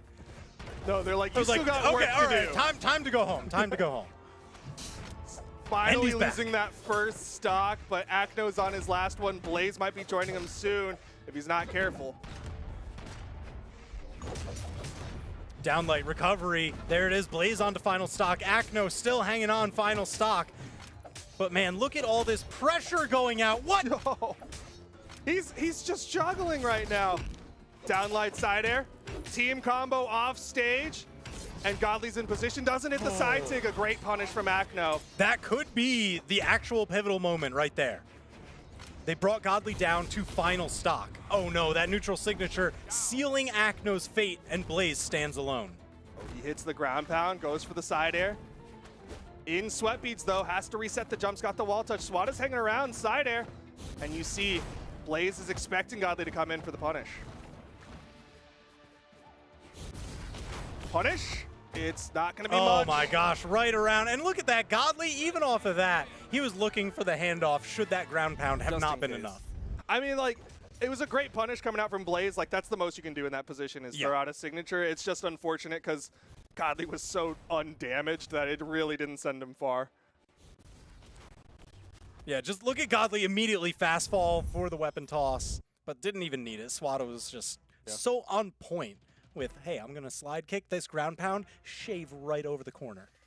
Really clean positioning, and now Akno and Blaze going to make a swap. This time it's Blaze over to the Taros for game number 2. Oh, interesting. Little bit more power there. It's interesting because generally speaking from this team, it's Blaze who's kind of like the stable one, and Akno's the one like, I'll pull something else out. We'll see where we go to. So we got some of the slower heavy hitters on here. We got Cannon, Hammer, Axe for the blue team. Is it going to be what makes the difference, though? I'm going to say it's going to be a difference as long as they manage to either take out Godly first, hey, good job, and not get taken down in the first 30 seconds. Yeah, no deity mode this time. Godly getting taken out quick, but Swati comes in, picks up the double, and the red team's still maintaining that lead. Swati's still got some help.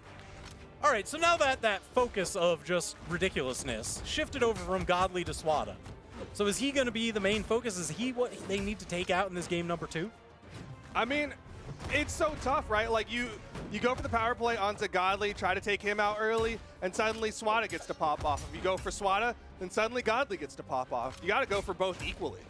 Yeah, difficult situation. What a help. And he's going to live. Oh yeah, perfect coverage on the corner. You see Akno going for the support with the cannon blasts.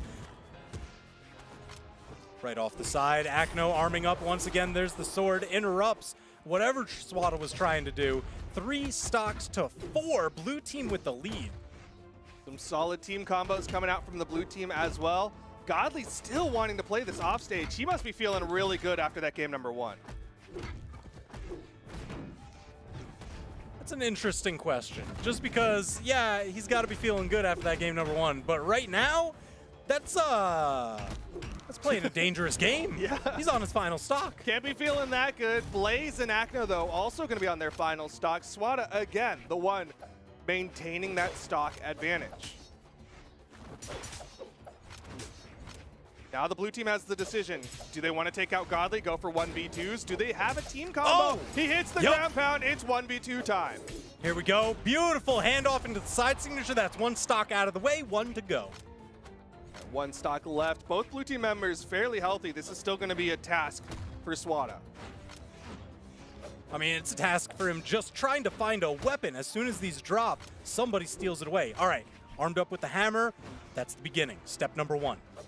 You can see Blaze and Acno trying to just deny space. You see them using that soft platform to just make a wall of hitboxes.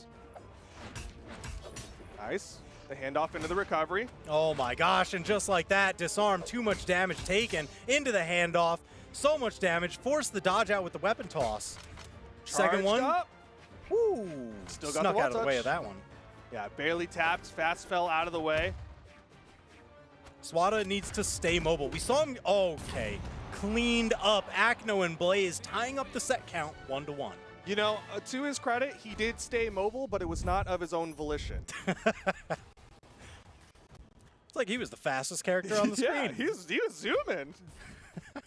Game number 3, though. Acno and Blaze, the swap over to the Teros, really working out for the blue team. Not too surprising because, I mean, again, they played this comp earlier. Blaze, known for his axe in 2v2s. This makes a lot of sense.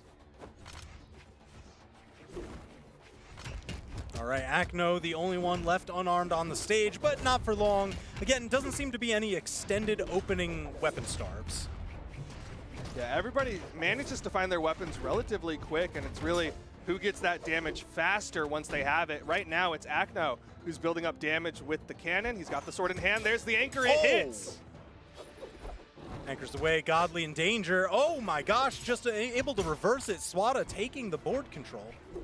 But Godly is unarmed, stuck on the right side. Blue team, not sure which way to face. Down Sig. Not going to put him off screen. Russian Mafia, but he's too damaged for the down air. Recovery connects. Acno's going to be the first one to fall. Trade for a trade, stock still even. Closest one so far, the handoff. Even off the bounce, Blaze is able to convert that to a KO. I mean, hey, yeah, that switch over definitely working out. The high strength, the hammer, enough to get the job done in those crucial moments. Second highest strength in the game, tied with Scarlet at 8. All right, splitting the blue team wide. Blaze having to take the long way back. Well, he'll now have to take an even longer trip back as he is respawning. No weapons on the board for Blaze. Oh, quick dunk, quick double dunk, triple dunk. So many fists Does on it his ever head. end? He gets past it, though. He's alive. Gets back up safely. Couldn't quite make the follow-up. Just a hair off from the alignment of that slide kick. That's kind of an awkward position from that first down light. Great pickup from Swati into the down air. And now the red team is the team with the advantage. Yeah, this match definitely seesawing back and forth quite a bit. Just a high frequency on that one. Oh my gosh, Blaze almost getting knocked up off the top. It's power versus power, the axe versus the hammer here. Swati and Blaze hunting each other down, but Godly, the one to seal the deal. Some good movement from Godly, too. Acno was trying to interrupt. You saw him throw out a downlight, and Godly dips just past it to hit Blaze and get that KO. There's the neutral air.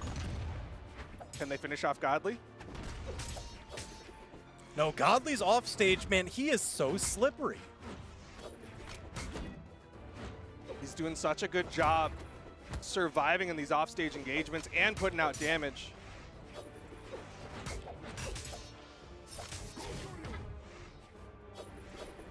Man, Blaze somehow able to weave his way back to stage. Godly getting knocked wide. He is the only one left on 2 stocks, but he's in that situation where he's incredibly damaged. Any little tap sends him so far away from his teammate for so long. And you see Blaze was trying to go for that final tap with that gravity cancel downlight. Didn't quite connect. There's the neutral light.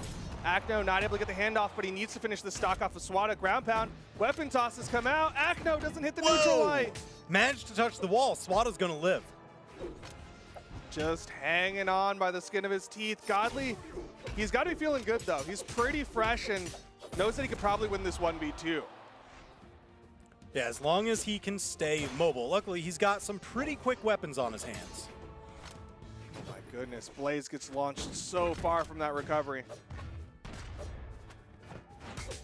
Oh, downlight recovery. He earned himself the 1v1 with a massive health advantage. Yeah, one recovery, one side air, and Blaze is done. The advantage goes the way of Godly. Downlight recovery, and there it is. Godly and Swati are up 2-1. Man, they are poised to make this bracket reset. They found the answer against the swap over to Teros. Just seemed to be, hey, just kind of nice structured on-stage play. Godly, phenomenal defense, able to weave back through some serious edge guard attempts. The stock extension from Godly has been impressive. Just being able to He's absurd. sit on that stock. What's the damage taken? That one, 547? Wait, no. What? Yeah. Wait, he took like no damage. He took like no damage, but he finds himself in crazy situations and still makes it through. He's just weaving through all of it. And we see another We'll swap take come out from the blue team as Akno goes back to something a little more tried and true with the Bryn.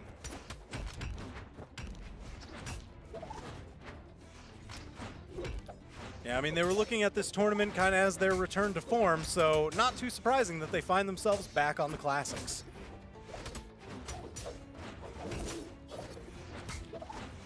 So far, not really working out for them. It's Blaze who's the most damaged. Yeah, he was getting knocked around there, couldn't really get anything in edgewise, and Akno wasn't really able to afford any presence from the back support role. Ooh, good pickup. Akno with those down airs. Still picks up the axe. Great target swap. In comes Blaze with a stomp side air. Second one. Not going to be a double KO just yet, but Swati's going to give it to him, the unofficial. The unofficial. I wonder if that's one of those situations. Does he recognize, hey, I don't have enough to make it back, or was there a comms call of, no, let's both respawn at the same time? Yeah, try to keep those stocks relatively in sync. I got to believe that was the call. Right now, Blaze, though, he's forced to keep those stocks in sync with Akno off the dare coming out from Godly. Oh, snap. Oh, wow. So many ground pounds, but Godly gets past the downlight. That was very slick. I like the choice to drift that recovery away from the wall, just because more often than not, yeah, they're going to be looking to cover the wall with that slide kick into ground pound. But Akno covering the air with that axe recovery. Godly forced to make the longest recovery he can. Akno comes in, weapon toss into the end sig. Just chopped away, able to dodge just before the connection of that little two-piece side air to side air. Double down air coming out from the blue team. Oh, the team combo. Akno breaks it up, and instead Swati just side six Godly. All right, stock's now tied up, but Godly we see once again in the hot seat, already in the orange on final stock. Yeah, he's got to be careful about this positioning. Swati finds a nice recovery on the Blaze. Godly going for the offstage. Akno's got to be careful, though. It would be very bad if he lost that stock that early. Oh, yeah, absolutely. I mean, we see Akno going for a lot of those axe recoveries, though, trying to get the bottom edge to catch Godly. He wants to get him out of here. Okay. Power play opportunity. Are they going to go for the offstage? Akno. Pogo one, weapon toss. Not Godly, done? Yes. Seal the deal. They've got Swati in a 2v1. Everyone's pretty healthy. Encyclopedic edge guard there from Akno, right? Got the pogo, got the weapon toss, drifted down, gravity cancel, downlight, ground pound. So clean. Yeah, if you're looking to improve your twos game, just watch their plays like that and just study and copy. Final stock here for Swati. If he wins this 1v2, we get the reset. Otherwise, we're going to game number 5. Blaze with the recovery. Swati's still living. Yeah, clearly a comms call of, hey, just maintain stage control. We've got the advantage. There it is. Advantage all the way to game 5. Such straightforward 2v1 play. You don't see Akno and Blaze go for the sandwiches, for these big team combos, even if they have them prepared. Instead, they're like, look, we're just going to steal away all the resources from the opposition, and then we just win because they've got nothing left. Yeah, I mean, you could see right there just how damaged Swati was, and he was unarmed. They had pretty much nothing to gain, everything to lose. So they're like, let's just maintain that stage control and just kind of play our advantage. And now we're forced to game number 5. Akno and Blaze 1 game away from continuing their PR tournament win streak. Oh, quick handoffs for damage once again, going primarily the way of Blaze. Oh, Godly trying to convert off that recovery from Swati. Didn't quite connect with the ground pound. Everybody getting chunked right now. Yeah, it is a scramble on stage. Swati just ripping and gripping Blaze down off stage with that hammer recovery. Gets back up onto the stage, though. Gravity cancel, neutralite. Godly comes in, breaks things up, hits both blue team members with the dare. Lots of people in the red. Oh, Wow! what a handoff. That was from all the way across the stage. On his way back, hit the ground pound, giving the red team that slight advantage.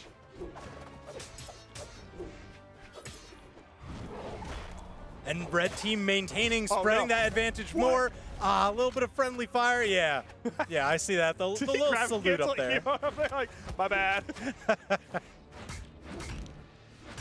But still, the red team maintaining that slight lead. Godly with the 3 stocks. Everyone else on 2, now Godly joining. And this is all right, because Acno and Blaze, they opt to maintain that stage control, even here. And, you know, Godly was more than happy. All right, yeah, leave my teammate alone while I make my way back and respawn. Oh my goodness, the weave forward. Just the handoff chasing to the right, getting Those some extra leapfrogs, damage. they look so pretty, you know? They're so cool, because it's not easy to do those leapfrog combos. No, I mean, you risk hitting your teammate on every single exchange. Oh my gosh. No risk of hitting your teammate there. Blaze on the top of the map while Acno hits the side air. Swata needs to find some stage. He gets the wall touch. Potential final stock here for Godly. Acno and Blaze. Can they finish this out? The side sig not going to land. They managed to take out Blaze, take out Acno, relatively synchronized. 3 stocks for the red team. Acno just comes in, swinging. Looking to take out Swata. Recovery does not land onto Swata, though.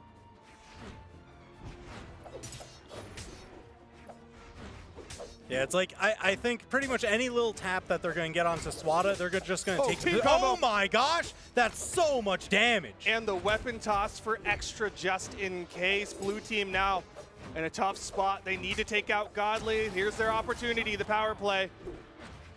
Godly avoiding any opportunity in that 1v2. He does such a good job around it. Yeah, that's been kind of a theme for the set, is just Godly's phenomenal defensive plays, not really getting nailed down anywhere.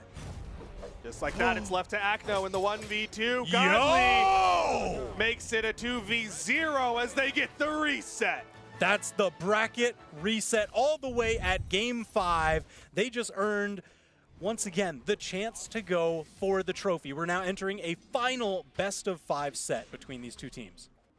And the thing that works so well for Godly and Swata is that they're beating Acno and Blaze at, like, they're on their mains, right? There's no, like, Johns that anyone can make where it's like, oh, that's not 97, Jordan. Instead, this is them at peak playing their mains, doing their darndest. But right now, it's 3 games away from an upset.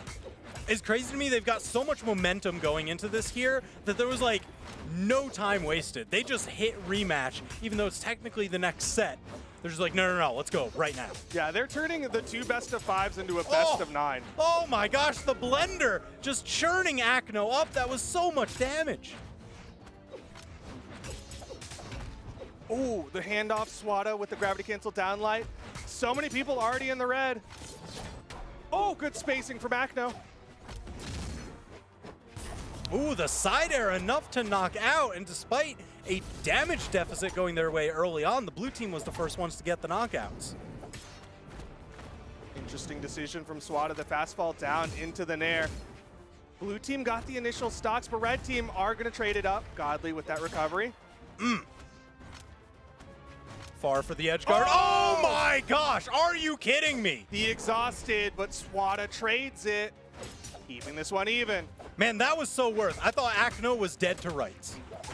I thought for sure Godly was in position, just needs to play a little bit higher, but Acno came in. The odd option of the exhausted recovery got him. Jeez, the blender going on to Blaze, going on to Swata. You see their damage just accelerating so much past everyone else's. And the DI out from Acno. He got away from Swata with the double down light. And now everybody again in the red. They're so even. Great pickup from Swata. The handoff.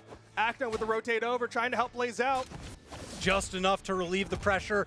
Almost got the knockout on the side. Swata going down. Godly. How's about this edge guard? Nope. Acno and Blaze, true to their strategy, maintained stage control. Playing it smart, playing it safe, but Oh, Godly no! finds a ground pound. Blaze trying to make his way back. Almost gets Godly off of the bounce. Can Akno trade it? Yes.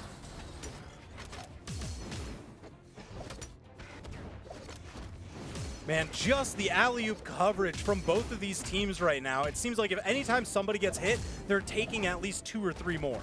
Yeah, just the tiniest margins that they're getting right. Just the slightest leads over each other. This but the blue is a team, scramble. they're starting to filter out here. Swati could get taken out. You see Godly in position, trying to protect. Ooh, Godly went for the dunk. Has to make his way back up because they're rotating towards Swati. Great target swap from Blaze.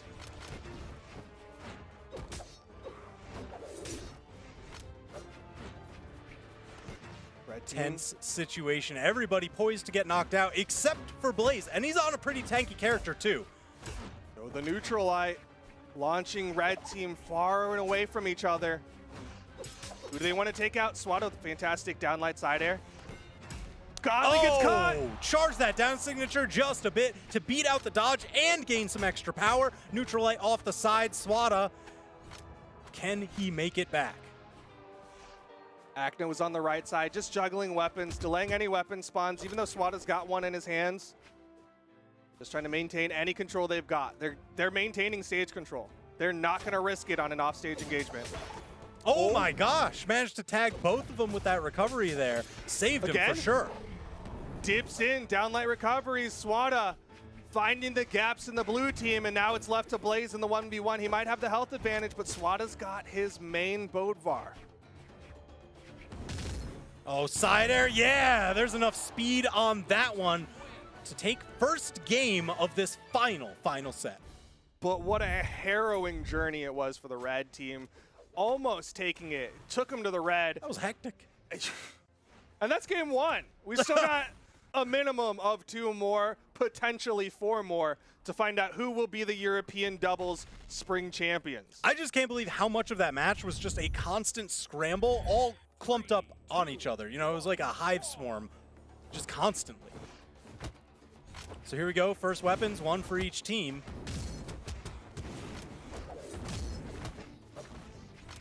Akno taking a little while to pick up that initial weapon spawn.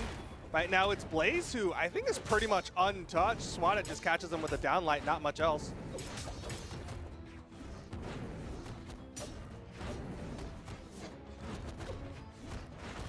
Oh, big uppercuts, tons of damage, just multiplying it by 2. Oh. There's the catch into the knockout.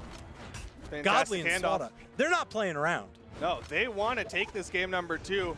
Make sure they can get some set momentum in this one. A nice sidelight side air for Blaze, though. Almost takes out Swati. Oh, right, and they continue the team combo.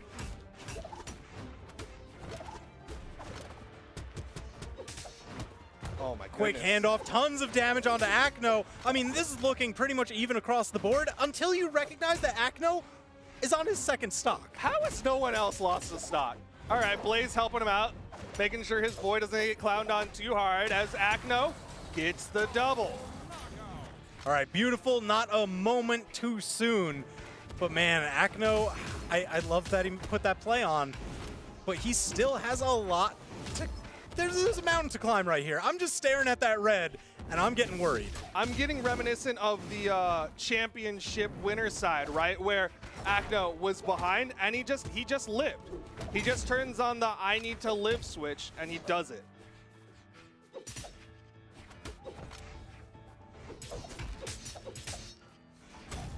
Uh-oh, hammer swing away. And Akno trying to survive. That left the gate open for them to take out Blaze. Side air still not enough. Blaze hoping for a weapon spawn. The weapon toss connects for Swati. Akno still living, exhausted. Ooh. Goes for the gravity cancel. Godly rotates over and finds the side air. All right, Godly making his way back. They're getting a little bit of blender damage onto Blaze here. Yeah, just mixing and matching targets. Akno's putting a lot Oh of team my damage on this gosh. final stock. I gotta tell you, anytime that the red team gets just like a single hit, it seems like they're just locked in for, hey, we're going to play some pinball right now. You be the ball.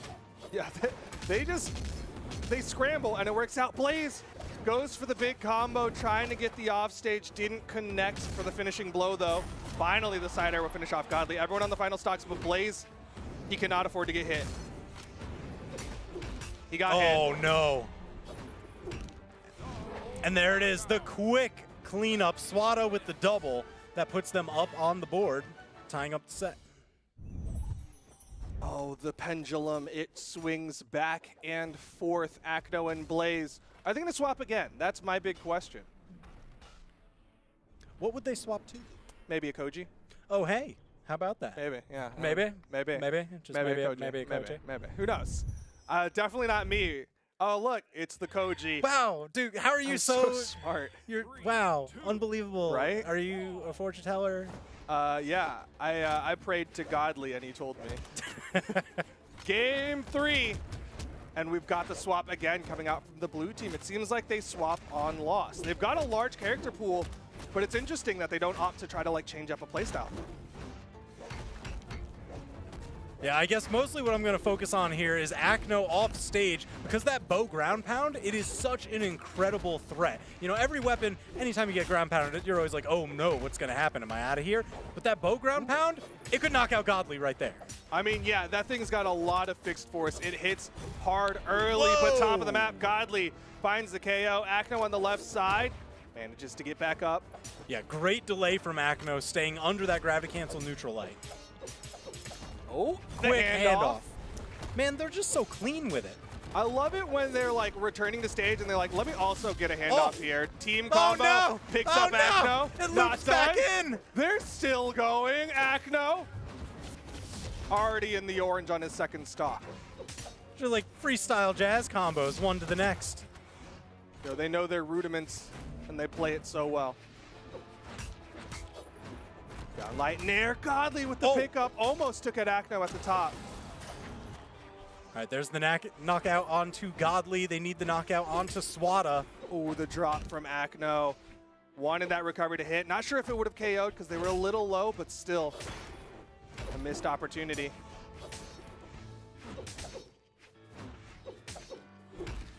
Side air launches Akno far. Has to fast fall underneath that hammer toss. Weapon toss from deep. Swati's still alive. Man, I can't believe Blaze is holding on. Right now, he is just playing like the heavy retreat support game. Unfortunately, gets taken out there. It's a full 2-stock lead. This is the most commanding lead we've seen this set. Yeah, this is a massive lead for Godly and Swati. About to Oh my upset gosh. Akno and Blaze. Things are looking good for the red Wait, team, but the team there's combo. the double. NSIG not going to connect, but they got some great damage on these second stocks. They just need to finish them.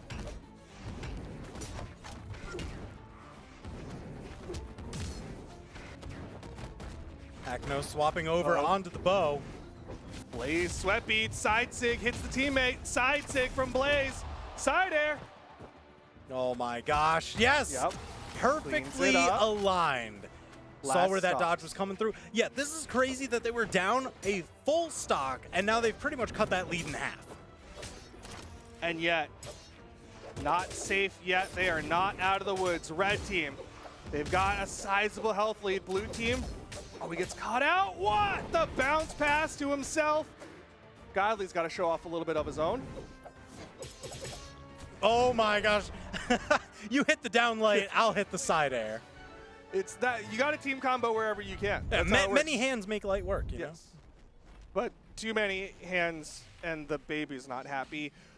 2-1 in favor of Swati and Godly. Man, we are on the precipice of a massive upset. Yeah, especially with that kind of momentum going into potentially the final game. I mean, they were just looking absolutely phenomenal. That was the biggest lead we've seen this entire grand final set. Probably the biggest lead that we've seen people take over Blaze and Akno. And it looks like they were just happy to keep on going. There's so much momentum for Godly and Swati. And Akno and Blaze, like this is what I'm talking about when you start playing Wheel of Characters, is it feels like you don't know what the answer is. You're just like trying to see what dart sticks, and you're starting to run out of darts as we go to yes. Akno on the Sidra and Blaze on the Rayman.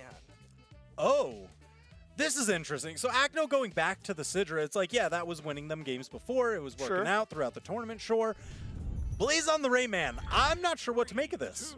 He still has the axe, and you know what? Alongside Acno Sidra, he was playing the Val, so this time he'll still keep the gauntlets. Maybe that's what he's looking for, but it's going to be an interesting call as we are in game number 4. Right now, Acno and Blaze need to win this. Otherwise, we're going to be seeing new champions in the European region.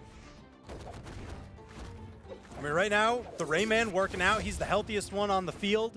He's been getting some good punish opportunities. Unfortunately, just getting dunked right there. Oh, the down sig.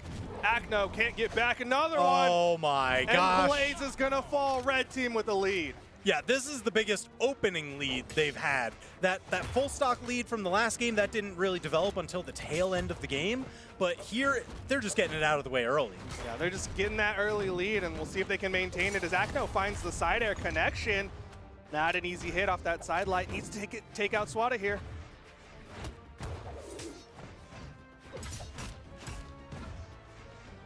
Acno managing to reset. We saw those sweat drops coming out. Yeah, he's definitely burning a lot, floating on that outside.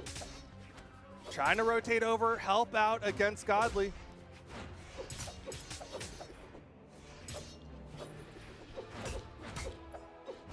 It's just a game of high rotations here. Oh my gosh, interrupting the anchor Acno down onto his final stock. Blaze down onto his final stock. Meanwhile, this could be the end. Swati still sitting on 3, Godly with 2.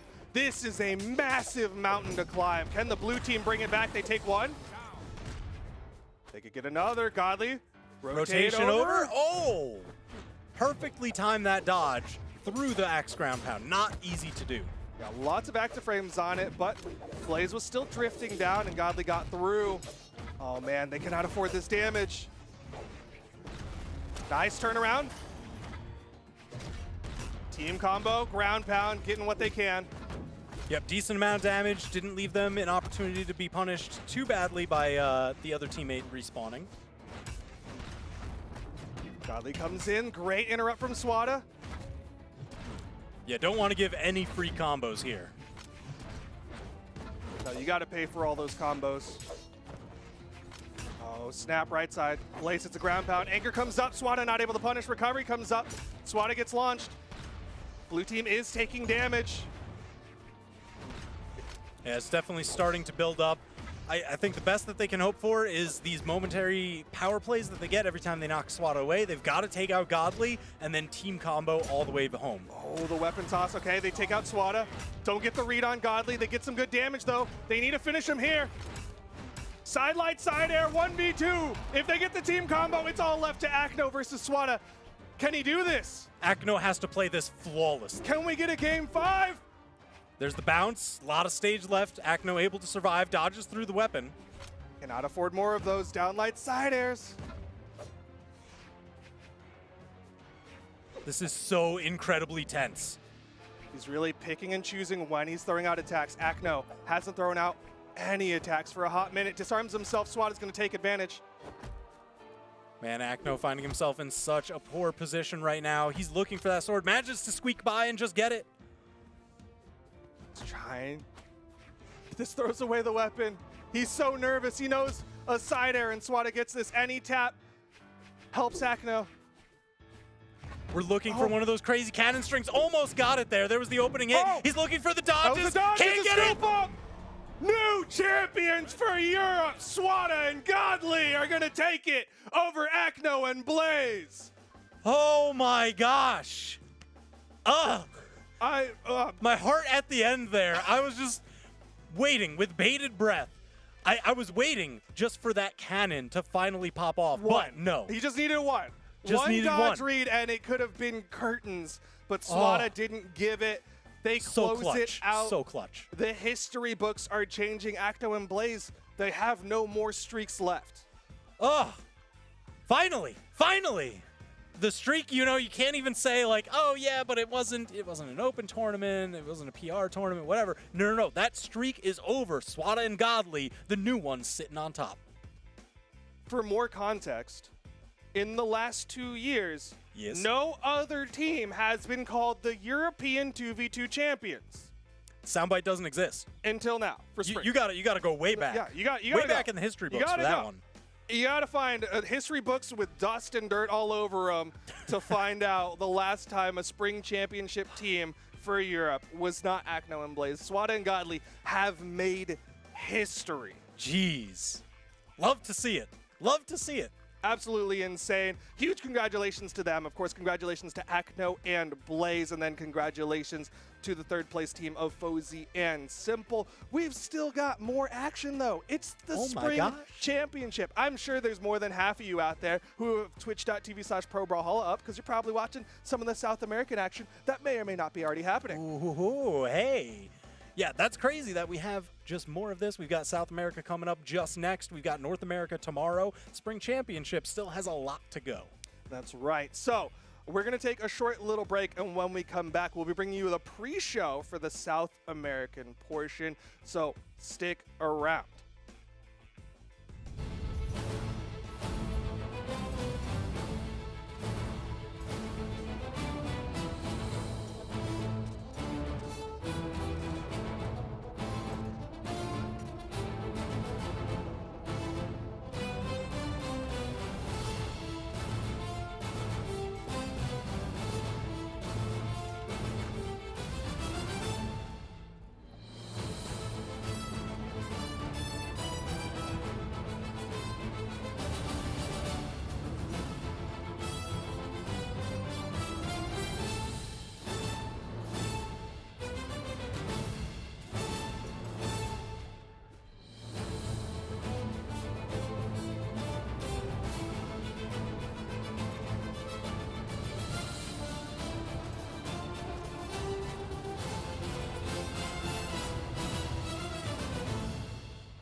Look out from the other side.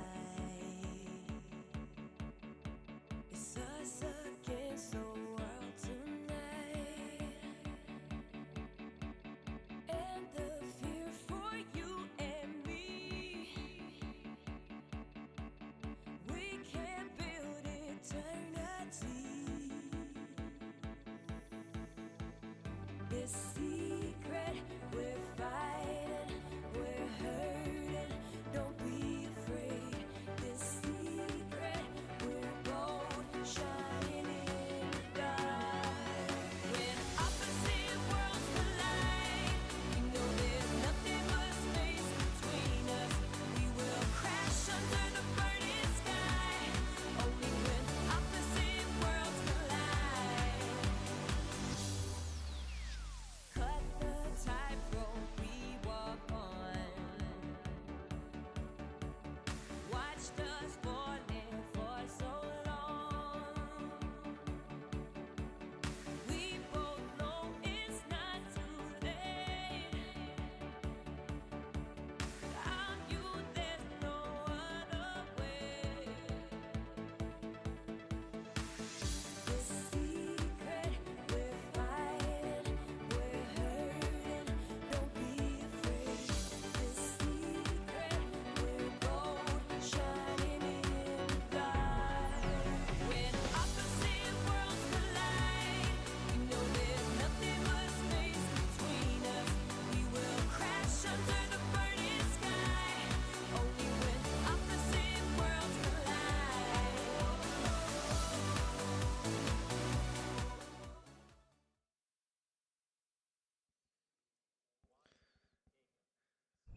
Welcome back, ladies and to the spring. Whoa! Welcome back, ladies and gentlemen, to the spring championship doubles stream. We just finished Europe. Oh my gosh, how exciting! Absolutely we gotta bring it back down now because we are about to get into top 8 of the South American Spring Championship doubles that has been going on. Behind us, you can see we have the bracket here, and because this tournament has been happening while the European bracket was already taking place, we're gonna go along and I put a circle that you can see. now you know You can for see sure that there is the bracket. this is the That's bracket. the bracket. Thank you. Yeah. We're good at this already. Doing great. yeah, But yeah, no the practice. bracket's been going on over on Pro Brawlhalla. Yep. And South America's been going down. The thing I want to talk about, of course, not just that the bracket is happening, but the change-ups, the teams that have There's mixed it change-ups up. in South Yeah, of America course. too. Oh It's my crazy. gosh. Oh my gosh. Whatever happened to team loyalty? I know, right? Well, it is exciting for fools. us though. It is exciting. So. Well, okay. I mean, a team that just got made actually won in Europe, so maybe team loyalty means nothing. I don't know. Yeah. But okay, that's a special case, Yeah, dude. okay, That's- yeah. Come on, that's Godly and Swata. That's like like Goku and Vegeta finally teaming up. And you're like, oh Finally, yeah. well, look at that. They're really good when they. I know you've been who'da hanging out thought? with Krillin and whatnot, but I think it's time. Who'd have All thought right. they would do well? But let's get into South America. Yeah, okay, let's- what's some happened? teams that stuck together. What has happened? We got Power Ranger and Wes, right? Of They course. stuck together. Well, Look of at course that, they stuck right together. there. Yeah, they're top seed. You can see them at the top there. They still have it. You can't see it. It's right there. Unfortunately, I cannot zoom in. Oh, wait. Oh, wait. Yes, Oh. I can. Oh, look at the zooming power. Okay. Wait. There Oh, you go. there it is. Power Ranger and Wes. Could you circle that for Yeah, me? let me just add some arrows.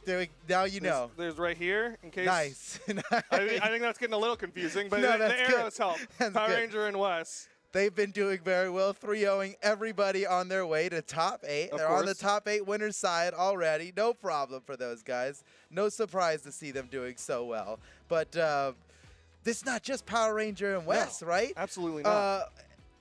Who Let's I'm talk seeing, about, okay, are there- let's talk about teams that are still established. I'm So trying to scroll find down. one. Fem 10 Kilo and Juniror is another team that's stuck together after Winter Championship, and they're still playing well. And they currently in made the top eight. it to Yeah. top 8. They made it to top 8. They're doing great. Let's see. Can I? Oh, we- yeah. oh. Oh, that's good. That's And good. then here's That's some, good. Some That's good. arrows right See, there. look, they made it to top 8. There. As you can see clearly, top Okay, so you 8. can see there's the top 8. Wait, maybe that's less helpful. This is they're on their way to top 8 There you right go. now.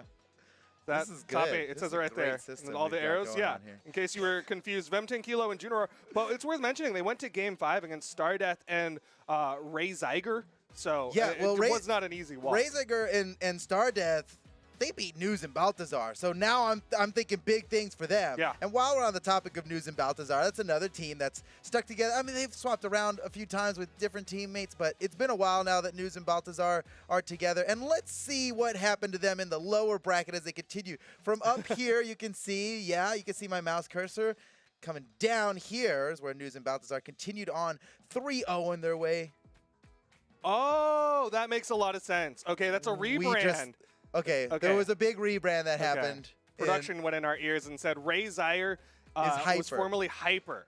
Because I was like, where's Hyper in this bracket? Did he just not? I guess he didn't sign up for this. No. I was like, I guess he's busy in today. Here. No, he's in here. So that's a big swap up because Hyper, aka Ray Zeiger, was with Kaina? teamed with Kaina. Yeah. Got second place in the Winter Championship, and now Teaming with Stardeath. He's teaming with Stardeath. Didn't make it into top 8 on the winner's side, but let's see where did they end up?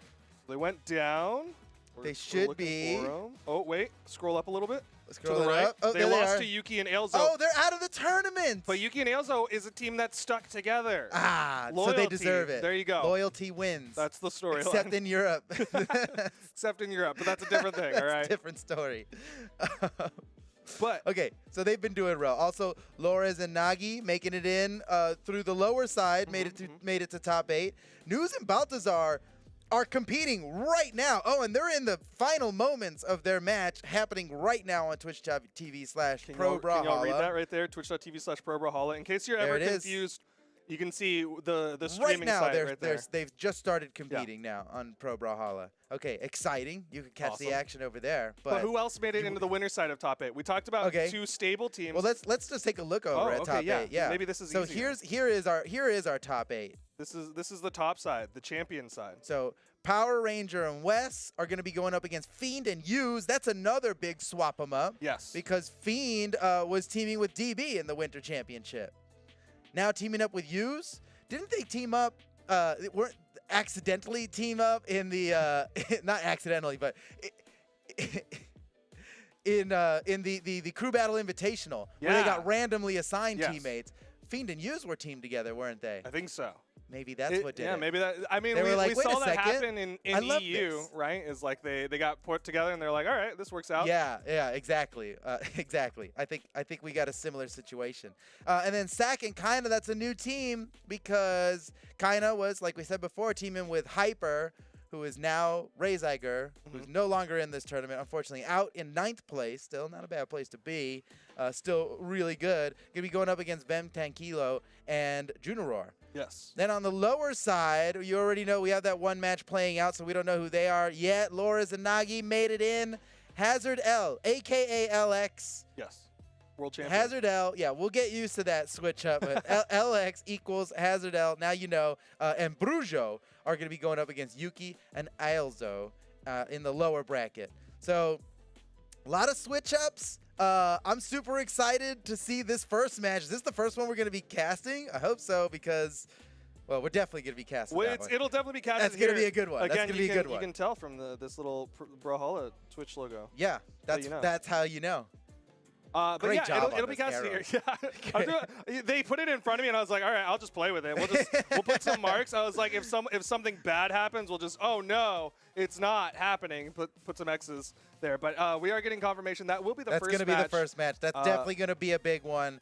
And the loser of that will go all the way down here to face off against the winner of Hazard L Brujo versus Yuki and Ailzo. That's brutal, you know. Yeah. Either one of these guys, Power Ranger Wes or Fiend and Use, looks like they could tear up this lower bracket. And I don't know, man. I think the big story that's happening here is who has a chance against Power Ranger and Wes? Does anybody have a chance against Power Ranger and Wes? Hard to say. It's tough. They are like so winning in South America right now. I mean, I'm not sure anybody can defeat them. It's funny because like I think the easy comparison is to say like they're the quote unquote Acno and Blaze of South America, but in my head they're just an earlier version of the Godly Swata, right? Like they were just two strong players that finally got together and we're like, yes, this is what we wanted, and now they're just I feel like dominating. that's how it went. You know, Wes was like dominating 1v1, and then all of a sudden, for the first time ever, someone challenged him for the throne. He was like, I need that guy on my team. Yeah. he's pretty good. He took me to game 5. He made me go Super Saiyan, so I gotta put him on my team. Very appropriate. I know that a lot of our South American fans are DBZ fans. Are DBZ fans, so all of these are very there used analogous. to be like SSGSS plan. Yeah. SSJ. Yeah. Which SSJ. is the shorthand for Super Saiyan. Super Saiyajin. Yeah. I think is. Yep. That's totally it. And we had Broly as a player, right? There's definitely a big Dragon Ball fan over in South America. Where is Broly at? Is he in this? I don't think he's even in this tournament. We can look around. I do see Caio Bolina and Guga actually got 3-0. Yeah, they got knocked down. Where'd Caio Bolina end up? Okay, yep, and knocked out two times in a row. Yep. They're out. Sipper and Doctor took them out. Who are Sipper and Doctor? Well, we're not going to find out on this stream because they got knocked out of the tournament by Loris and Nagi. Loris and Nagi is a very well-known team for us, both of those players. And they even defeated Vecina and Monexo, who I would say got a lot of stats on them. That's an well-known team. That's an upset. Surely that's an upset. Any other epic upsets in this bracket? I think the matchup with Hezardel and Brujo versus Dexter Junior Marias is also another good one. We're starting to see some familiar names, but DV and Legit getting knocked out really early. That's a bit of a surprise. Oh, man. I am personally sad to see that DB and Fiend are not teaming together. They were a great team, I thought. But, you know, you got to try new things. Greener horizons always. You never know that. I mean, it worked in Europe. You know, maybe it'll work here. News and Baltazar. News and Baltazar lost game 1. We can see it. We can see right here. No Henry. We can see right here. They might be getting in there. Okay. Well. All right. So let's take a look at this top 8 here. And Duke, we don't have to do the whole big predictions. No, we're not doing a formal thing. Like we've done before. We have more information. Okay. I think we both agree, and tell me if I'm wrong, Power Ranger and Wes are the team to beat. I agree. Who do you think has the best chance here against them?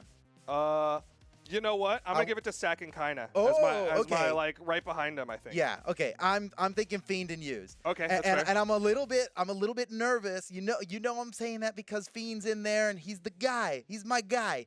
But I think there's a lot of power in this team. You know what we saw from them. Very unlikely matchup that we saw from them in the Crew Battle Invitational. I know that's 1v1 because it's crew battles and all, but they still showed that they work together well. And the fact that they're teaming together at all right now has got to mean a lot. Yeah. So how are they going to compete in twos? I don't know. It's going to be a surprise, much like Godly. You know. Yeah. I think it's a day full of. It's a weekend full of surprises. It's a weekend as well, full of surprises. Even like Southeast Asia had some surprises. But some of those surprises we'll get to see if they really do surprise us in a little bit, because I think it's time for the South American portion. That's right. Let's get started. This top 8 bracket, this one right here, is going to get started watch it happen in just a moment. So stick with us, and we are going to figure out who's going to win in South America. Don't go anywhere. We'll be right back.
Welcome to Brawlhalla.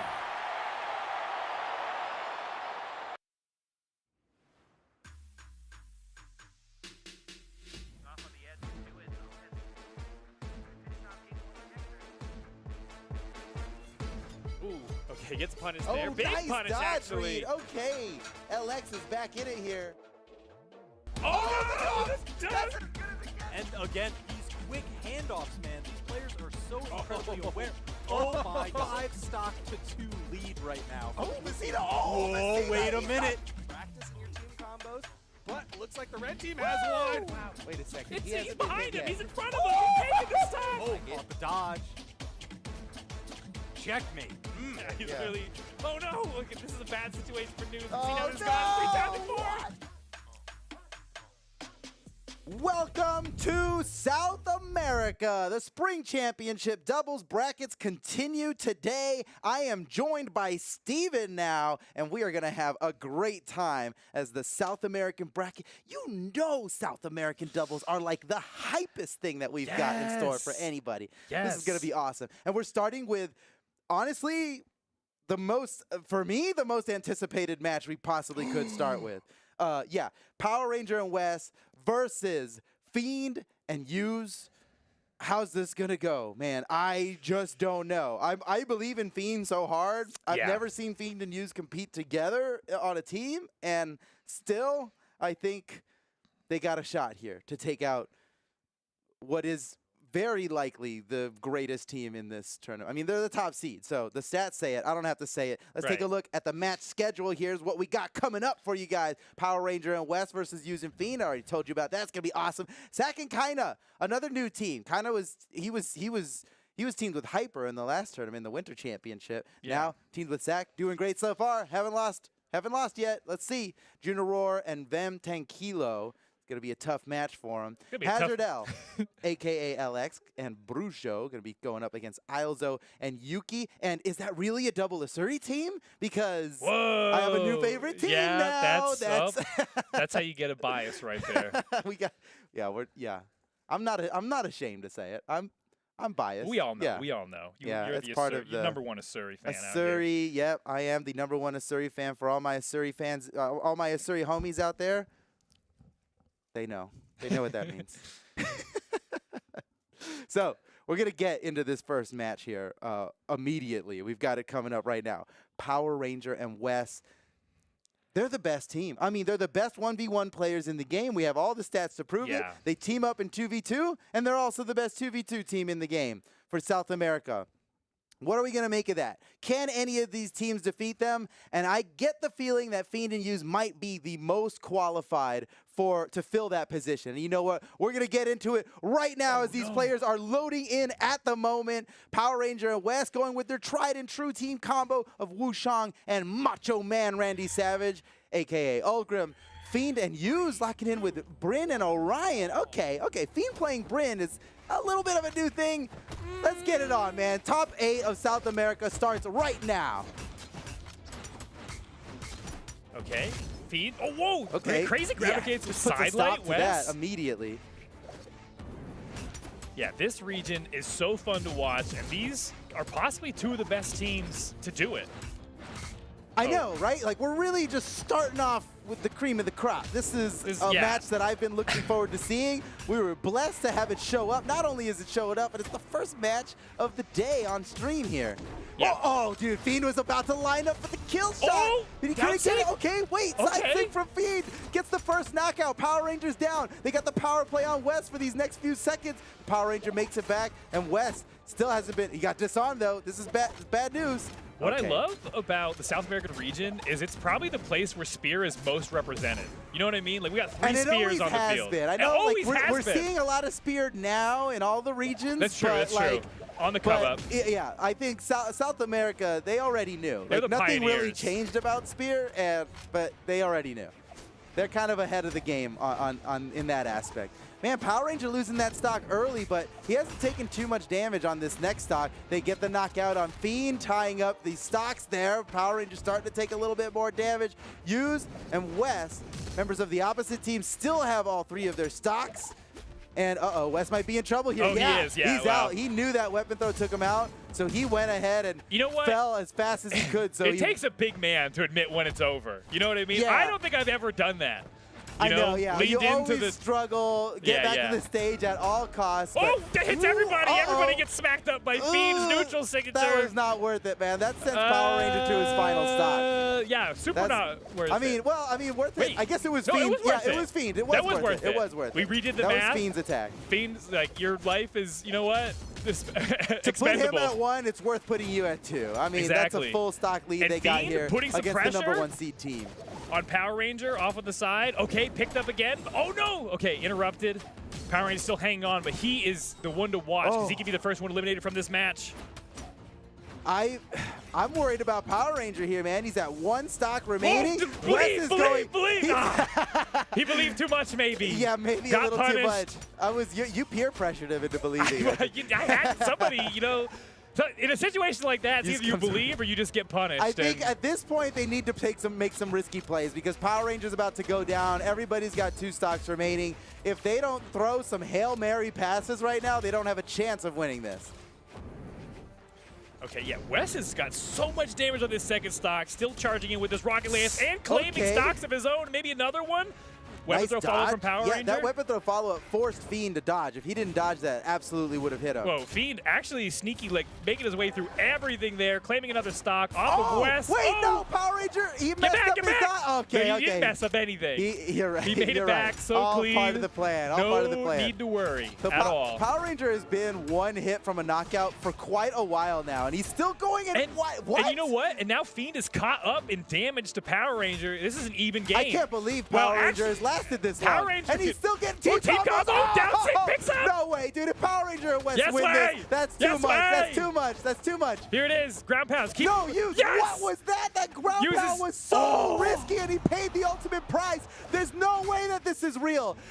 How Dude. could Wes and Power Ranger come back from such an incredible deficit? No. Oh, no. there it is. How? There it is. That's ridiculous. Game 1 goes the way of Oh Wes and my Power gosh. Ranger. If Fiend How- and Hughes couldn't close it out on that, how can anybody at home have Look at this hope of them slow-mo. defeating? Boom, smack, down sig, interesting option, sends him far out. That and was then, an amazing team combo that happened there. And that all happened while Power Ranger was in knockout range. I mean, Yeah. he spent the last half of the entire match in knockout range, and they still brought it back. I am just flabbergasted. They had a huge lead, and Fiend and Hughes still dropped it. Yeah, Power That's Ranger and unfortunate. West have been teaming together probably longer than anyone else in this region. They've racked up the most amount of wins, and Fiend has Yeah. been like nipping at their heels in 2v2 I for know. so I know. long. It's gonna be a beautiful day for Fiend when he finally takes these And guys he's been out. 'cause shopping for partners, you know what I mean? At Costco, he's trying to buy them in a 24 pack, and I finally know. picks Yeah. up Hughes. And maybe this is the magical combo. They're in the lead in this set. Uh-oh, Fiend's in Already trouble. looking Fiend's in good? trouble. No, He's no! already down. That's such an early knockout. Less than 30 seconds, and Power Ranger took out Fiend. That is ridiculous. So in game 2, I think we're seeing a bit more focus from Red Team, picking one target to pile all their damage on, and that was Fiend. First stock goes their way, but Hughes is the least damaged person on the field. Whoa, and he's dunking. He's off the side dunking. Okay, Hughes is going to make up for that. Nicely done, dude. Power Ranger and West started with a huge lead on that. And look how much getting a runway. 30-second knockout. Hughes has so much runway left to work with on his first stock. I Okay, know. actually, Well, some has it's been eaten there, starting but to fade fast, but let's see if he can get a damage lead while he's got the stock lead. yeah, At all. every hit he lands here is just bonus Yeah, points. nice punish on West. Oh, he's wait, no, the weapon dude, throw Fiend's messed up his down light ground pound. You know when your boy's setting up a down light ground pound, you don't interrupt. You don't interrupt it, Fiend. Okay, That's well, too bad. That's That's all too right. bad. There might be But some there's still- growing pains with this the newly formed team, their synergy. Hey, they made it this far. You know, That's so that true. takes True, true, talent. true. That takes absolute talent. we're already and amazing performance. in the top 8 of this region. So this is the best of the best. Everybody who's in here is already a winner. This is as But- good as it gets. But there are. Oh, you Fiend know, down to his final stock. Well, Oh. Hughes is at. Okay, Hughes loses his first stock. Oh, Now man. down to 2. Score. They're playing from behind again. Yeah, they got to maybe put some focus onto West, claim that stock, tie the game up. I don't know what the plan is here. Well, they're kind of in trouble here. I don't know. Fiend keep your eye on Fiend. The way he plays this next stock is really huge for how the rest of this match is going to go. They tied up the stock, but the damage is not tied up right now. It might as well be. Come on, let's be honest. Let's just not worry too much about it. It's nothing to worry about. You have to keep your head on straight, be determined, and not worry about where the damage is at. Keep your wheels on the ground. Because when you're in a car, and that's bad.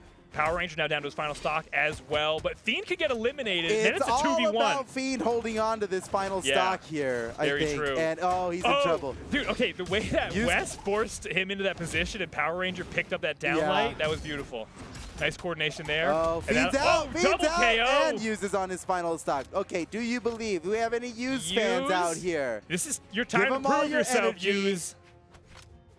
Okay, he could get this stock maybe off of Wes quickly. Now, Wes is going to play on the back line. These down airs are oppressive, but finally fights his way back up on top of the stage. The pogo power. Dude, this it might be over. It might be over. Oh, I love that. Not yet. I love the disengage off the sideline, even though a neutral it's over now. It's over now. Okay, 1-1 in the set. Power Ranger and Wes bring it back. All right, we got a live one. This is real. This is a little too real, I think, if you ask me. Big damage there. We can maybe slow it down a little bit. That'd be fine.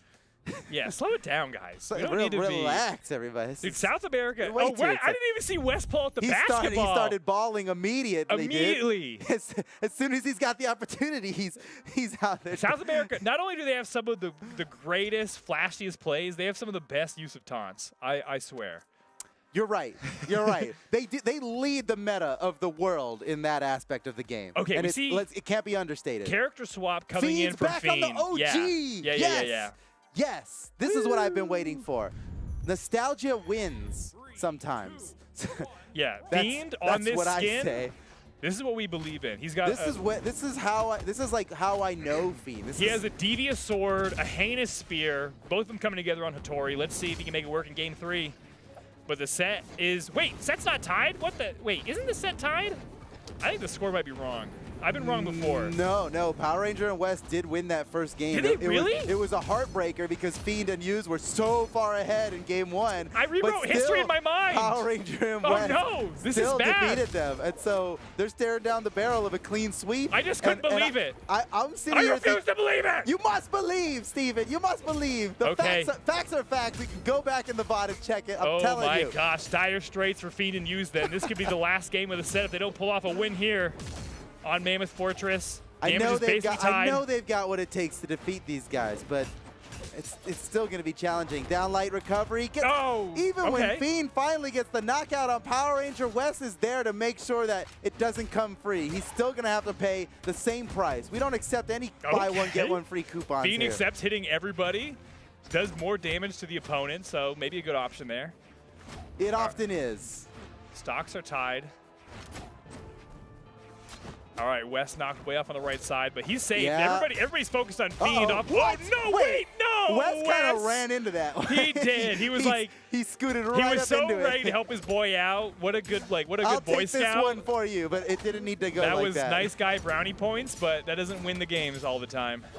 Not all the time. Sometimes. And almost never, actually, but maybe. You can't be nice in this game. You got to be Orion neutral signaling off the edge, just like Use. There is no such thing as a nice Orion neutral sig off the edge. That's always a dirty play. Yeah. you just accept that you're on the dark side of the force, and sometimes that's the way to be. Picks up both red team members at neutral sig. Take a look at this. Use still with 3 stocks, and they've got Power Ranger at 1. Now, I'm trying not to get too excited about this, because last time Fiend and Use had a huge lead, they still ended up dropping it. That's true.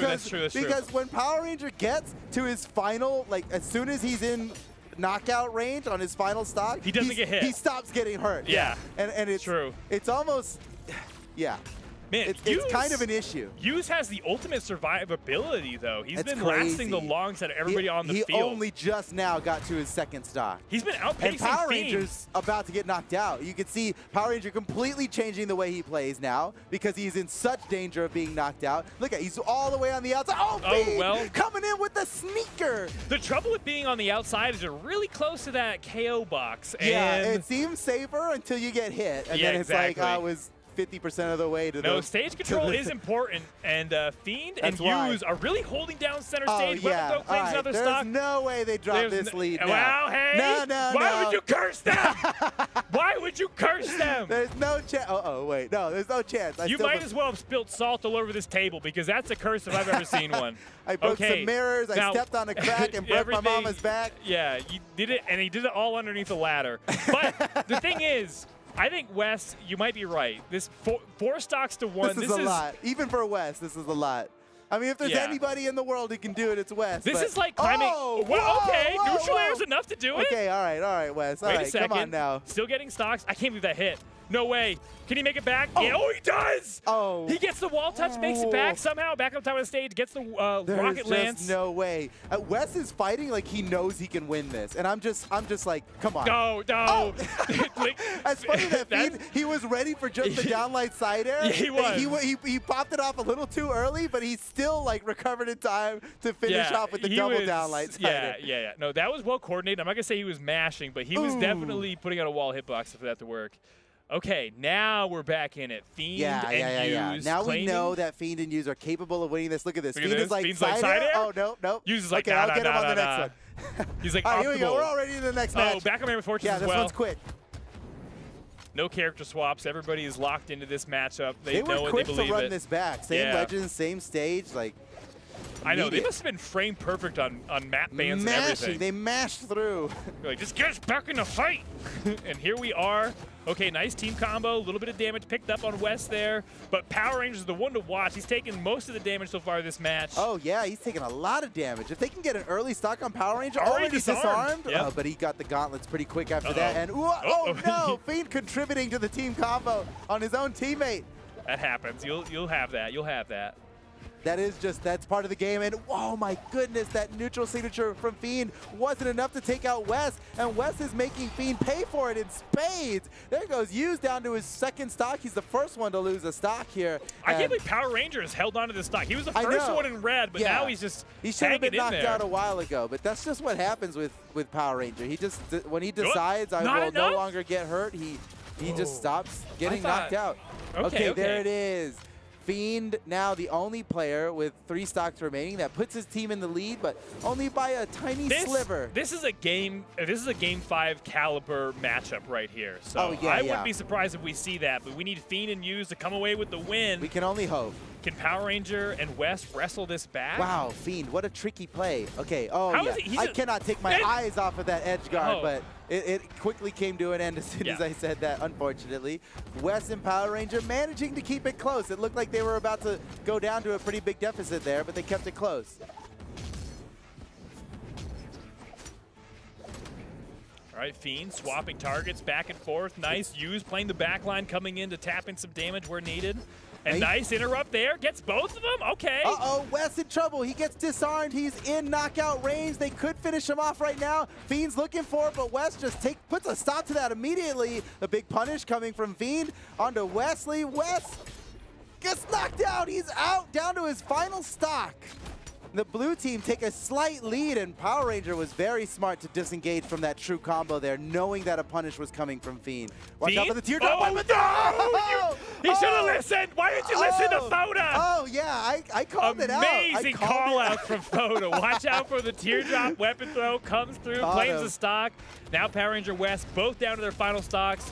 Fiend. Wow, Okay. and just like that, we're down to the final stock. But it's not completely even when you consider that Power Ranger and West are ahead by a game. True, if they win this one, Fiend and Use are going to go down to the elimination bracket. That's true. Yeah, Fiend and Use have more pressure on them now to stay in this set, to keep them alive on the top side of the bracket, which is where everyone wants to be.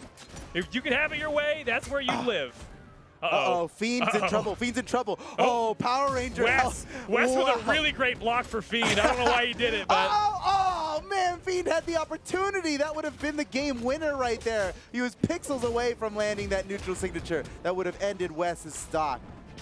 Oh, and there then- goes okay, Wes. okay. Okay, all right. This is doable for Power Ranger. We cannot celebrate yet. Oh, you can celebrate now! Celebrate now, everybody. We're going to Game 5. Oh, this is amazing. I love a good Game 5, We man. love to see it. Look at this teardrop weapon throw. It's still coming. It's still coming. Just barely over the corner. My goodness. A little mix-up, too. They both threw spears. You're like, which one's deactivated because they hit somebody?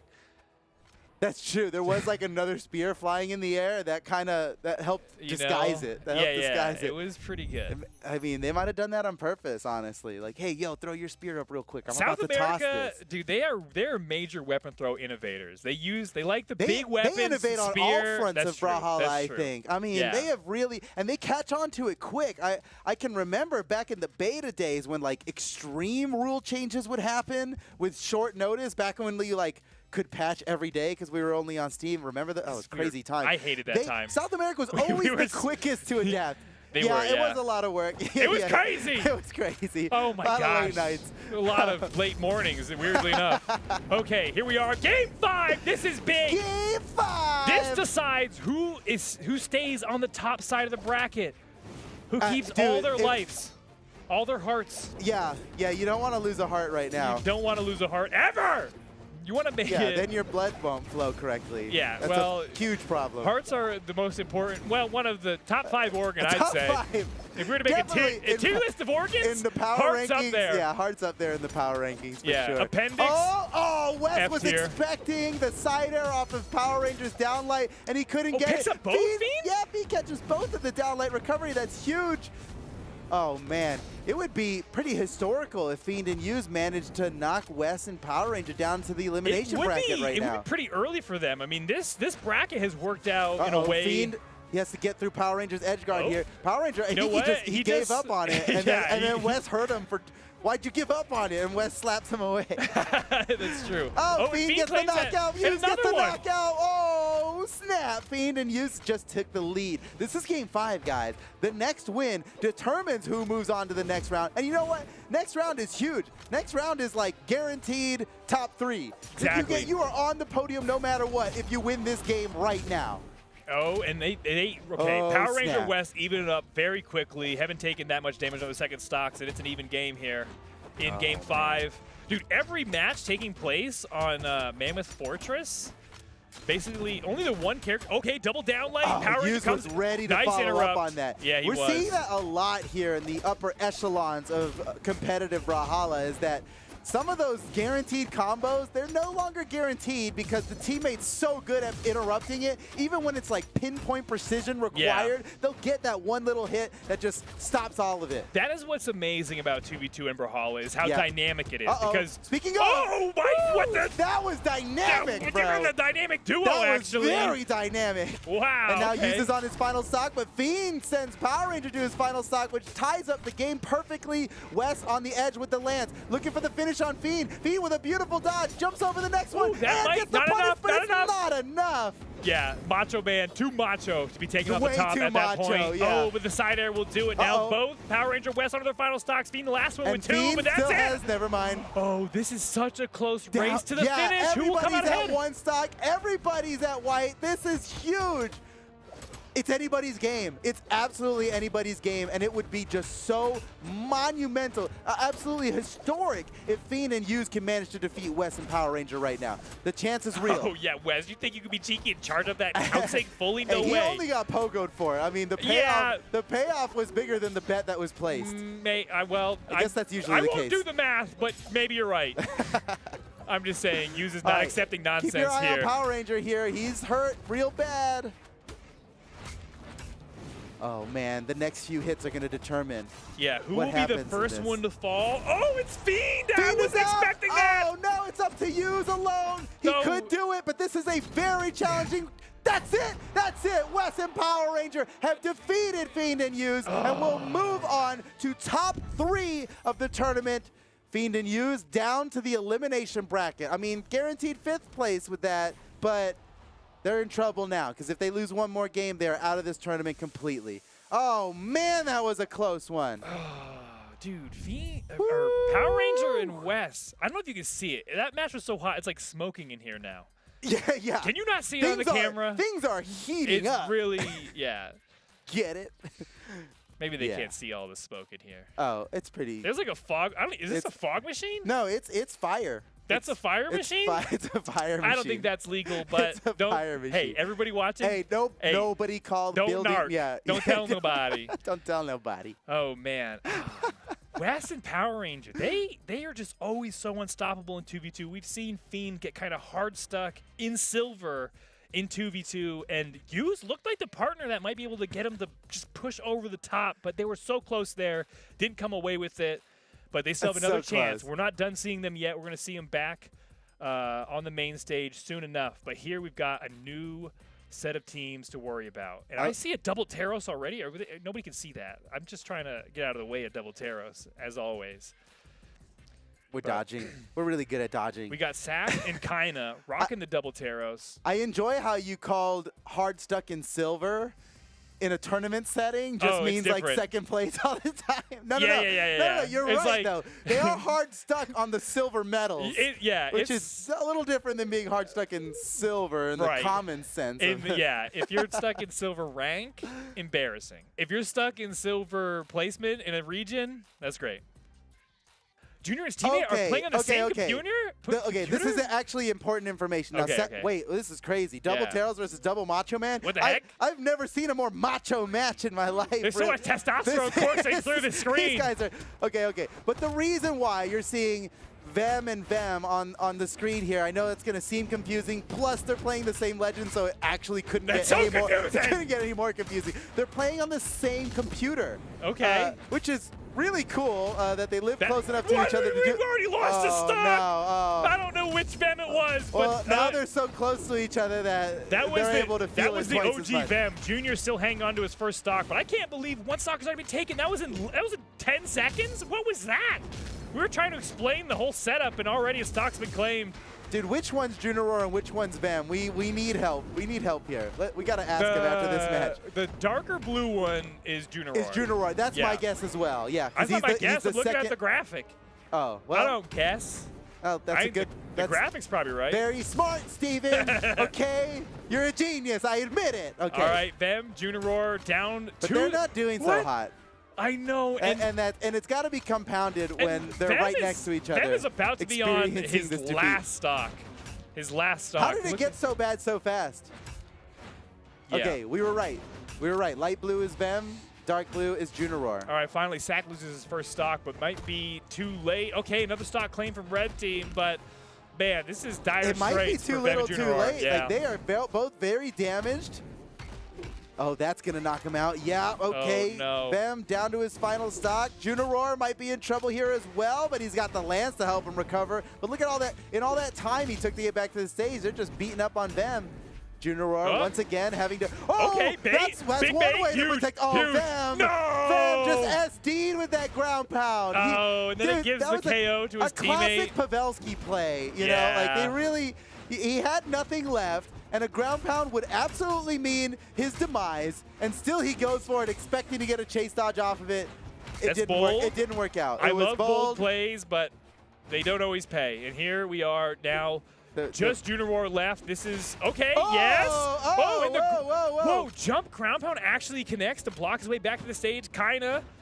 Still holding on to two stocks. Sack now down to his last stock. Is there any way he can get the reverse? There's no way. Can he? No, there's some way. Maybe there's no way. Dude, there's no way. Okay, you're right. You were right. You called it early, but you were right. There was no way. Hey, it just takes some Brawlhalla knowledge to really understand how. Oh, and I don't have that apparently. I see. That makes sense. What a fool I am. Yeah, you for believing in people. Yeah, you need to win a couple of tournaments to really understand how these things go. Oh my gosh. Oh, that was 10 years ago you won those tournaments. Let's not forget it, dude. Okay, you're right. Photo won a 10, what? I don't know how many tournaments. 10 years ago? 10 years ago. Yeah. No, it was 7 years ago. I was still knee-high to a hubcap, and Photo's bragging about those wins. I don't see it. All right, we gotta move on to the next game, shall we? Let's move on. Let's move on to the next everything. Let's just move on. So now 1-0 in favor of Sack and Kaina, and they won that one handedly. That was kind of brutal. That wasn't close. I've never seen, like, Vem and Junior were 4 stocks down in like less than a minute. I don't know how it happened that This is a fast. very different set than the first we saw in this region because. Dude, oh my God. No, Junor! don't, please, Junor, get back, please, please, please. Oh my All right, goodness. No, dude. No, wait, No, that. what? Oh, He killed no. his teammate. His teammate came down to help him, and he kicked him Wait a for it. second. That was the smartest, dumbest play I've ever seen.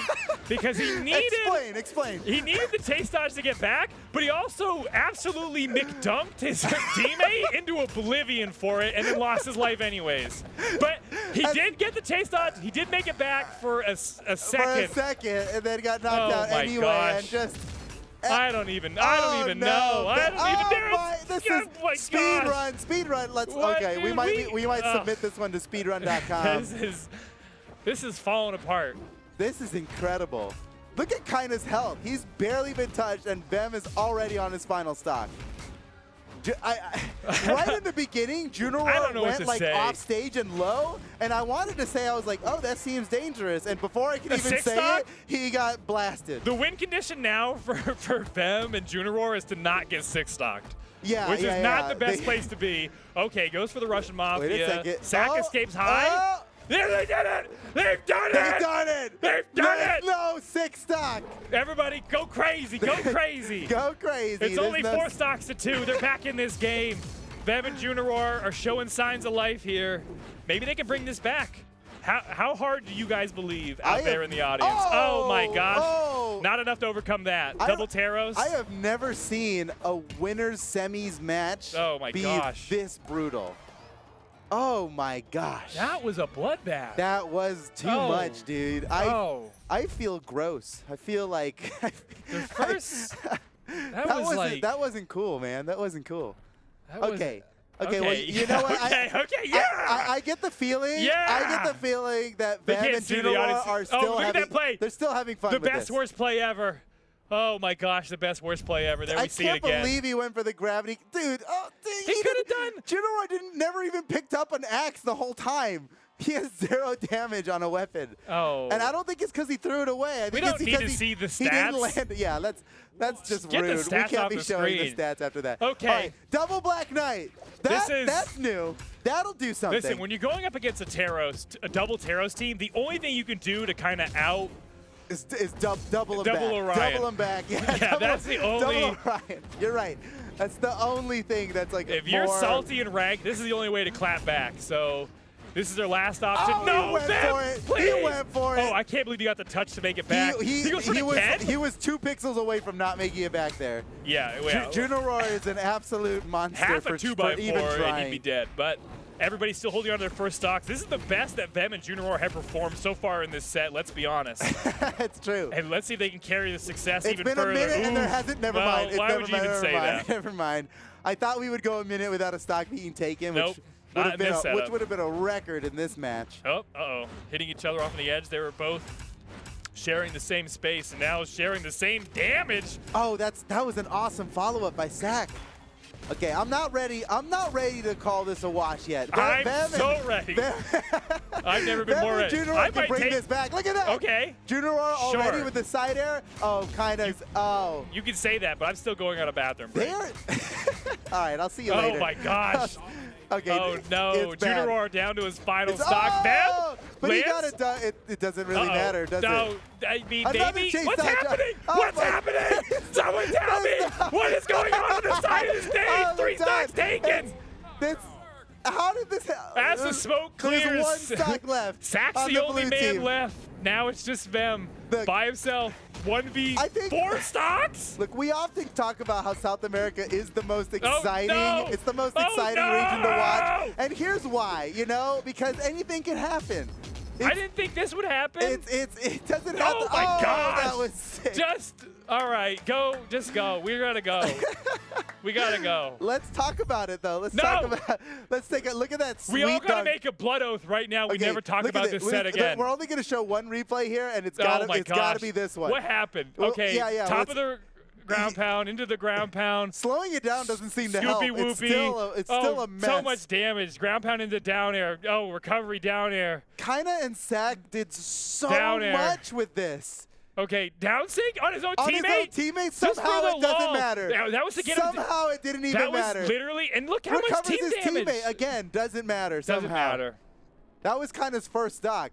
It's like, and then Sack is all deal with it. That was he's insane. all like, yeah, that's what we meant to do. You Oh can my see God. how it worked out. We've never seen such a scuffle off the side of this. That was so many. was wild. So many hits. That was wild. There was no way to keep track of it. We haven't invented slow-mo And- enough to follow it.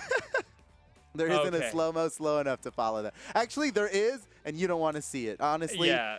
Yeah. We gotta Th- censor they've that got, whole thing. They've got 1 FPS back there. You don't want to see it. It's not that We great. actually can't upload the rebroadcast of this. We can't do it. I think it'll get censored. We'll get claimed. Yeah. Or we'll get. I No, don't even know. we'll get a copy. We'll get a strike. Yeah. We'll get a community guideline get it- strike. exactly. Because there's something about like too much violence. That was terms of service for sure.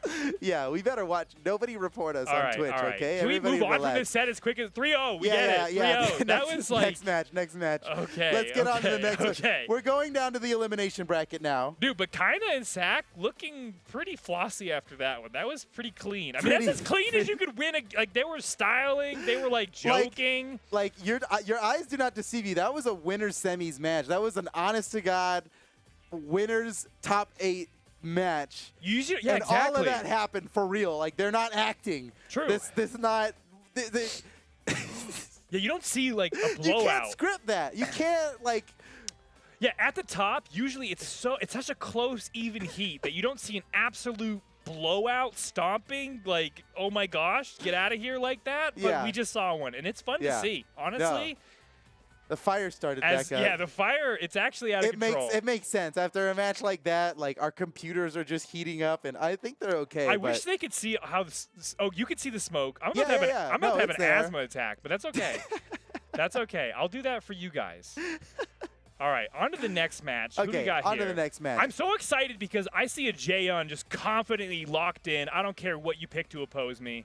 And we don't see much Greatsword anymore. It had its time in the sun. But this is LX, dude. That's true. He is the great sword of guy, South yeah. America. Yes. This is Hazard L, aka LX, aka the 1v1 world champion of 2020, using all great sword all the way. He's still rocking the great sword after all the changes and all the years that have passed. He's the guy to get it done with great sword. So, what's it gonna be? Can he get it done? They're going to be going up against Yuki and Ailzo. And honestly, yeah, I'm on Team Hazardal and Brujo.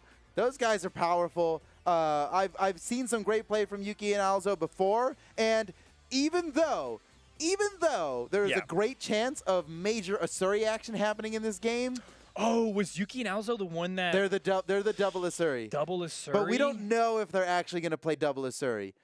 If they play double Azuri, obviously my feelings are going to change. Yeah, Okay. yeah, yeah, obviously, yes. What a fair weather fan. I'm a flip flopper like that. Yeah. Well, what can I say? What can we say? Hey, if you play Queen Naya or Asuri, you're my favorite. That's just how it is, and I think that's fair actually. Yeah. That's the that's just how things work, I guess. Let's see. They are in the lobby now. They may lock in. Uh-oh. There's a severe lack of Asuris so far. Already I'm your out, dreams have been dashed. I'm out. Wow, It's Hazardel and wow. Brujo all the way. If they don't pick 2 Asuris, they don't stand a chance. They have like no Asuris. They have no Asuris. Look. That's gross. There's not even a single Asuri on the whole stage. Not even a single Asuri. Oh, this is bad news for Asuri fans out there. But, I know. but you know what? Us I mean, Asuri fans, we're a very loyal bunch, you know. Shout outs to all of you in the chat. I know you're out there. And when you get betrayed like this, it hurts. It hurts. And so you cheer for the other team. You cheer for Hazardel and Brujo. They're absolutely going to dominate this. No, for real, this could go either way. Yuki and We'll Aldo, see. both BCX finalists from the most recent World Championship. They've got a great shot at this. But Brujo and Hazardel, it would be an upset, I think, for Yuki and Alzo to win this. The stats are on Hazardel and Brujo's side for sure. Yep. We'll see what happens. We will see what happens. And also, Teros, like, you know, they got some might on their side. It's no Asuri, but okay. Let's see what happens. All right, on to Apocalypse. Love this map for them. Now Hazard L, he's got this little baby sword right now, and he's just waiting. Yeah, he's waiting for the real sword to What a come out. lame sword that is. Look how tiny. You can't even hardly see in his hand. It's so tiny. Wait till he picks up that great sword, though. Wait a That's second. Actually that doing was a some great- work with the regular sword. With the tiny sword? Yeah, Elzo in trouble on his first stock, taking the most damage. Bruzo actually following in step, both of them in orange, getting deeper and deeper. Nice. He even had the wherewithal to spot dodge his teammate's attack. Oh, went for the side air. Oh, dude, perfect placement on the recovery. Brujo gets the first stock on the Alzo. And this might be another stock. No, Yuki's still alive. Oh, that was a wild option from Alzo, but he got back up in time for the alley-oop. Okay, Yuki and Elzo somehow. Oh wait, actually not a lead at all, dude. Look how healthy Hazard It's L Hazard is. L that's holding it all together, That's- but it's not enough for one player to have a healthy stock count, you know? Wait, Yuki could outpace him quickly though. He's not taking much damage. It is Hazard happening L's quickly. getting closer to being knocked out. Oh man, Elzo was trying. He was like pump faking in every direction with the hammer. That was the positioning on that neutral signature from Taros could not have been any more perfect. Just enough to graze over the corner and still get the knockout. Elzo down to his final stock. It's just getting crazier and crazier. All right, but Brujo, he's in orange. He's hurting pretty bad. He's off the side. Yuki's going for a huge knockout, but Brujo gets the best of him. Wait a second, this could be a huge turnaround. Yuki's down. What? He was so healthy, and he got knocked down. Oh, that's bad. That's the game winner I know. right there. Elzo- I think that's. Elzo opted to just try and block Brujo from getting the final hit, but he needed to help No, Yuki out. Yuki was playing a dangerous game Yeah. there, man, and it you know, he's not completely innocent of that. He put himself in that position, I think. Okay, Brujo now down on his final stock, but Hazard L, again, outlasting everybody by like a mile. Lot. Yeah, by a lot. He is nearly a full lap ahead of everybody in this race. All right, keep your eye on Elzo here. He's going to have to do something huge because he is so close to being knocked out on his final stock. Every move he makes, every step he takes, we'll be watching him. Yeah. Oh, he missed the alley-oop. I was watching him. Uh-oh, and so that's way to do a it. knockout, that's embarrassing. That's embarrassing. That's too bad. I was hoping for a really huge thing. I told everybody to watch him, and then he whiffs, and then he dies, and that's unfortunate. Oh. Okay, but Yuki. Oh, every hit's landing. I believe. No. Yuki, Don't- can he even touch the ground? That'd be him beating the Yes. spread. Okay, finally he's back to the Yes. ground. Nice reverse He's on the going edge. deep. He He's has to. going He has deep. to. Oh, well.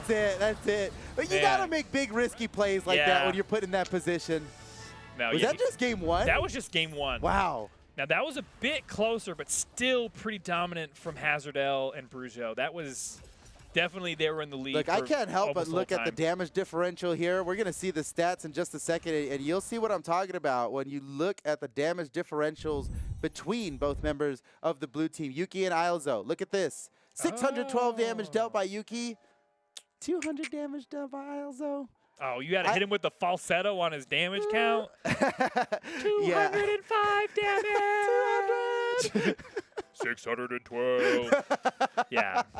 Why'd you have to do him That like was a very nice baritone. Well, thank Is that what a baritone is? No, but Taza could tell me. yeah. Where's Taza? He's Where's the music. Taza? He's Yeah. the music man. We miss him. All right, getting into game two. Hopefully this will be closer. We're at Crystal Temple. At least the music is fun. You know what I mean? If you're Oh, not having yeah. a good time during the match, at least the music might brighten your spirits. Let's see if it Yeah, is a game have changer. a heart. Listen to the Crystal Temple jams. All right, whew, all right. That was a lot to take in. Oh, nice neutral signature by Hazard L and Yuki. Ooh, dude, Hazard L, he wins neutral so often. Yeah, he's really good at like this micro spacing, which probably comes from the greatsword gameplay, because you really need to like hold the ground, be good at micro spacing, backstepping at the right time. Yeah. Dodges the way out of there. That's a good point you bring up. Yeah, it takes maybe some of the best neutral spacing and also like dodge reads. Like you got to be so hyper aware of. Oh, whoa, he almost got both of them. That would have been. Oh, but still, he's the first one knocked out he somehow. got blasted in the back by that Taro's side signature, which is Okay, maybe the here we hardest go. hitting side signature in the game. I don't have Game confirmation changer. on that. This changes the entire set right here. Oh, that's true. All the momentum is this shifted. This is a huge lead. Oh, we got him. Wait a second. Alzo going for play of the game right here. He might just take it. He could. He got him. That's He got big. him. That's Unbelievable. huge. What a play. What a play. Oh no, Alzo, make it back, please, please. Oh, he tried to grab actually, his teammate for the chase dodge, but didn't make the connection. It might have been better that he didn't. Yeah, we've seen what happens. We've there. seen, team when you damage get dunks. a vertical reversal, when you dunk your own teammate for a Can chase. I dunk you real quick? Seriously, it's gonna be fine. It's not gonna be fine. It's not gonna be fine. But still, okay, they put some major focus This down on is Hazard huge. L, and Yeah. that's huge for that them. was Alzo absolutely. That looks like play of the game. At least so far, Alzo made a big difference there, and he's totally made up for any issues he had in the past game. Everybody forgot about that. All they remember is Alzo and the sweet play of the game where he took out Hazard L while he was at white. He's not done yet. Whoa! Oh, Hazard L! What a great gravity cancel neutral light. I mean, gravity cancels on Greatsword are like very different than gravity cancels on any other weapon, Very right? true. You get the finisher part of all those built in. Whoa! Ooh, picks up both. Wait a second. Still gonna maybe claim the stock of Hazard L, knock him out of the game complete. No, makes it As back to if the they stage. didn't have enough of a lead already. That huge double play there makes such a big difference. Alzo finally down to his final stock, but Hazard L. Oh, what a reaction! Nice to clean it up. Stocks are tied, but Hazard L's trailing way behind in damage. Yeah, but I wouldn't put it past Hazard L to just not get hit anymore and yeah. just continue the domination. The He only has- person who can hit him now is his teammate. He I has think. amazing footwork, so that's able to just slip a bunch of these hits that could be devastating for I where can't he's believe at. he's still alive. He dodged perfectly through that Taros down sig. This is too much. Somebody's got to do something about Hazard L. Oh, yeah. Okay. Okay. All All right. Alzo takes him Yeah. out. Now it's a Good 2v1. job. Brujo, can he do it? Goes He, to the ground he pound off honestly stage. might be able to. Yeah, well, you know. That was okay. That was before that happened. Before he got dunked on. Dude, GG. They really Okay. brought it back. That was awesome. They really brought that one back. Okay, all right. Nicely done. Tied up Okay, now. let's check this out. Check The out this set replay. is 1-1. Check out this replay. Yeah. Okay, watch Ilzo. Watch Ilzo. Wait, no. Here it is. Yeah. Hazard L sweating. Ilzo, boom, vertical reversal. You're donezo. Oh. Chase dodge up. He's fine. He was he only- he almost got a second one on I Bruja there. know. But he still gets it off of Yuki's attack. I didn't even realize how good that play was. It was already great because he caught Hazard L there, but then they continued on with the domination. Nicely done. That was such an early KO that I don't know, if you're Hazard L and you're Bruxo, you're like, okay, that was they can't expect to get that kind of crazy play on us every time.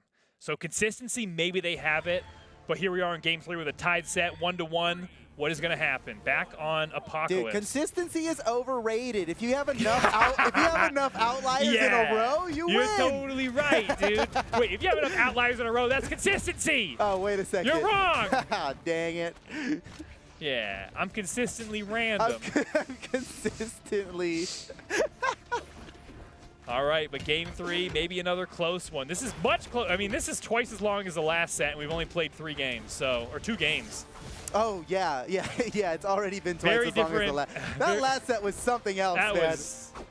Yeah. We're gonna put that one on YouTube as like speed run WR. Yeah, we won't even get to like the 8-minute whatever thing.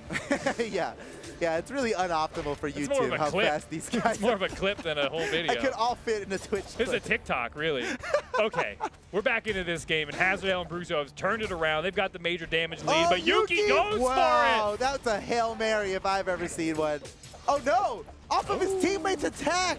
Oh, boy. And now Alzo's getting blasted for this. Hazard L with the great sword. Got to be careful. Got to be careful when Hazard's got a great sword. Alzo making his way back to the stage the whole time. Now, oh, no. Dude, Hazard L just scared him off the side. That's dude. Ooh, the pocket save! The same side team combo the whole way. They timed everything perfectly. That was so good by Brujo and Hazard L. So impressive. Oh no, on his team. Are you impressed now? I was impressed, and then I saw like the color of the person he knocked out, and it was, unfortunately, that was his teammate.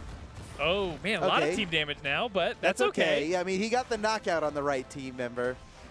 Yeah, probably worth, honestly. Probably oh, worth. boy. Oh, Alzo once again with the most brutal Dude, he's a of thief. neutral airs. He's a stock thief. He just comes in and he steals them at any damage. That's a great descriptor for Alzo, a stock thief. And, you know, if you're playing gauntlets, that's one of the greatest powers you have, and you have to be able to utilize it. I think Ale, did he throw that gauntlet straight up? Where did those gauntlets go? Oh, they got knocked out of his hand. All right, so now he's unarmed.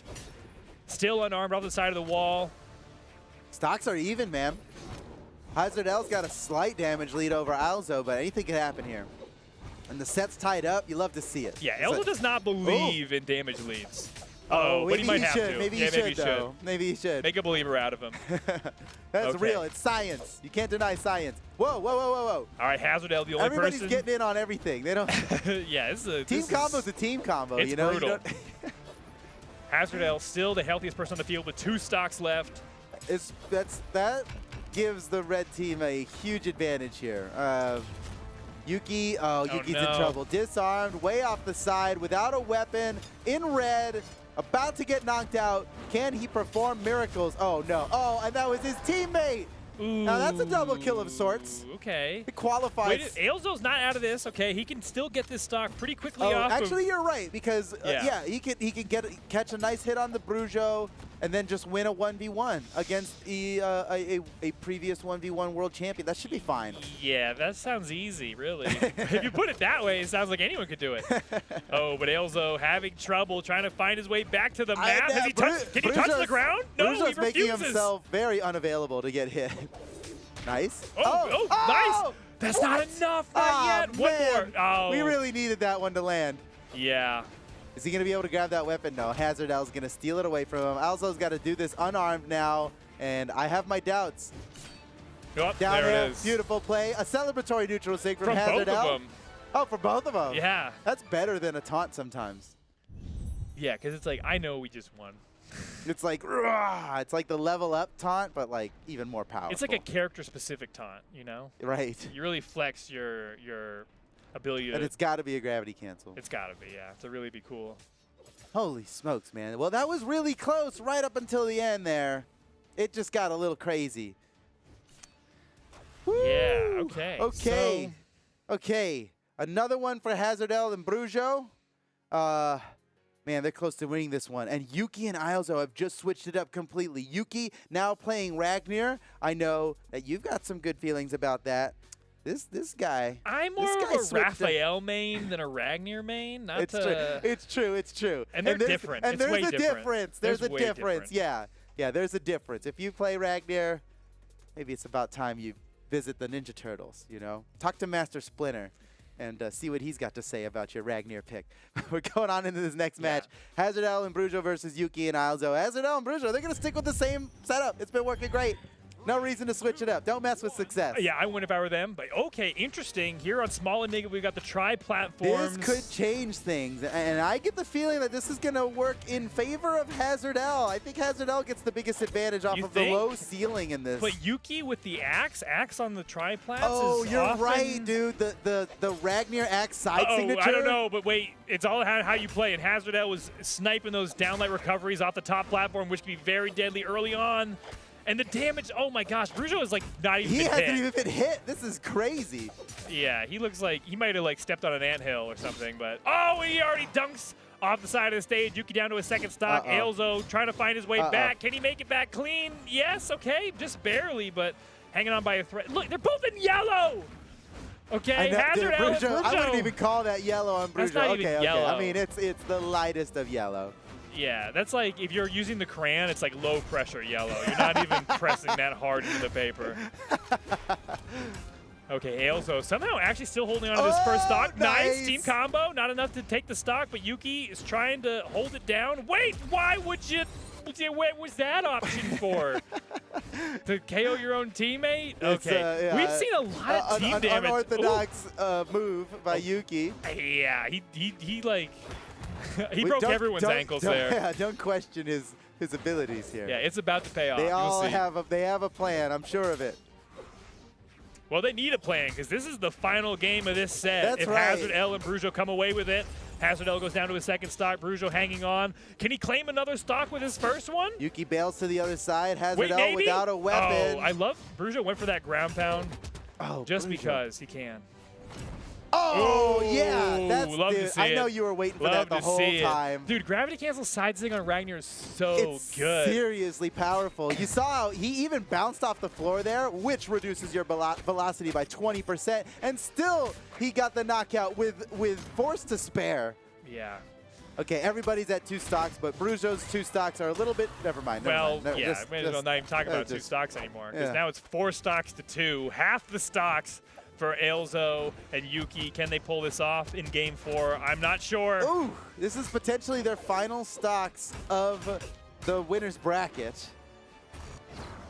Ooh, okay. I like the thought from Ailzo there with the pivot, slide charge, neutral signature. Doesn't find a home, though.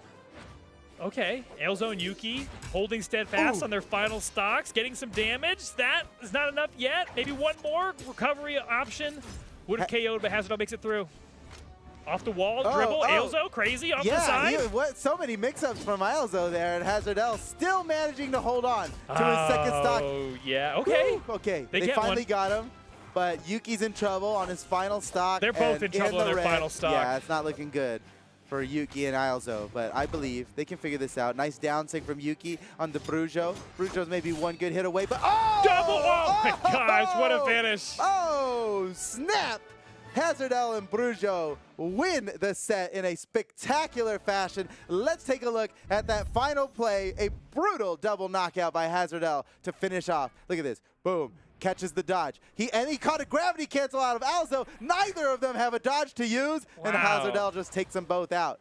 And I want to go back to the part where I said that, yeah, you see how great that worked? I want to go back to where I said that Hazardell has the greatest advantage on that stage, and you could see clearly how it worked out in his favor. I don't think that particular greatsword attack would have knocked out in that situation on any other stage. Maybe yeah. Small Brawlhaven, but that's not happening here. Yeah, the small blast zones definitely favored them there. And honestly, they were just playing lights out every which way. In neutral, off on the side of the stage. They just had it. It was a tough one. It was a tough one for them no matter how you slice it. Yeah. And I got to pull up the bracket here. Oh, wow. That was so quick on the password, dude. Dude, I'm quick, dude. I got those buttons. Yeah, former tournament winner here. He can I play mash keyboard. buttons so with the best of them.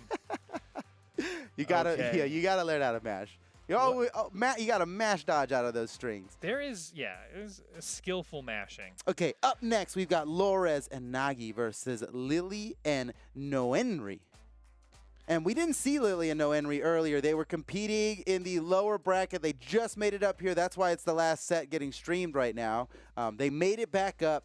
And if I had to pick one here, I got to go with Lores and Nagi. They've got a lot of experience in these tournaments. Yeah. In fact, Lily and Noenri, this might be their breakout performance. I don't think they've been in top 8 of a doubles major together as a team ever. This then might be their first one. Then we don't know their potential, okay? Well, we haven't seen it yet. Okay, you've got a point. You've got a point. Okay, this is like a Experience isn't mystery everything. Sometimes just coming in on that with the freshness, you don't know what to expect. That actually could work in their favor. You bring up a good point. Yeah, I like a bit of mystery. Whoa, okay. I like these character picks, too. Oh, yeah, there's a Maggie on the field. And a Nash. I feel like South America really pioneered Nash gameplay. Oh, absolutely. You don't really see Nash played in other regions. Yeah, Fiend was playing him a lot. Yeah. We've seen it played by plenty of people in South America, and they do seem to be the best at it. There's something about it. But Lores and Nagi going with a tried and true Taros and Brand. Tell me you haven't seen that one before.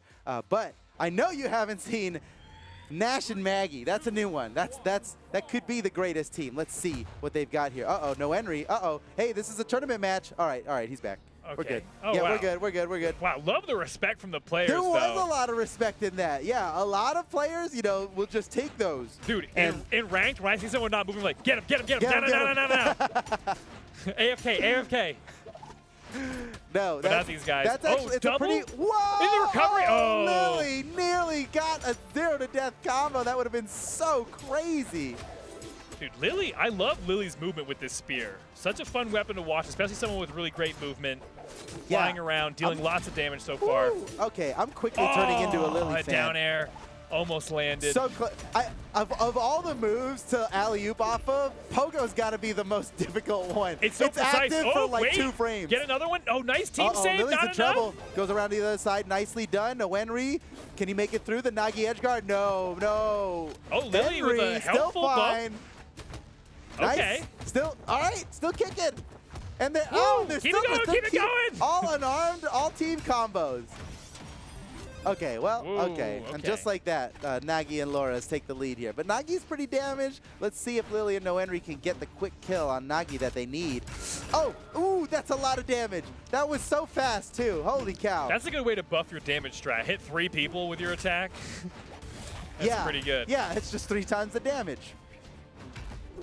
Okay, this is a close game so far. Lily off of the edge with the spear, I believe, and the Pogo Wow. side air dunk off the angled wall. Love to see it. Yeah, the best way to land a side air is into that slanted wall on the bottom. That just turns the side air into a spike. Oh, Lily. Lily? With the, went for one the egg drop. That last Pogo could have done it. The Pogos from Lily are almost impeccable. I've seen him miss maybe 2, but he's used so many effectively off on the edge. Uh-oh, Lily now without a spear. Looking for a weapon. There's still no weapon for Lily. All right, here we go. Lily now with the hammer. What can he get done with the hammer? Almost got the stomp there that got interrupted by his teammates' recovery. Here comes Nagi, snatches up the axe, makes great use of the axe, but Nohenry puts a stop to it. Oh, ow! Double knockout so quick. Holy cow. Okay, there is still a path to victory here for Lily and big Nohenry. path to victory. Yeah. And that's through Lores's, whoop. Okay, well, they got Maggie. Well, now they got the 1v2. Yeah. Can they do anything with it? Lores gonna stay off the side of the stage. Okay, good play there. Just stays away from trouble. Oh no, gets knocked way up high. They're looking for the knockout onto Lores here. Keep your eye on the Teros. You can see he's playing way off to the side, being as safe as he possibly can. That totally makes sense when you're 1 hit from being knocked out. Nagi taking the lead on this and doing a great job handling himself in the 1v2. Lores, again, way off the side, just actually not even helping. Oh, no. Lores, can he, Lily? Okay, this is doable. Oh, wait. That's it. Oh, no. Oh, what's gonna? How did he make it back? He had the checkmate ground pound right there. Nohenry just let him come back. Uh-oh. Oh, if Nohenry drops this now, that's going to be just very, very sad. But there's no way. Nagi off the side. Nohenry just needs 1 more hit to do it. The down air gets it. Clutch factor from Lily and Nohenry. Oh my goodness, my heart stopped in that match.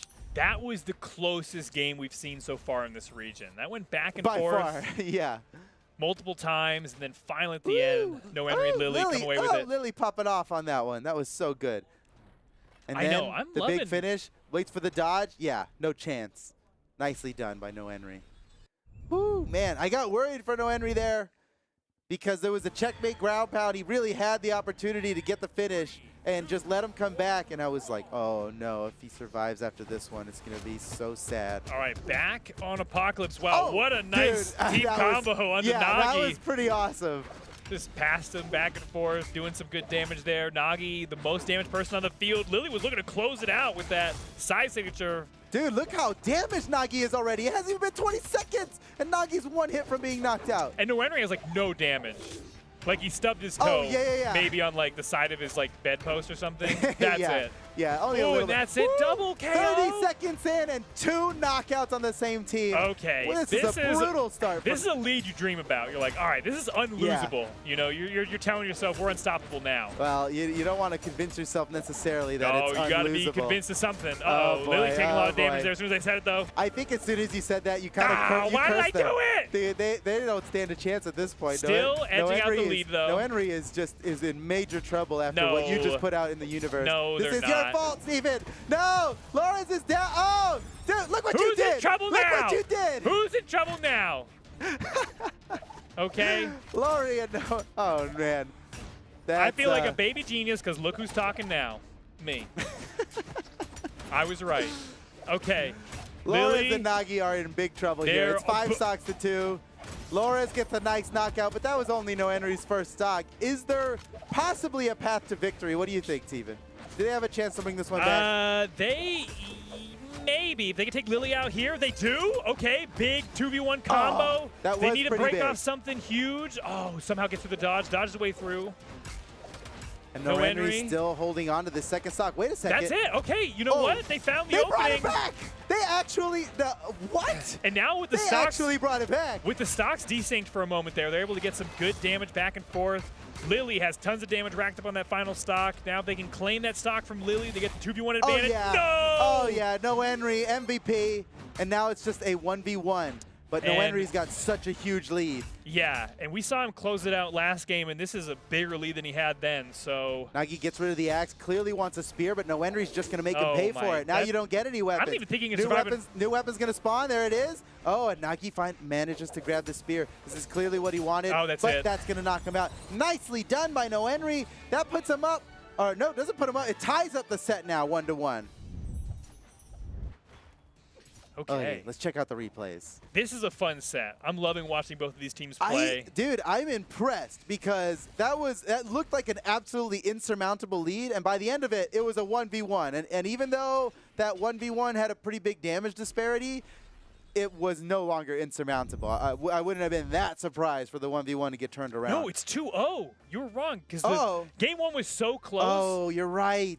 We got tricked. We got duped. But it's 2-0. Lily and No Henry They juked me out on that one. are one game away from closing out the set and moving on. But we saw how close both games were. We can't count out Lores and Nagi yet, even though we gave them the favor in this matchup. We're, based on what we knew. Now it feels like they might be the underdogs. We have more data now than ever, though, on these two teams and their matchups. We're gating the data right now. We're learning. Look how, oh my goodness, look how long the stock from Nagi lasted on that last one. That was very good. Okay, here we go. Now we're on potential. What? What? They're just emoting? Wait, okay, Lily, okay. why'd he do that? I don't know. I told you the emote meta in this It's region is different, out of it's different, control. yeah. I think they're just they're wishing each other luck. And I don't think that's what that means, but okay. Yeah, I hate you, and we're like, oh, that's nice. I'm about to beat you up. They're very nice about this. Oh my gosh. Oh no Henry in They less than pay for 30 it, though. seconds. That's even though it was less than 30 seconds, it's even less than that when you consider the first 10 seconds were being used to emote at each other.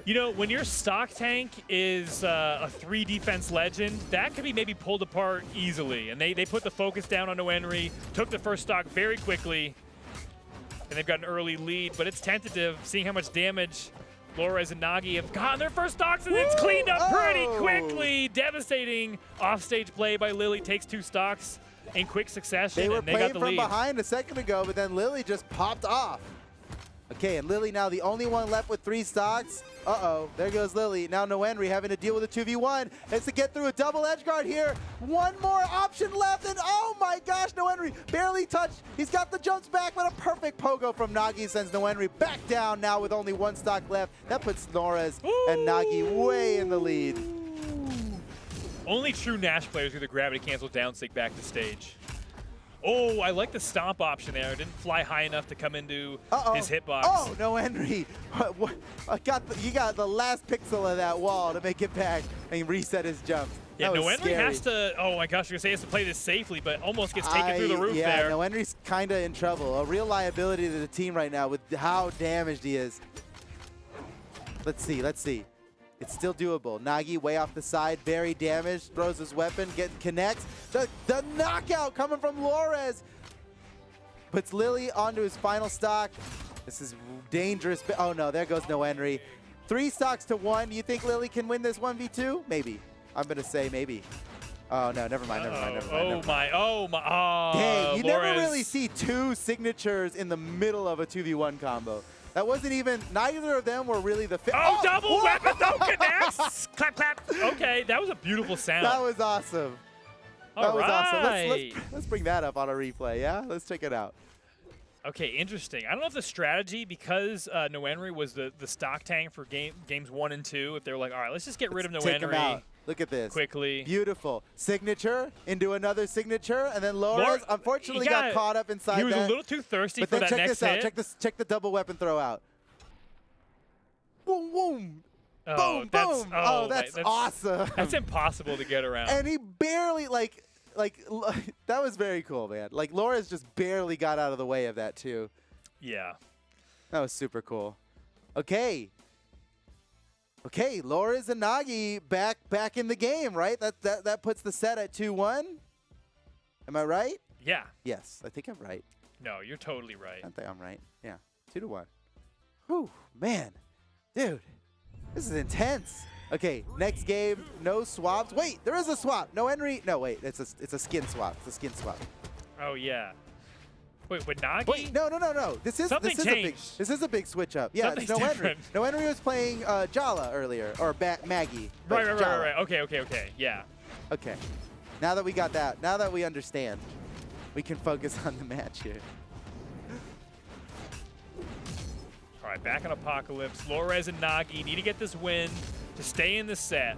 Yeah, bring us to a Because- game 5 if Loras and Nagi can manage to win this. Oh, big hit off the side of the stage. Oh, yes! Lily, what a play! And here comes wait. Don't Nagi? double weapon throw, I miss? can't believe Nagi made it through so much edge guarding, even Yeah, from his own teammate. He had to about get to through say. his teammate. I was like, he makes it through all that just to get hit with a downlight ground pound from his teammate. It's like, what the heck, He was like, bro? what are you doing? All right, but they're still safe. Oh my gosh, Nagi, so much damage on this first stock. Anything will do it. That side air all the way from the opposite side of the stage and it does was it. still enough. Yep. Impressive. Oh, Lily? Okay, he went to go under the stage, but Loras disengages, goes to the other side. It's a smart play by Loras. Oh, Nagi might weapon just finish throws it go off back with the and ground forth. pound, and no Henry makes it back through, but gets blasted out anyway. Now down to his second stock like everybody else in the game. Loras is the most damaged on the field, but not by much. It's pretty much an even game here. Let's see what happens. Oh my gosh. Oh my gosh. No Henry taking so much damage, gets disarmed off the left side. Coming back to the stage, finally manages to grab a weapon. Can he get the edge guard on the Loras? No! Wait, okay, a sneaky hit on the Nagi. Turns around and gets the hit on Loras. Loras returning back to the stage, has to avoid a brutal weapon throw that nearly knocked him out, and Loras is still alive and kicking. No Henry in trouble. Uh-oh, here comes Loras. Boom! Oh, that's a checkmate ground pound. Yeah. There's not a lot you can do about that. If you save your very last option to get back to the stage, Woo! a pro's hit 'em going to all! take you out. Whoa! Dude, he hits everybody, knocks out everyone but his teammate. That was perfect. Optimal. Optimal. Nicely done by No All right, Henry. That's a Lily, the brutal last down one with signature. 2 stocks, but only just barely. This could be an even game pretty quickly. And that's not enough to do it. Lily gonna make it back to the stage.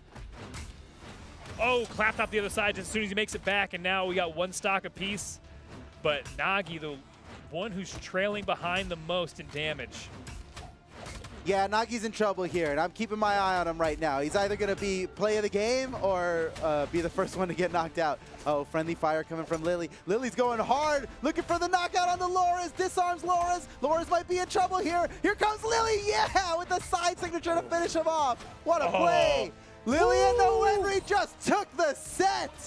That's an upset right there. That is an upset. I believe that Loras and Nagi should have won that match by the numbers, but numbers be damned. Lily and No Henry still managed to take the win. 3-1. GG. Well, next tournament, we'll update the numbers, and we might think differently. Yeah, I guess next one, it's not going to be an upset next time. So enjoy the underdog status now, guys. They've done too well for their own good. No, that's great, man. They made it now to top 5 or top 6. At least they're going to get 5th place no matter what. Moving on to the next round where they will face off against Vem 10 Kilo and Junaror.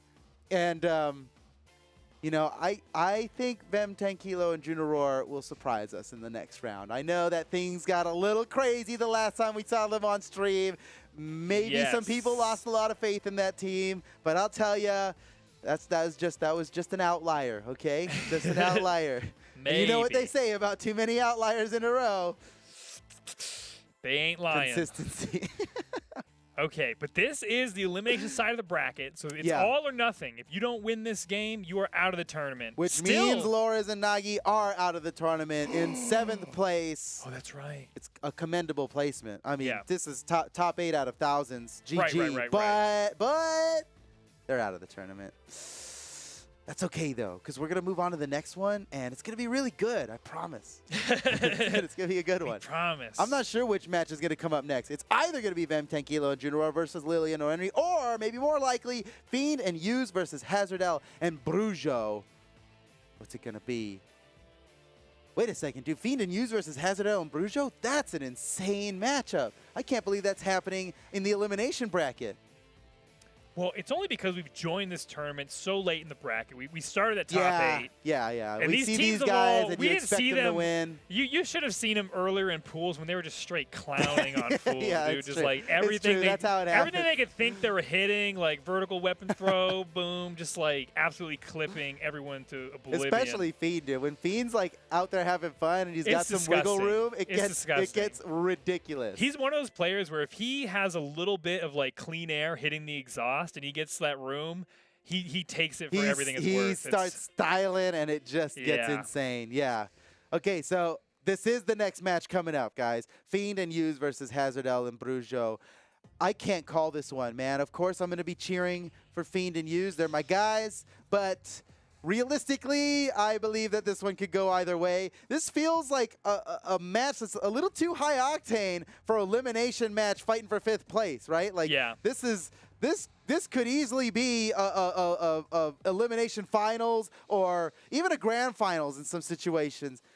These are two amazing teams that are battling it out for elimination. Like, one of these guys are going to go down now, and it'll be too soon for either one of them. How's it going to play out? I don't know. But I do like that we see Fiend already on the classic Hattori pick. You can't see it because Steven's covering it, but trust me, it's My bad. yeah. It's because she's a ninja. She's hiding. You can't How see me. sneaky, how sneaky. You can't see me while I'm hiding behind Steven. Yeah, hide the whole team. Okay, You back won't to see it Mammoth coming. Fortress. Here we go, guys. Fiend and Use versus Hazardel and Brujo. Whoever wins this moves on to top 4 of the tournament. Here we go. Remember, elimination bracket. Whoever loses this is out of the tournament. Here we go. Okay. I like that. Hazardel and Brujo, they lose out on the first weapons, but they get the first bits of damage.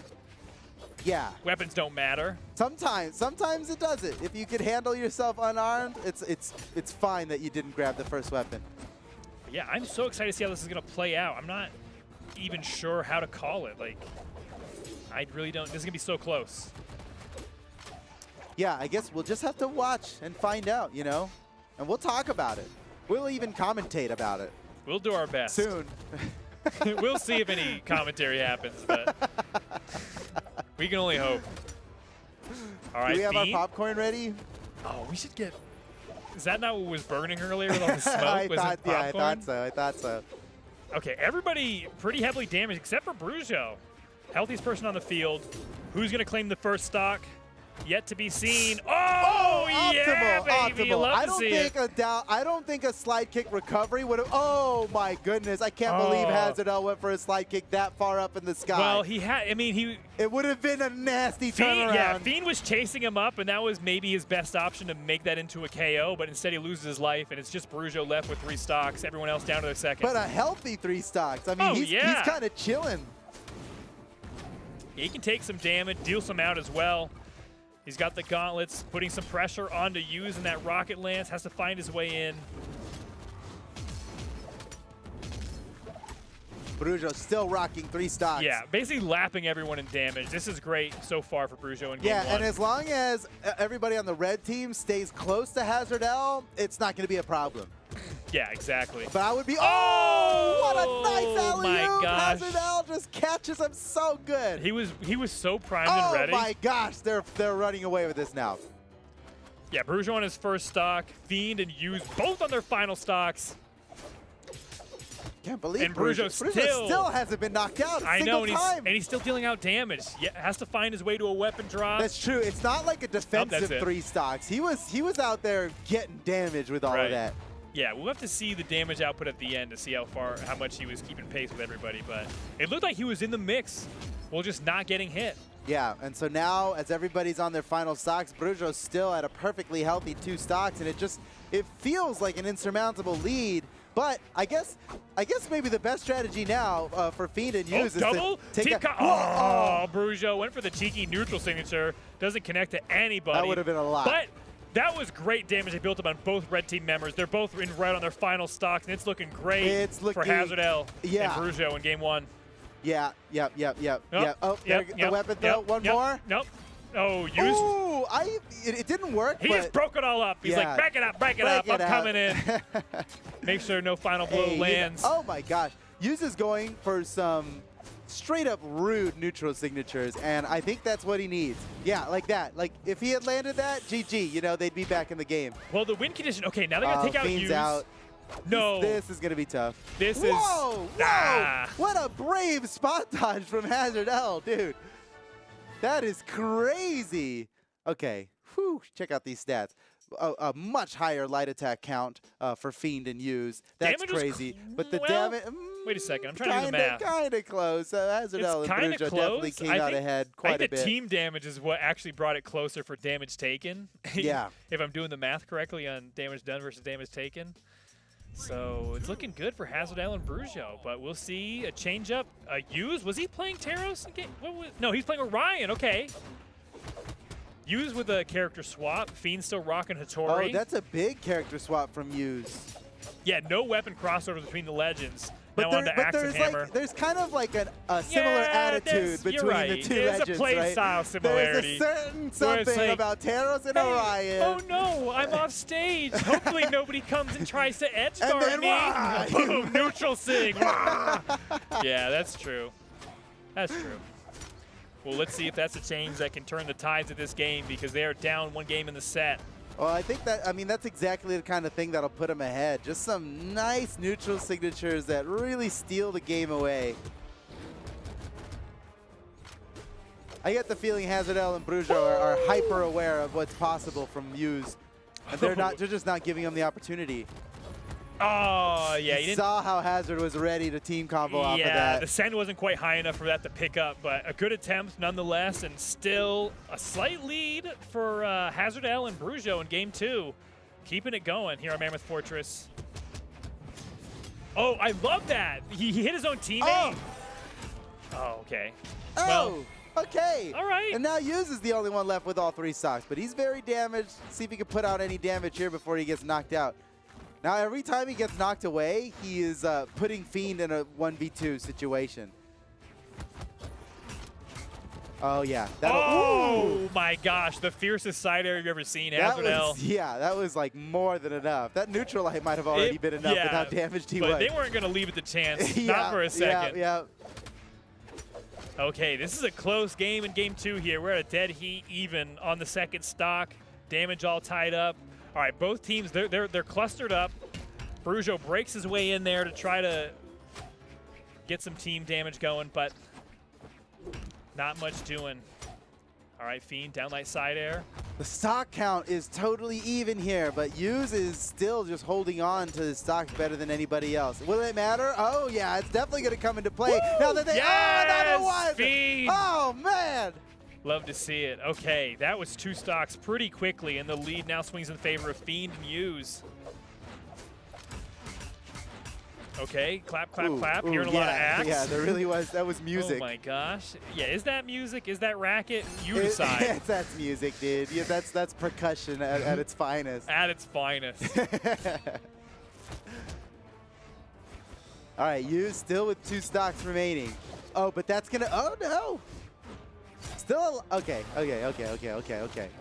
Now Fiend's just got to stay out of trouble while his teammate responds. And, oh no! Is that trouble? That's trouble. That's trouble. That's definitely trouble. Uh-oh. And now Yuz gets targeted with the trouble. Whoa! Oh, sneaky peeky slide charge neutral signature. Peaky. I agree with that option. That definitely would have the way made he difference. used the falling with it covered himself, right? Like it was safer to do than just doing it in neutral on the stage. Yeah. Uh-oh, gets Go caught up. all the way, might as well. all the way. Oh, and Yuz. Yuz is like, finish him! Knock me out too, I don't care. Okay, now Fiend and Yuz with a lead. This is winnable for Hazard L. Yeah, this is actually winnable. But he's disarmed, and that's going to play a huge factor in this. Oh, my gosh. Oh, he can grab the weapon. Wait, he's not. He's just willingly choosing not to grab. He has to not get hit is the most important. Oh, my gosh. Weapon throw after weapon throw lands, and that's enough to do it. 3 in a row. That'll clean up the stock. I feel like he could have turned around and grabbed the weapon, but you bring up a good point. Like, they're expecting you to go for the weapon. You don't want to get hit. How many times have you been hit grabbing the weapon? You know? Not grab. It's the jazz, okay? How many 1v2s have you won unarmed?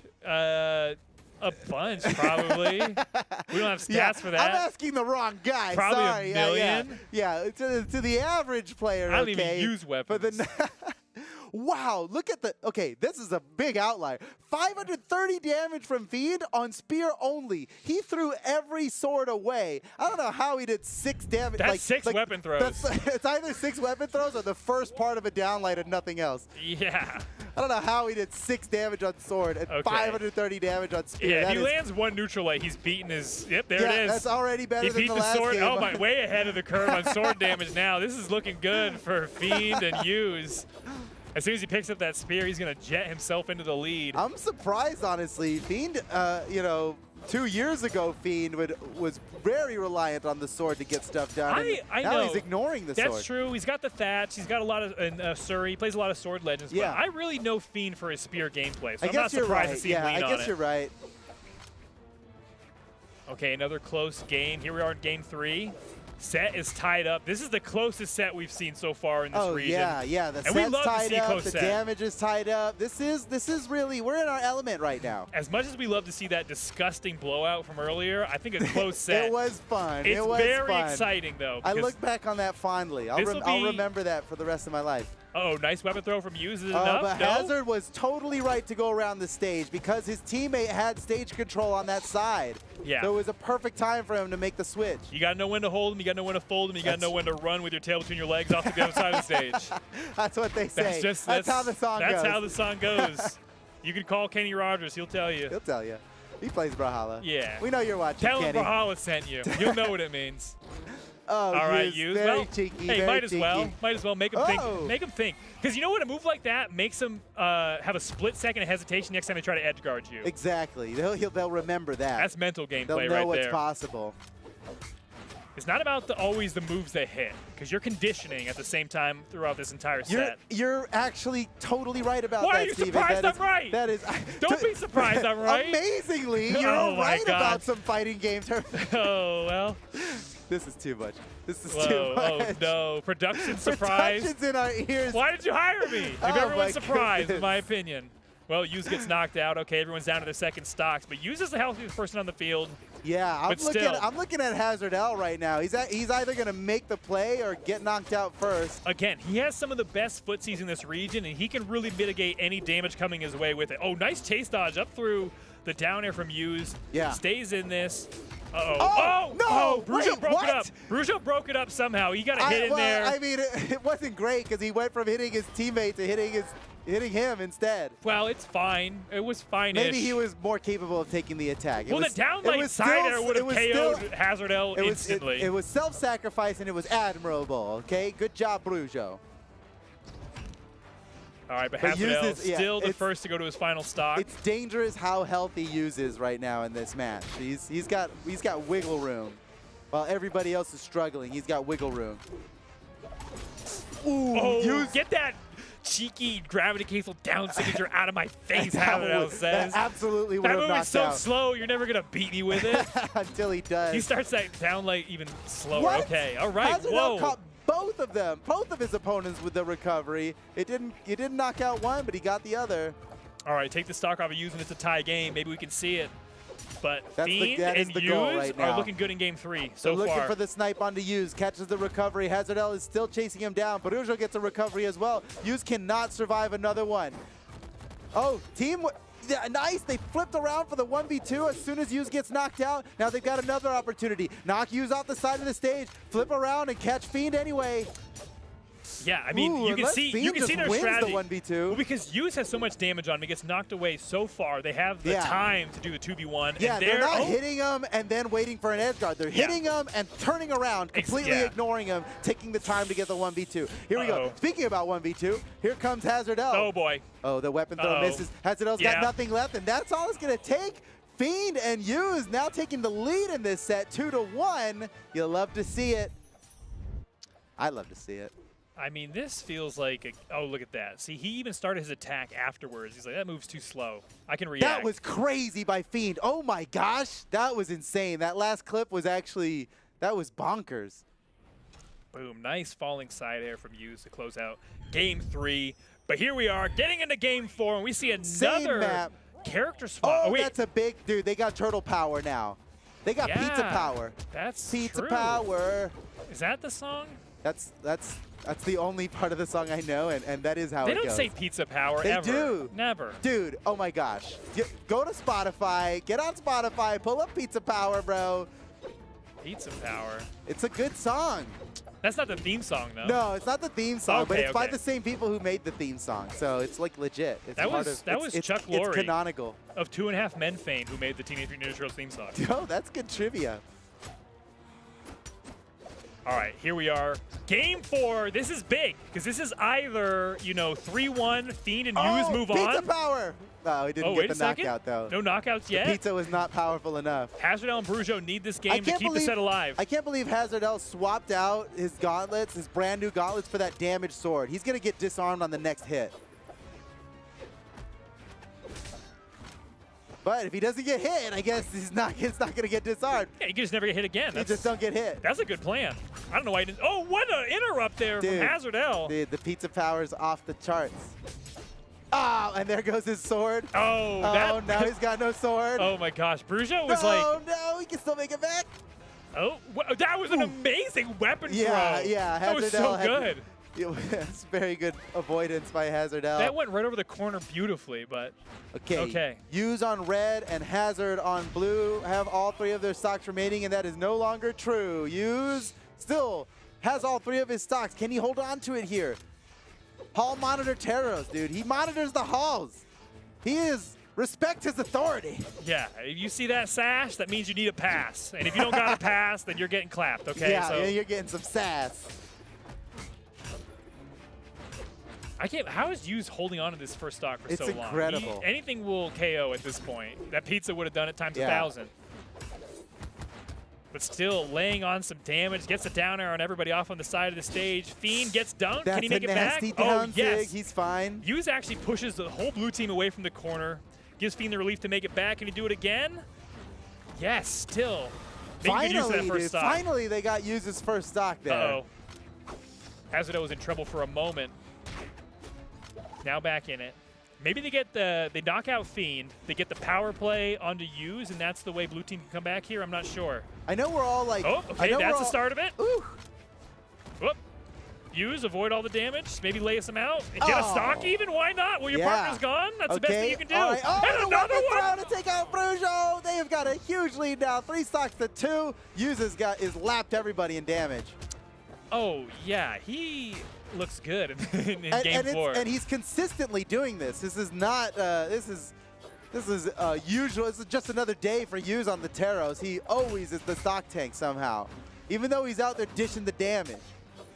Yeah, I mean, he started his set on Orion, and then now he's moved on to Teros, and that's I think- full-on acceptance of the dark side of the Force. Yeah, but I think he was right to do it, man.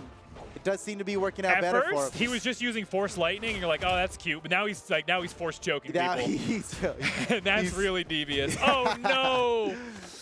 Hazardel comes in with a ground pound.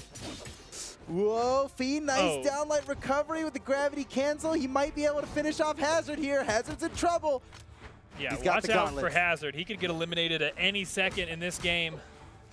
Okay, Hughes finally goes down to his final stock, but that might Okay. not be enough. Yeah, Fiend's got to be careful. He can get knocked out here during the 1v2. Hughes back on the field now. He's looking for a weapon. Now with the axe, can he get it done? One hit on either of these guys should do it. There it goes, the cider on the Hazardel. It's just Brujo alive right now. Brujo could potentially win this 1v2 if he can get a nice hit on Fiend, and then it's just a very Oh. challenging 1v1, and never mind about all that, because Yeah. GG, Hughes and Fiend taking the win. Holy cow, man. That was a good one. Yeah, that set was close. It went back and forth, but still, wait, what was the final score? 3-1 in favor of Fiend and Hughes? So still pretty decided. Oh my goodness, they did it? I always believed in them, Fiend and Yeah, Hughes. we never yeah, doubted, yeah, we never doubted. Never doubted you for a second. That's how good we are. We Except never for all doubted. those times that we were doubting you. Oh, we don't remember that. We only said it. we weren't feeling it in our hearts. We only said it. We said it for words are words. For the stream, it had to make it, sound close. Yeah, we can't be up here sounding biased. Good job, guys. You did it. I'm so proud Oh, of man, you. but I'm looking at Brujo did 727 damage. He did 200 more damage than anyone else on the field. And still lost. And that's unfortunate. And it's not like Hazard didn't do any damage. Dude, 348 is still like we've won matches with 348 damage. That's a big deal. Woo! Okay, on to the next match here. Vem Tankilo and Junaror, who had a really rough match the last time we saw them. Oh no! Yeah. So now's their time to flip the script, okay? Turn the tables, okay? Show everybody what you got, because I think they can bring it back. They'll be going up against Lily and Noenri, who honestly had a really great performance in the last game. So if we're just going off of last performances, it's going to be rough. But I feel like that was a major outlier for Vem and Junaror. Surely that won't happen let's again. hope so, because they really need to do something different here in this game. That was wild. That was a crazy game that happened in the last absolutely bopped. It was actually crazy. That was one of the most disgusting 3-0s I've ever. We've seen a lot of 3-0s up here. Okay, a lot over the years. Okay, but not quite like that. That one was horrific. Is the best word I could use to describe it. I need to get like a thesaurus to describe how horrific that was. Yeah, horrific, disturbing, brutal. Disturbing. Disturbing's a good one. It was disturbed. I felt a little disturbed after that. Creepy. It was creepy the way they got eliminated. It was powerful. It was significant. But they've got a chance to put up a good showing on stream for us today. Yeah, that is shut in this everybody set here. up. I see all those people in chat. Shut up the haters. Yeah. Shut me up. Tell them. Someone finally shut me up. I hope they do it here. But I'm expecting something different. We've got them. That's true. We've got this interesting dynamic because we're on the lower side, and we've got one team coming off of a brutal loss. One team coming off of a brutal win. It was a very victorious win. I know that sounds like I don't know what's the word. It sounds never mind. I'm moving on. It sounds bad. We need a thesaurus. we really need a thesaurus. Could you get us a thesaurus? We need a caster thesaurus here. It would help out a lot. Dude, this is going to be an exciting match no matter what. Yeah. Either we get another one of those last ones, which was just absolutely crazy, or a complete switch-em-up. This could be justice. This could be... I need the thesaurus, Steven! I need the thesaurus! Finish my sentence. This could be... Oh, we're not getting a thesaurus. We're not getting a thesaurus. We were just denied a thesaurus. We got no budget for thesaurus. Yeah. We put it all in these lights. Yeah, there's no more. We put it all in the moss on the desk. It's that dang smoke machine. The smoke machine. The fire machine We're down here. We're burning all of the thesauruses back here, actually. That's how we make the smoke. Okay, so Junaror and Vem are coming back in with the double Macho Man. Yeah, it worked out great last time. It should be good this time, honestly. And I love seeing Lily and Noenri on the classic Nash Maggie. They did so well with, even though they flipped it up at the end to actually get the W in the end. Still love the Maggie Nash combo here. Yeah. So all the stages have been banned. We're waiting for Lily and Noenri to decide between these 3 remaining stages. What's it going to be? Mammoth, Shipwreck Falls, or Apocalypse? Either way, it looks like Vem and Junaror are trying to get rid of as much platforms as they can. They're like not about the platforms. Now, one advantage I would say that Vem and Junaror have over every team is since they're playing on the same computer, presumably in the same room, unless they have a really weird setup. They have zero ping like communication. Long cables. Zero ping communication. That's true. That's true. Okay? When you're on Discord, like you might not notice it, but there's like at least 60 milliseconds, It's and something. that could make a difference. All right, here we go. Here we go. All right, losers quarterfinals. We got another one here on Mammoth Fortress. Vem and Junaror. Now this is even spicier, right? Now Vem and Junaror, in the last game when they were on the winner's side, they had the comfort of knowing that even if they lost, it's not totally over. And there we go. It's a whole new story. The difference. It's a whole new story. That's the difference. At this point, in the first game we saw in the last set, they were down 3 stocks. Now they're up 1. This is huge. This is gigantic. Somehow you're right, yeah. Oh, I'm right. The first 30 Uh-oh, seconds. don't do that. Oh, no, boy, no, no, falling no, apart no, now. no, no. Somehow make it They back. both made it through that somehow. That's impressive. Oh, Almost got caught by the hammer recovery. Vem is in trouble off the side. Trying to figure out which one is which now. Vem? I think Vem is the darker colored Vem's the red. one with 2 stocks now. Sure. All right. And now that's Juniro going down to his Yep. second stock. It's got to You're be. right. It's got to be. Juniro. Wait. No, I don't know. You're right. I don't know. Vem is a darker red one.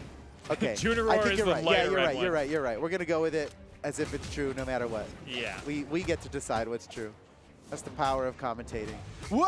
Oh, my I love gosh. the ground. Whoa. A lot of Dude, pressure off on okay. the edge. That was pretty macho. Uh-oh. Oh, still holding on, though. Okay. Yeah, no, Henry down to his final stock. Once the stock tank, like we talked about in the previous set, he was the last one usually holding onto the stock, but now he's relegated to his final one. And Vem and Juniror, I love to see the tenacity out of them after getting bopped. The mental game reset. They must have been putting some reps in the meantime, and they are looking fresh now. Oh, my goodness. Here in game 1. Okay, Vem's in trouble. Juniror gets blasted away as well. Vem once again knocked off the side. No, Henry and Lily have absolute stage control right now. I've never seen Macho Man Randy Savage fight so scared. What? Oh, What? the down lane actually might have saved his teammate a little bit. I love that Juniror went for a gravity cancel downlight immediately out of hit stun with the axe. That was like, that would have been the nastiest combo off of hit stun from your teammate ever. But it didn't pan out. And now the match is totally even here. Well, maybe not totally. Pretty even. We got Noenry in even. red on their final stock going up against a tanky. Woo. Yeah. Okay. Okay, Lily down to the final stock. Noenry is in trouble. Noenry, yeah, play that Play safe. it No, safe. wait, Play it- pretend to play it safe. Oh! I love that. Pretend to play it He safe. faked us all out. Backstep, ground pound. But it's not going to work again. Now what's he do? He's still 1 hit from being knocked out. He's letting Lily take the lead on this double edge guard. Very dangerous, but still somehow makes it through all that of would that. have been huge, the gravity cancel neutral stick he went for. Oh, this could go either way. This is so Yeah. close. Yeah. Vem is in trouble. Oh, there goes Noenry. It's a difficult 1v1 for Lily here. Can he get through the Vem Juniror combo? Oh, wait, yes! Oh my goodness, it's all up to Vem What? now. No, after that big lead? Okay. Okay. He put a stop to that one. Nicely done by Vem Tranquilo. Juniror must have been happy about that one. GG. Yeah, they get their first dub on stream. Perfect. Love to see it. That was their first dub on stream. And a nice return to form now. Yeah. You know, after what happened to them before, a lot of people might have thought they got dismantled, but they put themselves back together, and they're stronger than ever now. They got some new pieces in their Just Lego like set. Dr. Manhattan. Exactly. If you guys have seen The Watchmen or read it, whatever. I don't even care. Moving on. Spoilers. No spoilers. That's like, that happened. You got it. Yeah, no, everybody that's fine. knows that. Yeah, that's cool. All right, getting into game 2. Noenry and Lily got to change something up, but nothing huge. I mean, that was so close. It was last stock red. 1 player apiece. That was as close as it gets. Yeah, we changed the stage up a little bit, but skins and legends all the same.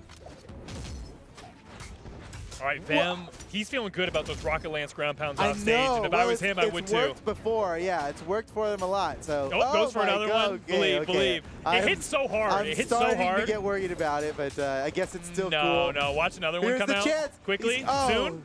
From below to a ground pound, maybe. That could work. Yeah, sure, that could work. Just a mix-up. Thanks, coach. Yeah, fighting game term mix-up. They got to do that. Noenry, nice. Oh my gosh, Noenry's popping off. Oh, no, man. that's brutal friendly fire. Oh. But okay, it was all a bait. Oh, no. Okay, another bait. Yeah, Wait, how are they Juniror gonna... makes it back up. I think Juniror's in trouble here. No, he's fine. Oh, he's running out of jumps though. Okay, he was. Oh, and the Russian Mafia. That's the sort of Russian Mafia. Yeah, that counts. Off the dribble. Noenry off the stage. Now Lily has to deal with a brutal 1v2 where he took a lot of damage. White to orange, just like that. So much damage. You can see just how big of a deal it is when you knock one of the opponents off and then turn around and play the 1v2 while their teammate has to come back. That's That is brutal, man. And now Lily is in red on the second stock. Everybody's on second stock, but Lily is particularly close to being knocked out. Very dangerous position for him to be in. Okay, good damage from Lily. Still playing a strong game. And, oh, no, that is rough. Lily at a huge deficit right now, and they can't afford this because they're already down by a game in the set. Oh, Lily, make it back to the stage. For the love of everything, just get back up on top. Okay, fights his way back up through. Yeah, still holding on to his final dangerous to stock. be down there, a stock behind and so healthy, But right? if they get this stock off of Junaror right here, then they're actually in the lead because no They're Henry looking is for it. super This could healthy. be it right here. Oh, wait, he went for the knockout on Junaror. Vem comes in to save him, and Junaror ends up getting knocked out anyway. All right, no Henry back in the driver's seat, the healthiest person on the field, still can take a couple of hits on the second Whoa, stock I and love putting on the that pressure. combo. Do you see that? Because he was on the ledge there, he was able to stomp into a neutral light, and it was super true. But only Super because true. yeah, super true. It's different than regular true. Yeah, truer than true. Truer than true. It exists. Oh, nice punish there. All right, no Henry still somehow holding on to the second stock. Gonna get, nope, makes it back to the stage. Okay, not gonna get back from that one. And now Lily taking off the bottom. Lily's in That's trouble. it. No. Okay, wait a second. This is winnable for No Henry. There's a weapon on the field. Can he grab it? No, knocked away from it. Oh, man, that would have made a huge difference if No Henry was able to snatch up a weapon before the starving begins. And now Junaror stealing that weapon away. They're keeping No Henry off the edge. He's not going to stand a chance of getting a weapon if he can't have any stage control. Tries to snatch that weapon away, but just can't grab it. He's to get it done unarmed, but oh my, all the fire. Just can't get anything here. Uh-oh, weapon throws, double edge guard from Macho Man. Okay, the weapon's about to spawn. No, and Junaror just steals it away, and another one. The weapon starving just did too much. No Henry didn't stand a chance. Vem, Tankilo, and Junaror are now up 2-0 in the set. Okay, you know what? This is how you come back. Yeah. You get 3-0'd, and then you go ahead and 3-0 your next opponent. They're shutting up the haters now. Yeah, mostly me. Yeah, take that, Steven. Take that, me. How foolish do I look? Dude, that was so much pressure that Junaror was putting on at the end. Yeah. I mean, just everything was landing, and it worked out great. And they're now up 2-0 in the set, and they can close it out here pretty quickly. Let's see. Okay, Lily and No Henry sticking with their character picks. We saw when push came to shove, they switched up a little bit, but not this time. They believe in the Maggie-Nash combo. I believe in the Maggie Nash I think I believe in combo. it too. We saw how effective it was. They need a little change up here now on Crystal Temple for This game is the 3. difference. They needed Crystal Temple the whole time. This could decide it. This is an elimination match. Junaror and Vem only need to get this one They're win. one game away, while Lily and No Henry need to win 3 in a row. There's no other way for them to stay in the tournament. 3 in a row or bust. That would take, that's serious mental game. To regain your composure. Yeah, just and take to it one keep game it. at a time. Oh, I think No Henry's in trouble. Can't make it back. Lily tries to get the save, but cannot get in position That in time. was a good thought to come in with the scoop, but wasn't able to land it. And that is an early Oh, stock. Okay, but still gets a scoop though. yeah, returned in kind, Yeah. Ben. Oh, uh-oh. Oh man, I can't believe Junaror went for that. Okay, Junaror out the side, sent to his second stock. Lily's the only player left with all 3 stocks remaining, but that lead kind of doesn't matter when No Henry's taking so much damage on the second stock. Puts him in a dangerous position here. Lily's still dishing it out. Gets a stomp on his teammate, but it's okay, no big deal. Oh, duck and weaving, getting around this lance. Oh, but Lily's in trouble. Yeah, that's get going to do caught. it. Now No Henry dealing with a 1v2. Just try not to take too much damage here, avoiding everything. Oh, even sneaks in a nice recovery, nearly getting a knockout onto Junaror. No, that's Vem. That's nice. Vem. Vem Weapon is the throw dark one. to close Junaror's out. the No light Henry one. down to his final stock. That's bad. way. That's bad. That is bad. Oh no, okay. But wait, Vem's now also down to the final stock. Close game. And no, wait a second. Junaror. Yeah, Junaror is deep in the red on the second stock. Yeah, not looking good. Okay, this could be the start of the 3-0. Lily and No Henry need to keep their composure, hold it together. Oh, a little bit of friendly fire there. Nice. Nice. Okay, that's what they needed. Henry. That's clutch. They needed that. All right. They need more than just that, but they needed that. It puts him in the lead. Noenry needs to just hold on to this final stock for as long as possible, Yeah. and Lily needs to just keep pushing the damage. Take the lead here. Yeah. Noenry following up off of Lily. Lily just taking all the risk while he's a stock Whoa, ahead. It Lily doesn't going get better than that. Crazy with the hammer for a moment It's totally there. working, too. Here comes the spear from Lily. Oh, Blasted away. Now Noenry's in a difficult spot. No! No, no, man. no. Okay, but you gotta Winnable. believe. This is a Lily winnable could get 1v2. this. Gotta grab that weapon. Oh, man. Vem and Junaror are just masters of the weapon starve. Oh, Lily no. can't. Oh, here Lance it is. juggles? Yes, Lily grabbed the weapon. That is part of the win condition here. yeah, but that The hammer siders. That's what's gonna take him to victory. Whoa. Nice. Oh, that scoop probably would have done it, but its teammate came in and saved the day. Oh, Yes! that's not Oh! enough, dude. Macho Oh my Man, too goodness. thick. Oh my What? goodness. Still, the Nair is not enough to do it. Okay. And another no, one. come on. Lily How is it deserved possible? that. Lily deserved that. Okay, all right. There's no justice. There's no There's no justice. justice. This world isn't If Lily fair. wins this one now, oh man, I get the feeling that sidelight Uh-oh. was supposed That to be a weapon jump wasn't enough to side. disarm? Okay. 1v1, oh, 1v1. Oh, Lily still Lily got can this. do it. Lily's got this. I believe. No! Oh! No! Oh my gosh!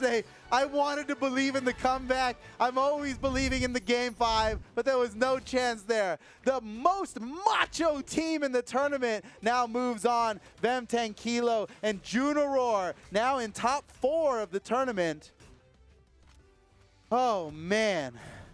Okay, wow. Lily and Noenry out of the tournament now in 5th place. Very commendable placement for such a large tournament with so much talent in it. Yeah. My goodness. But it's their run has had to come to an end. Man, I am actually really happy for Vem and Junaror for just putting on a performance like that. Yeah. After the After what last we one, saw- there might have been some naysayers out there, and you Not know me. you got the wrong idea. Hey, I'm one of the biggest. I'm one of the biggest Not Vem me. Junaror fans we've seen so far. Okay, let's take a honestly. look at the past matches that we just watched here. Hazard L and Brujo versus Alzo and Yuki went to Hazard L and Brujo, and then Noenry and Lily over Loris and Nagi. Can't believe they won that game, and 3-1 of all things. Fiend and Hughes got the dub over Brujo and Hazard L, knocking them out of the tournament. And finally, Vem Tankilo and Junaror with a brutal 3-0 finish over Noenry and Lily, sending them out of the tournament after such a great performance against Loris and Nagi. That is insane, man.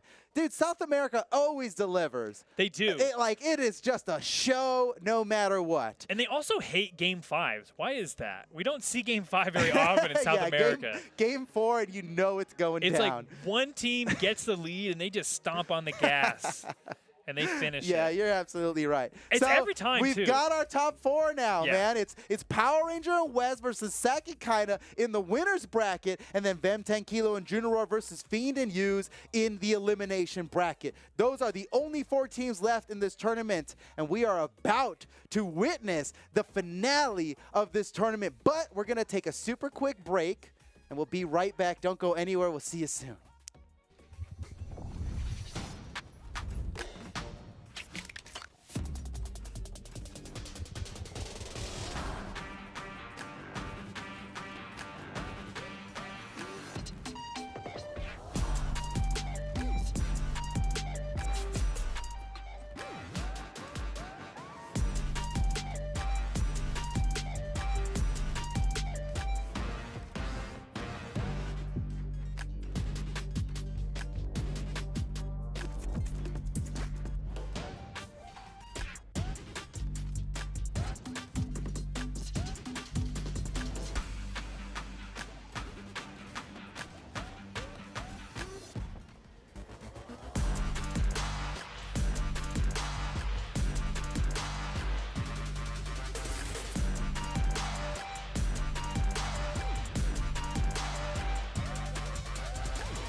Welcome to Top 4 of the South American Doubles Spring Championship. I'm TWK, joined here by Ajax. How you doing, man? Doing fantastic. As you see it every once in a while, but we reached that final point where the final pieces of the puzzle are getting ready to take their place in the big picture of this tournament here tonight.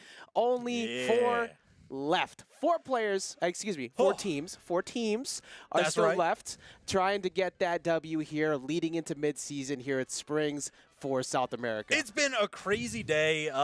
We've seen so many close calls getting up to this point.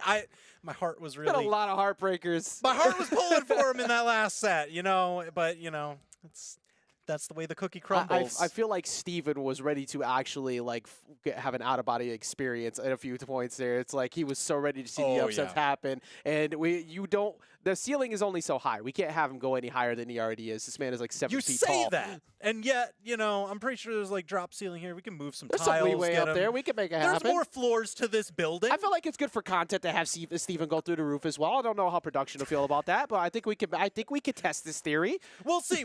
But that's some rarefied air up there. But we're at the rarefied air of the bracket. That top 4, I'm looking. We've got paired up. Winners final is going to be Power Ranger and Wes versus Sack and Kaina. Looking at the infinite abyss known as Brawlhalla ranks. That's actually what that is up there. Only Steven knows what's up there. Wait, that's actually where the secrets are. That's where all the future crossovers are.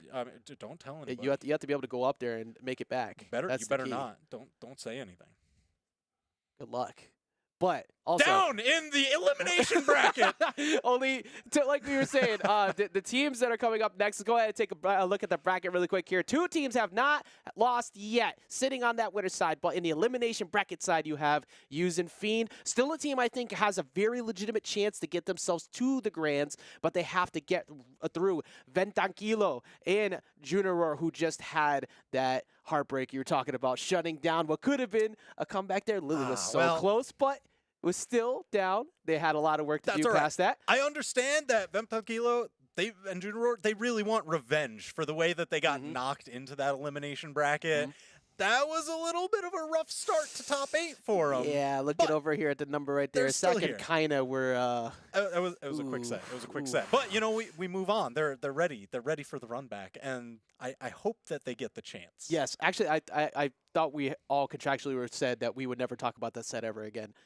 But here we are. But it might happen if they could get the run back. But first, they have to see who they're going to be taking on potentially in the elimination bracket finals to get to Grands. Because right now, it is going to be Power Ranger West going up against the double Taro. Sack and Kaina coming through here with the 2 Taros. We're not going to see the Wu Shang here. We're, in fact, instead going to see the Sir Roland coming out as an answer. How are you feeling about the switch up to Sir Roland instead of going with the Wu Shang? I actually like it, especially in this kind of matchup. Because, listen, they were talking about some of the manliest teams, the Macho Man versus the double Taros. We saw how much power was on the field. Here, we've still got the double Taros. So how do you answer with that? Well, we've got the Ulgrim on there, the Macho Man. That keeps you pretty high defense. And Sir Roland, definitely tons of defense to be able to survive all those big, meaty, beefy blows. Yeah, and on the side of the double Taros, they have plenty of stage control by just existing with their presence, having the Hammer Sears and all the damage they can put on. But on the other side of things, you have the Lance on the Macho Man, and you have that giant sword Ensig. You have to watch out at any point in center stage of being too uncomfortable. Right now, they're looking very uncomfortable. Everybody deep in the red already, TWK. Yeah, just getting scooped off at the top. That's going to tie up the stocks. I do love how Power Ranger was able to take that first knockout and save his teammate, and that's why they've kind of catapulted themselves into this tenuous lead. Power Ranger, that Sir Roland defense definitely coming into play. Yeah, and having access to Lance pretty much at all times while they're weapon cycling is very, very ridiculous to deal with here on Shipwreck, because no matter what, you might just get hit. It's going to send them right back. Lining them up, just missing out on the follow-up is West, but it doesn't matter because now they get to change up to the 2v1 on the other side. It never ends, man. They just keep on schmoving. They're the rocket fuel, they never have to reload. Again, I don't know where their money must be looking real nice, because that is pretty expensive to be having all this free trip up to the top. Least favorite rocket ship right now for Sack, because he's already on his last stock.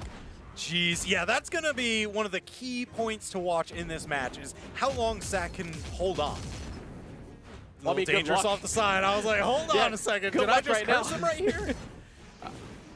All right, what incredible coverage right now from Power Ranger. West just kind of waiting over on the side for Power Ranger to line him up. Say, serve him to me. You have center stage control. Yes. You're going to line it up. But there we go. Finally closes it out. Following up.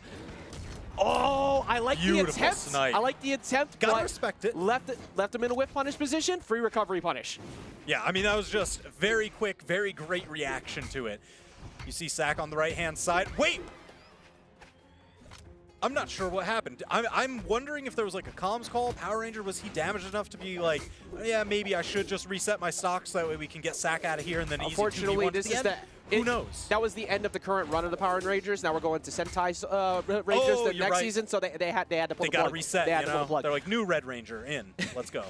Right now, it looks like they're about to pull the plug on Sack and Kaina on game number 1 because this is not looking too good. Oh my gosh! Yeah, there was nothing you could do. Even if you got past the weapon toss, you were forced to go low. You had to were gonna cover make it low. past both You of were them. not getting past the reverse hit of recovery on Axe. You were too not thick. getting past. Yeah, no, no way. But what if? But what if? But what if? You really want to entertain the what if? Different timeline. Because that Sir wasn't Roland happening is in this just one. too good, man. And Power Ranger West is just so good. Like, when you're looking at your consistency, we have seen some things get shaken up. Reaper and Vortex did go down on Friday. True. We just saw Actolone Blaze go down just before this. Yep. Is this the time where somebody wakes up and takes out Power Ranger West? They already established a really good game 1. Yeah, I mean, they were looking so comfortable. And it's always a little bit difficult to try and find that rhythm against a team like this. I mean, Lance is rare enough in the double space to begin with. I know we see a lot more of it in South America than most other regions, but still, this team even doubles up on it in a pretty different way, just because, you know, Macho Man and King Knight, they play completely differently. And speaking of things that we see a lot of in South America, we're not seeing any spear right now, which is pretty much what they live and die by down there. Speaking of which, going to go ahead and find his way down at the very bottom and lose that first stock. Blue team is doing a great job. Oh, wait. Oh my Scoop him up. gosh. Are you going to be able to get in? You're going to be able to get the wall touch, but great job from Power Ranger not letting them actually get anything out of that 2v1. Yeah, that was huge, just because, you know, Sack already making reparations, I guess, because of how early he went down in the last match. He got the first knockout here. He's been putting out a ton of damage. That hammer is incredibly threatening, especially on the short walls of Shipwreck. Yeah, and if the blue team keeps... doesn't get a hit on the Sair, so that lets him get back. It looked like Power Ranger had an opportunity to get the stock there, but did not have the right position for it. I was looking at the crazy hammer plays from Sack. I mean, just recovery, chase dodge down into a weapon toss, pick up into neutral light. He had so much going on. Finally went down, but how is Kaina still alive? I don't know. Well, he's doing a good job of continuing to hold on to it as well, avoiding Power Ranger coming at him. Now has access to the weapon, but getting back to Axe, the red team could both lose their stock right now too. If Kaina can continue to just missing that Sair, that would have been it, the weapon toss. Snipe, done. No, all right, beautiful closeout. Kaina knew there were still options left to go. Kaina's a monster. Kaina's is actually ridiculous. 5 stocks up to 2 right now. Kind of holding on to the stock the whole time. Game 1 not really meaning a whole lot. He's going to still. Okay, never mind. All right. I was going to hit that up. Took forever to lose that stock. Yeah, didn't even technically lose it there. I mean, didn't have enough options because the recovery got stuffed. Knew it, identified so quickly, saying, hey, maybe I should just tank it here. But man, extended it, double knockouts. Kaina MVP for this game right now. Yeah, and I just the way that Kaina's always right next to Sack to make sure he's not actually getting hit a bunch anymore, because I think game 1, they had a bit of trouble actually separating the 2v1 combos. Yes. You want to be careful how often you hit them with Axe anyways from Teros or Hammer, but he's hitting them just quick enough in the air, but the ground pound comes through. This is still very doable. That's another one down. Still very doable. They've got a momentary power play. It's only going to be about a second or two. Kaina back in the mix. There it is. Able to bust up. Prevent any kind of serious damage. This is one double Teros string away from a Axe side sig to dead. Like, Hammer coming through. Oh! West goes down first. They were up 3. They were up 5 stocks to 2. Oh my gosh, the quick handoff. Are you kidding me? Oh my goodness. They shut it down at the end. They were able to stop it, but that was looking like there was about to be an enormous comeback after being up 5 stocks to 2 and not being able to actually stop the bleeding for a good amount of time. They finally take out West. West was impossible to hit for a while. They finally get to game number 2, but it is a best of 5. Adjustments have been made. Now, how do they answer back? There's a lot of time left, but look at that first stock, that bottom graph of Kaina just hanging on forever. and the damage on the side. Oh, it went away quick. One of the two Terroses did a lot of damage with that axe. 432, or the hammer. It was one of the two. Oh, that is unfortunate. A little bit of friendly fire to losing both first weapon drops. Well, luckily it didn't take them too long. Where are you going? Where are you going? On stage where you want to be? Okay, so they're figuring things out. They're having a good chat. They're having a good chat right now. All right, so for the okay. All right, so for the looks of things, a little bit of map mix-up, maybe. Might be a map mix-up, might be a little bit of lag delay that they might be feeling. They're gonna go ahead and reset that, just get that figured out. But while they're getting that figured out, they're sticking with the same teams. We're still not seeing a switch over to the Wushang. It's not like the Sir Roland was actually doing bad. It's just I think that game two, that it was a much better adjustment on the blue team. They had better team combos. Right. They had better position control, and a big thing was actually. Still on position control, they were holding down the ledge well. Anytime you tried to get through one, there was always a Sair from the axe on the other side. There was nothing you could really do to get around that. Team combos don't matter when you're just getting hit straight up by axe Sair. Yep. The stack coverage and just overall guarding that they had over the entire stage. I mean, quick handoffs. We're going to see they've got a little bit more room to work around, so that we're not going to see quite the same equation on the walls as we did in Shipwreck. But, oh, man. Kaina's really woken up. Like, he's getting three-piece strings with Hammer consistently. He's a monster. I don't want to be on the receiving end of that. The double Terroses throughout the day, too, have been good, but not phenomenal. This is one of the more clean double Terroses we're seeing so far. And, I mean, we did see what happened in that semi-set, and we're seeing them looking like they can replicate that success if they keep playing like this. 30 seconds, 2 knockouts. Count them. That stocks just fly. Oh my god. Do you like the sounds of what you're hearing? Because Power Ranger and West don't right now. A lot of people talk about, the hammer sounds being so satisfying just because they're like deep, bassy, you really feel them when they hit. But man, when you're getting hit by them, it's like, ow. Yeah. Why do I feel that in my chest? It just adds up. You know every mistake you've made when you're getting hit by them. And right now they have weapon control. West is just trying to get in to go ahead and help Power Ranger. D-Light recovery is going to take out at least one off the top. Yeah, great target switching for Power Ranger. Didn't get punished for any of that. Got a ton of damage and a knockout. That's the kind of thing they need to start to bring this back. But they gotta watch the problem. You got to watch out for Wes. Yeah, the friendly fire has happened a little bit more of late. So they're kind of hitting each other a bit, but that's giving Wes an opportunity to get back in, especially with the Lance trying to catch him. A good defense from Kaina. However, friendly fire coming in again. That gives him position, but Kaina gets back on. Oh, no! Oh, no! Wes doesn't get the touch. No. He bet on the ground pound there. The dive kick ended up just a little bit short because of it. The angles didn't add up. TWK, this is looking very similar to the last game. This is exactly the same as last game. Say it ain't so. Now, does the red team wake back up? N6 going to send them over to Kaina. Kaina waiting to capitalize, catching with the Nair, getting doubled up on right now. They need to capitalize on this, but there's not enough damage on them to really make it happen. Sair is going to do it. Okay. That gives them enough time alone so that way they can keep this domino chaining over and over again with those momentary power plays. Well, with what they were able to get him the orange off the reward time that they had. That worked out, but not enough. Sir Roland, as much defense as he has, I don't know if he's going to be able to survive long enough against double Terros. This is going to be real tough. I'm surprised he didn't get taken out there. Oh my god. Off the top. Sack and Kaina looking so incredibly dominant in this set. Power Ranger and West might get knocked into the elimination bracket if they don't figure this out. How are your predictions? So, I like that blank stare. Everybody's looking at these replay clips, and yeah, you don't need to see what's going on over here.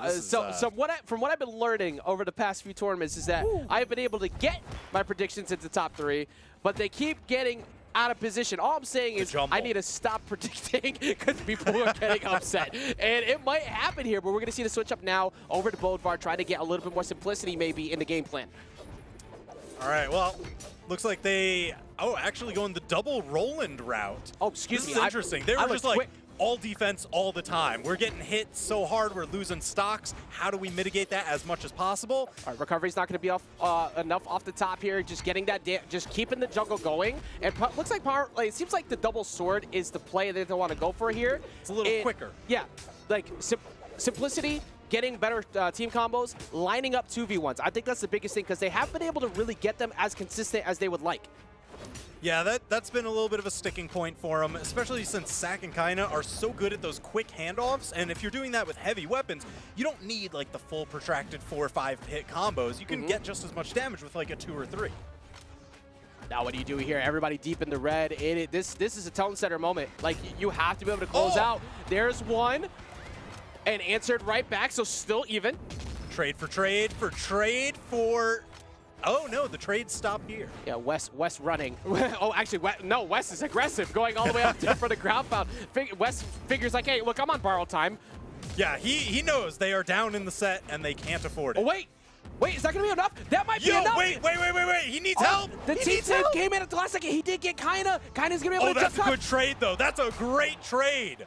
That worked out so well, because even though Sack did such a good job of going out there to say, Kaina might not even make it back after all this. Oh, okay, man. all right, Kaina just get around.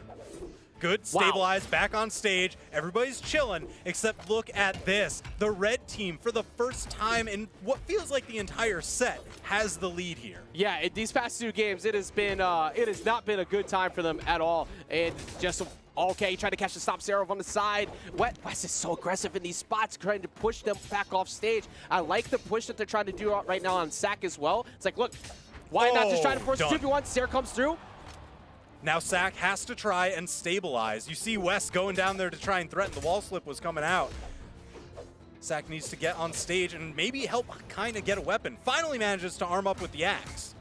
All right, Sack, perfect timing to get the weapon spawn, get the Sarah, and send them back off stage. Wes kind of stuck in a bad spot, can't get over to help Power Ranger. All right, ideal scenario here is they knock out Wes in just a single strike, and then they get momentary power play, team combo. They can just run that. And it's definitely possible. They've done it quite a bit. The Sarah's going to come through. Now this is their opportunity. Can they jump them? Nope, just hovering off stage. That was smart. Just stay away as far as possible. Don't let any team combos happen. Take a straight hit. Oh man, so now it all falls to Kaina, but caught in just the full mix. They couldn't finish it out. The option coverage there was insane, though. If Kaina decided to get aggressive, go straight down, there was not much you could do. I don't know what Kaina's going to do here on arm to be able to get around this. Ooh, quick uppercut. Wasted no time there. But Wes and Power Ranger tying up the set 2-2. Here we go. Eli Recovery taking it out off the top. Solid. Switching it up to the double sword rolling. Pretty good answer. They were also doing a really good job of constantly alternating between their weapons. They did not have the same lineups out, other than the very beginning with the double sword, to get mostly stage position. Not the longest strings, but just keep the Terroses separated. Because every time they've been together, you take a 3-piece, and all of a sudden, oh boy, yeah, you're looking at deep orange, and that's been a big problem for everybody. That's a lot of damage. Oh, wow. Sack okay. opening up big. Wes, I'm so glad that you held on to your dodge for just that moment, because getting a Terros neutral axe into a ground pound, that's lights out. That would have been quite an answer to go into the next game. Okay, what if I just get rid of your stock in 5 seconds? No bueno. Mucho bueno. I guess it depends who you're asking. Right now, oh my God, Power Ranger. Wow. Oh, wait. Wow. What even happened to Kaina? I was still basically looking at Wes trying to survive. That was unfortunate. So that was a trade for a trade, even stocks. But Sack going down. Kaina pushing as hard as he can off stage. Denies the save. Oh my God. Obliterated. Absolutely destroyed. That might be the play of the game. Just getting that double up right there after how good Power Ranger was holding out to that stock. Wes going down so early, that could be the determining factor that knocks them into the elimination bracket. Oh man, not like this. A double lance on deck. You try to separate them as much as you can with the sidelines coming in with the Sayers, just trying to keep them apart. But it doesn't matter that much because every time they've got... Oh, wait, actually it does. Coming in with the dares, TWK. Whoa. Wes is going off. He's just down all the time. What? Clearing the entire stage, Saxon. Get away from everybody, calm down. Kind of trying to work his way back up, but Sack got bounced around by a ton of attacks in the meantime. Oh, no. Oh, boy. All right. Well, that double KO actually not looming as bad now because they were able to get it back together. All right, good defense, but it's on Sack to avoid not getting punished here to dare. The weapon toss down. He's going to be able to get through. Unarmed, trying to go for the recovery there. Just keep separating Kaina as much as possible right now. Get to Sack, but they're getting a lot of free damage onto Kaina. However, the Sair does come through, gets him down to a 1 stock apiece, and Wes is currently in a bad spot, but he gets the Sair, then puts himself, but actually, he's not even that far off. Yeah, I mean, it's pretty close, but Wes needs to be so oh no. Oh no, I shouldn't have said anything. I'm so sorry, Wes. Yeah, well, now it's looking a little bit rough. Can Power Ranger pull it off? This is the team that regularly gets these W's, but it is not looking too bright for him right now. Has the Lances separate, but every time he ends, it's putting himself right in front of Teros. The Sair's gonna put him off stage, avoids the weapon toss. Can he get by? He at least has a platform to help him, but it's not gonna be enough as Sack and Kaina knock them into elimination bracket and move and get themselves the first comfortable seat in Grands. Jeez. Yeah, look at that. Ground pound goes for the weapon toss. This is where they just got absolutely obliterated. Tried to go for the craziest save, and it cost them both of their stocks. That mattered so much because they were doing a solid job of holding on to those stocks. They had a small lead, not a massive lead, but every hit against Double Teros counts. And even with the damage differential there, it was still so close. They were able to keep it together at the end. Imagine if they didn't lose those stocks and that double KO there. Man, you know, we'll never know. We won't. We'll never know unless they manage to get the run back because they're not out of this tournament yet. They just got sent down into the elimination bracket. True. And we're going to see who they have to end up going against in that elimination finals. Yes, also I will hold my L justifiably because I know Sparky's watching right now. I was one of the first people earlier, the moment that Viper and Solarson went down into elimination bracket, I pointed out that Duke had to take Sparky's spot on that. Well, I am guaranteed to not only, I can only at max get one person correct because Hazard, they're already out. Yeah. Feed and Use. And Dire Straits. And Power Ranger West, there's nobody who can guarantee to get first and second. Oh, no. Those are who I had as my first and second. Unfortunate. Oops. How about that? It sounded like I'm a little stupid. So, but incredible play from Sack and Kaina in general, though. That was ridiculous. Like, capitalizing on the double KOs where you can is one thing, but capitalizing on the mistakes where they were out of position is another. Because I feel like there was quite a few times where Power Ranger and West tried to line up for team combos that just were too close to Sack or Kaina. It's like, well, that's Teros. You're giving yourself a free whiff punish on. I don't think that's going to work out in your favor. Yeah, those trades are rarely in your favor, and they add up quick. Yeah, the stock market trades are not they're not working for you on that. You might want to buy into Teros at that point. But we're going to be buying into Double Bodvar coming up here in a second, and we're going to be seeing the return of Feed and Use. Ooh, Double Sphere. All right, this is the question. All right, you know, Photo was very happy about Fiend kind of returning to those roots. We see the Hattori on here. We've seen some crazy plays from Orion in recent tournaments. So this could actually cover a ton of great options. Yeah, I'm looking directly at Fozy. Like, it just also, who just won singles at Steel Series as well? Yo, Stingray?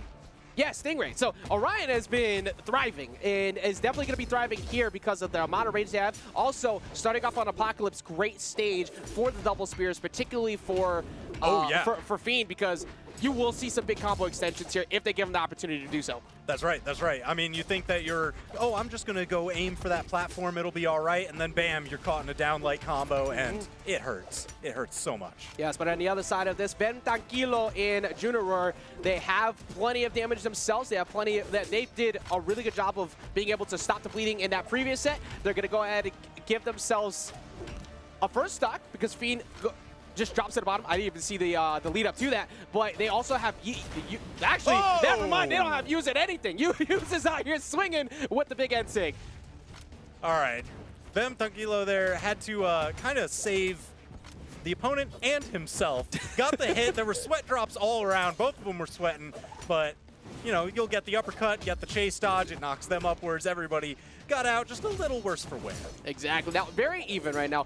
We talked about what could work very well on the side of the double spears. How are you feeling about the double Bodvar here on the stage against this team lineup? I mean, it's just really classic, you know? It feels like it doesn't have too many bad matchups. It's got a heavy weapon, it's got a fast weapon. So whether you find yourself alone in a 2v1 situation, or you want to go for just like some solid knockout potential on just single strikes, he can kind of do it all. Yeah, and right now, I feel like even though Ben Tranquilo is on his last stock and Actually, excuse me, not. I can't. I just realized they're both sharing the same screen there. That's right. They play at the who's same. Who's that? Junaror is on their last stock. Pentakilo's holding on well, but Use is a problem. Like, Use has been lining up and getting the KOs repeatedly, and has been an issue. But also, Fiend going down again on the last stock, too. Fiend's defense has been, even though it's Hattori, usually Fiend is really good at playing evasive. He's actually getting covered quite a bit. Yeah, that's where, you know, when things start coming apart at the seams and those star players, you know, you're like, wow, he's usually so good at maintaining the stage control and kind of letting Use do his thing, and he sets him up just for the general game plan. So that way Use can go for those crazy signatures. If Fiend's not there for the support, oh my god, he does it anyway. He does it anyway. That was all allowed too by Fiend's control on the right side of the stage. He kept Ventakilo over on the other side through the weapon toss up. Use keeps lighting up and closing out every one of these. That signature count is going to be like 15 at the end, and 14 of them have all been used. The accuracy is going to be ridiculous. What do you even do? What do you even do now? Like, don't get hit by neutral spear, I guess. When the game plan is don't get hit, because there's really not much else you can do. One sidelight, one D-light, you're getting comboed. Use disengaging, yes, went for the weapon toss. Had another spear prepped. Do we feel neutral signature? Maybe. I feel like Fiend is just hunting to line it up for it too. Oh wait, weapon toss down, going to try and go for the deep play, but doesn't get it. Weapon toss down again. You got to watch out for D6 now at the ledge. Actually, never mind. Use doesn't believe in actually owning a weapon anymore. Well, you see Fiend definitely playing the support role. Just a little bit over the corner, but still, that's adding to the accuracy count. Honestly, I feel like Use. Oh my. I feel like you said to Fiend in voice chat, it's like, look, this is mine, back off. Like, Fiend has just been standing there waiting. If he gets hit, he'll line it up. But he said, this is mine, back off, because he lands another. We got to see that. We have to see That's that. actually 6 KOs disgusting. on the side of Use. 6. He took them all. He's padding the stats, man. Look, there's Actual one. problem. Give us the next clip. Here's another. Yep. Boom, boom. Give us the next clip. Here's another. It's a whole dosage. Like, how many? Oh, you thought you were dodging to the wall? Well, not far enough. No. You got to change it up a little bit. Really? Okay, here we go. Disgusting. Where is it? I'm looking at the wrong side. 50% accuracy on it. 16 total count. I was off by 1. Oh my gosh. I was off by 1. But 50% connecting? 50%, that's either, that is leading to a stock a good majority of the time. As we saw in the clips, it was mostly a highlight reel of Orion showcase. I'm scared because he did that on Apocalypse. Now we are on Shipwreck Falls. That signature covers twice the length of these walls. What? Yeah, you also have to watch out at any point where if you guys are crowding, D6 coming out. It's like, back off. Like, we haven't seen that come through, but User's just been so accurate. Fiend is going for the deep play. Another one, making that back. Started things off with a double KO, and Use picks right back up where he left off. I know we've seen 30-second double KOs before today, but I don't think we've seen them where the other team was just like, nice daisy yellow. Yeah, and so much of this has been coming off of Fiend's ability to just position them right where he needs. Oh, wait, good punish right there. That actually mattered so much. That was so smart. Both of them, it's like, all right, we both got hit. Oh, ground pound? Oh, huge okay. ground pound. I actually really like to switch up here back over to Macho Man because having the Ogrim before worked really well. They were actually running double Ogrim prior, but switching it up here gives them more stage control, gives them the ability to actually burst. I feel like they didn't have that in the last game. All right, that's something that I've been seeing them do quite a bit, is that side light into neutral air on the Lance, and then gravity cancel side signature. Everybody that's expecting the recovery afterwards or another jump neutral air, you know, that vertical ladder, they always want to dodge down. But that gravity cancel side signature beats that option so well for a ton of damage and a lot of knockouts. And that conditions you later to want to jump in that position and then get the free recovery. But there's that D-Sig on Spear that we talked about before, sent them right over to Fiend. Even though it wasn't Fiend who closed it out, Fiend is still consistently keeping them right where they need to be. Oh, Grandpa coming through. All right, Fiend getting aggressive off stage, but Fiend is also relatively unhealthy, but so is Ventakilo, and he's gonna lose that stock. Okay. Oh no, that's a stuffed recovery. He's gone, just like that. Oh my goodness. 4 stocks to 1. This is rough. This is God amongst men type deal right here. You not only have to get rid of these 2 stocks, but you have to get rid of 2 fresh stocks after that. Hughes has already shown that he's going for a compilation reel right now for Spring Championships, trying to find, like, just showcase what he could do, as we see it right here. Oh, a rare miss. But makes up for it with the very tip of that side. It was a team combo with extra steps. The whole point of that was just purely so Hughes can once again add to the signature count. That's all it was. I see. Big brain, yeah. Yes. It's not a true victory unless Hughes gets another signature. Oh, we're gonna see. Oh wait. Jeez, that was brutal. All Man, right. losing that stock so early. Just a little late on the neutral air, but Hughes just said, I got something for you. You think you're safe all the way out there? No, sir. Now look at the damage over there. And also, a hidden feature that you might not notice because of how many stocks that Hughes is taking out is how much damage Fiend is getting. Fiend is constantly positioning right where it needs to be for Hughes to close it out. That matters so much. You need to be able to do that. But we're going to see a double switch over here. Double Sorolin again. King Knight and Sorolin coming out here, but on a different team. Interesting. Very interesting. Indeed. Quite.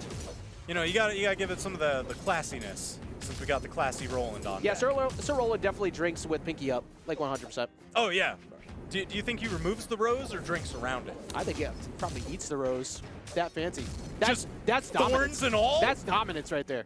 Oh no. Now, granted, might be buried with the roses soon because it's looking like it, man. It's not looking too hot so far. The blue team's still looking very comfortable. Fiend backing off accordingly, not trying to challenge them in center. There was no reason to try and challenge that. Hughes closes out another stock. Oh! And he has to add to the signature. Oh count. my God. That's why the weapon toss was there.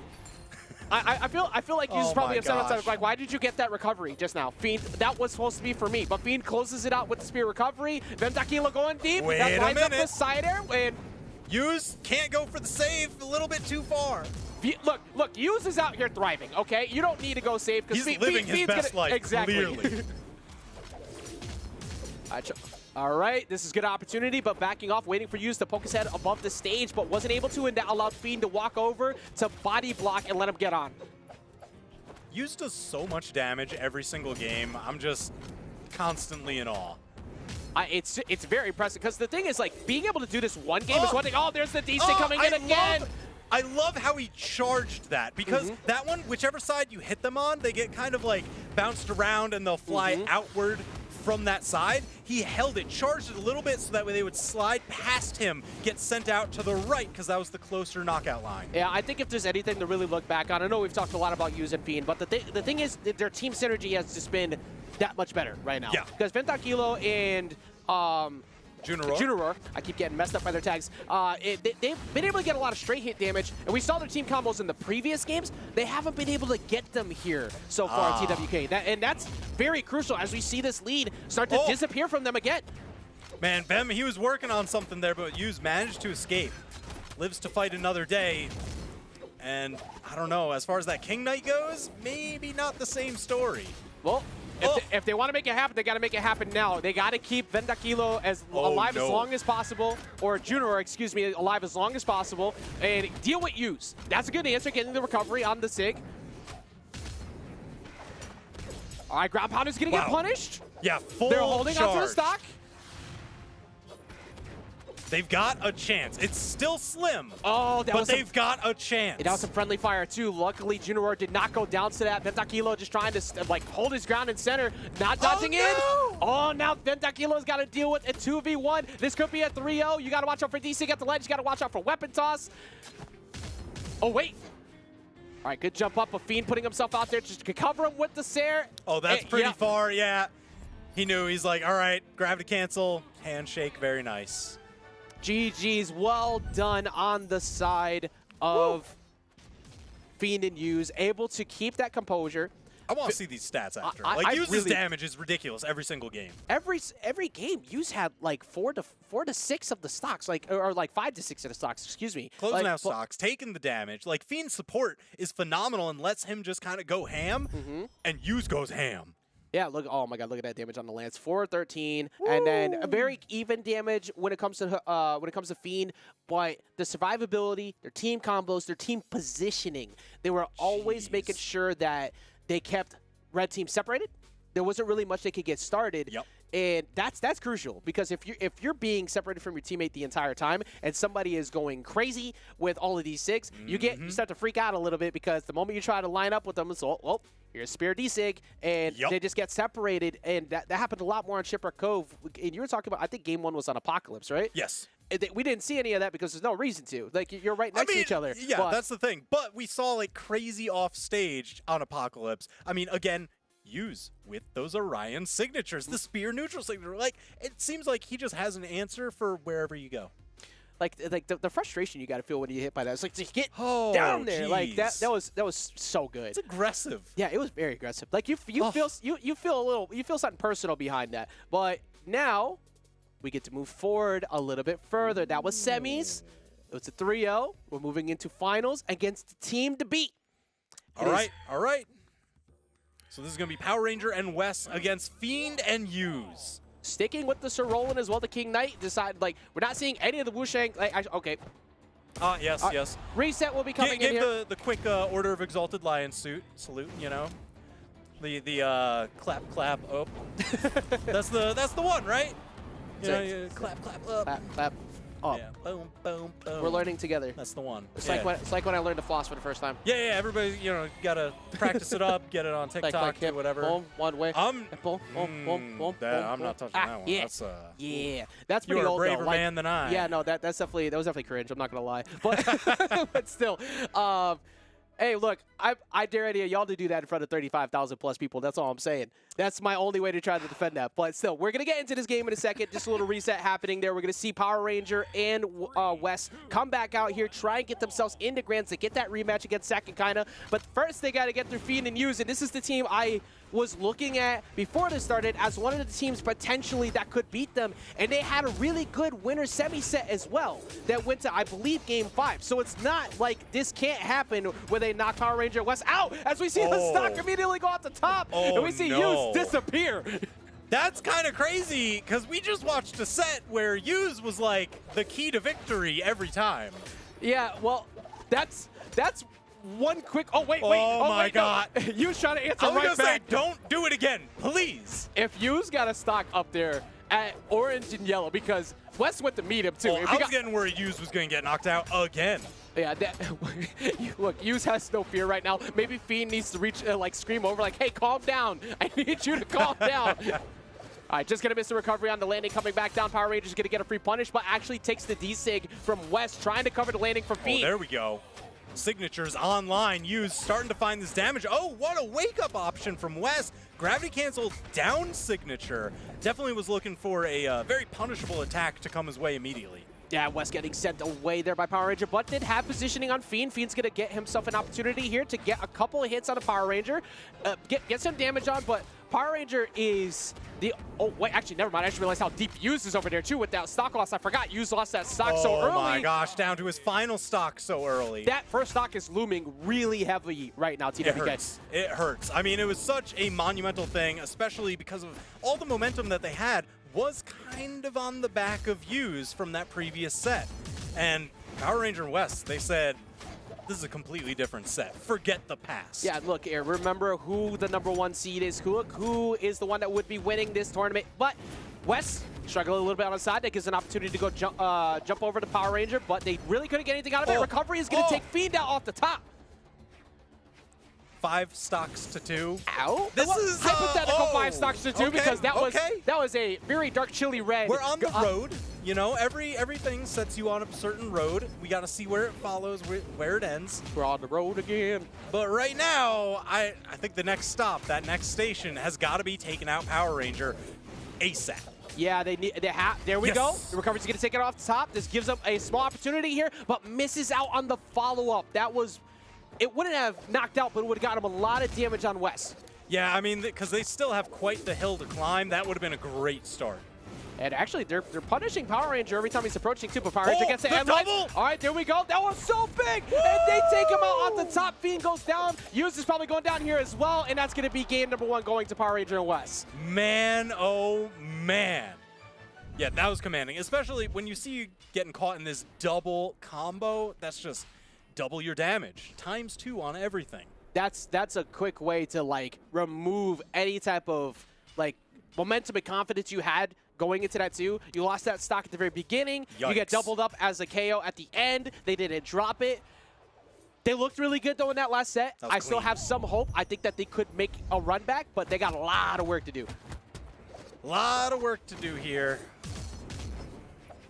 All right, All right, Wes still on the Macho Man. Power Ranger still on that King Knight. all right, over under. You still tries to go for another very high play like that. Once again. It's all right. He didn't get knocked out this time. Well, you know, it's fine. Everything's fine. If I'm a betting man, which I'm not really, but like I think Hughes is feeling some type of way after that. He's gonna be trying to get himself another big play. And one thing that happened in that game that was significantly different than the last one, I don't think I saw a single signature that came out from Hughes, or if it did, it didn't connect. Yeah, I think Hughes has to feel confident for those, and his confidence was shattered in those first 20 seconds. That's a quick way to confidence shatter as well, getting caught by the NSYNC, but luckily did not get knocked out off the top there, even with Hattori. All right, Hughes double lance looking out. for a weapon. Oh, saved his dodge to get away from that recovery. Tries to turn it around on West, but Fiend in danger down on the left. Yeah, Fiend just swinging his way back on there. Meanwhile, Hughes just trying to get in the way to help him out. No stocks lost yet. We're going to see the first one finally go. Man, Fiend, he had that locked in. He was going for the combo. Unfortunately, dropped it and got punished all in the same turn. Yeah, I'm curious. Okay, and that's going to be another one. Go. Yo, Oh, wait. yo, Oh, two. yo. Okay. Hughes Everybody falling. Hughes just pump the brakes for a second. Figure out what your approach is. You're on borrowed time, so you want to get as much damage as you can, but you need to watch out because you're at straight hit to anything knocks you out territory. Oh, good right. dodge on the recovery there. Hughes actually doing a pretty solid job here holding on to the stock. Oh, great turnaround. Look at the alley-oops. That was a ton of damage. And Hughes still able to make it back because of all the aerial movement that the Lance has. Exactly. Lance, fair and balanced off stage. 100% able to get back in a nice and quick way. And you got to take advantage of that every time you can. But when it comes to Wes and Power Ranger, they've taken a lot of damage here on stock too. They finally get rid of Hughes. They can capitalize here on Fiend potentially because Fiend is taking a lot of damage too. Yeah, you see Power Ranger really trying to hunt him down. Even Wes just rotating for a little bit of extra coverage. Oh my God. Great punish on that signature. Going full charge on T6. Like, somebody please run into this. All right, recoveries. Oh, wait. Woo! Oh, Power That was Ranger. a very dangerous situation. He was waiting for it, but he gets the spear. D-Sync over on the right. Fiend doing exactly what you need to do. Run. Don't try to challenge that. You're unarmed. The but back end of the recovery. Beautifully placed. Now, they have a chance here. Wes and Power Ranger have a chance here to go ahead and take out Hughes and take back this lead. It's not like they were too far off before, but Wes has been holding on to the stock for a good amount of time. Oh, team combo. Look at all that damage. The damage. It's beautiful, and that is going to be a beautiful moment for Fiend getting the recovery off the top there. Now just body block. Actually, no, you can't because Hughes doesn't believe in hiding. Hughes is going to be in the fray every time. Okay, so with the weapon toss. Hughes unarmed. Look at that. They immediately rotated for the power play on Fiend, but he's so slippery. Yeah, it was so smart because there's no reason to go challenge him at that point. Put as much damage as you can on Fiend. Force them to get stuck into 2v1. Hughes still holding on, but now they're just going to go ahead once again on that double up on Fiend. Yeah, they're going for it. Oh, the handoff, good but save. the weapon toss. Unbelievable save at the crucial moment. That was so important because Hughes goes down to anything as we see him go down here now. Fiend cannot take a single hit, gets to the platform, weapon toss to keep him away. Good job stalling that out. Momentary power play, dodges the signature, gets a little bit of a tap on the back. All right, and now we're at, this is solid. They can definitely take out Power Ranger and Wes here. Uses really good spot to close this out. If he can find more recovery coming in on the hit for Fiend. Not enough, but they take one out. Wes can still do this if he can get the Fiend. Never mind, because we're back to what worked before. He catches him with the spear sig, and he takes him out off the side. We are back to what looks like Hughes starting to wake up a bit. However, a still very close match, but it looked like Fiend and Hughes were able to, they rebounded very well in this follow-up game. Yeah, Fiend was able to slip through pressure at just the right moments. extended his stock for as long as possible, and that kept that support for Hughes to do frontline plays like this.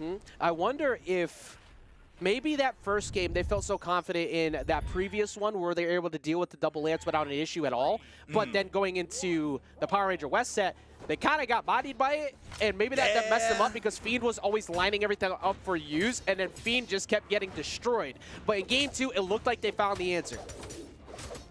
Yeah, let's see if they manage to just kind of keep that going here. And Let's just pushing him over on the side. Just keep stage position. Fiend's defense can't be said enough. Like avoiding hits as Hattori matters so much in the 2's environment. Oh, she's squishy. Yeah, very squishy. So excellent job of holding on to stocks as long as Fiend has been able to do, avoiding the recovery as well there. Gonna get pushed back off a little bit by Hughes, but it doesn't matter because still gets back down. Look at that. They're still weapon-starving Power Ranger. He didn't grab a weapon until right then. And he took a ton of damage for it. I know Wes is the healthiest one on the field, but everybody else poised to get knocked out. There's one. Can we get another? Oh, wow, it might actually be Wes. It might happen. Hughes put himself in good position, but unfortunately for Fiend, he wasn't able to capitalize on a D-Light stare. D-Light recovery is not going to be enough off the top still. Oh, man. Chunked with the axe side air for the trouble of just picking up a weapon. Look at that defense. That defense mattered so much. They had the power play. They had the double up. They finally take out Fiend, but that could have happened so much sooner. All right, going to get the bounce off. Hughes can be able to not going to get the wall touch.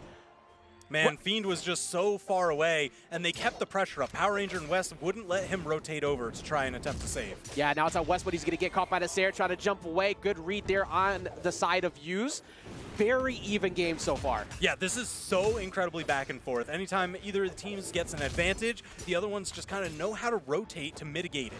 Yeah, I mean, oh my God. Wes has one target and one target only. Hunt down Fiend, constantly chasing him. Anytime he goes into air, Power Ranger just trying to kind of separate them a bit. I feel like Wes feels like the 1v1 has been better in his mark. Power Ranger gets the recovery at the top, getting a lot of damage and holding on to the second stock while boxing up close. Hasn't been fearful at all of how much damage he's taken. Oh man, that alley-oop handoff Fiend managing to survive, but just barely.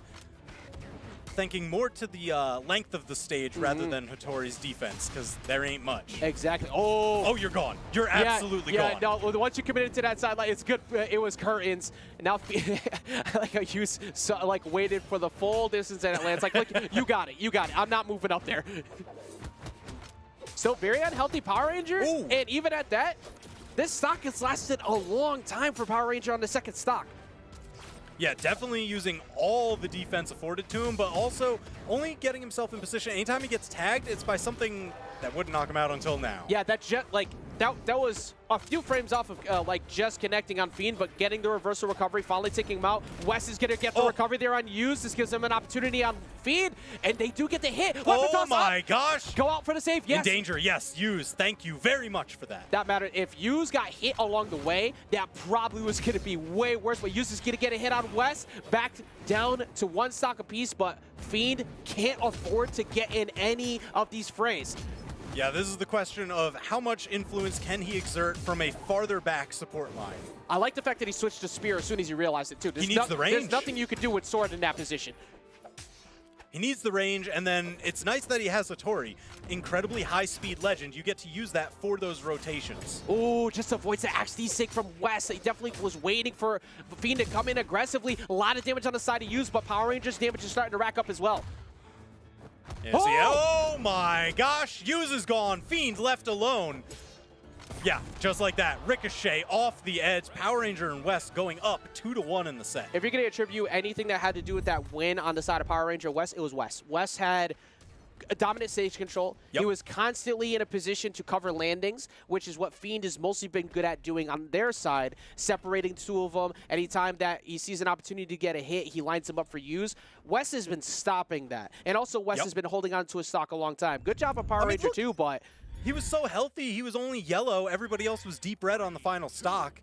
West was definitely dictating the pace of the game. Yeah, if Power Ranger loses that second stock a while ago, I think they're still doing okay because of how long West was surviving. So 2-1.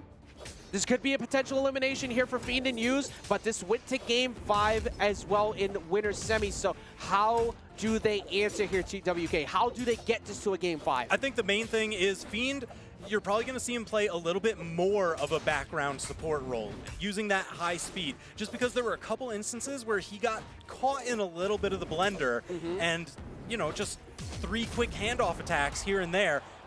Even just like that, you see he just gets shredded like tissue paper. Yeah, as soon as they dealt with that too, putting him through the paper shredder, they were immediately covering Use. Use went straight to red very quickly. It looks like Power Ranger and West have, now their team synergy is picked back up, and okay, the positional awareness is picked up prior to that moment. Uh-oh, Use unarmed, trying to find his way back. Power Ranger bet on the wrong side for the Lance recovery. And Use is able to get to the weapon before West, but West is still going to send them back in and gets him unarmed. Actually, never mind, it was Fiend who lost the spear. Oh, that was just a little bit too far to capitalize there with the Seer. Great punishes turnaround. West. Sealed the deal with that weapon toss to force out the dodge. Man, all right, everybody's falling down now except for Power Ranger.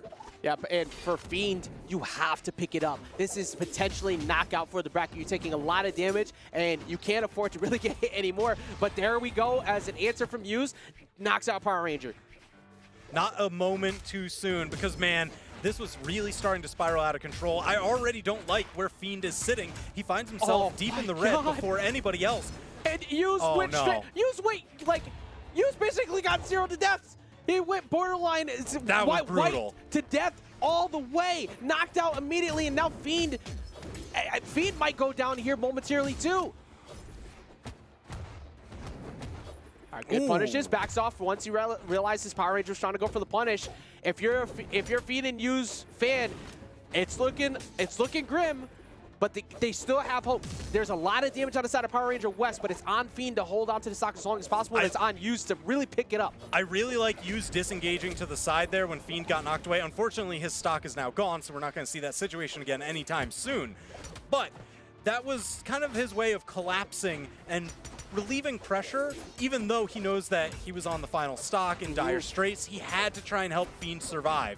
Power Ranger and West, they managed to take him down, so now it's 4 stocks to 2, but this is rough. That's a few times now where they've actually hit each other. D-Sake is going to send him over, but the save, I think, coming in from West getting the hit, Use is out there, but West actually goes so deep and just misses out. This weapon toss coming down, and the recovery is going to be out the top. There's still a very small glimmer of hope for them to get to game number 5. So you're saying there's a chance? There's a chance.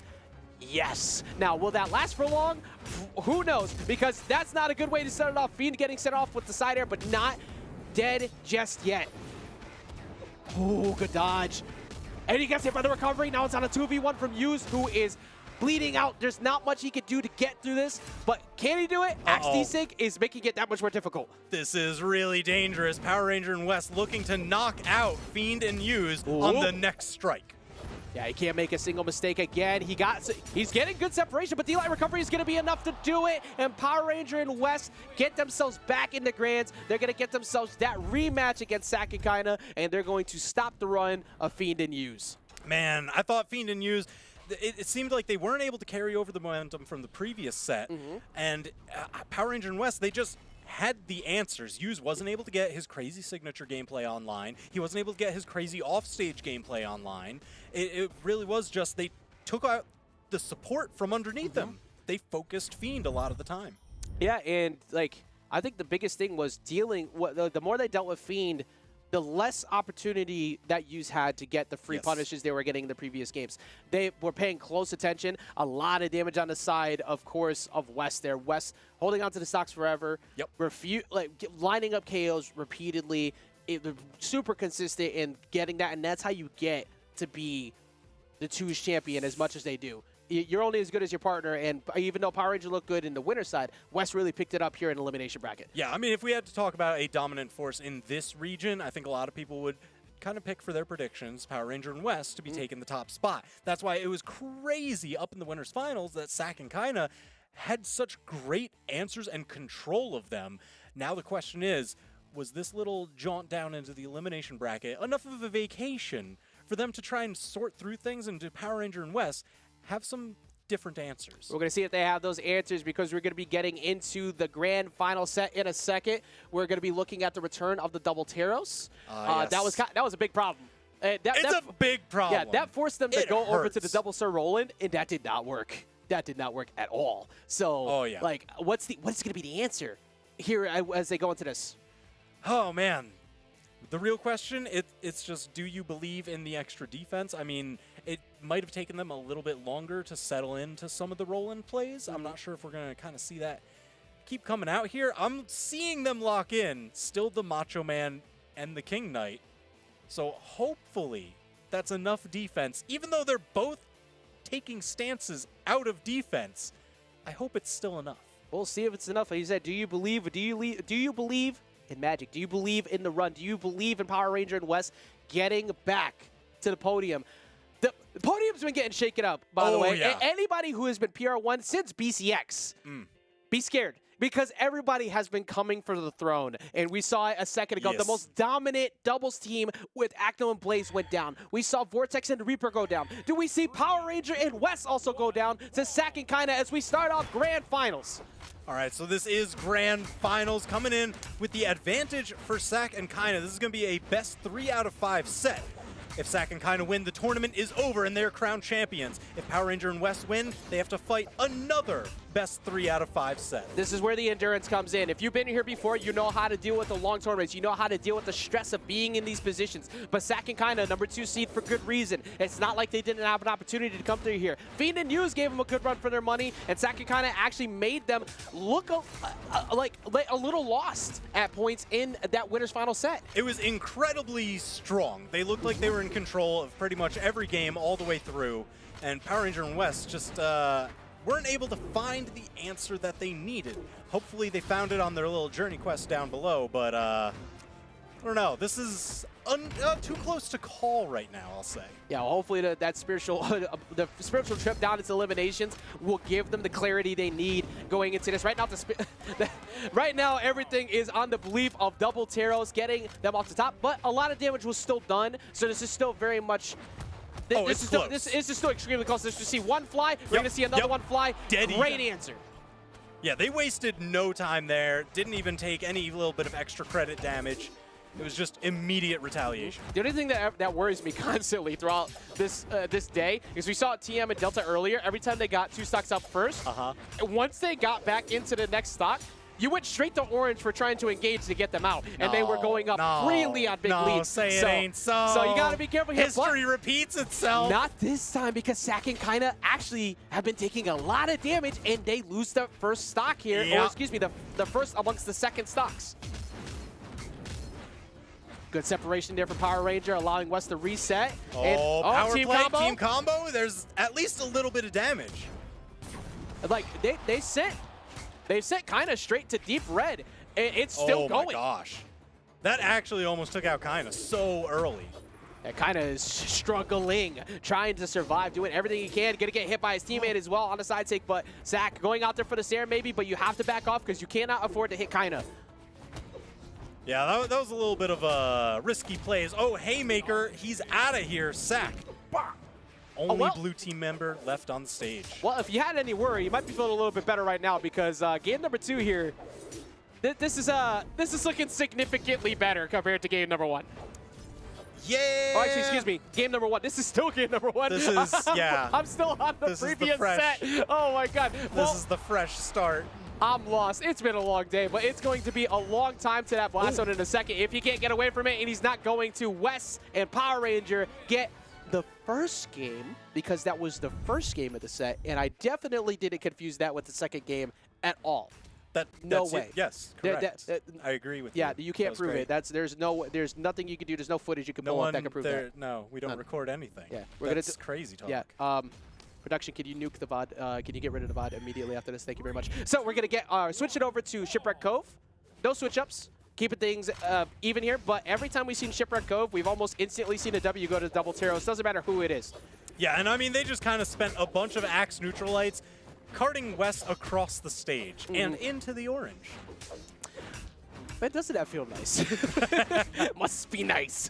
Well, right now, Wes is currently having a go of it. Gets hit by the revenge state of recovery, but the weapon toss did allow him to get back on because he had to go reposition. Meanwhile, Kinda has been having a field day with Power Ranger on the right side as well.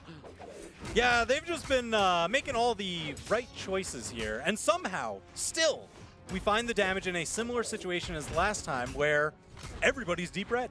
Yeah, well, actually, speaking of the red is actually doing a good job now of holding stage, and that's going to be double KO going to the side of Wes. Wes has been, we said he woke up in elimination bracket, and it's still going. Oh, yeah. I mean, he was just pounding Red Bulls, you know, everything that he could find. Mentos in Coke, he drinks the bottle while it's going on. Wow, that is that's a rush. That is dangerous. It's been dangerous for Power Ranger right now. Coming back down with the ground pound, but good positioning for Sack was able to take him out. I just thought about that. Like somebody Mentos and the Coke trying to take that out at the same time. No. Oh yeah. No. Yeah. Oh God, no. And then then you brush your teeth and you chug orange juice right after. You gotta wake up as hard as you can. You're not gonna be able to sleep nor taste anything for 2 weeks. Right now we're looking at a very even game here. Power Ranger only slightly off because it's Taro, so that's good. Yeah, there we go. He got hit once and it right back to even. Oh man, Wes keeps lobbing them Power Ranger's way, but Power Ranger wasn't able to find any of the follow-up hits. Blue team definitely thanking their lucky stars for that one. Yeah, Wes thought he had an opportunity there to capitalize, but he did not get it. He's gonna get shut down finally, but Power Ranger is has him in D-Light Terror range, so you have to watch out. Big team combo. Capitalization all the way through before Kinda can actually get back and do anything about it. Yeah, that's great damage, especially recognizing how long of a combo can you do here. You know, because a lot of times there might be some that get you a little bit better damage, leave you in better position. Oh no, Kinda out of position, out of the stage. And that team combo looming so heavy. Look at how much damage is already on Sack right now after that. So even though it got him to orange, all the trades that happened in the middle of that, Power Ranger's still holding on to the stock and to get the Ensig over on the side. Finally losing the stock, but they have Sack so damaged right now that they're holding much better positioning to get this game. Yeah, being able to take that stock off of only winning 1 or 2 interactions, absolutely clutch. All right, now you can't do anything. You can only go for single hits and dip, because if you stay there too long, you're getting punished every time by these nairs as we see it happen. Oh man, the wake up gravity cancel, neutral light off the fastball special, Kinda, yeah. Yeah, Wes can so perfectly place those. Sniping you with the bottom edge, that's going to send you down. And that's just as good as double Taros can be when everybody's clumped up. In the 2v1, it's so difficult because everything you do is committal. The moment that you decide to actually swing, outside of maybe hammer, you could jump, you could throw out as many stairs as you want, but they're going to get very obvious as it goes. It makes it easier for someone to react to it, and that was so good on the red team to just wait for the hit, and then get the punish. Because every hit they took wasn't going to lead to them getting knocked out, so they were able to get those trades to get them that much further to losing the stock. So now Power Ranger and Wes with the heavy lead. I mean, they're so far on their way towards this bracket reset. It's going to take a lot for Kinda and Sack to turn this around. And I'm surprised that they just keep saying, yes, we'll go back to Shipwreck Falls. Yeah, sometimes it's a good idea to change scenery. Even though it worked for you before, that Game 5 set that happened, this is looking like a potential 3-0. They did, however, just take a stock onto Wes, which is huge because Wes is refusing to give them up. Oh, no, but Kinda wasn't able to touch the wall. Sniped out. All right, stocks are flying everywhere. Sack getting smacked away by Wes, but Kinda right in the way to kind of mitigate it as much as possible. Yeah, that's the thing, especially because, you know, once the dust settles here, we see Sack, the only one left on his first stock, trying to turn that into as much extra credit as possible. And the red team's making it very aware that they want to get rid of, they want to deal with Sack too, because every neutral light that pushes Kinda off stage, immediate power play, immediate double up, trying to deal with Sack, who's holding on to this first stock still somehow. That's crazy. Got interrupted once again, knocking Sack off stage. Find his way up over the corner, got the hit, finally lost the stock. This is where we're in a little bit of danger. Can kind of survive the power play. Yes, Sack back in the mix. Yes, now Power Ranger for some reason becomes an absolute menace on stock 2. Because the past few games, stock 2 has lasted forever. You take a look at the graphs and it's just been the longest stock average by far for Power Ranger. So if they don't deal with Power Ranger like ASAP, it's going to be the same because Sack's already getting close to being back. It is. There we go. Back to even game. And Power Rangers still holding on to the stock on stock 2 again. Uh-oh. Oh, no. I spoke too soon. Power Ranger and West getting knocked out there. They were able to, you know, keep that in check as best as possible. Yeah, those stocks go earlier, much worse deficit. But now they have an opportunity. There's one. They're close to another one. Another recovery definitely takes out Sack, but gets the neutral lights to push him away. Power Ranger coming in for the separation, but nice punish there from Kaina. Yeah, if you're going to hit my teammate, at least make it a nice trade of damage. Always capitalize when you can, especially against a team who looks like they might get a 3-0 on you. As we see DI recovery taken off the top, this looks like it could be Team leading to the reset. Time. Ooh. Again, I like that one because it's short and snappy. You know, it's just about as much as the respawn time. Well, like half the respawn time. So you can start it a little bit later as well. Still get a ton of damage, great positioning, even if you're not getting the knockout. Simplicity is key against double Teros. You overextend, you're now at the mercy of double Teros on the ground. Oh! Off the wall bounce? Oh my gosh. One apiece, and it's going to be Kaina who takes him off the top and stops the Frio. Because that was looking a little bit Frio. They were coming in with the 3-0 there. Yeah, it was like it was going to be a 30 and a handshake. They did not have an answer, but they got it. And they get one on the board. Managed to clutch it out. This all devolved so incredibly quickly. Just seeing Sack get knocked out off the wall bounce and kind of doing his thing. Just guide you up to the top, my guy. Running it right back. So even with the previous games where they weren't the ones to switch, there's no reason to switch here for Power Ranger and West because it's been working for them. That was still really close at the end, so there's no reason to change scenery right now. Yeah, I mean, I agree with that. Oh, all right. Anytime that you see two players of the same team just kind of like both running in the same direction, stacked on top of each other, I'm like, that is a meaty double combo just waiting to happen. That's so close to a happy birthday. Like, it just getting ready to take them. Oh, no. Already so soon, 25 seconds in, kind of losing their first stock. All right, Sack's got a lot of damage on him right now, too. The recovery is not going to be enough coast to coast. If that was any closer to the center, that would have been it. But he gets him. All right, big ground pound. All right, does West has been barely punished for deep plays. That's something I've noticed as he's gone, too. Yeah. He's been pretty comfortably able to go off stage, and even with Hammer out, he sees Hammer recovery and says, I do not care. He's like, I know how to weave around those. I got that. I got Lance. I got a whole rocket engine out here. You think I'm scared of that? Absolutely not. And they don't really have a reason to right now either because they are currently up pretty far as Kaina loses another stock, goes down to his last one. And Sack might lose this one here. Oh, no. A little bit of a trade there, but man, 5 stocks to 2, just like a minute and a half in. Yeah, this has been going quick. Well, so that reset ever looming over the heads of Sack and Kaina right now. They need to figure something out. Tarot strings only get you so far. You got to find the hits first, and the red team has been preventing that. Oh, Power Rangers going off. Oh my God, Power Rangers going off. But the GCN6 said, stop that, calm down. But even with that answer, he was still only on his first stock. I know, because I thought you said he's a problem on his second stock. Yeah, apparently. So what are we in store for right now? Issues, because if he's waking up the way he is right now, yeah, there's God. a knockout, there's a double. Yeah, Power Ranger, oh my gosh. Take the cartridge out, blow on it a little bit, get the dust out, and hit the reset button because we're getting a reset, and you are going to need to figure out something because that game plan was not working. It worked for one, but even that one game they got, it was last stock across the board, very close, and no change of scenery still on the side of the blue team, running it right back to Shipwreck Cove. Man, so we find ourselves once again, very reminiscent. We're probably going to find ourselves here once again, very reminiscent of a 0-0 between these two teams. Rocket the Double Teros, the Macho Man, the King Knight. Oh my gosh.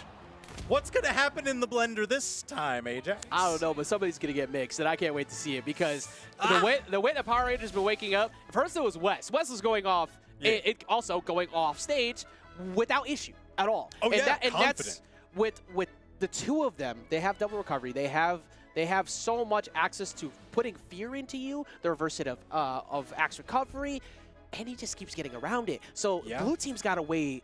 First, they got to find a way to make West calm down. And then they need to find a way to actually knock out Power Ranger like 400 damage on stock 2, and apparently now stock 1, because that took a long time to take that out. He was on there forever, and he was getting double knockouts left and right. Like, what do you do against that? What happens? Is this circus music playing right now? It's kind is of that this is that indicative of what just happened in the reset? This is a whole rodeo. I mean, Oh my look, gosh. Macho Man and King Knight definitely both have capes. It is the Bloom Hollow music, but it's still it's still a rodeo at the end of the day. And like I said, they both got the capes. They're putting out the red. They're saying, "Come here," and guiding them right off to the blast zone. Can they find a way to answer it? The double Teros worked out so well for them previously, but this might be the only team who had a PR1 seed, or excuse me, just a seed 1, and might win. But we're still in a reset. But the only ones so far who have had the opportunity to possibly take it here in Springs. Yeah, well, we're going to see how all this works out because, oh boy, there's a ton of damage flowing onto the field, but we see that checkerboard pattern this time as opposed to just everybody hitting the red at the same time.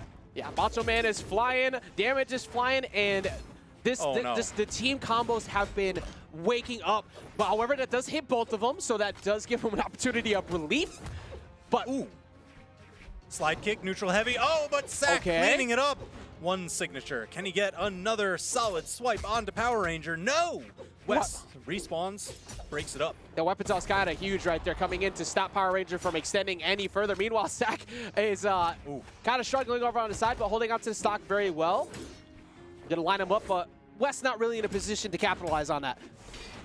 Ooh, Wes looking to capitalize big at the top there. And we're going to see the recovery come in to take out Sack. But Power Ranger with the ground pound, weapons all down. He just missed. Slightly off center. Oh no, wow. That Sack going off stage to make sure to take him out after that was so important. Because if you let Power Ranger get back on again after the way he's been playing, he's capitalizing so long on these stocks. And we're actually going to see Wes goes down to a single stock. Even though they're both deep in the red, it's kind of been on Power Ranger once again with this defense keeping them in it. Yeah, it's just how much support can he supply with that? Because he's got to take care of Wes right now. You know, you got to baby him a little. Yeah, you definitely have to, because if Wes gets caught up between the two of them, you're looking at a potential 2v1 situation later, because Wes cannot afford to take any team combos right now. He's at the yellow. One more is going to put him in the red. All right, there's one knockout, momentary power play. They can have this and then cascade into another if they're good. Yeah, a little bit out of position. Oh, Wes going to town, going all the way down there with Sack, guiding him straight to the blast zone. I was talking about 2v1 on the wrong side of things. Yeah. Wes said, you know what? Forget about momentary power plays. We don't need that. Let's just eliminate somebody. Yeah, it's like, well, okay. Now what if we were great? But what if we were better than you? Yeah. Just to wait. Oh my God. Yeah. The team combos coming through kind of does not have many mistakes you can make. The only answer you have here is to try and take out Wes for the 2v1, but you have now taken so much damage. Baseball bat doesn't swing. matter. It's a home run all the way out there. All right, we got to look back at this really quick. Yeah, look at that. Misses the gravity cancel, but Wes just says, you know what? Fine. I didn't want him anyway. And even in the midst of all that, missing Power Ranger and then just following his target. He was a homing missile. He had him lined up. He had one mission. Watch Kaina try and chase and follow and be like, wait, I can help. No.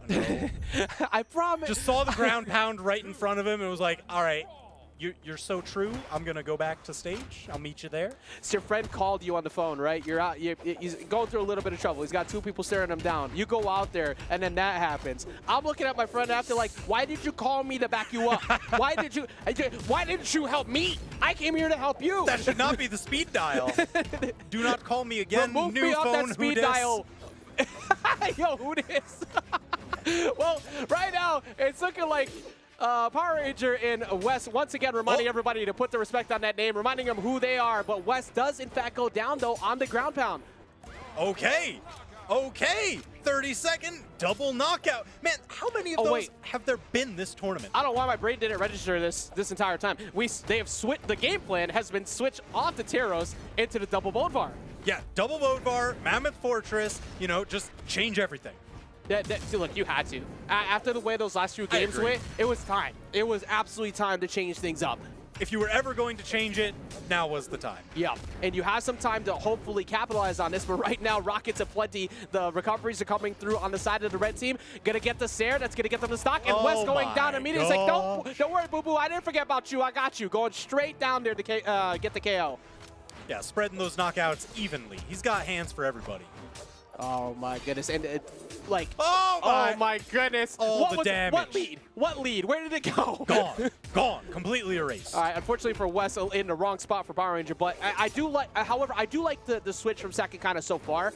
It's closer, and they've been able to get a few more good positions. That weapon toss might actually punish him. Yeah, West gets needs the the help. West Power is not Ranger coming can't back get from there. that. Overextension and capitalizing on it big was kind of. That was huge. That was huge. Looking for power play on the side. Power Ranger in danger. I like how Connor just kind of like walked over to the side, like, leave me alone. I'm just walking here. Let me go. That's definitely going to get replayed by production later, what I just did. I did a live action like redo of that, but right now kind of wishing he could have seen what was coming at him. That weapon toss gets him on the side, and we're going to see his friend go off the top as well. Blue team looking at one stock apiece here. Leapfrog into so much damage, handed off once again. I swear Power Rangers playing with 4 stocks. You can't tell me otherwise. This is another game. He finally lost it, but another game where he was holding on to the second stock for so long. But West, wait. Actually, manages to touch. He's okay. Yeah, and West capitalizing down there, finally making up for the other two stocks he gave up early. You know, when you said before about West just being unafraid off the side, he just keeps getting away with things. He's an absolute monster. Yeah, all right, they finally managed to knock him out, but look at the difference in damage he built for his team in the meantime. Exactly. I feel like West was doing his best Pavelski impression he could possibly pull off those first 2 stocks. Power Ranger probably still has 6 more stocks left behind him. You don't know. Oh yeah, that number 1 is not real, Zach. This isn't going to be good. As we see the side air coming through, takes him off the side, up 2 games. Oh, man. Oh, my goodness. Oh, man. Don't let it be you. Off the reset? Don't let it be you. Now 2 up? That was almost a 3-0 that was almost a 3-0 prior to the reset.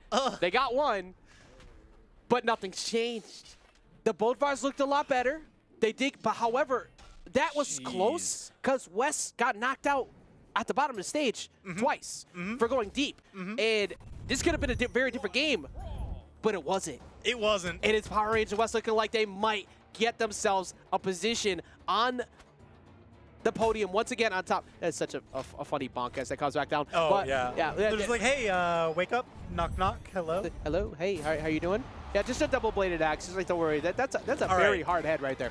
A little bit, you know, when you've got your own built-in hard hat. Thick-headed. I guess it helps. Well, I mean, I guess like if you're playing Ogrim, you're a little thick-headed because just like everything you're doing, you believe you're the coolest person in the world. But like, of course. That's a manly man right there. You gotta flex with it to make all the weapons, right? Yeah, exactly. That's what he does. He's the Forge. Yeah. True. Yeah, that is true. That is Lore. true. Now Lore. the question is, how is this run back going to go? We've got. I don't know. Do you believe in stopping this momentum? We're going back to Mammoth Fortress. We saw what just happened there last time.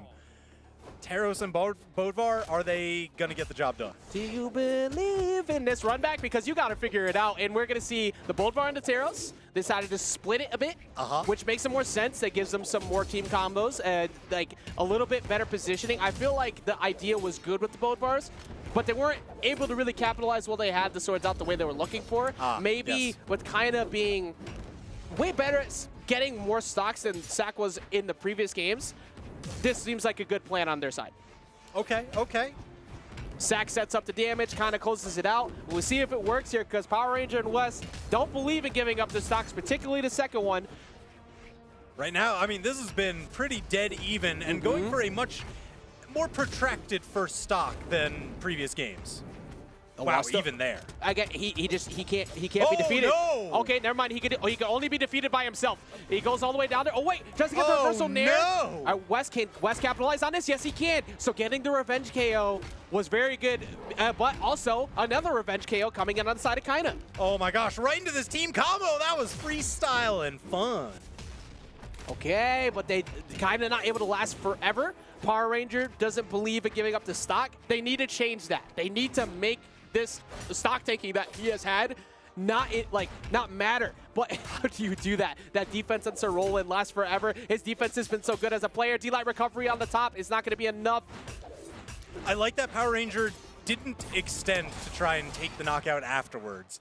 He was like, no, let me get back, help my teammate out, just try and slowly push this advantage. And now Sack taking a good amount of damage, just trying to touch the ground. West trying to capitalize on more. The blue team taking a lot of damage here. It is looking that much grimmer for the potential chance to keep themselves in this bracket right now. Ooh, no punish on that signature off the side, but West managing to get back to stage. I feel like it was one of those moments where Power Ranger saw him do it. Like, did you really just go for side sync when I was right next to you and didn't have an answer? But it was also because Kaino was right next to him. And now we're looking at a 2v1. This is one of the most difficult positions for 2v1 to deal with because of how much range they have to cover with their weapon lineup. That's one down. All right, trade for trade, but you can't do that again because you only have one stock. They still have two. You have to play perfectly on defense here. Kaina has to do everything possible. That's one hit. Can you keep it going? Get them to hit each other. That's also a good game plan. Man, I love the movement from Kaina, just always mixing it up. Am I going to the wall? Am I going to stage?